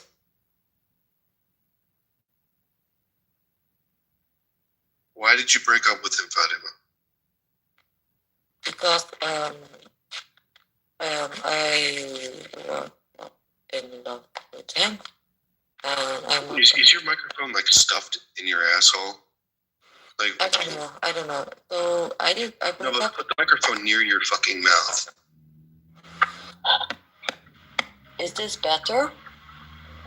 Why does Fatima look both Arab and Russian at the same time? Is she like a mix of the two? Is she like maybe like a Turkish person, maybe like a?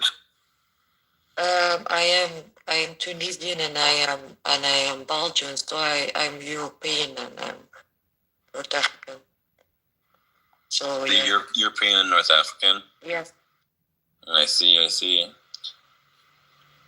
So I broke up with him for the simple reason that I was not in love with him. So I'm gonna spare him a woman who doesn't love him. So yeah. And now he's happily married. So that's really good. I am happy for him because he was a good guy.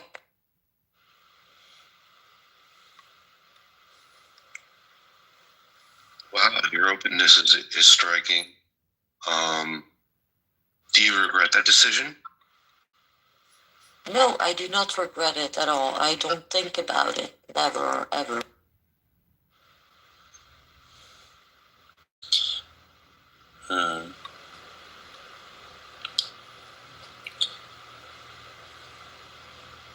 But is it me, like, I'm sorry I'm bringing this up again, but is it me or is Afghanistan really a better country for a woman? That's a stupid thing to say, Fatima. I'm not saying that. Amit is saying that Afghanistan is a better country for a woman than any other European country. Well, that's a dumb thing to say. But Daniel, I want to say that when people, there's a spectrum of sharing, and on one end of the spectrum, you have someone maybe like me or Zabu who shares a lot. On the other side of the spectrum, you have like a husk, like toast. And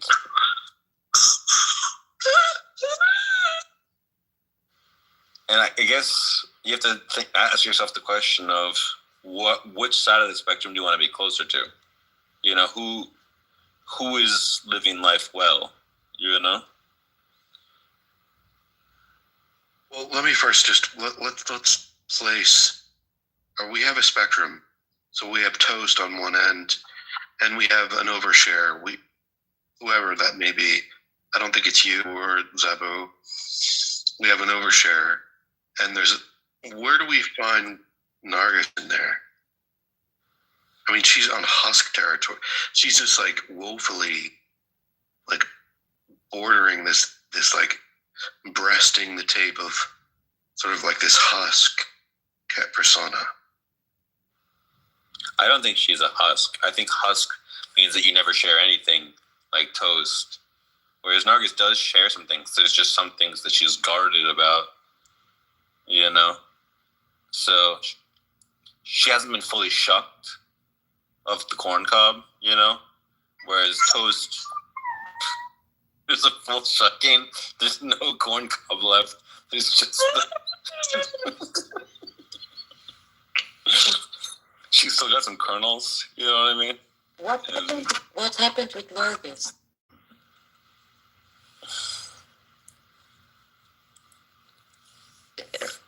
everything okay with Nargis? Nargis is a beautiful soul, but she has some insecurities and some neuroses that are holding her back.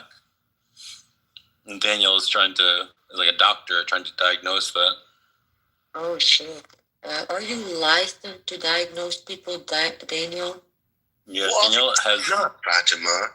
And this is obviously going to be just my perspective. I'm not diagnosing anybody.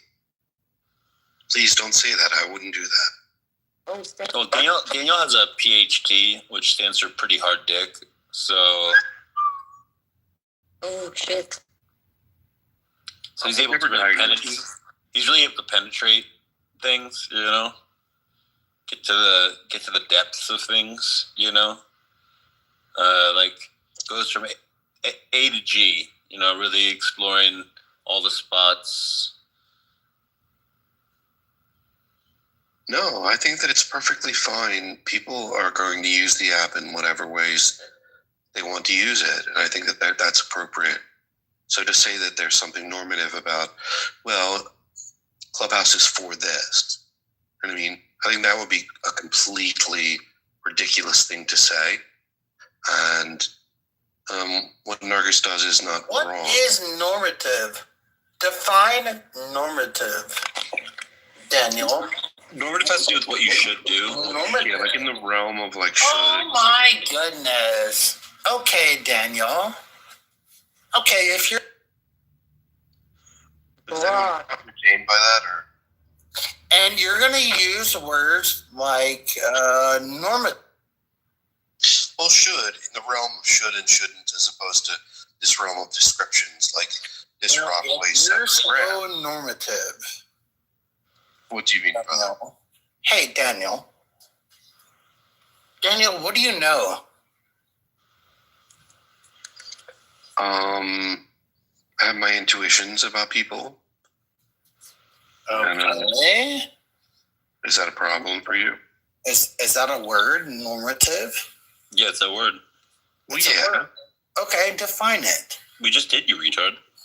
I'm not a retard. So normative can be contrasted. I don't know the word normative. Yeah, but we just defined it, though. Well, all right, so you can contrast normative. Hey, fucking retard. Can you define the word? We already did. Can you define it? Yeah, yes, and we did, you retard. And we did not. I'm not a retard. Yes, you are a retard. How am I a retard? Get you out of my head. So Daniel. Define me the word normative. So we have to explain it. So normativity has to do with what you should and shouldn't do. What you ought and ought not do. Ain't no normativity. Normativity has to do with oughts and shoulds. Bro, no. So what's descriptive has to do with what is. We see you. Brock, you say to define a word, you got and then when we try to define you ask us to define a word that you don't know, like a retard, and then when we go to do and actually define the word for you, you just steamroll. What is wrong with you? No, I want to just get this out. So descriptive has to do with what it is. What's normative has to do with what should be. So normativity is, and what is normative is just the realm of what should be. And it's a very common word in philosophy and academia generally. And the fact that you didn't know the word, Barack, is because you're a retard who doesn't read, who wasn't interested in ideas.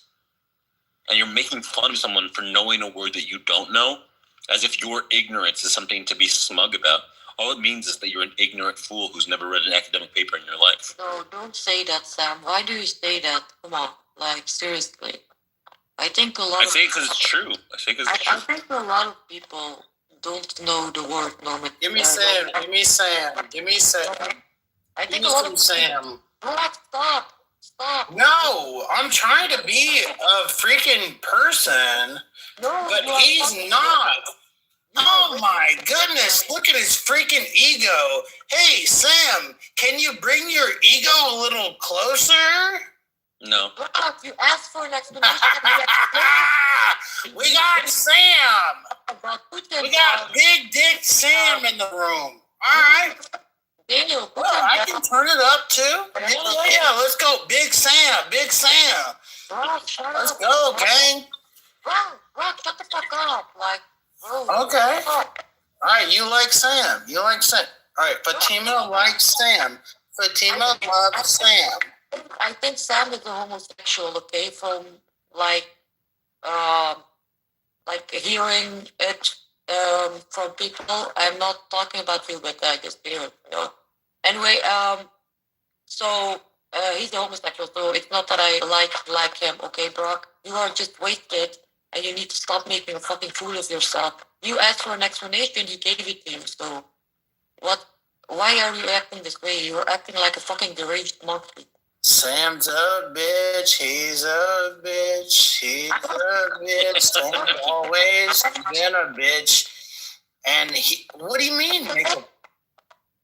You're making a fool of yourself right now, Brock. Oh, yeah, I know what it is. Brock is a homosexual as well. Did Sam broke your heart, Brock? No, what's going on is he knows that if we met in real life, I would butt break him, that I would penetrate his asshole forcibly, and he's afraid of that. And so he is, Sam, what do you believe in? That I can buck break you. What do you believe in? Shove my large cock up What do you believe in? Oh my God, Brock. I believe in two things: your asshole and my cock meeting in a beautiful harmony, in this poetic coming together of yin and yang. Your asshole is the yin, my cock is the yang. And I'm gonna go yang gang. Moaning, dude. Oh my God, are you moaning right now? Brock likes you. I think he. You like to be buck broken, Brock, and Buck. It's BBB, triple B, the buck broken Brock.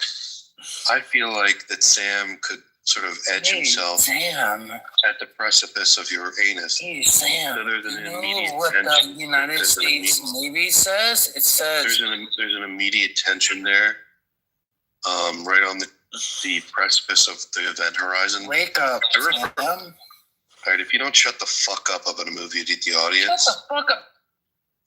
All right, so basically what Sam would do is there's an event horizon. There's an if you think of a black hole, there's an area, a circumference under which if you trespass, there's no return. So your asshole is just this ever giving and ever relieving tension that wraps itself around the head of Sam's cock when he fucks you in the ass. And when he comes, it is just under the precise forces of your asshole. As gravity, it pulls him into you. And I want you to come thinking about that analogy. I want you to come. I want to invite him up. I can't invite him up. I think we're done with Brock, but there's an interesting thread that I think we missed where Alpha said, why did you bring up Amin who likes to molest children, but then you don't bring up someone else? Do you know about this? Alpha, can you come up and elaborate your criticism of Amin for us? Because that sounded interesting. Can I ask you something while he comes up? Fuck you, study. Wait, you didn't say that? Didn't you say that, Alpha? What? Alpha, you are fucked. Alpha, What's your damage, Sam? Wait, hold on. Am I wrong? Did I do nothing? No, but really, I thought you guys put Nargis down. That's why I said. No, Fatima. Sorry. I thought you guys put her down. I was like, why'd you guys bring Amin, who promotes minor abuse, and you put Fatima down? What the fuck? Oh, I see. So it's because he supports Aisha getting had sex with Muhammad. You guys are messed up. It's not that he himself molests children. It's that he supports. Hey, look! If you support pedophiles, then or pedophilia, then you're into that shit. Don't try to like what the fuck. And then what the fuck? That's like being in court and the judge says, "Sir, are you a pedophile?"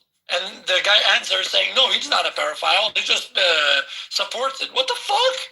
You know how? Pedophile. I get what you're saying, but You know how they say the idiom "don't shoot the messenger"? I think that in the case of Islam, we should make an exception for Muhammad. You know what I mean? Absolutely, 100%. Shoot the messenger, burn the message, kick the guy's ass who even takes the message. Yeah, absolutely. Every idiom has an exception, so. Prophet Muhammad, if there is a hell, I hope he fucking burns in it eternally. How do people really find the temerity to claim some level of intellectuality while at the same time, in the same breath, claim to be so supportive of pedophilia and pederasty? What's your damage? What's wrong with, like, what part of your childhood specifically went awry and wrong? I know there is like religion, freedom of religion, right? I do not understand how our countries, Western countries, could allow something like Islam to come in, knowing that like one of the biggest things is his wife Aisha being a minor. And they know all of them know that. How can you let people in who agree with pedophilia? Like, what is this? How did this happen? Did you know that there is I still can't wrap my head around this. How did this fucking happen? You know, Fatima, there's a law in Australia, right? You can actually go to jail for saying this. I swear, you can actually go to jail for it. We're all, that's maybe because Islam is becoming the majority over there. I do not know. Not really, it's a minority, but they have a lot of leverage on the voting. But where Islam becomes the majority, destruction begins. That's how it goes. In every place, when it becomes majority, destruction is on its way. And you can see that in the past. You can see it happening right now in front of our eyes. I don't understand how we are politicians. You know, Fatima, you want to know something about Sam? Sam used to run some rooms. He used to he's over here, so you could correct me if I'm wrong. Usually he's talking about, philosophy, some really interesting topics, I'm not going to lie. Like, interesting topics. Yeah, I know. With new takes on it. So, he was, running some rooms, and then he used to criticize religion. But I asked around, like, look, he's quite a smart dude, but, like, he's very, like, he doesn't touch on Islam. He doesn't, like, he's very critical of religion, but he just doesn't touch on Islam. Like, what's the issue? So it got to a point, somebody said, hey, bro, Sam just opened a room about Islam. So I thought, it was going to be one of those liberal takes and all that. Then I found out, like, this dude actually made a rap song. He actually made a rap song, right? And I'm like, bro, what the fuck? Am I wrong, Sam? No, yeah, I do raps about Muhammad and Islam, but I also criticize it academically. I think that we shouldn't limit ourselves just to academic criticism. We should criticize it at all registers. I am so like since I've been on this app, right? Normally, I've always been critical about Islam, right? But like in my like daily life, I do not talk about this to Muslims, right? So since I joined this app, I was finally able to like actually talk about the problem with Islam, right? And the thing is, talking about it in a like academic way doesn't help. They just don't want it. Even if you show them everything, the proof, you say it in an academic way, they just don't want it. They don't care. Like, they literally do not care. They choose to be deranged and dumb. So I don't wait. So I don't try to waste my time a lot anymore by explaining it in an academic way. I just fuck with it. I am so tired. Like, I just fuck with it. Like, fuck Muhammad. Fuck Allah. Yeah, well, what's happened is that it's obvious what's happened. So the idea is that they no longer see the attacks on Islam as an attack on an idea or an ideology, but on an attack on themselves. So what that tells us is they're unable to disambiguate themselves from an ideology, and so they're coupled at this point. So it makes it very difficult. So when you first become it's only your mother and father are telling you that Muhammad had a 6-year-old bride and consummated that marriage at 9, and along with some of the other horrific things of Islam. You're talking about like the good stuff. So what you do is that you, as opposed to looking at Islam in a holistic manner, what you do is you take the good stuff and you try and reconcile it with the things that are obviously antithetical to anything sane. So that's what we're dealing with. Is that we are attacking. Shut up. We're attacking people when we attack this ideology, and we have to acknowledge that there isn't a disambiguation between an ideology and the person. So it is just an outright affront to the character and personality and identity of an individual when you refer to the Prophet Muhammad as rightly as a pedophile. So just keep that in mind. There is no separation of the two. Yes, the thing is, right, so by letting in people that are actually like not really Muslim, not really practicing as it should, because as I always say, if you're not a terrorist, you're not a Muslim, and if you're not a terrorist, you're not a Muslim, and if you're no, never mind. So if you're not what the fuck, Fatima? I'm sorry, it's morning. So if you are a Muslim but not a terrorist, you're not a Muslim. Only a real terrorist is a Muslim, because they know their hadith, right? But the problem is, these people that call themselves Muslims but are not Muslims because they're not terrorists, they show the wrong thing about Islam. They give the wrong impression. The thing about this is we let people in that are actually terrorists and that do practice these hadith, right? And we do this because we think Islam is not harmful. Because we first let in these people from North African countries in the past, right? Who are not practicing like they do in the Middle East and Asia. So we let them in first, and we don't see the real Islam. And we think it's not harmful. So they started to let in these people from Asia, Middle East and North Asia, thinking they are the same way as the North Africans. But they are not. So now we have a big problem.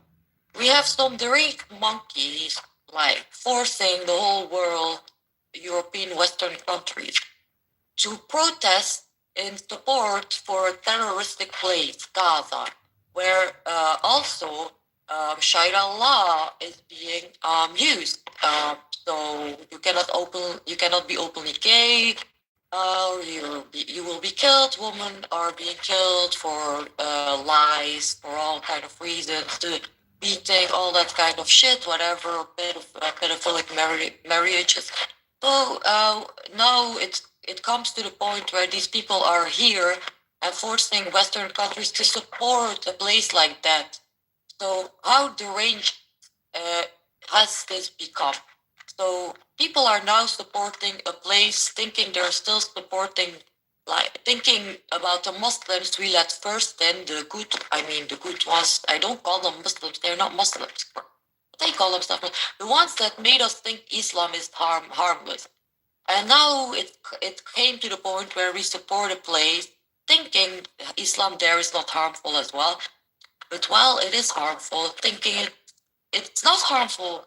They're supporting literally a fucking terroristic place that hurts women. I do not say we shouldn't help these people, these women, but the majority in Gaza and the West Bank do want Hamas as their leader. Otherwise, they won't be able to have so much power. That's how it is. And yeah, and majority do support Hamas. They do support Sharia law. They do support killing of homosexuals and whatever, transgenders, whatever you want to, well, whatever there is, and beating women, killing women, child marriage. They do support that. So why are we as humanity supporting such place? And we are condemning Israel. It's crazy. Well, Israel is Tel Aviv is literally the gayest city in the whole fucking world. I've fucking been there. It's crazy there. But you have to understand, Fatima, a lot Why of are Muslims... we supporting somewhere where they kill these people and condemning a place that gives these people free rights to be whoever they want? Why are we doing this? How far? But you have to understand, Fatima, it's not just a matter of religion. It's also illiteracy. You know, it's like, I'll tell you this. You know but this anyway. Muslims, Alpha, that's what I told you, the ones that came first. Tunisia at this point it's pretty much a secular country. Like it falls under Islamic, but Tunisia, over 80% of Tunisians are not even religious. Well, that's why Tunisia was even the best most successful in the entire thing that was going on in North Africa, like the springs and uprisings. Tunisia is always singled out as most successful out of all of them. Yes. Because the public said, look, I mean, from the get-go, like from the start, they told the clerics to stay out of it. They forced the clerics to come out in support of the people. It wasn't like Egypt or Libya or Algeria. Yeah. That's where, you know, the Mohammed Mursi types took over. But in Tunis, it wasn't like that. In Tunis, the youth said no. The moment that the sheikh said, I'm going to be with you, they said, no, fuck you. Stay behind. You stay behind. We'll take the lead. Alhamdulillah for my people. I love my people in Tunisia. Shout out to them. Alhamdulillah that they are so strong. That's how it's supposed to be. Standing up to these fucking illiterate people. Let me explain something to you. Islam is a virus and has been from its inception. So there's an elasticity within Islam which allows it to creep into a society as benign. So what we see is it's very difficult to distinguish between late Byzantine and early Islamic time periods, because Islam is able to creep in because of the ecumenicism. It's open to many. It can present itself in one way as being open to Christianity and open to Judaism and open to monotheism. It doesn't take a firm stand. So it's able to enter societies and then finally bloom like a virus. So it enters and then slowly blooms like it did in the Byzantine Empire and the Persian. It was enough to enter, it was elastic enough to enter the Persian Empire and elastic enough to enter the Byzantine Empire. And without force, right, conquer. So it's doing the same thing as it's done traditionally, which is to be a parasite and to present itself in a particular way as to infiltrate. So it's a very sinister virus. And what we have to see is that what happens when Islam has power, it fully blooms into Sharia, fully blooms into global a caliphate, which is what Islam ultimately, the virus of Islam intends to do.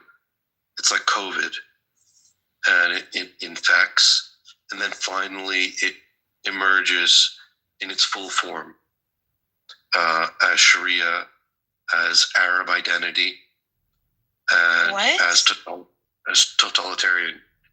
So we have to be very cautious, because we can look at the very beginnings of Islam and understand how powerful it is,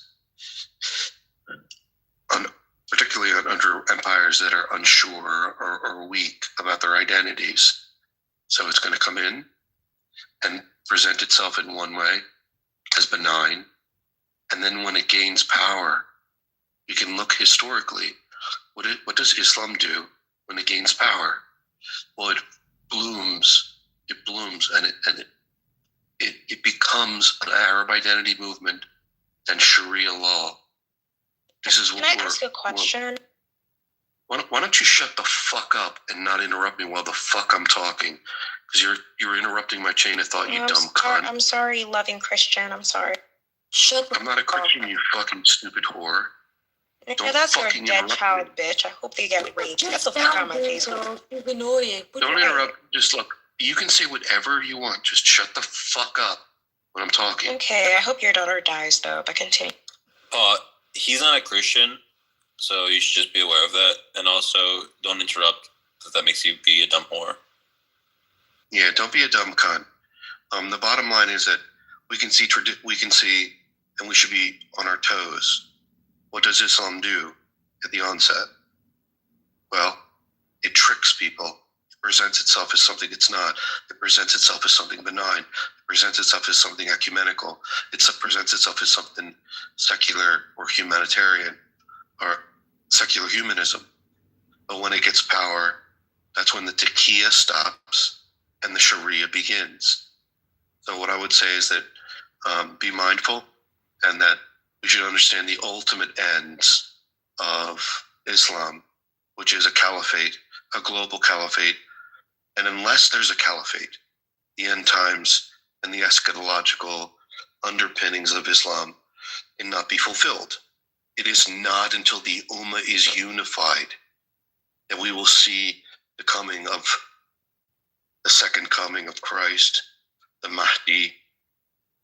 And the bottom line is that Islamic eschatology tells us what the end is going to be like, what they envision it to be like. So it is not until the global domination occurs is that we see Islam in its fullest.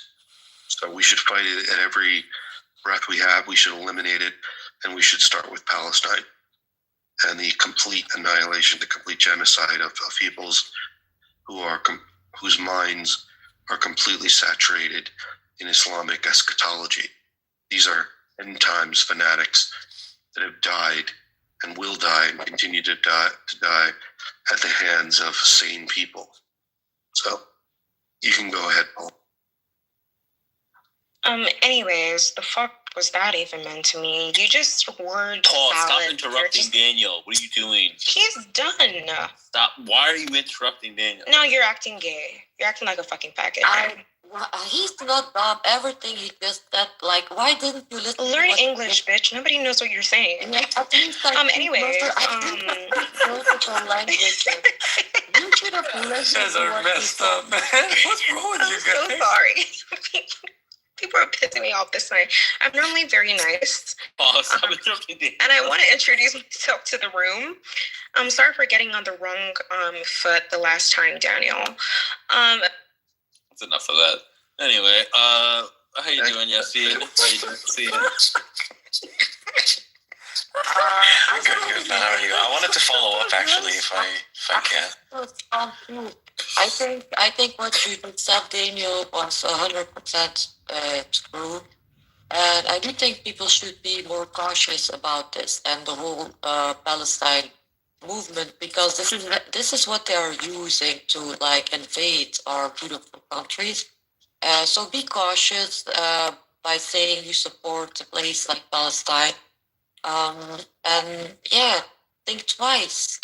Look into the place. Look how they actually live there. Look how their leaders treat them. So don't go by what these Muslims tell you, because as Daniel said, there is something called taqiyya. And taqiyya means that they have to lie in the name of Islam to make Islam look good, right? So these people are never going to talk bad about their religion.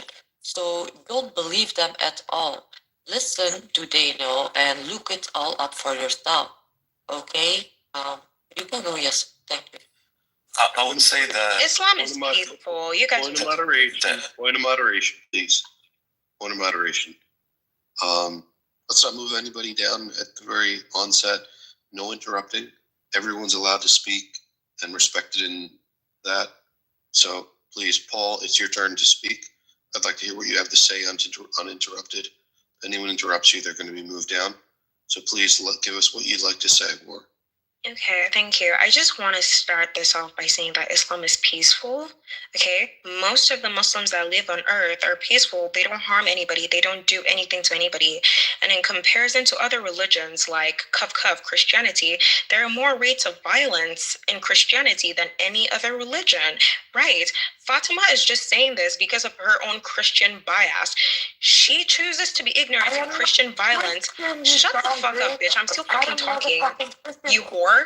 Shut the fuck up, bitch. That's why Muslims are raping you in your country, you loose ass bitch. That's why you're mad as fuck. Anyways, she's mad because Christians in an Islamic country oppress Muslims. They kill Muslims. They force them to be part of Islam. They force them to accept the Bible. They'll force them to accept white Jesus. And it's the same rhetoric in both religions, honestly. I would agree with you guys on one thing. Islam has its bad parts. It has its bad parts. But then Christianity and other religions also have their bad parts. And I will claim that other religions are honestly more dangerous than Islam. It's just this propagandized fear that you guys are instilling in people, forcing people to have just to propagate this Islamophobia. That's what you guys want, for us to hate Muslims. It's pronounced accept, not accept. Shut the fuck up. Next person, thanks. Boys, lesbian Muslim. I'd like to make a comment briefly. Look, I accept what you have to say, Paul, and we're going to take it on board. You think that this is just about hating Muslims. It's not. It's about an ideology. Yassine, would you like to have a moment to speak? Yes, thank you, Daniel. So I listened to what you were saying, and I think people embrace that narrative that you were explaining, with combined with what Fatima says about taqiyya, and you worrying about how Islam propagates the idea of the caliphate. I don't want to assure you, but I will give you my impression. I think most Muslims in the world, and definitely the Muslim country that I grew up in, these ideas are almost non-existent about the caliphate. Sure, there are some discussions, some entertainment about it, but it's pretty loose. I would say if anything comes serious to even establishing the caliphate anywhere in any Muslim country, I wouldn't say all of them, but in most of them, that would be quite an alarming development, and it will be dealt with pretty quickly. I think a lot of these topics, and I see them pretty much mostly discussed in English. Like, I don't even hear these topics discussed between Arabs, Muslims. It's almost exclusively in English, and that shows how there is a tension. There's a tension in the Western world between Muslims and the just the Islamic immigration in general. And I think this immigration contained a lot of the radicals. And I think the Arabs actually, or the Arabic world, the Muslim world in general, lost a lot of the radicals by them immigrating to the Western world. So I understand your concern. I think it's a viable concern. It's something you should be worried about. But for most of the world, or from specifically where I come from, it's not even a topic of. It's not something that the people discuss or worried about. I think it is a worry for the Western world, though. I think it is.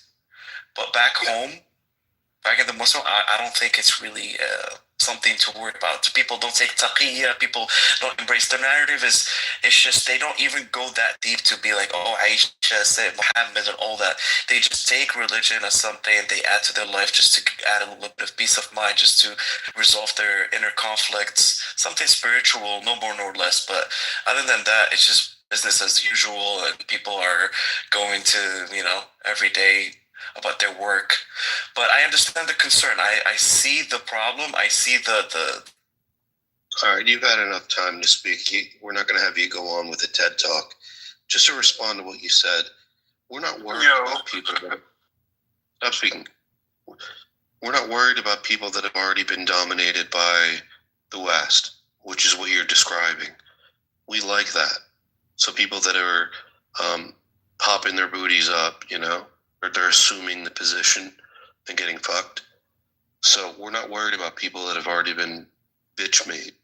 We're worried about the Muslims that actually are going to fight for what they believe in.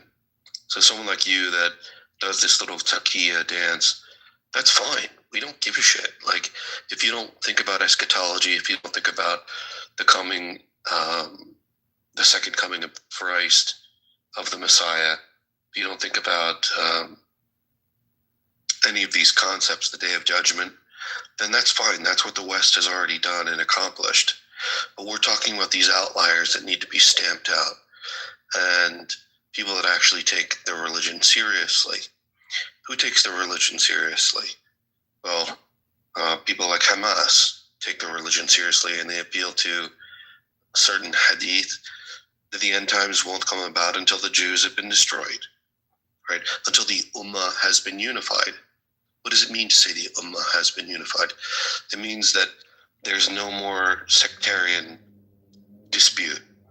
It is just one consolidated Ummah and body of believers. And it's at that point when globally the been conquered terrestrially is that we bring upon the eschaton. Now this is traditional. This is traditional Islamic eschatology, and it is a terrestrial eschatology. It speaks about geopolitics. The religion is, you cannot excise geopolitics from Islamic eschatology. It will not happen until the Ummah is unified, that the second coming, that the end times are brought upon. And this will never happen. So what's going to happen is Islam will be destroyed one by one if this ideology is. So the more that we can make Muslims bitch made and to understand their text metaphorically and to soften their views and to become more westernized and to become more, that's what we want. That's what we're doing.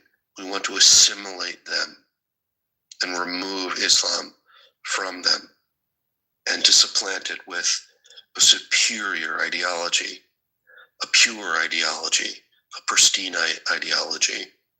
And what we'll say is that anyone that resists will be genocided.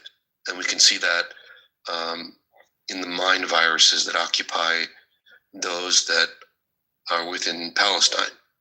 The mind virus that occupies them has led to their destruction, and they will be destroyed.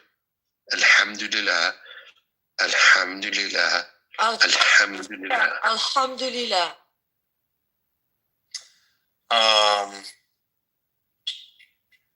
Yeah, I agree. I just like, next time, just let me know and I'll stop. You don't have to mute me.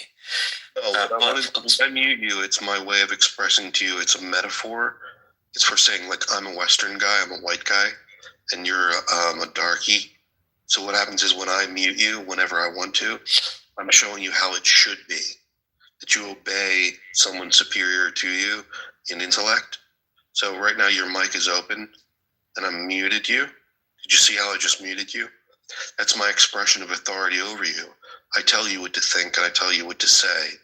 Alhamdulillah. Now, you can take your bastardized Islam and you can go and jack off with it in the Quran. Right? So go fuck yourself. Don't talk to him like that. Come on. I don't understand. What's the point of you being so, like, what's the point? I'm talking to you sincerely, brother. Yasin, are you a lesbian? Genuine question. I might be.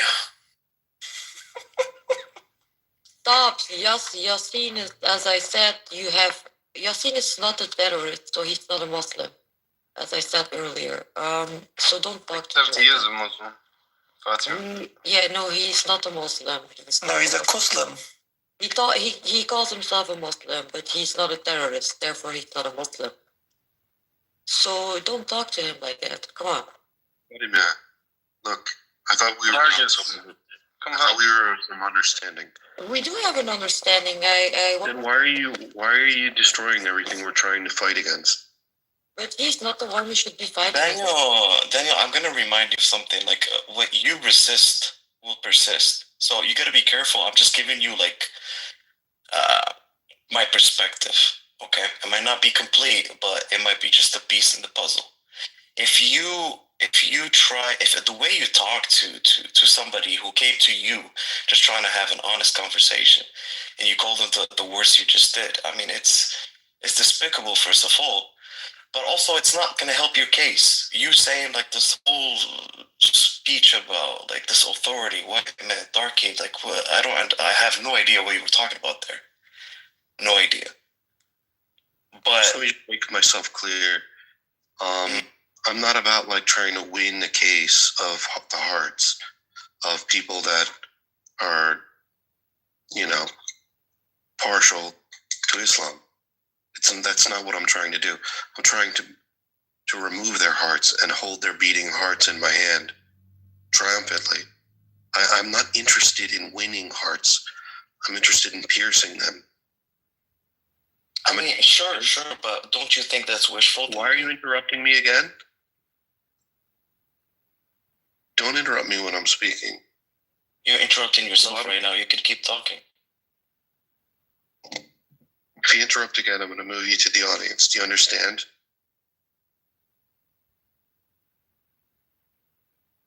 It's not my interest to win a case.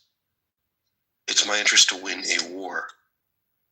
And war is not fought with jurisprudence. It's fought with power.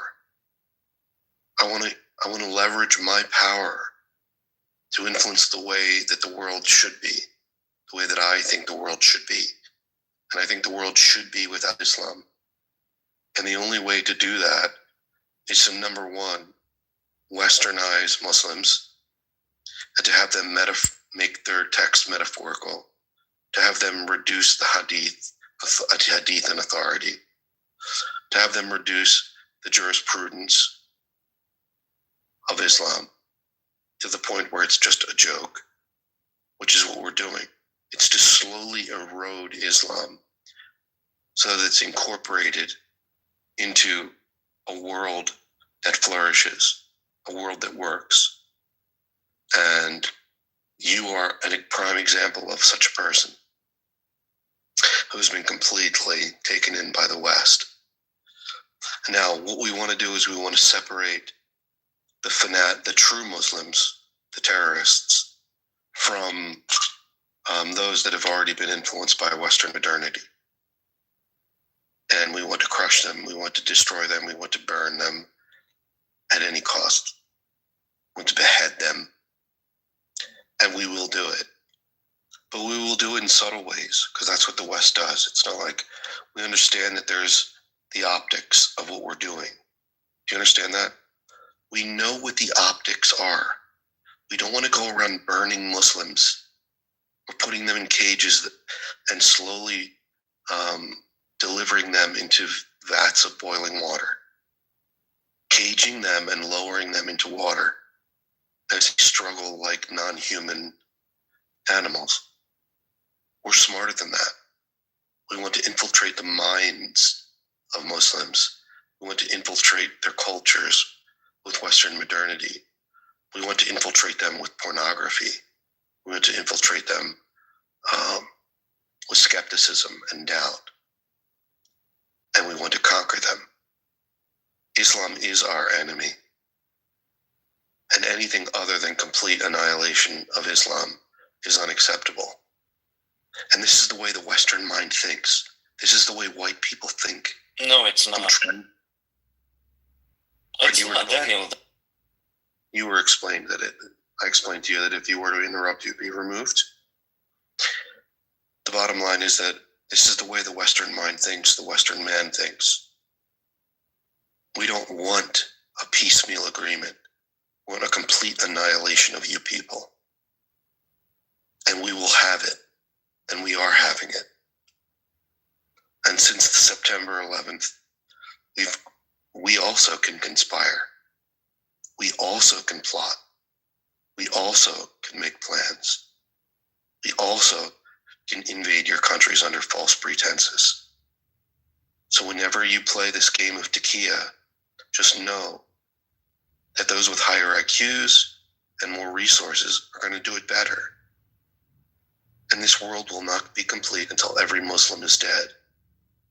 And that Islam is a legacy of mythology like Thor or Wotan or Zeus. That is Western modernity. Alhamdulillah.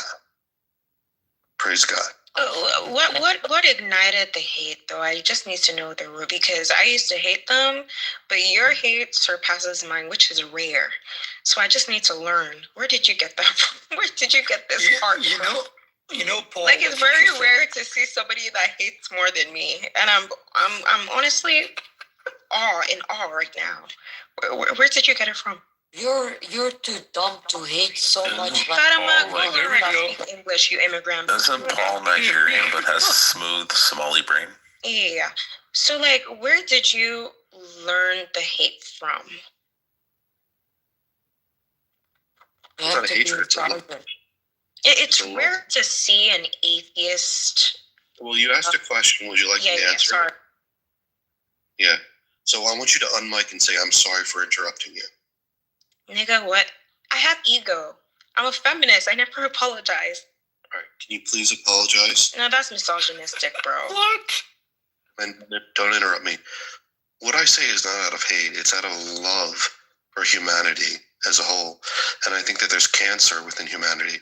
Do you think that a doctor who removes a tumor hates the body, the person that tumor is being removed from? No, he loves it. He loves it so much that he will remove it. Daniel, he might hate them if they're Muslim. Now, the bottom line is that Islam is cancer. It is a cancer to the human corpus. And the only way for us to finally deal with this problem is to remove it like a cancer and acknowledge it as a cancer. It is a detriment to our flourishing. Alhamdulillah, Islam as a cancer must be removed.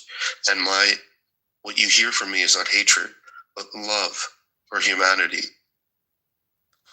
You know, Daniel, I want to read something for you guys. That, actually. Alhamdulillah. Sorry, Fatma. I wanted to read this for you guys. Tell me what you think. Let me see if I still have it. This is from a Palestinian activist, actually. I wanted to read this. His name is Ahmed Al-Khalidi. He's quite known. I've had a few conversations with him. Good man, anyway. He said this, and I think he posted this. Let me just give you guys the date. On the 4th of October, 2025. So basically more than a month ago. He said this: I'm tired of the lies we tell ourselves. Our leaders cry every day about the quote-unquote occupation, as if history began in 1948, as if Israel is some unique monster in human history. But let me remind you of something that no one dares to speak of out loud. We Arabs are the children of the biggest and longest occupation the Middle East and Africa has ever seen. In the 7th and 8th centuries, Arab tribes burst out of the Arabian Peninsula. Within just a few decades, they crushed the Byzantine Empire, Syria, Lebanon, and Egypt. They destroyed the Persian Empire. They swept across North Africa, reaching all the way to Morocco, Spain, and even southern France. At its height, the Arab Caliphate ruled 30 million square kilometers, larger than Rome ever dreamed of. Millions of Persians, Berbers, Copts, Arameans, Jews, Greeks, and others suddenly found themselves under Arab rule. Their languages and faiths were pushed aside. Coptic faded in Egypt. Aramaic nearly died out. Even Persian was nearly erased until poets like Ferdowsi fought to keep it alive. Arabic became the dominant tongue, Islam the dominant faith. That was not liberation. It was occupation on a scale that reshaped entire continents. The Mongols came and went in about a century. The Romans ruled for centuries, but Latin disappeared from the Middle East. The British Empire held sway for 200 years, then collapsed. The Arab-Muslim conquests? Question. It changed the entire identity of nations forever. Think about Egypt was Christian and Coptic speaking for 600 years before the Arabs came. Today, it is Arab and Muslim. North Africa was Berber and Roman. Today, it is Arab and Muslim. The Levant spoke Greek and Aramaic. Today, it speaks Arabic. Even Spain lived under Arab rule for 700 years. That is not just an quote-unquote occupation. That is a civilizational overhaul. And yet, in 2025, our leaders, who are themselves the product of the massive Arab occupation, weep about Israel, a sliver of land the size of New Jersey, calling it quote-unquote the worst occupation. Really? Question. Compared to what Arabs did to North Africa, Persia, and the Levant, compared to the centuries-long Arab rule that erased identities, forced conversions, and remade entire regions, if we, Palestinians want honesty. We must stop pretending that Israel invented occupation. The truth is bitter. We live in the shadow of the largest and longest Arab occupation in history. Blaming only Israel while worshiping our corrupt leaders who exploit this narrative is not justice. It's cowardice. History matters. And if we don't face it, we will remain slaves not to Israel, but to our own hypocrisy. Now that is a Palestinian I support. That's a Palestinian you support. That's a Palestinian speaking. Alpha, drop that link to me. Oh, I will. Sure. To me too, please. To me too. I really want that, please. No, but I'm confused as to like what is that supposed to be doing? Just like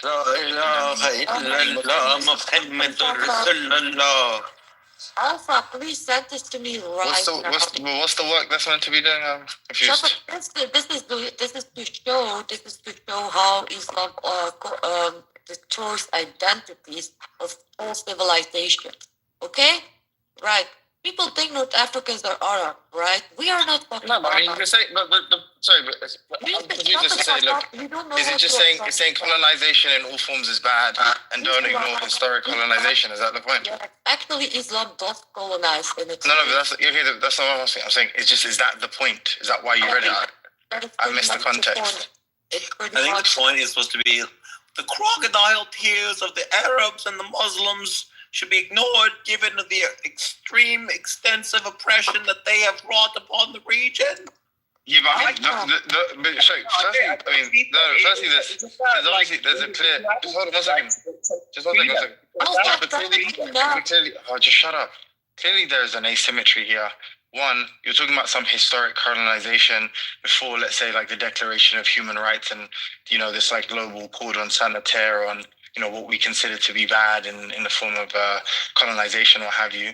You're talking about like a contemporary case of an ongoing. Why are you mad, Timothy? The Palestinians just told you we need to recognize our Arab colonization. Clearly one of us is Alpha. He wants to silence Palestinian voices because Timothy is gay. So you guys are just trolling. Okay. I don't know, if there was a serious conversation we had, I'd be prepared to my creation, Timothy. Timothy, just giving the context of the room. Daniel has been talking about Nagas flowers. No, there's like the Timothy. Just remember, you're a more progressive, black, liberal, gay version of me.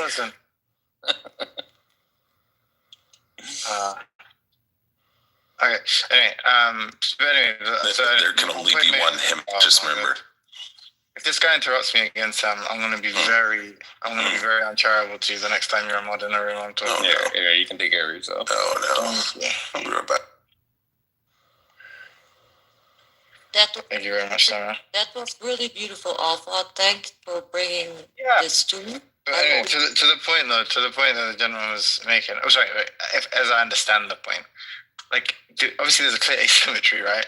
One is that you're talking about a current colonial campaign versus a historic one. Two, there's obviously differences in terms of a colonial campaign in the wake of this kind of global sort of progressive attitude towards human rights. So if you're talking about the Romans, you're talking about the British, you're talking about whomever else. Like clearly, these are pre-World War II, this is pre-Declaration of Human Rights. This was pre the collective consciousness. All of them are okay to you, Timothy, right? But that's not. You're Arabization, Islamization, fuck your ancestors. We're gonna convert you by the sword. That's fine. But if the British do it, then oh my goodness, the shame. No, but I didn't say that. I said the opposite of that. Are you like a moron or something? Are you not listening to what I'm saying? Right. But I know you have scripted. No, I'm saying Palestinian activists. But you have. I don't care who. Like, you're not gonna appeal to anyone. Like, someone being a Palestinian doesn't mean they have fucking authority or sway. That's Ahmed Khalidi. That's Ahmed Al-Khalidi. I don't know who that is. It wouldn't matter. You tell me it's Allah, I wouldn't care. You're more informed on Palestinian issues than Ahmed Al-Khalidi. What am I saying? What are the things that I've just said now that like require me to be informed on Palestinian issues? What you're saying I'm making a logical point to you. Fuck the Syrians, fuck the Armenians, right? Because why is it always people that like defend Zionist talking points are always so unhinged? I'm trying to have a conversation. What are you trying to do? No, you're just trying like to sound spazzing. like the Palestinian So what did I say? So you told me what I said. I'm not trying to silence anyone. I'm not trying to silence anyone. What did I say? Repeat it back to me, just so I'm clear that you know what you're what saying is the thing that's whatever making you so happened before emotional. World War II doesn't matter. It doesn't matter. That's not, clearly that's not what I said, though. It matters. Look, clearly, why are you behaving like a monkey? That's obviously not what I said. That's clearly not what I said at all. Like I said, here's a clear asymmetry between the two cases. As in, someone isn't being a hypocrite if they don't make mention of some historic injustice, namely, they aren't some historian from some particular period, fucking time immemorial. But they are talking about some kind of contemporary issue. There's just no asymmetry there. They're not being a hypocrite. They're not contradicting themselves. Like clearly, that's just not true. So that doesn't mean to say that any period in history, pre-modernity, right, isn't interesting, isn't important, doesn't affect how we analyze, the world or do anthropology. It's just saying that like these two aren't the same. So if someone's like, hey, you know what? I'm concerned with like contemporary human rights abuses and issues around the world. You go into the but what about Genghis Khan? What about Genghis Khan? That's not really doing much for the conversation. Well, you're doing the same thing. You're doing the same thing, my friend. Cross. I'm not. I'm pointing out. I call you Cross because you don't have a name, so I call you Cross. So Cross. No, I do have a name. Click on my profile. No. But okay, so click on my profile and then get back to me. Click on my profile, then get back to me. Okay, so Cross. No. Click no. Do you want to have a conversation? No, until you. Is it some ego trip? Yes. Use my actual name on here. Just click on my profile. Go on. It's not that difficult. All right. So if you want to demonstrate your competency, I'll call you. Do you want to correct me and tell me how should I call you? No. I want you to demonstrate your competency. Okay. So it's some of the ego trip. My profile. You seem to have some sort of ego trip. By clicking. A sense of self. Listen. You drunk idiot. Click on my profile and use your name. That will demonstrate your competency, and then I'll engage with you. It's an easy test. It's an easy test to prove you're worthy of talking to. So make it more transparent. People could. Okay, I'll go and read it. Right. So go on. Hemototus. Unfortunately, you didn't demonstrate your competency. Well, hematotus is pretty close. I'd say he's close enough. Did he say hematotus? Yeah, he said hematotus. Oh, that is pretty close. Fuck. My bad. I'm not sure what where you the got fuck is Max doing otis. here? There's like an H there, there's an EU. Like, I would think you'd think it was Hematheus or Hemathus. I would definitely go Hematheus, just because Timotheus would be the first, you know what I'm saying? Yeah. Anyway, other guy, emotional, upset, angry guy who hates Muslims. What, like, do you want to respond to my point now? What are you talking about, Timothy? What are you talking about? But can we all I think you're motivated by Islamophobia. What are you talking about, Islamophobia? I don't know, I think you're an Islamophobe. Shut up, Alpha. What are you talking about? Ahmed Al-Khalidi is enough to put you in your place. But Alpha, don't respond to him. Thank you so much. I really just... Fatima, just go learn English. Like, what's wrong with you, bitch? You can't speak English. Bitch, shut up. I don't even... Look, you know what's like crazy? Like, Sam, maybe this is like for you, case study. It's like, every single time you debate one of these people on these issues, they're always like motivated by some kind of bigotry to the point where it's just like irrational and you can't even actually make coherent, like you can't make points to them and they respond coherently. Like you read that out. Okay, wonderful, it was beautiful. I made a simple observation and you're just like spazzing. You're just like spazzing and respond, oh, you hate this guy, like just chill out and respond to what I've said. I understand Timothy, but what you don't understand, Timothy, is that said that you were wrong. So, and also, also said you were wrong. So you got to respond to that fact that those two people. Could you perhaps benefit from a cough drop? Reject. Those two people proved you wrong, Timothy. So I don't know how you're going to respond to that. Evidently, it's very.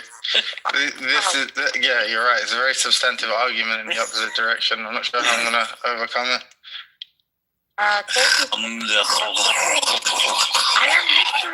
literally gonna send this to my Tunisian family. Like, who bro, I spaz. Fatima, you're such a pick me, bitch. You're jealous of hijabis. I'm literally gonna. Wait, you I'm jealous of hijabis, bitch. Shut the fuck up. I spazzed an Uber driver, and now I can't get an Uber. I think they reported my account or something. Yeah, 100%. Why did I you had to call him and apologize as well. Why did you spaz on it? You just failed to because he couldn't find my crib. Yeah, I called him, and he was like, don't worry, I'll find it," and hung up on me. So now he can't find it, messaging me, "Brother, where are you, brother?" Then I come down. I'm like, "Bro, why did you hang up on me?" And he was like, "It's fine. You got your food now." That was the wrong thing to say. I just started spazzing. Like, "You can't talk to people like that." I was like, "Yeah, oh fucking." Anyway. Sam, you know physics. Oh shit. So Himothy, why is you calling Nargis empty and thoughtless worse than Daniel calling her a little bit chubs? What's argument for that? I ain't gonna lie, you man, you have the temerity to call me a bully. That was crazy.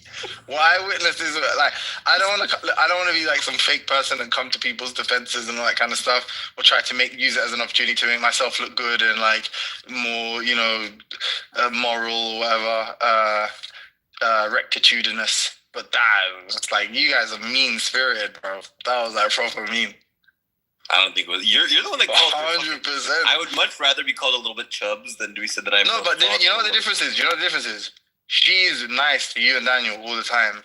At the point in which I was like not nice to her, I think like if anything, I was the victim. So I was just kind of like, I felt like it was. I was revenge. It's fair for me to say. And then also, she talks mad shit about me all the time, rude to me. See it in the chat. You two, she's nice to you. It's the opposite. You're doing all of that just because she won't get on a video call with you. Like, fuck you two. Look, she wishes the best for you. She said she hopes you get fucked in life. No, like you have to acknowledge that was like cold. Like that was like. Daniel. Bro, your accent is disgusting. I'm not gonna lie. You should listen. You make this accusation about Daniel going too far and things, and I haven't seen it. So I just think you're gonna. Much like I don't see it with the IDF. Like I don't know what you're talking about. Like he measured proportionate responses. Daniel sends he sends leaflets down to people before he attacks them. So bro, this is actually crazy. Yeah, I'm getting cancelled. Just Uber's cancelled. It's cancelling my rides. Nigga, shut the fuck up. Don't piss me off. Fuck is your accent? Why are you calling him why are you saying you're a lefty but calling him the N-word? Why would you say that? Your profile is like I'm a feminist. Do you know what's like? Do you know how I'm a queer? But you know how you know? Let me show you something. Let me show you. Calls you the N-word. Respectfully, lady, you're a woman on a stage full of, I imagine, a lot of single dudes. Like you could have the attention if you wanted it, but you're such a fucking retard that you're getting like upset that you I've managed to like steal it from under you. What's wrong with you? Just actually be a woman. Like, just stop being a fucking weirdo. Like, I'll rape your. Just say something like, I'm just and you're threatening me. I'll put my finger down your dick hole and scrape the semen from the walls of that shit, like bitch. 2 rooms, Paul has been talking about dick holes, man. What's wrong with you? That's like weird. That was weird and aggressive. Don't ever do that again. Also, Himothy, she's on her profile. It's like end patriarchy, all this like leftist sloganeering, and she's calling a black man the N-word. Like, what? Do you know why? No, but I'll tell you why. Because she's just an attention seeker, and I imagine like in most rooms, she's just like she'll find the conservative dudes to be like, feminism bad. She'll be like, yeah, feminism good. Fuck you, I hate you. It's like now it's just some like random gossiping session, and she doesn't know any of the characters involved, and she's like, tension. We're speaking about, but I don't like it. I'll be honest, Timothy, I think we were being mean, but I also think that it was more just funny. We weren't actually attacking her character as much as like making fun of the fact that she wouldn't go on a video call. And the most we were saying was that she like is insecure about her looks. We weren't actually like saying she's a bad person. We were dressing it up in poetic language, so it seemed harsh. But at the end of the day, that's the only thing we were saying. If we were to sort of aggregate or calculate the sort of mean disposition and constitution emotionally, psychologically, attitudinally of women, do you think that woman, that mean woman, excuse the pun, would be more offended by someone insulting her looks or her like scruples? Well, I think Most Don't women, don't fucking. most women prefer looks. Looks. Okay. Okay. Thank you.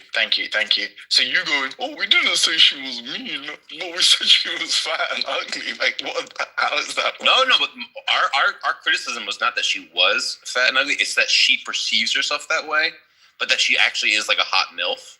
But that she has this like distorted. No, Daniel was saying like that. Daniel was. I mean, he was throwing in some poetic flourishes. I'll grant you, but we were saying that she is still hot. That was the. You say something shit like, bro, you don't have a life. Like, bro, you were being fucking mean. I never said she didn't have a life. All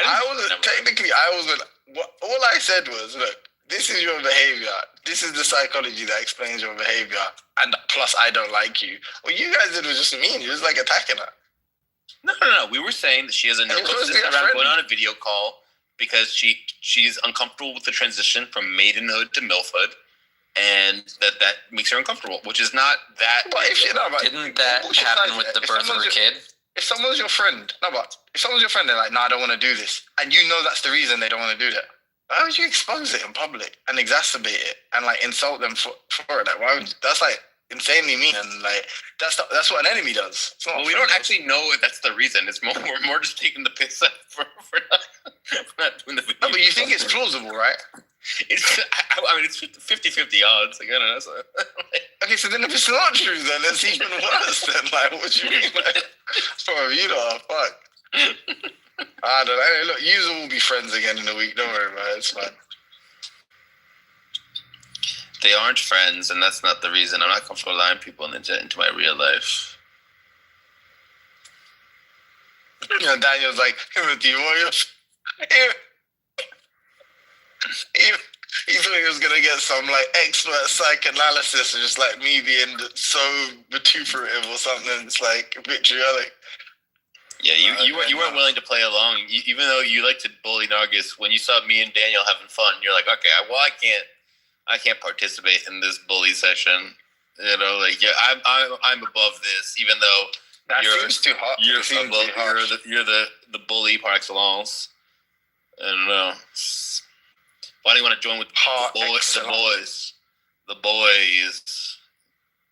I don't. I'll be honest. It was more just I was caught up in the moment, and Daniel was being really funny, and so I was kind of just going along. No, I'm coming up. The humor. You know, I'll leave you guys with a gift. Are you talking to me or your real life friend? Yeah. I'll give you a gift. You want to get you bring up Paul back? Oh, thank.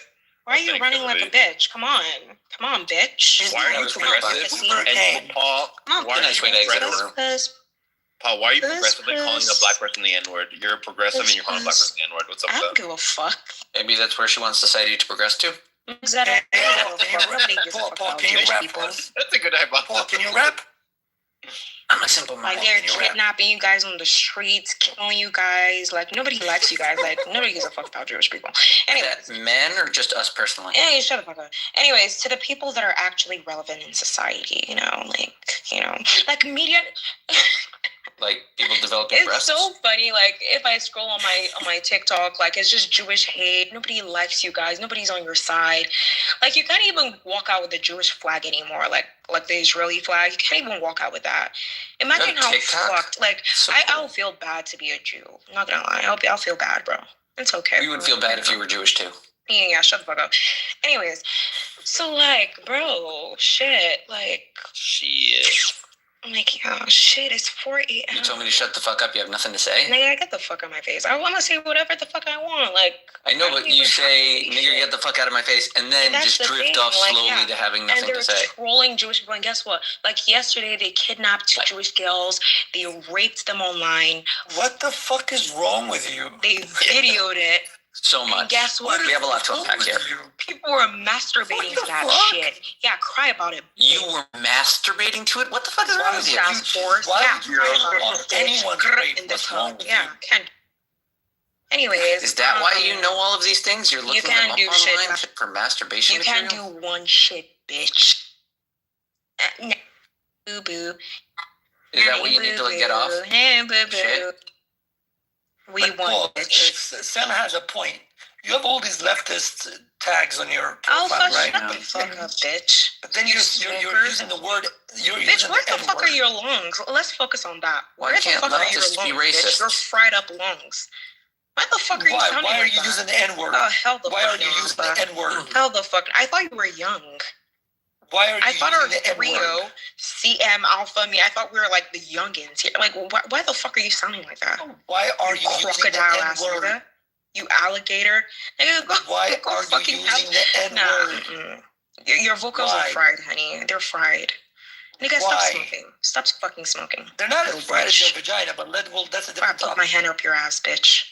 You're gonna see all the feces all over my hands, splattered all over my hand. And nigga, I'm gonna force you to lick that shit.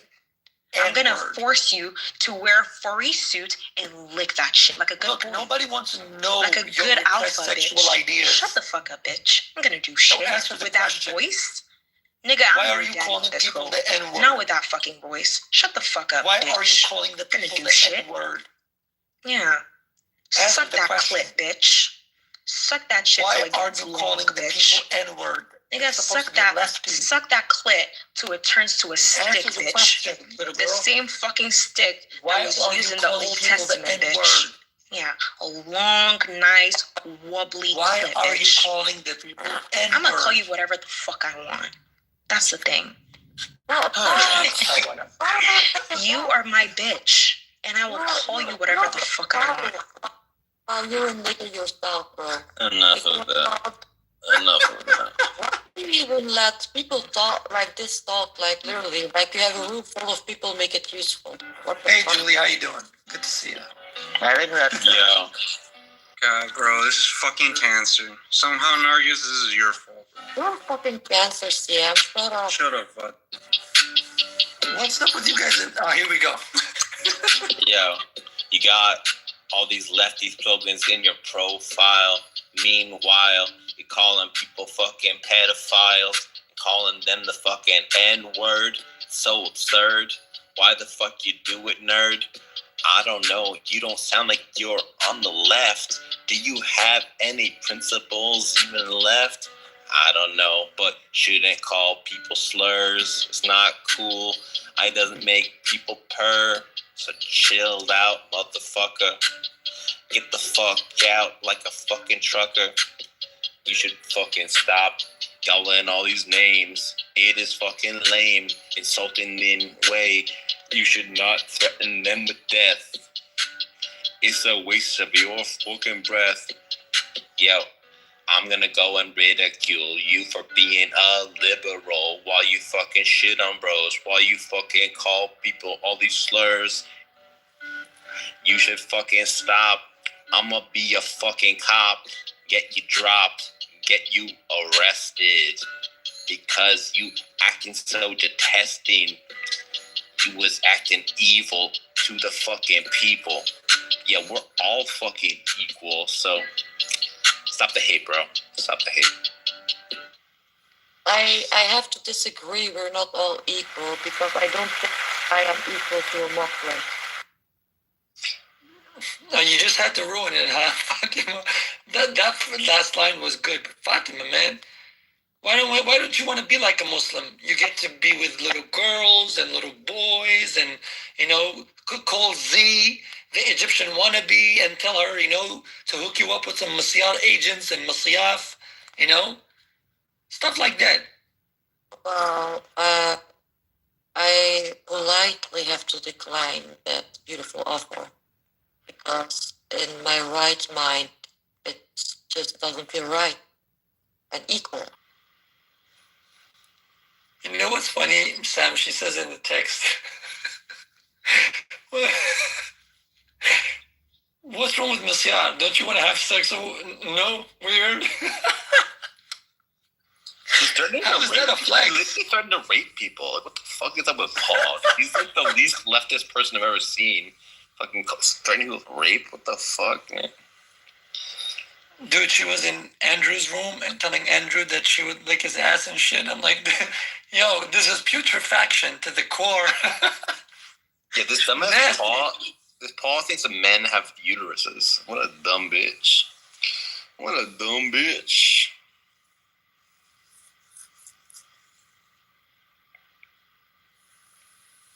think we should extend a little bit of charity, though. Now I have a question, Daniel. Alpha, are you and Sam just trolling? Or are you guys serious about the whole fat phone Discord shit? What is it that you would trolling, right? Typically? What part? Like, you know, like with the Nurgis thing. You guys are just trolling, right? Like, this is just like an in-house joke. What's that? Are you interested in the Nargis content? Are you turned on by her? No, because Why do you want to dig up that old chestnut? no, I want to know. Like, this is an in-house joke, right, between you guys. Like, you guys are trolling each other, right? So, Alpha, what you have to understand is when you get a sufficiently high-level troll, you can't tell yourself whether you're trolling or not. So it's kind of like a quantum superposition where we don't even know if we're trolling or not. Yeah. When I look myself in the mirror, I say, who is this person? Are they, you know, who am I? The one question you never want to look at yourself and ask. And that's what happens when we engage in these endeavors. But Fatima, I do appreciate your zeal and your energy, and I don't know why you're fighting back against us. We're on your team, but how am I fighting back? I want you to be very submissive. I don't want you to be fighting back. Do you understand? It's how did I fight back? No, it's how you like it, and so do we. Oh, you're talking about that fake Muslim guy, Yasin? No, I'm talking about your desires. What? How was your relationship with CM, Fatima? How did that relationship go? I don't have a relationship with CM. I never did, and I never will. Didn't you guys used to like flirt with each other a lot? No, we never flirted. CM actually is just running behind me like a dog. I never flirted with him. I never went in on his advances, and I never will go in on them. So CM, I hope you heard this. You have no chance. You are a person who literally thinks you are smarter than everyone else, while you can learn something from anyone, even the smallest thing. And yeah, there are people who are less smarter than you. There are people who are more smarter than you. You can learn from anyone, anything, something. So stop thinking that because Are you someone sure you want to is stop smarter than Think twice about what you're doing right now.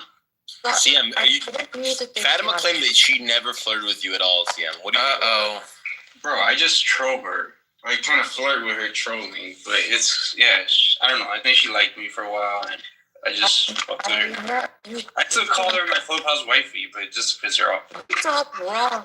You thought wrong. I never gave you any signals that I liked you. Never. Don't make, I have DMs, Fatima. Don't make me expose you. Well, expose the DMs, please. Be my guest. I want to see them as well. Remember me. I was flirting with you. Serious. I'll fucking do it, though. Yeah, do it. Please do it. Do it. Do it. Do it. DM, don't do it. DM, please don't do it. Do it. You folks are damaged. You guys are damaged, man. I have a screenshot. You can't accuse people with evidence. Okay, I have evidence. I have a screenshot of me telling her. Okay, show it. Here it comes. Fucking obviously, and she's losing her mind more and more. Show the evidence. Show the evidence. I have a DM of me telling her. Show it. Show the evidence. The screenshot is gonna speak It's coming, guys. Your evidence, and I will show you my evidence for you were trying to hit on me. Yo, you swear. Again, I have a DM showing. Telling her I'm gonna go to Belgium and fuck the crazy out of her, and she just says, "What's wrong with you?" Okay, she is crazy, dude. She's not all there. It's okay. Doesn't really necessarily mean that like maybe she was joking though. Older than we think they are, and just show the DM. Stop yapping. Just show the screenshots. She thinks climate change is up. She wants to drop a nuke on Screenshots. Yo, I gotta look for him, but I swear to God, I have. You gotta look for him. Look for them and post them. Alright, bro, I'll put it. She's asking for it. So nobody can say shit that I'm spreading rumors. She's right there. Okay, no problem. Just show them. Yeah. Who the fuck are you, first of all? Take her out. I'll show her. I'll put the I know things and your I'll show ex spotted though. You was flirting with her. I know that one. Show me. That catfish. Yo, you know what? Even the catfish, bro. I know. I used to have your picture saved where you was Who the laying with fuck a are you, blonde bro? I have woman, so where you many was laying fucking down. people obsessed with me on this app. It's annoying. Bro, Who the fuck are you? You literally exposed a girl sending you a picture, some blonde woman. I think you're on top of her. So I forgot her DMs, and Farida was jealous. Yeah, people are still posting that. Like I was there when you like guys were arguing about your It's a picture of me with some fine ass blonde girl at a club. Moderation. Point of moderation. Everyone relax. Take a deep breath, please. Yes, just show screenshots. Bobina, please. Guys, relax. Fatima, at any point were you ever interested on any level with CM? Did you ever flirt? No, never. Okay, I believe I'll take her at her word for that. CM, what do you say? I'm getting the fucking screenshots right now. We're waiting. You're always talking about these screenshots. Why are they not in some kind of special album? You never showed that. I thought Bobina was going to be a witness for Fatima, but then when she said, I saw both of you do this, I'm like, what the fuck? She's sabotaging the I know, I court. just Farida. Farida's a whole different person. He's not talking about me. Oh, Farida, okay. Yeah, Farida and CM, they used to have DMs and they used to try to expose each other and stuff. Is she even a real female? I always thought she was she's AI. a real woman. She just sounds, she's drunk. She believes that it's okay to drink.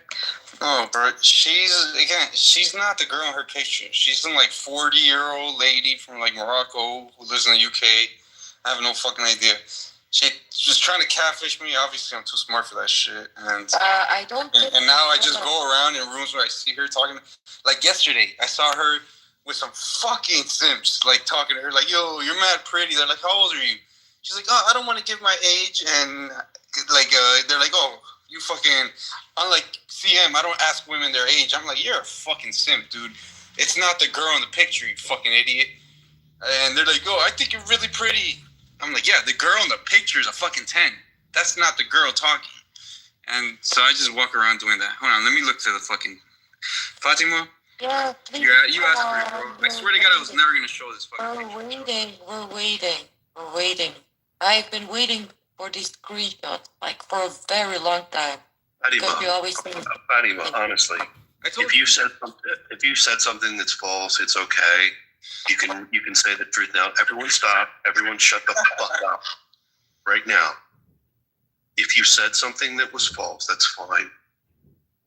But right now, I'm giving you the opportunity to come clean. Was there ever? If you double down, you're not going to be permitted in the rooms. Is it true to say that you at one point flirted with CM a little bit? Maybe. No, I didn't. Never. Okay. All right, CM. Well, then it's on you. I believe her. Let me see. Yeah, I gotta find it. I'm just scared that she's never gonna talk to me again. Like she's really. If you like. Hold on. What if I send it to her? Oh, sure. I'm gonna show this to everybody. Yeah, send it to her to give her a little taste of it. If she doesn't shut up. I want her to show it to the whole room. Are you sure? Okay, and you're not gonna block me or anything, right? No. I am very curious. And if you Photoshop something, I can immediately tell. I don't have time for this shit. Get the fuck out of here. Yeah, that's what you say, right? And don't swear. CM, you are the definition of close hold. Just show it. Show it, Cooney. Show it. Yeah, show it, man. If you send me a link, I'll post it to the top of the chat. Fatima, do I have your permission to post that conversation at the top of the chat? Yes or no? I'm sorry, my phone is crashing. What conversation? All right. I'm gonna take that as a no. No. You don't want that conversation posted. Conversation between me and Sam, yes, whatever. Post it. I don't care. You are giving me permission to post the conversation of you flirting with CM at the top of the chat. Oh my god, yes, I'm not flirting with CM. I never did, so yes. Okay, CM, send away. Post.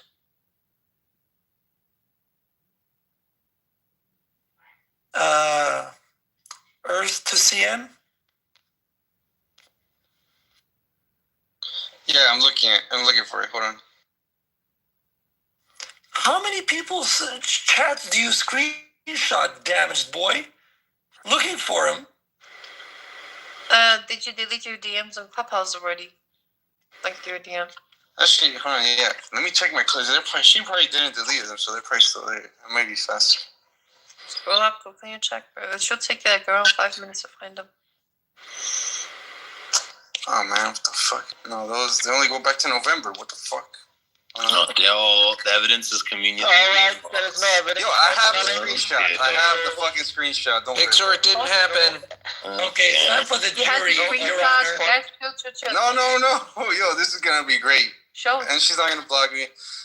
Yeah, she's not gonna care. It's not flirting. It's time for the jury to pass the verdict. It's just me telling her that when I go to Belgium, I'm gonna fuck the crazy out of her.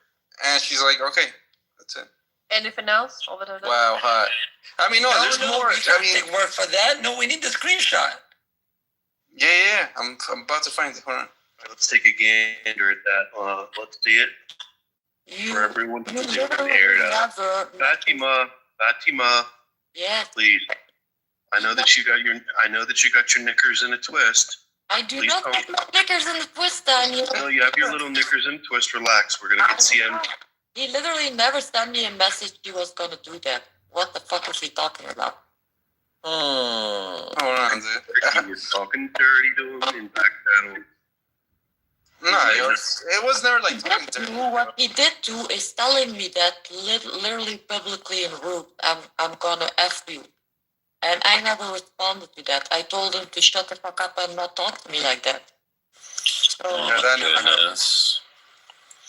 Now, Daniel, what's your reading of the situation? Do you think that Fatima's lying that she never flirted with CM, or do you think CM's maybe embellishing how much they were flirting? What's your read on the situation, Daniel? My read is there's just one side. I think that Fatima has stood completely firm, and I think what CM's doing is he was misinterpreting her language. I'll let you guys interpret of his prowess, because he thought of his prowess as being maybe a little bit more grand with her than he thought, and he misinterpreted what she said.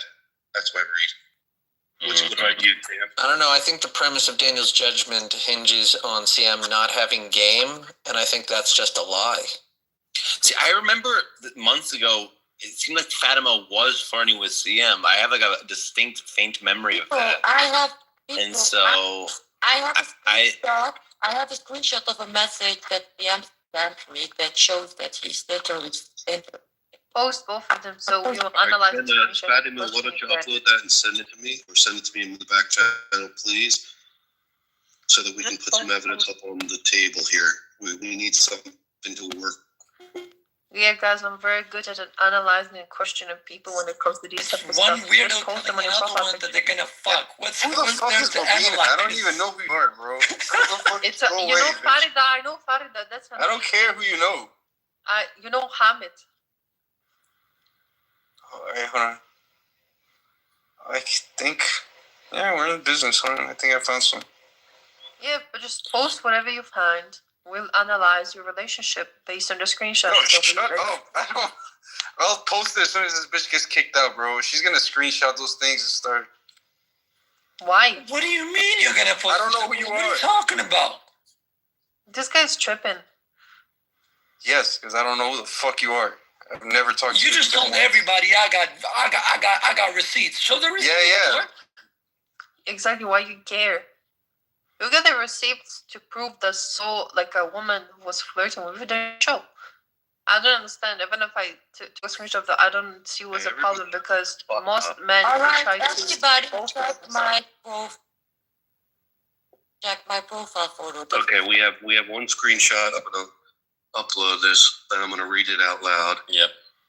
But I'm gonna post it at the top of the room. So give me a second. I'm gonna have to upload this. This is insider information. Looks like there's a kitty Little kitty theme going there, adds to the authenticity of it. Okay, cute little kittens. All right, here we go. We're going to post it at the top, and then we're going to go through it and read it. Fatima, I'll read on behalf of CM, and you read on behalf of your response. Can you do that for me? Okay. Is this my photo, or which photo is this? Is this photo? Okay. Yeah. Daniel, I think it might be fruitful if I do Fatima. All right, Sam, you can do Fatima. I'll do CM. So this is. No, I want to do myself. Good. Okay, fine. Okay. Yo, you guys are losers, bro. Okay, go ahead, start. She cooked. All right, so is CM in the white or are you in the orange? I am in the orange. CM is in the white. Okay. This is CM speaking to Fatima.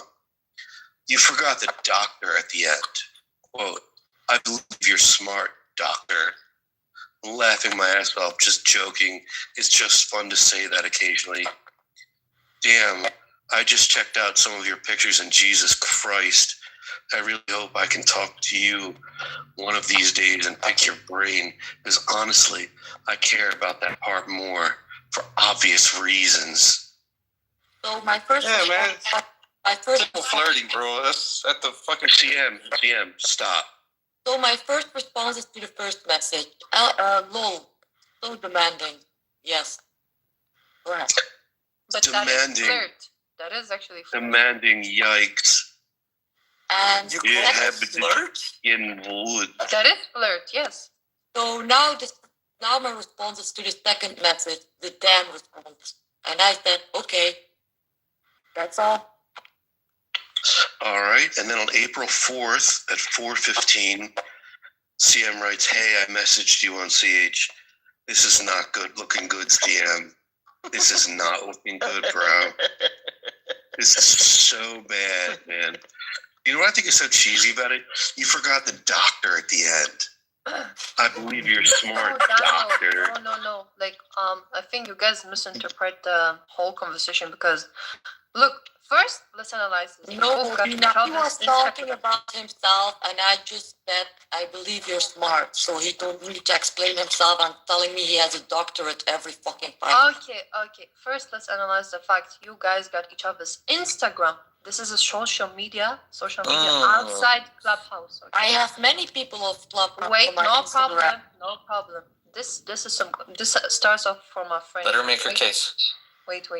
So this starts off from a friendship. Like, you guys got comfortable. Hey, Mixed, I need to hire you as my lawyer. Now, CM, shut up. So here, I need a Jewish lawyer. I demand a Jewish lawyer. Wait, shut up, Sam. I don't understand. What does this mean? Damn, I just checked out some of your pictures, and Jesus Christ. What pictures? What were you talking about? What kind of pictures? Her pictures of her face, body, good pictures, bad pictures. What pictures are you talking about on Instagram? Use your imagination. Tell me. I don't. What the fuck? I'm not using my imagination. You tell me. All right. Well, Sam, I just needed to talk to you for a minute. Everyone, please calm for a second. We have some new information, and it seems like Fatima has been vindicated in what she said. She is being approached by CM. CM is being the aggressor, and she's completely sort of blowing him off. So this idea that she's the one. Lies. So she's the one. Fatima is the one in the right here. And now, if there's any other forthcoming screenshots that we can evaluate, then we should do so. But at the moment, question. This is a lie, Daniel. You're lying. Daniel. We have to be fair. Daniel. Have to be fair and just. Like, Stop. Here. Stop for 1 second.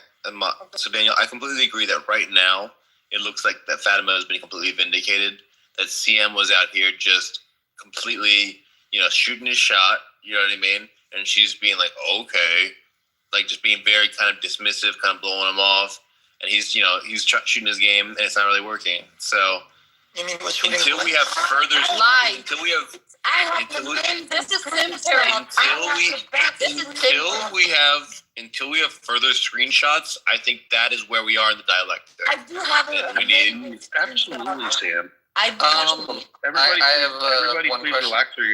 Everybody, please relax, or you'll get moved down. What we're doing is This is an investigation, and there are reputations on the line.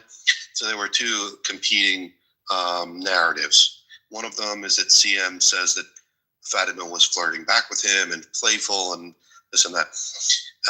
And Bobina, please stop. You'll be able to speak. Just give me a second. Now, Fatima has provided screenshots which corroborate her story that yes, it was indeed CM that was being thirsty. And this is obvious thirst. And it's pretty cheesy too, with like the doctor thing, the doctor joke. But CM, if you have anything forthcoming, we'd like to see it. But right now, based upon the empirical evidence, we're going to have to conclude that yes, it is indeed the case that Fatima just wasn't interested and was not flirting with you. That's a lie. Let me investigate. If you guys call this investigate. You can keep your trap shut until I bring you back up. Okay, sweetie? Go ahead. CM, what do you have to say in your defense? Hold on, bro. I have to look in my iPad. I don't think this shit's on my phone. You want to look at your desktop too? My question is, are we not going to take Fatima's quote of CM's text and her response okay to be that she is accepting his invitation to flirt? Well, that's going to be on the if Mick said, if you want to represent CM, you may. I'm representing Fatima at the moment. But if you'd like to represent CM in this case, and by all means. I'm not sure exactly what the charges are. I'm just reviewing the evidence, and it does seem like Fatima invited flirting. I got a fucking Jewish lawyer. You guys are fucked. Charges are. Okay, CM, for the record, yes, he's a lawyer and he is Jewish, but let's not. Are you trying to say? Look, the bottom line is that Mick said we have some very damning evidence. It suggests. Sorry, go ahead, Fatima. I put on a second screenshot where you can see how CM desperately asked me to follow him for obviously, I don't know how many times. So you can see that he desperately asks me to follow him into rooms on Clubhouse. Go ahead, read it.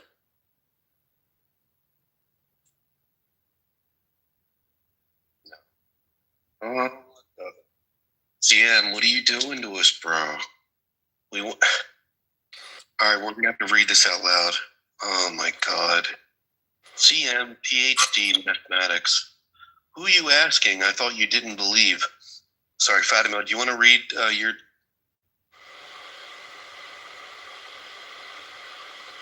Fatima, do you want to read? Yes, I'm going to read it. So the first response is a story is a response to CM asking you about something of God. So I tell him, who you asking? I thought you don't believe. Yes. Okay. CM writes, ever heard of funny sarcastic language, ? But what I was trying to say on Clubhouse, that it didn't let me send a message because of some word which I couldn't figure out which one this was. Clubhouse, I wasn't asking you to follow me into any big rooms or small rooms. There's so many times I can ask before it becomes almost humiliating. Oh my God, Sam. We can't support CM in this anymore. CM, right? I wasn't asking you to follow me into any big rooms or small rooms. There's only so many times I can ask before it becomes almost humiliating. Bro, that's fucking simple flirting. Get out of here with that. Bro, so you think that's that not it's become good, humiliating or not? Is it that's not fucking humiliating? old This is humiliating, bro. This is humiliating. I'm the one saying it's humiliating. I'm saying, yo. Yeah, okay, that was like at the beginning. Check the dates, bro. And check the dates there. That's fine. Check the dates. But Daniel, it's what's going on is he's clearly saying that she's not reciprocating, and that his constant pushing at her, the fact that she's not reciprocating, is starting to look bad for him. Yes. He is aware of it. He's becoming self-aware. Yes, he's becoming self-aware of the situation. Get the fuck out of here. So, okay, CM, let's ask you, since you said it, what did you find humiliating about Fatima's response to your advances? Almost humiliating. Yeah, That's nothing at all. That was just words. I'm just making it sound. Okay, so you didn't mean anything when you said you felt humiliated. Yeah, dude, I'm just making it sound. Okay. Almost humiliated. Almost. CM is the official Twitter of Clubhouse. Yes, we got it. I want to direct everyone's attention to Exhibit B. B like Bravo. So look at Fatima's profile picture. And this is the second of two screenshots. We have Exhibit A posted at the top, Exhibit B on Fatima's profile picture, and all of these are evidence in favor of the hypothesis that indeed it was Seaman that was harassing Fatima, and she was not interested. In fact, he even expresses humiliation at her rejections. I don't know the hypothesis. It's a theory now. I posted Exhibit 3. Oh my God, Fatima is killing. The evidence never stopped. Wait, hold on. This is like a typhoon of evidence. Wait, hold on. What is this? Exhibit C? Can you read Exhibit C, please? It's called an orgy of evidence. Wait, do you want me to read Exhibit C? Please, just introduce us to Exhibit C. Sure. Delicately as you can. All right, so we got CM saying, "Your delusion is adorable," smiley face. "Since you're just a pretty skinny, harmless white girl who will never hurt anyone, go ahead and believe whatever you want. You could believe Elvis is still alive and nobody would care. The problem is when you have millions of believers who think that dying in the name of their faith is a free ticket to heaven and strap bombs to the chest in the name of faith. Yes, you believe in nothing. Empty. I believe in myself." Yeah, dude, I tell you she's a fake Christian all the time. This Exhibit C is not as strong as Exhibit B, but it's still, she's putting way less effort into the response messages than you are. You sent a paragraph to her, and she sent like a one-line dismissal of you. You know? Yeah, you're going to be resurrected. The thirst is strong with this one. She has like almost no writing ability. Just listen to how she speaks. CM is going to be resurrected as a lesbian after this. Yeah, there's no way we can support you with intellectual honesty. The fact of the matter is the evidence. Also, CM claimed that he had screenshots, and those screenshots were not. All right, Neil, you can be moved. All right. Just a second, Neil. You can come back up in representation of. There's a lot of shit I'm looking through. Okay, CM, what are we to make of these? Absolutely nothing. She sent you the oldest screenshots of like when we first started talking. That I'm just kind of like I didn't know she was that crazy. Yo, Fuzzy, eventually I found out she is that crazy, and I would make fun of her for becoming religious in her 20s. I'm like, who the fuck becomes religious in their 20s? I am not religious. Not religious. Bro, start saying. Bro, at the beginning, I'm like being nice to her, of course. I didn't know her. And then eventually I got to know her. Dude, I did a whole intervention with her where I had her, because I was like literally worried about her. I was like, I want you to tell me about your family, because does your family know you're fucking crazy, saying all the crazy shit you're doing on Clubhouse? So you were using that angle to get close to her. Yeah, of course. Dude, that's not good to do it for you. This is so bad. You're trying to gaslight her after she rejected you. No. She didn't reject the fucking... What are we supposed to think? Give us the screenshots then. It sounds like CM is saying that his initial advances, though rebuffed, eventually, over time, blossomed into a somewhat healthy relationship. No relationship, bro. I'm gonna show you. Wait till I find this. I have a lot of fucking screenshots. Daniel, he just admitted it. He just confessed that he was using the, caring angle. Fatima has never made any... What's Fatima? Like April or some shit. All right, that's enough. Everyone, please calm down. Order in the court. Fatima, has he ever sent you anything explicitly sexual comments? On my previous Clubhouse profile, he did, so unfortunately I cannot provide the evidence for that anymore. That's why I can find it. We'll take your testimony. Stop. We'll take your testimony. What was it that he said? And you don't have to be explicit, and if you don't want to share... I told you what I said. I told her. I thought she was like no, we're not interested in the fact. What did he say to you, and did it make you uncomfortable? He was telling me he wanted to do sexual things with me. I didn't go into that. And he says these things also publicly in rooms on Clubhouse. Like he said before, I told Fatima I'm gonna F her when I am in Belgium, and she responded to it, which is the message she is still looking for and cannot find. What did he say specifically? That was you just admitted to it. Specifically sexual. That he was going to have sex with her in Belgium. Yeah. No, again, cool. I'm gonna fuck the crazy out of her. Bringing receipts. You're not bringing receipts, brother. She just corroborated what I said. I actually just found a new receipt of the. Oh my goodness! It's another text. This is the show everything, Fatima. Literally, I don't care. That's right. No. Look, order in the court, please. When I'm presiding, I would just appreciate if everyone would just relax. We want to sort through this evidence in a dispassionate way and come to a conclusion about what really did happen. And we want to be fair to both parties. Now, we've seen Exhibit A, we've seen Exhibit B, we've seen Exhibit C. Now, I think that what's being presented now is Exhibit D. And this is going to be something that I believe is going to crack this case wide open. Fatima, would you like to give us Exhibit D? Exhibit D is given in my profile. CM asking me for forgiveness, thinking I'm that emotional for him. Oh my God. All right. This is 1 day ago. He asked me, and what's wrong with him? Hi, Fatima. Are you still mad at me? Laugh out loud. I'm sorry I called you a cunt. I was joking, by the way. Fatima, would you read what you said? Who said I'm mad? Everyone. Bro. I'm fucking with her. You guys are so. I'm not the feeling I got, but okay, I guess. Dude, forgive me, please. I cursed the fuck out of her, and she stopped coming on Clubhouse for like a week. So CM. When she came back, I was like, "Are you okay?" You're sexually harassing this woman. Yes.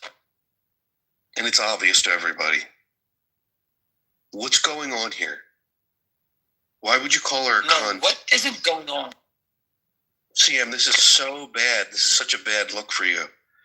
Fatima, tell me how you felt about all this craziness from CM.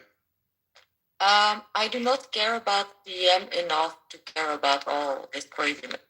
I think it's funny. I think it's entertaining. That's all what I think of it. Thank you. Yeah. All right, CM, what say you? How is this not harassment? I mean, at what point? Dude, it's not harassment. I just told you the context for that. You admitted to calling her a cunt. Her out, and she didn't come on Clubhouse. You called her crazy. You said you were humiliated by all the attempts you made to. There's zero effort that she's putting into any of these texts, which shows she's not interested, and you're not picking up on it. Yo, yeah, and I don't have like the fucking. I didn't record the fucking conversations we had. What the fuck? Obviously not. I'm not that crazy. Again, yo, I wish she could like show every fucking message. Literally, again, it'll be some flirting, I guess you could say, towards the beginning, like at the beginning of the year. Since then, I'm just berating her. Like in every fucking message. It was flirting in the beginning, and then when she said no, you try to gaslight her. Right? What's wrong with you? The attitude is, I already said, I've been telling her for months. Men will always naturally just simp for a woman. It's their nature. That's okay. Like you don't need. Are you trying to say that they worship Kus? Is that it? Are you trying to say that I don't call it worship. Hold on, bro. Let me check my Instagram. All right, breaking news. We do have some more commentary. We have a tafsir, so to say. We have a tafsir coming in. Bobina has made a commentary of Exhibit A. So, what Bobina look at Bobina's profile picture, and she's a clinical psychologist, so she's going to be interpreting the text with an expert opinion, and she's going to be considered an expert in the trial. So, what we have here is CM's comments, and then his comments are followed by an expert opinion. CM clearly complimenting her looks and her intelligence, and goes to the point to more direct, he's interested in her. She points to the message, laugh out loud, from Fatima. This was a response to telling her how to address him, and she laughed it off. You can see a little friendship. She said, so demanding. She said this while he literally moved to her, saying, okay, isn't dismissing or dismissive at all. It's an agreement. Even if it was said to be sarcastic, even if it was to be sarcastic, it's not appropriate if you don't feel comfortable with that. So we have our expert opinion, and Bobina, what would you like to say about your testimony here on stage? She clearly liked the attention. Okay. We're gonna have to factor that in. So doesn't need to like attention. Now, Daniel, what's your reading of why Bobina is being such a defender of CM? Is there some chemistry there? I'm not biased. I'm not a biased person. Bobina and CM, I think, have a little something going on. And also, I've literally never talked to a girl in my life. Also, Bobina, I think also. I have two exhibits that show that CM demands me to stop talking to two other men. Let's look at this fourth text message. He asked me, and what's wrong with him? Hi, Fatima, are you still mad at me? I'm sorry. I called you a cunt. I'm sorry. I was joking. Who said I'm mad? I never was. It's not the feeling. But okay, I guess. Forgive me, please. He's out here begging for forgiveness from this girl. Oh my goodness.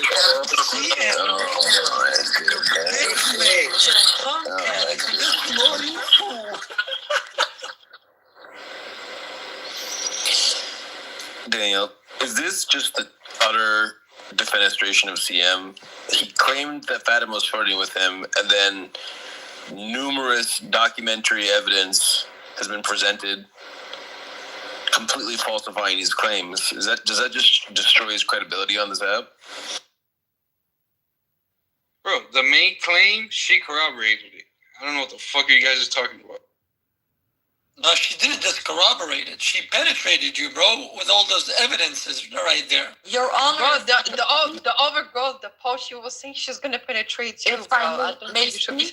I put on two new profile photos in my profile. If you can see them, CM is demanding me to stop talking to other men, obviously out of jealousy.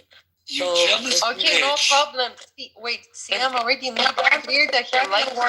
Bro, exactly. Wait. She's proving my point. Already made it clear that he likes you. Listen, okay? I'm telling her to not do a fucking stream with John Kitover, the fucking psychotic dude that streams all his shit on YouTube with like 8 phones. I'm like, that guy has mental illness, bitch. This is your mental illness. You are in a room with Megatron, Aka Bart. You also told me not to go in his rooms. I have proof in my... Yes, Bart is a psychopath too, of course. So you are one jealous bitch. Why are you in the room with Bart now? If he is such a cult leader, why are you in this room right now with him? Why are you in the room? Literally, the only reason I'm here is because he's not here. He would have kicked me. Guys, You're here because Fatima's here. Something similar happened between CM and Fatima. This is a useless argument. I don't understand why you guys arguing like it's a relationship. You guys are saying one flirted with me, no, the other one flirted with me. Like one of them was dismissive, you're saying, right? Anyway, so CM made it clear that he's interested in Fatima. Really, like there's so much evidence of that. He can't deny that. But here, why was your response, I don't care, I had fun? You should have said, why I had fun, who are you? Like, you're not my boyfriend. Like, I don't like you like that. Like, it should not matter to you, right? You didn't say any of that when a random man comes to you, says, why are you sitting with these men? And you, by the way, you said this is jealousy. It's not out of concern for you, it's out of jealousy. If you say she's talking about Bart and Kitover, dude. Get the that means you like him. I'm telling you to stop hitting. It means that you like his attention. It's really simple. Obviously, wait, miss. Obviously, I do not respond into CM's advances. So I only respond if I say, who are you? Do you think you're my boyfriend? That makes it look like I'm playing with him. So I do not do that. I don't. What? How does it make you?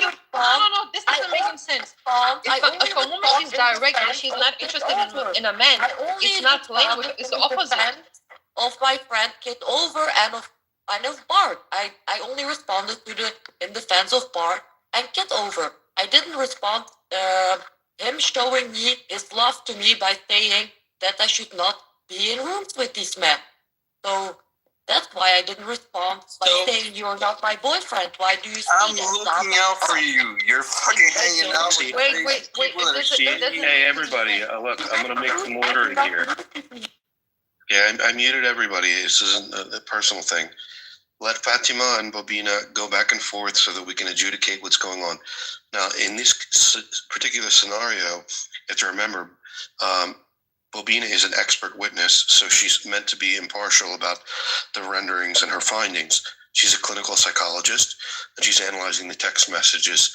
At least we can speculate and give her the benefit of the doubt that she is just doing her job. So go ahead, Fatima and Bobina, let's sort this out. Before we begin, I wanted to say I want to correct you. Bobina is not a witness of anything. But okay, let's begin.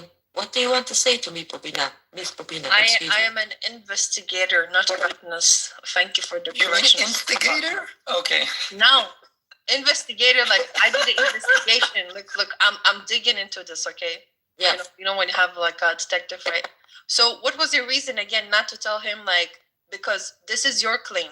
You could have said, because your relationship with him already seemed friendship, like a friendship. You could have said, CM warned me of sitting with these people out of his concern for me. What did you say? You said he was jealous of me. That's why he sent me these messages. Okay. Yeah, correct. So if you say he's jealous, that means you know a man is interested in you, right? He's attracted, interested in you. If he's jealous, he's interested in you. Listen. I was not thinking anything of these messages, right? Until you brought up this case. So I was looking into these messages earlier, and I was thinking, oh yes, there are a lot of messages where he shows me interest. I have to tell you, Your Honor, I suffer from, I don't suffer, but I do have Asperger's. So for me, it's not always easy to read to read emotional things. You know what I mean? But because of this case, I had to like look into these messages deeper. And then like by looking into them deeper and thinking about what I learned about emotions and how men are and this and that, blah, blah, I saw that these messages are obviously evidence that he is showing me interest. But before that, my natural response, because of my Asperger, was without thinking about him flirting with me. So I responded not I responded to him by not knowing by not knowing he was flirting with me, because I have Asperger's. I don't know how to explain it in English, but you know what I mean, Your Honor. Okay, no problem. So you're telling me this whole time you were speaking with him? Okay, Sam. Chill. Now, I want to know, this whole time you had interaction with him, what were you thinking? CM is were you thinking, oh, CM is like your friend, he's like your colleague, or maybe he's just a random man that's interested in me, but I don't like him? What were you thinking this whole time you had interactions with him until today? Until today, I consider CM my virtual friend, enemy, but not literally enemy for entertainment. That's how I consider CM. But where does the friend come from then?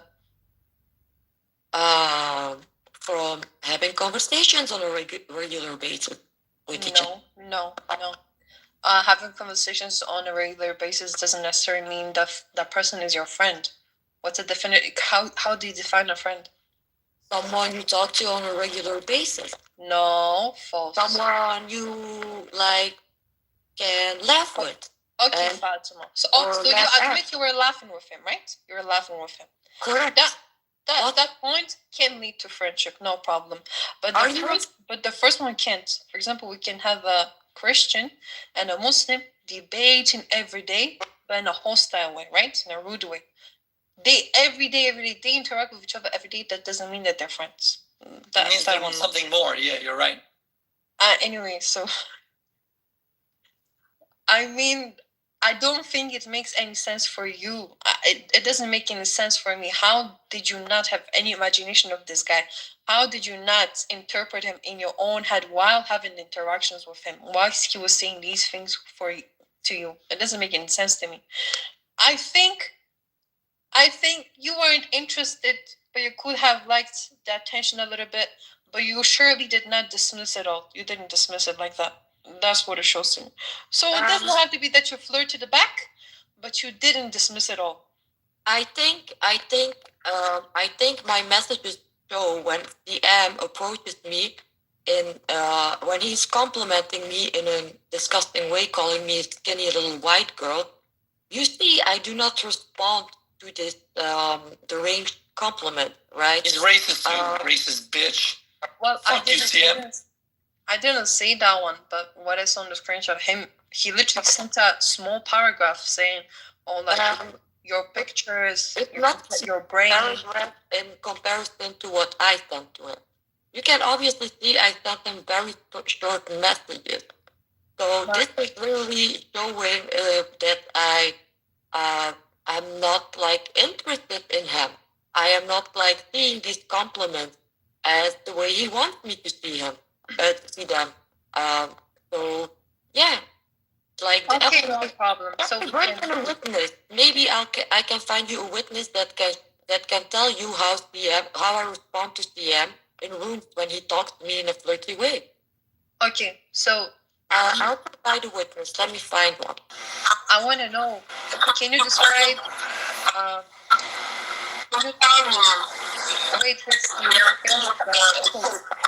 Daniel, is Babina's defense moving you at all? Because for me, it's not moving me. Yeah, I'm not moved by it. I don't think it's a compelling case. Years and laughter. I think that at this point we sort of should come to some adjudication. Yeah, so I think the adjudication is that CM claimed that they were flirting. CM was shown to be a liar. His credibility is lowered on this app for being a liar, and he should be aware when people, aren't flirting with him that, like, sometimes he's wrong about that. Sometimes he's deluded that thinking that people are flirting when they're not. And he should learn the lesson, and we should all lower the credibility of CM. Wait, let's move to the next part, which is, I want to know now, Fatima, what do you think about CM now? Is he like a friend to you? Is he a good person? You guys fucked it up. I literally for sure was gonna smash when I went to your. Do you think you should now you guys are interact with him? fucked it up. Do you think you should interact with him after that? I can't believe I can't find let them talk. I was just. Your Honor, he just said he's going to smash me when he is in Europe. That's literally the only thing I care about. A white chick with no booty. What's wrong with you? Okay, guys, chill. Like, what's important now is that I want to know what Fatima and Sam think of each other, and where do they Albina, please. Albina, I'm going to put you on the back burner for a little bit, so why don't you just get yourself nice and heated up. I'm trying to educate it. Yeah, you're going to get moved. Don't interrupt. Albina, what we're going to do is we're going to put you on the back burner. We're going to let you simmer a little bit. So the bottom line is that Fatima, we want to protect Fatima, and it seems like this was a friendly exchange. He did call her the C word. He was aggressive a little bit, but we want to make sure that Fatima, do you feel uncomfortable? Would you like us to talk to CM about this? Is there something that we can do to help you, or is it something you want to handle on yourself, or what would you like to do? Your Honor, I am seeking damages for defamation. Well, we're going to move him to the audience for number one. I demand money. I demand about a monthly damage of $2,000 because it's gonna take a month before people are gonna forget about it. So yes, that's what I want. Thank you, Your Honor. All right, that is a fair submission to the court, and the court's going to adjudicate. So we have a submission of damages in the amount of $2,000 monthly payments until this matter has dissipated from the milieu and the gossip of the community. She suffered quite a bit, and I think she should be accommodated for her loss of work or loss of and the stress and damages and the bodily injury. So, Fatima, I do hope that you win this case, but ultimately it rests upon Sam in his adjudication. Sam? Yeah, so I think Sam has been shown to be a liar. He already, I was giving him the benefit of the doubt because I had heard that they were flirting originally before, but then once Fatima not only laid on evidence, it was a sort of tsunami of evidence. It just kept coming, screenshot after screenshot, all pointing away from what Sam was saying. So Sam had nothing but bluster and rhetoric, whereas Fatima had screenshots which were clearly showing that Sam was flirting. She was not flirting back. So I think some sort of punitive action is in order. Maybe some sort of, I think monetary remuneration would be in order. Maybe, I don't know, I'll let you deal with the... What do you think? Let's read. Your Honor, I also demand a public apology right now from CM. And that you admit what you did wrong. And otherwise, I order a permanent gag order. I order a permanent ban from all of your rooms. That is fair. I think the public apology is definitely in order. All right, CM, if you wanted to make good on, so what's going to happen right now is that you are, technically, you're banned from every single room that we're involved with in the community. Can I challenge the CNN? Hey, why don't you shut the fuck up while I'm talking? Now, for the moment, CM, and I implore everybody to ban him from every room that he tries to enter. He owes it a public apology, and upon that point, until that point, then we can reconsider his entry into the community again. But at the moment, Fatima has decided that, along with damages, and the restitution is going to be just a public apology.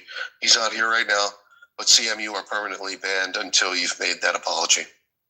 So anyone that is seen violating this and has them platformed to him or has them in their room, they're also going to be banned from the community, and it's going to be a permanent ban. There's a zero tolerance for this. So CM, if you have any decency or dignity, come and apologize to our autistic Fatima, who we all know has autism, as is quite apparent to many of us, to say the least. She's a little bit unique, so shall we say. So CM, why don't you come on up and make your apology to our little flower, Fatima, and we'll get on with it. But until then, you're banned. Can someone ping CM? Yeah. Yeah, I think this bitch ass that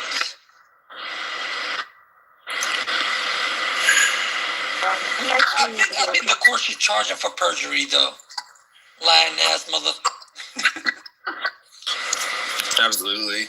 He's a liar and was falsely imputing, lowering the reputation of our dear sweet Fatima with his lies.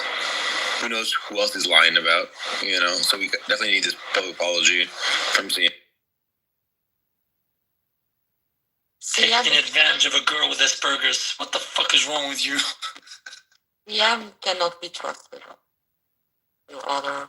I think people should be aware of this, that CM is a person who cannot be trusted, who makes up things that never occurred, and I think all people should know this on this beautiful app. He is a danger to himself as well to other people. He causes me defamation and other people as well. Who knows what he is saying about that poor woman Farida? He's also saying a lot of things about this poor woman. People just absolutely. Let's put a cork in that for a moment. The bottom line is that what we have for CM is someone who targets people that are vulnerable, people that have autism, who are unable to sort of read into the context, read between the lines in ways. And what I think happened was actually rape. I think that CM is a rapist. I think that he knew quite well that there are certain things Fatima is unable to process like other people, not in a bad way, but in a good way. Her uniqueness, her unique perspective on the world was taken advantage of. And he inserted himself into her text. He aggressively inserted himself into her life. He aggressively asserted himself. Who knows what else he did, But the bottom line is that Fatima, we're sorry about what happened, and we love you, and we're going to protect you at any cost. And if he doesn't apologize, he's banned. So thank you. Thank you, Your Honor. I also would like to add something about Investigator Bobina. Bobina is not an objective investigator. I think Miss Bobina has feelings for CM. She is also, I actually want her also to publicly apologize to me, because she was also trying to cause damage to my reputation. So she was not being objective. She obviously has emotional feelings for CM, because the way she was denying clear evidence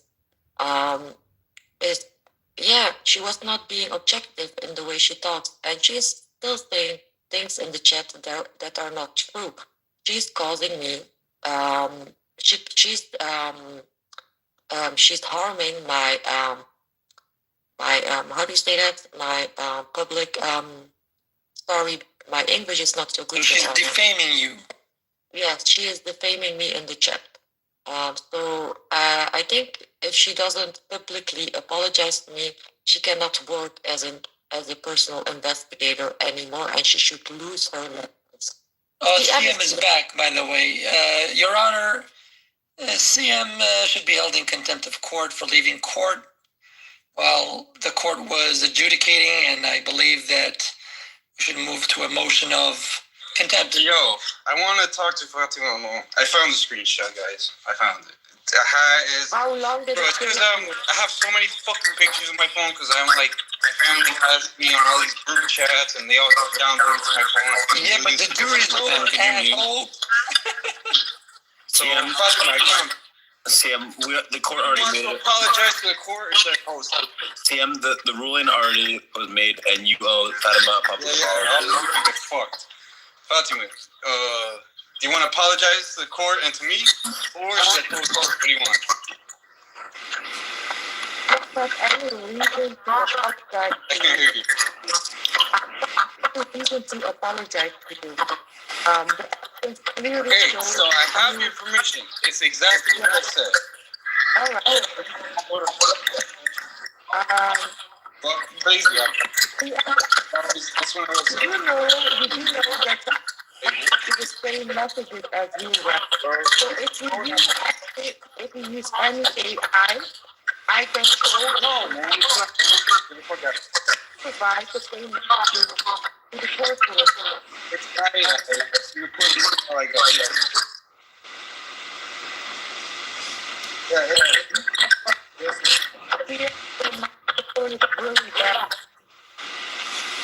Really bad. Hey Daniel, there's too much background noise. The court has already ruled that you owe Fatima a public apology.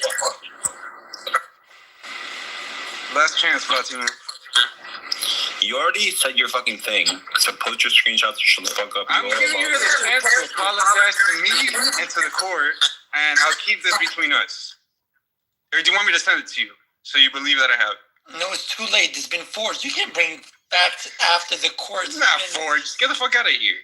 I literally said I had it a long ass. Literally, I led with this. That was my opening statement. Saying you have it and provide it. So okay, damn, bro, I'm fucking up my chances. Right now, you have 1 minute. Is it this fucking room because the stupid Sam Dan fucked up my chances? You guys are fucking assholes. You have 1 minute to provide. All right, no, yeah, all right, fine. Otherwise, you will be. Add from camera roll. Otherwise, I'm posting it. I'm too late. I'm posting it. All right.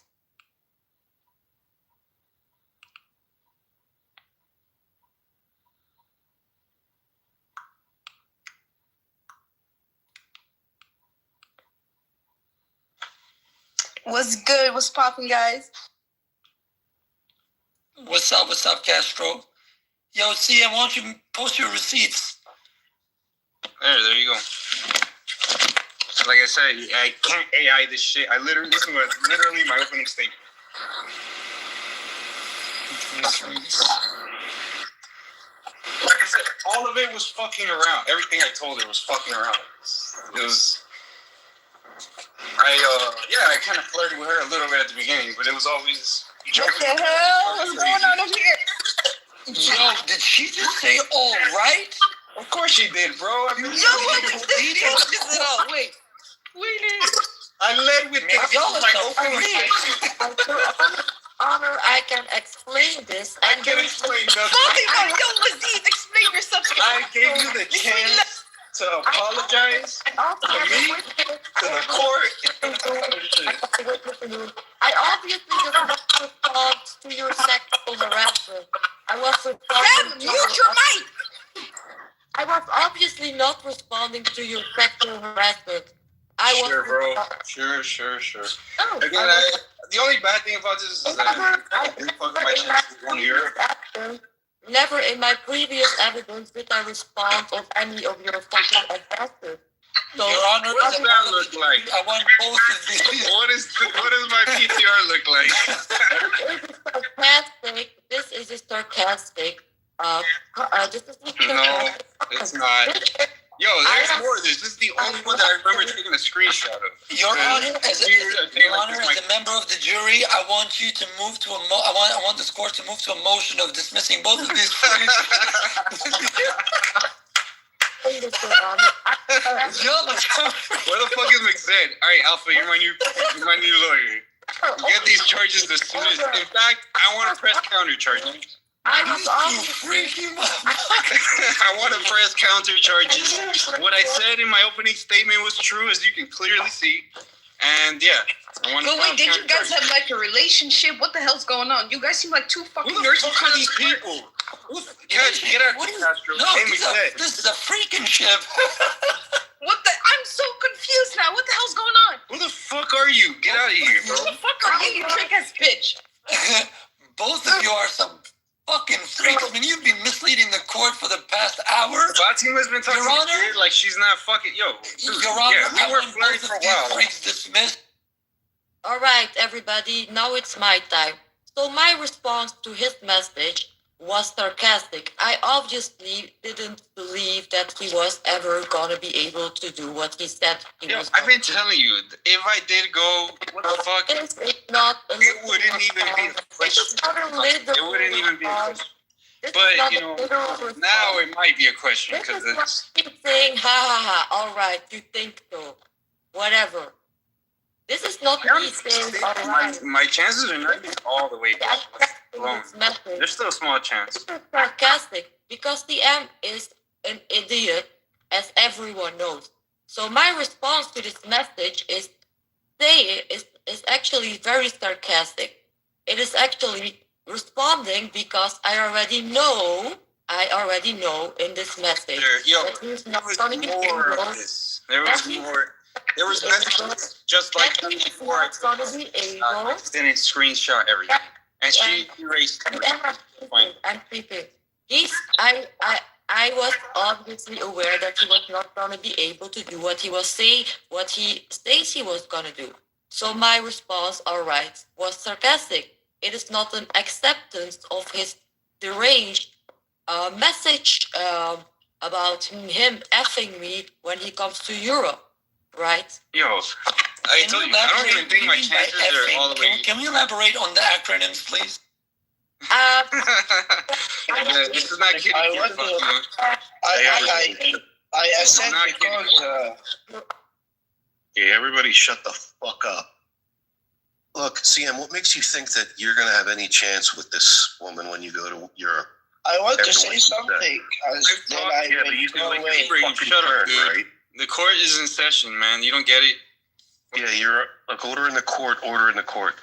CM, what the fuck are you thinking, bro? Bro, Thinks you're harassing her and you're trying to smash her. For months. It's been in the bag. I was just, to the point now I'm just joking where I'm constantly telling her to fucking stop talking about fake moon landings and fucking aliens built the pyramids and all shit. Like, she's too crazy. Like, so even people have asked me, like, would you date her? I'm like, hell no, bro. She's So you try to blackmail her out of. You try to. I like dumb girls, but not that dumb. Like, a little dumb never hurt, you know. Well, why are you? If you do not like dumb girls, why are you harassing me sexually? Again, I'm just trying to have a good time in Europe. That was the extent of it. I was laughing. I was obviously laughing at you, right, in this message. Yeah, I know. I was not accepting what you said. Yo, you're lucky I don't need any screenshot everything, bro. Daniel's just a simp.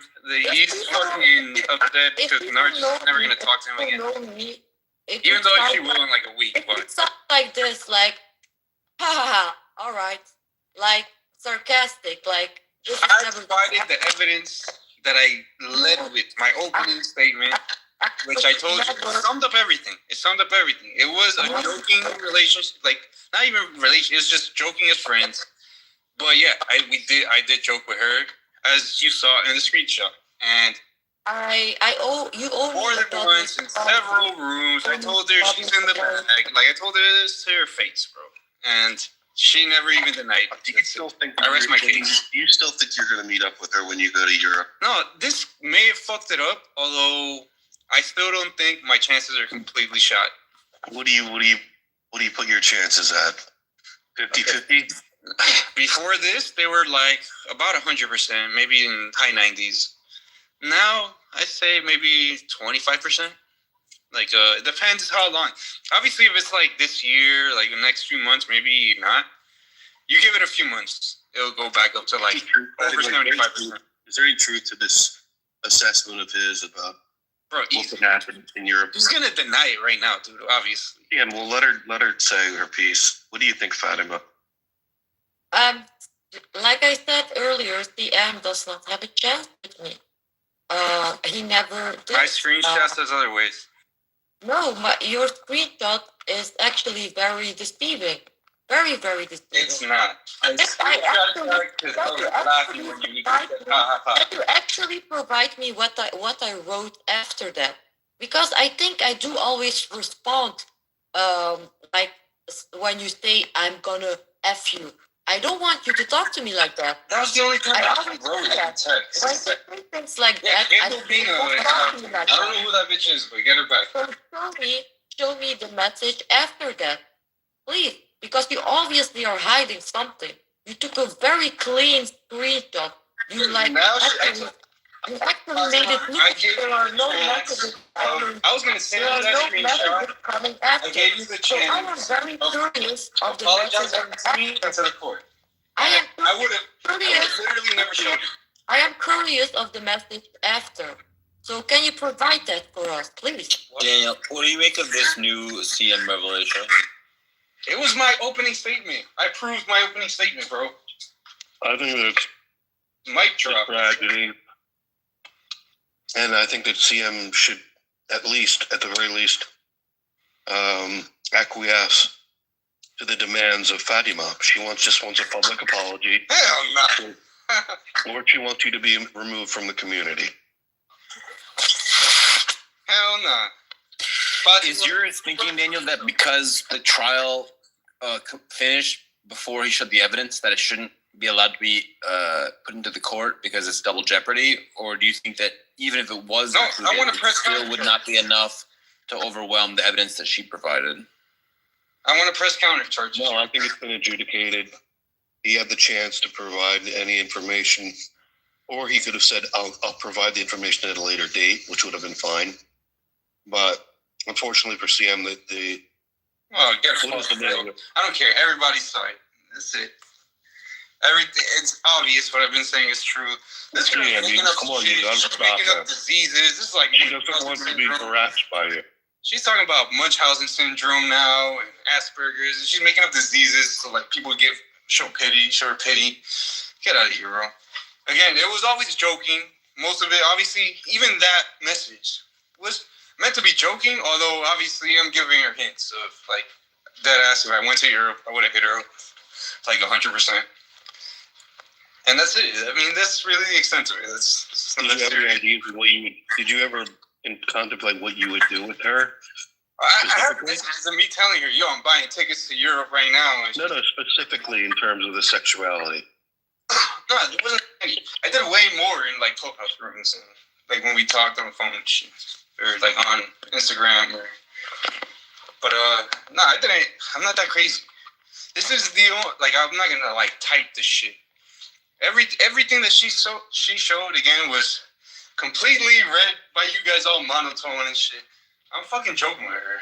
I fucking curse her out and I fucking call her crazy all the time. Like I said, like in the message, I'm gonna fuck the crazy out of you. It is what it is, bro. And that was really the extent of it. Unfortunately, the court has already ruled against you. Fuck it, so. And so you need to order a public apology or else you be banned from the community. Ban my ass. I don't give a fuck. Where the fuck is Bobina? Somebody call her, bro. This is less about you and more about protecting women. Yo, again, clearly she didn't need protection, bro. You saw my message. She didn't need protection. Again, I've been saying for months it was in the bag. And like I said, in a few months it kind of stood. I just gotta let this kind of, let her forget about this. This is just a fun Saturday night on this clubhouse with her. That's all it was. That's all it is. She'll forget or get over it. And if I get a postdoc in Europe, I told her I'm gonna hit her up. That's it. But again, and some of my friends have asked me, like, "Oh, would you date her?" I'm like, "I don't know, bro." Like, she thinks the moon landing is fake, dude. It's not. She made it extensively clear to you that she would not want to date you. So I don't know why you think that even after all of this corporate Well, obviously, you think I treat her like shit, bro. She would still want that. Like, it's one thing to be delusional in the text messages, but after she's like publicly asking you to apologize, it seems kind of like a level of delusion and narcissism to think that she would still be interested after all of that, after this whole debacle. I mean, there's something wrong with you, CM. Whatever. Actually, I was gonna call Bobina or whatever, but nah. I actually have some screenshots of. She says she's Farida's friend. Farida's a catfish. I have screenshots of Farida as well. Like her straight up. Fatima, are you creeped out at all by what CM's doing right now? Bro, I proved my case. You guys can get fucked. The court get fucked. All of you guys. What do you mean, all of you guys? I was coming in as his lawyer. What the fuck?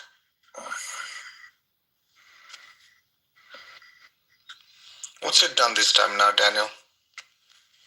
Well, he was insisting that Fatima was flirting with her, and Fatima was like, no, not only not, but I genuinely really did not want to do that. I wanted to apologize.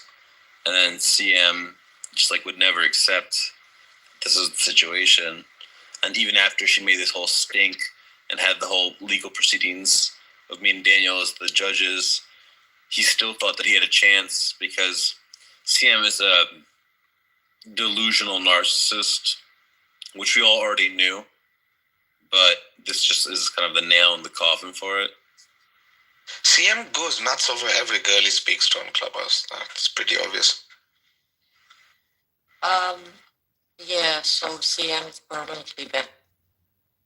I actually found some more evidence of the same message and showing him he calling the baby girl, telling me to go to sleep with a rose next to it, things like that. I can provide everything, and I still respond the same way as I usually do. So obviously the alright was not an acceptance of what he said. It was just laughing at him that he really thinks that he has a chance. Obviously. Yeah, but you got to admit, baby girl is sweet. It's a sweet gesture. I don't need CM his sweetness when he is a narcissist. I mean, Daniel, can you believe that even after this whole court proceeding, he still thought he had a chance with Fatima? What level of Pepe Le Pew style delusion do you have to be under to think you still have a chance after a woman is bringing clubhouse court proceedings against you. Like, that's like some straight up stalker behavior. I knew this guy who would send hundreds of messages to this woman, and he was getting like court fucking shit against him. And he like, there's an actual mental illness where certain men just do not fathom that someone might not be into them. It's like a blind spot in their brain. I don't know. And this is not the level of that, but it is a sort of milder form of it, where after the court proceedings, you still think you have a chance. I don't know, man. Yeah, we'll see. Nothing says romance quite like a restraining order. Again, like, give me a break. Like, she's made it very clear. There's another right now for the zero show of it, bro. Get the fuck out of here. She would have never even said those words if this didn't happen. Hey, CM, I have a different question for you. CM, which girl on Clubhouse do you think you've got a chance with? I'm not gonna say, bro. That'll actually ruin my chances. We might help you. The majority of them are like in fucking Europe and like fucking like all over the place. No, but which one has the highest chance of, getting your attention? And I've actually hooked up with a girl in Clubhouse. I'm not even sure if I want to do it again. It went kind of sideways. Could we call him CM LePew? I feel like that's a good nickname for him.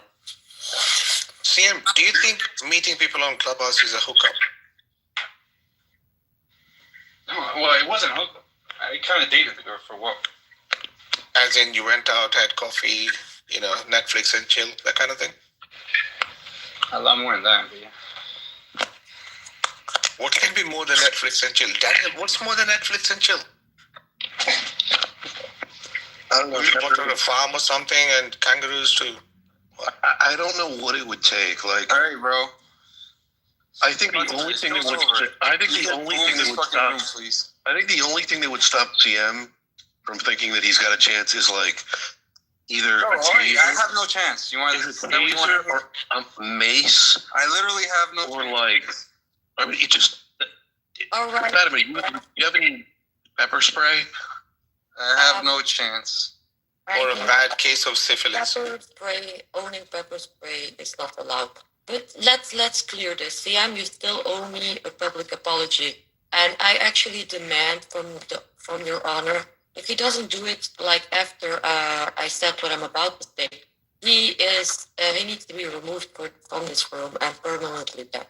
Yes. So CM, let me tell you this. Let me tell you this once and for all.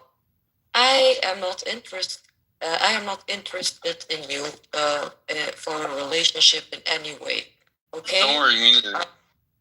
I want to have a relationship. I think that in the words of Dr. Seuss, in Europe, that's about it. In the words of Dr. Seuss, she does not want you on a date. She does not want you on a plate. She does not want you with a dish. She does not want you with a kiss. She does not want you on the phone. She does not want you in her home. She does not want you, Mr. CM. She doesn't want you, not even as a friend.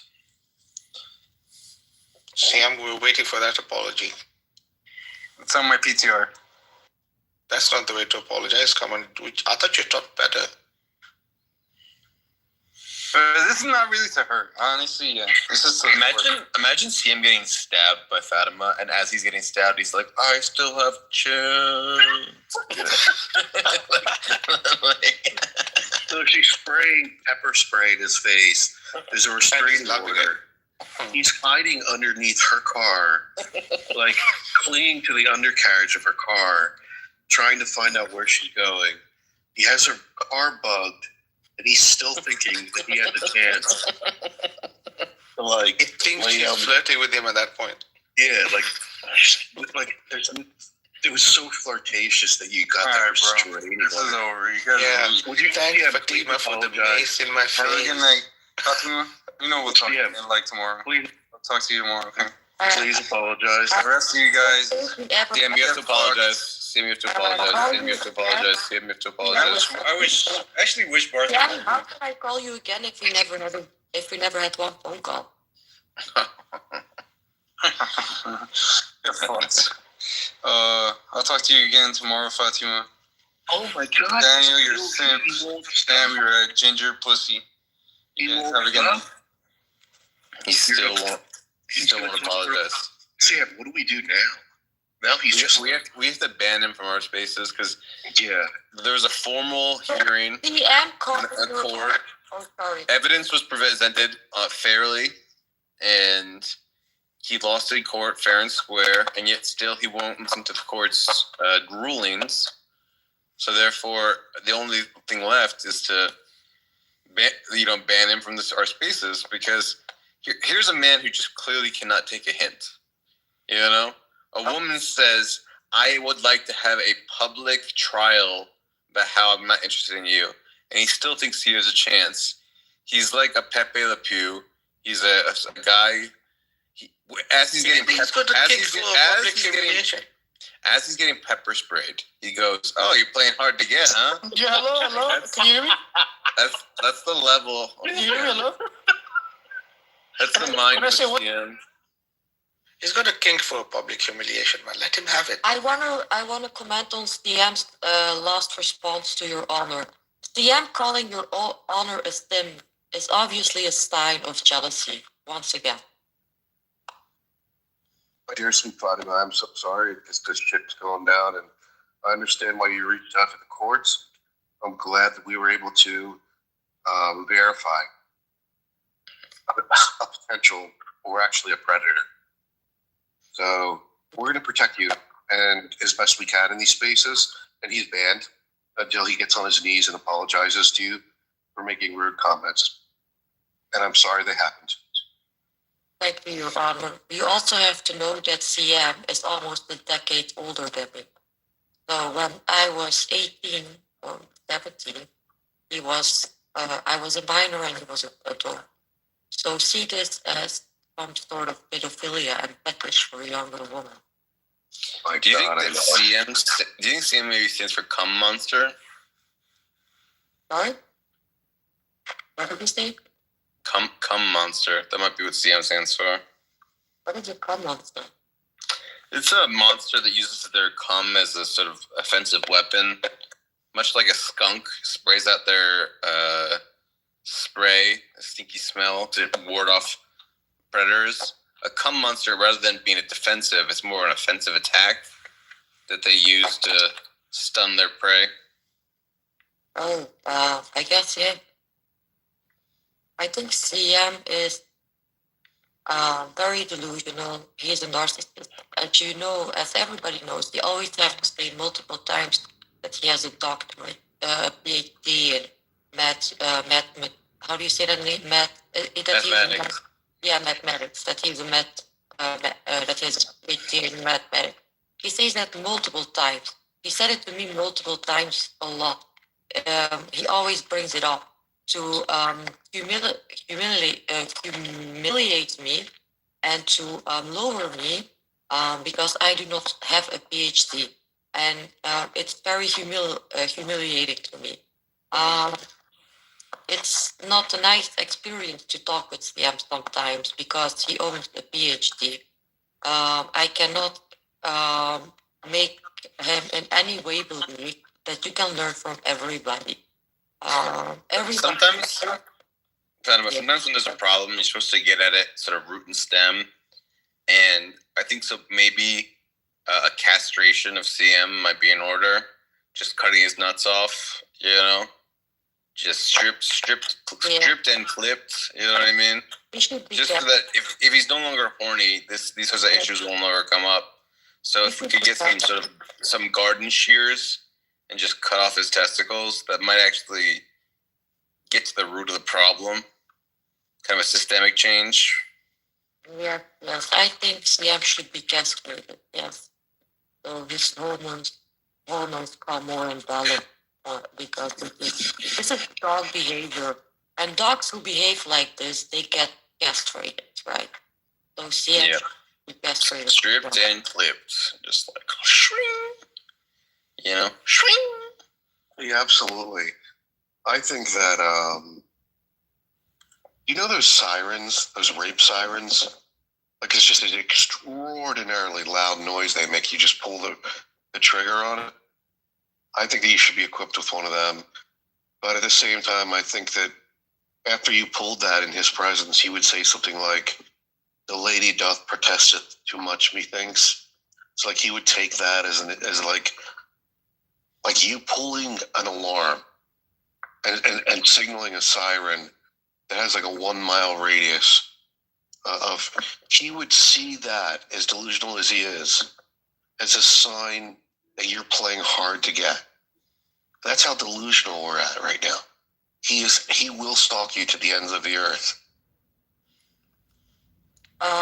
Your Honor, he does stalk me. He comes into my rooms multiple times and he is demanding me to mod him, to show dominance over other men in my room.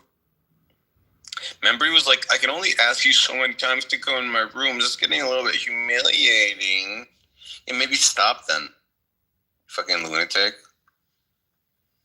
Instead of complaining about her actions, Dude, just what move on. a fucking loon, dude.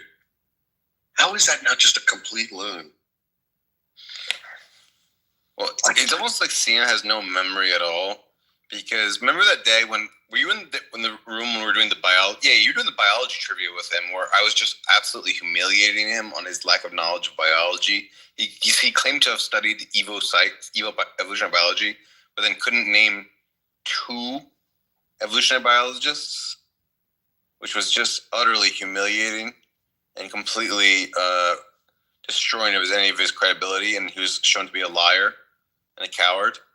But this just takes it to the next level, where he's lying about what women are interested in him, even when they sort of make a full public display of, "I want an apology for your behavior." He still thinks he has a chance. Like, how is that not just the behavior of a complete delusional narcissist? Like, if you're gonna be a narcissist, just don't be the delusional kind. Live at least a little bit in reality. Don't fucking be so detached from reality that women are publicly trying to get you to be banned from spaces, Yeah, absolutely. I feel no hatred towards CM or whatsoever. I feel pity for CM. I think he needs medical assistance.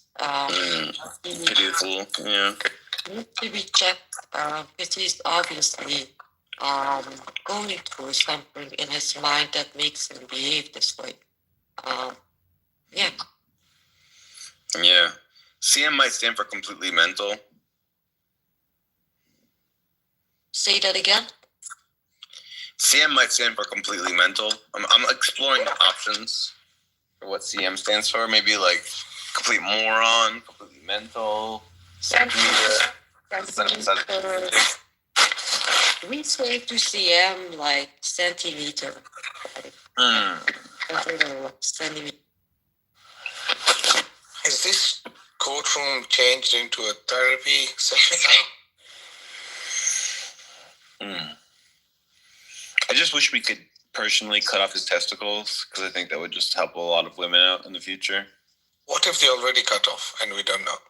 Yeah, well, then, God made the right choice. Now, Timothy, you missed the trial of CM. This is the trial of the century. This makes OJ go to shame. Are you there, Timothy? Yeah, no, what's up? So CM claimed that Fatima was flirting with her, and then Fatima brought up multiple screenshots showing that was a lie. So then me and Daniel, the court of the, presiding over the case, said that CM should apologize. Mm-hmm. But then CM not only wouldn't apologize, he still thought that Fatima still might be interested in her, even after she put like a public court case against him, that he should apologize and stop. So CM is just living in his own a fantasy world of his own design. Whoa, wait. What did the screenshot show? That he was like hitting on her and she was reciprocating? Yeah, she was not reciprocating. What was he saying? Like, "Oh, come on, you gotta come with me in rooms. Like, I can't keep asking you. It's getting a little bit humiliating." And she's like, "Okay." Oh, no. And like, She To was be fair, like, Sam, he did apologize. My PTR is what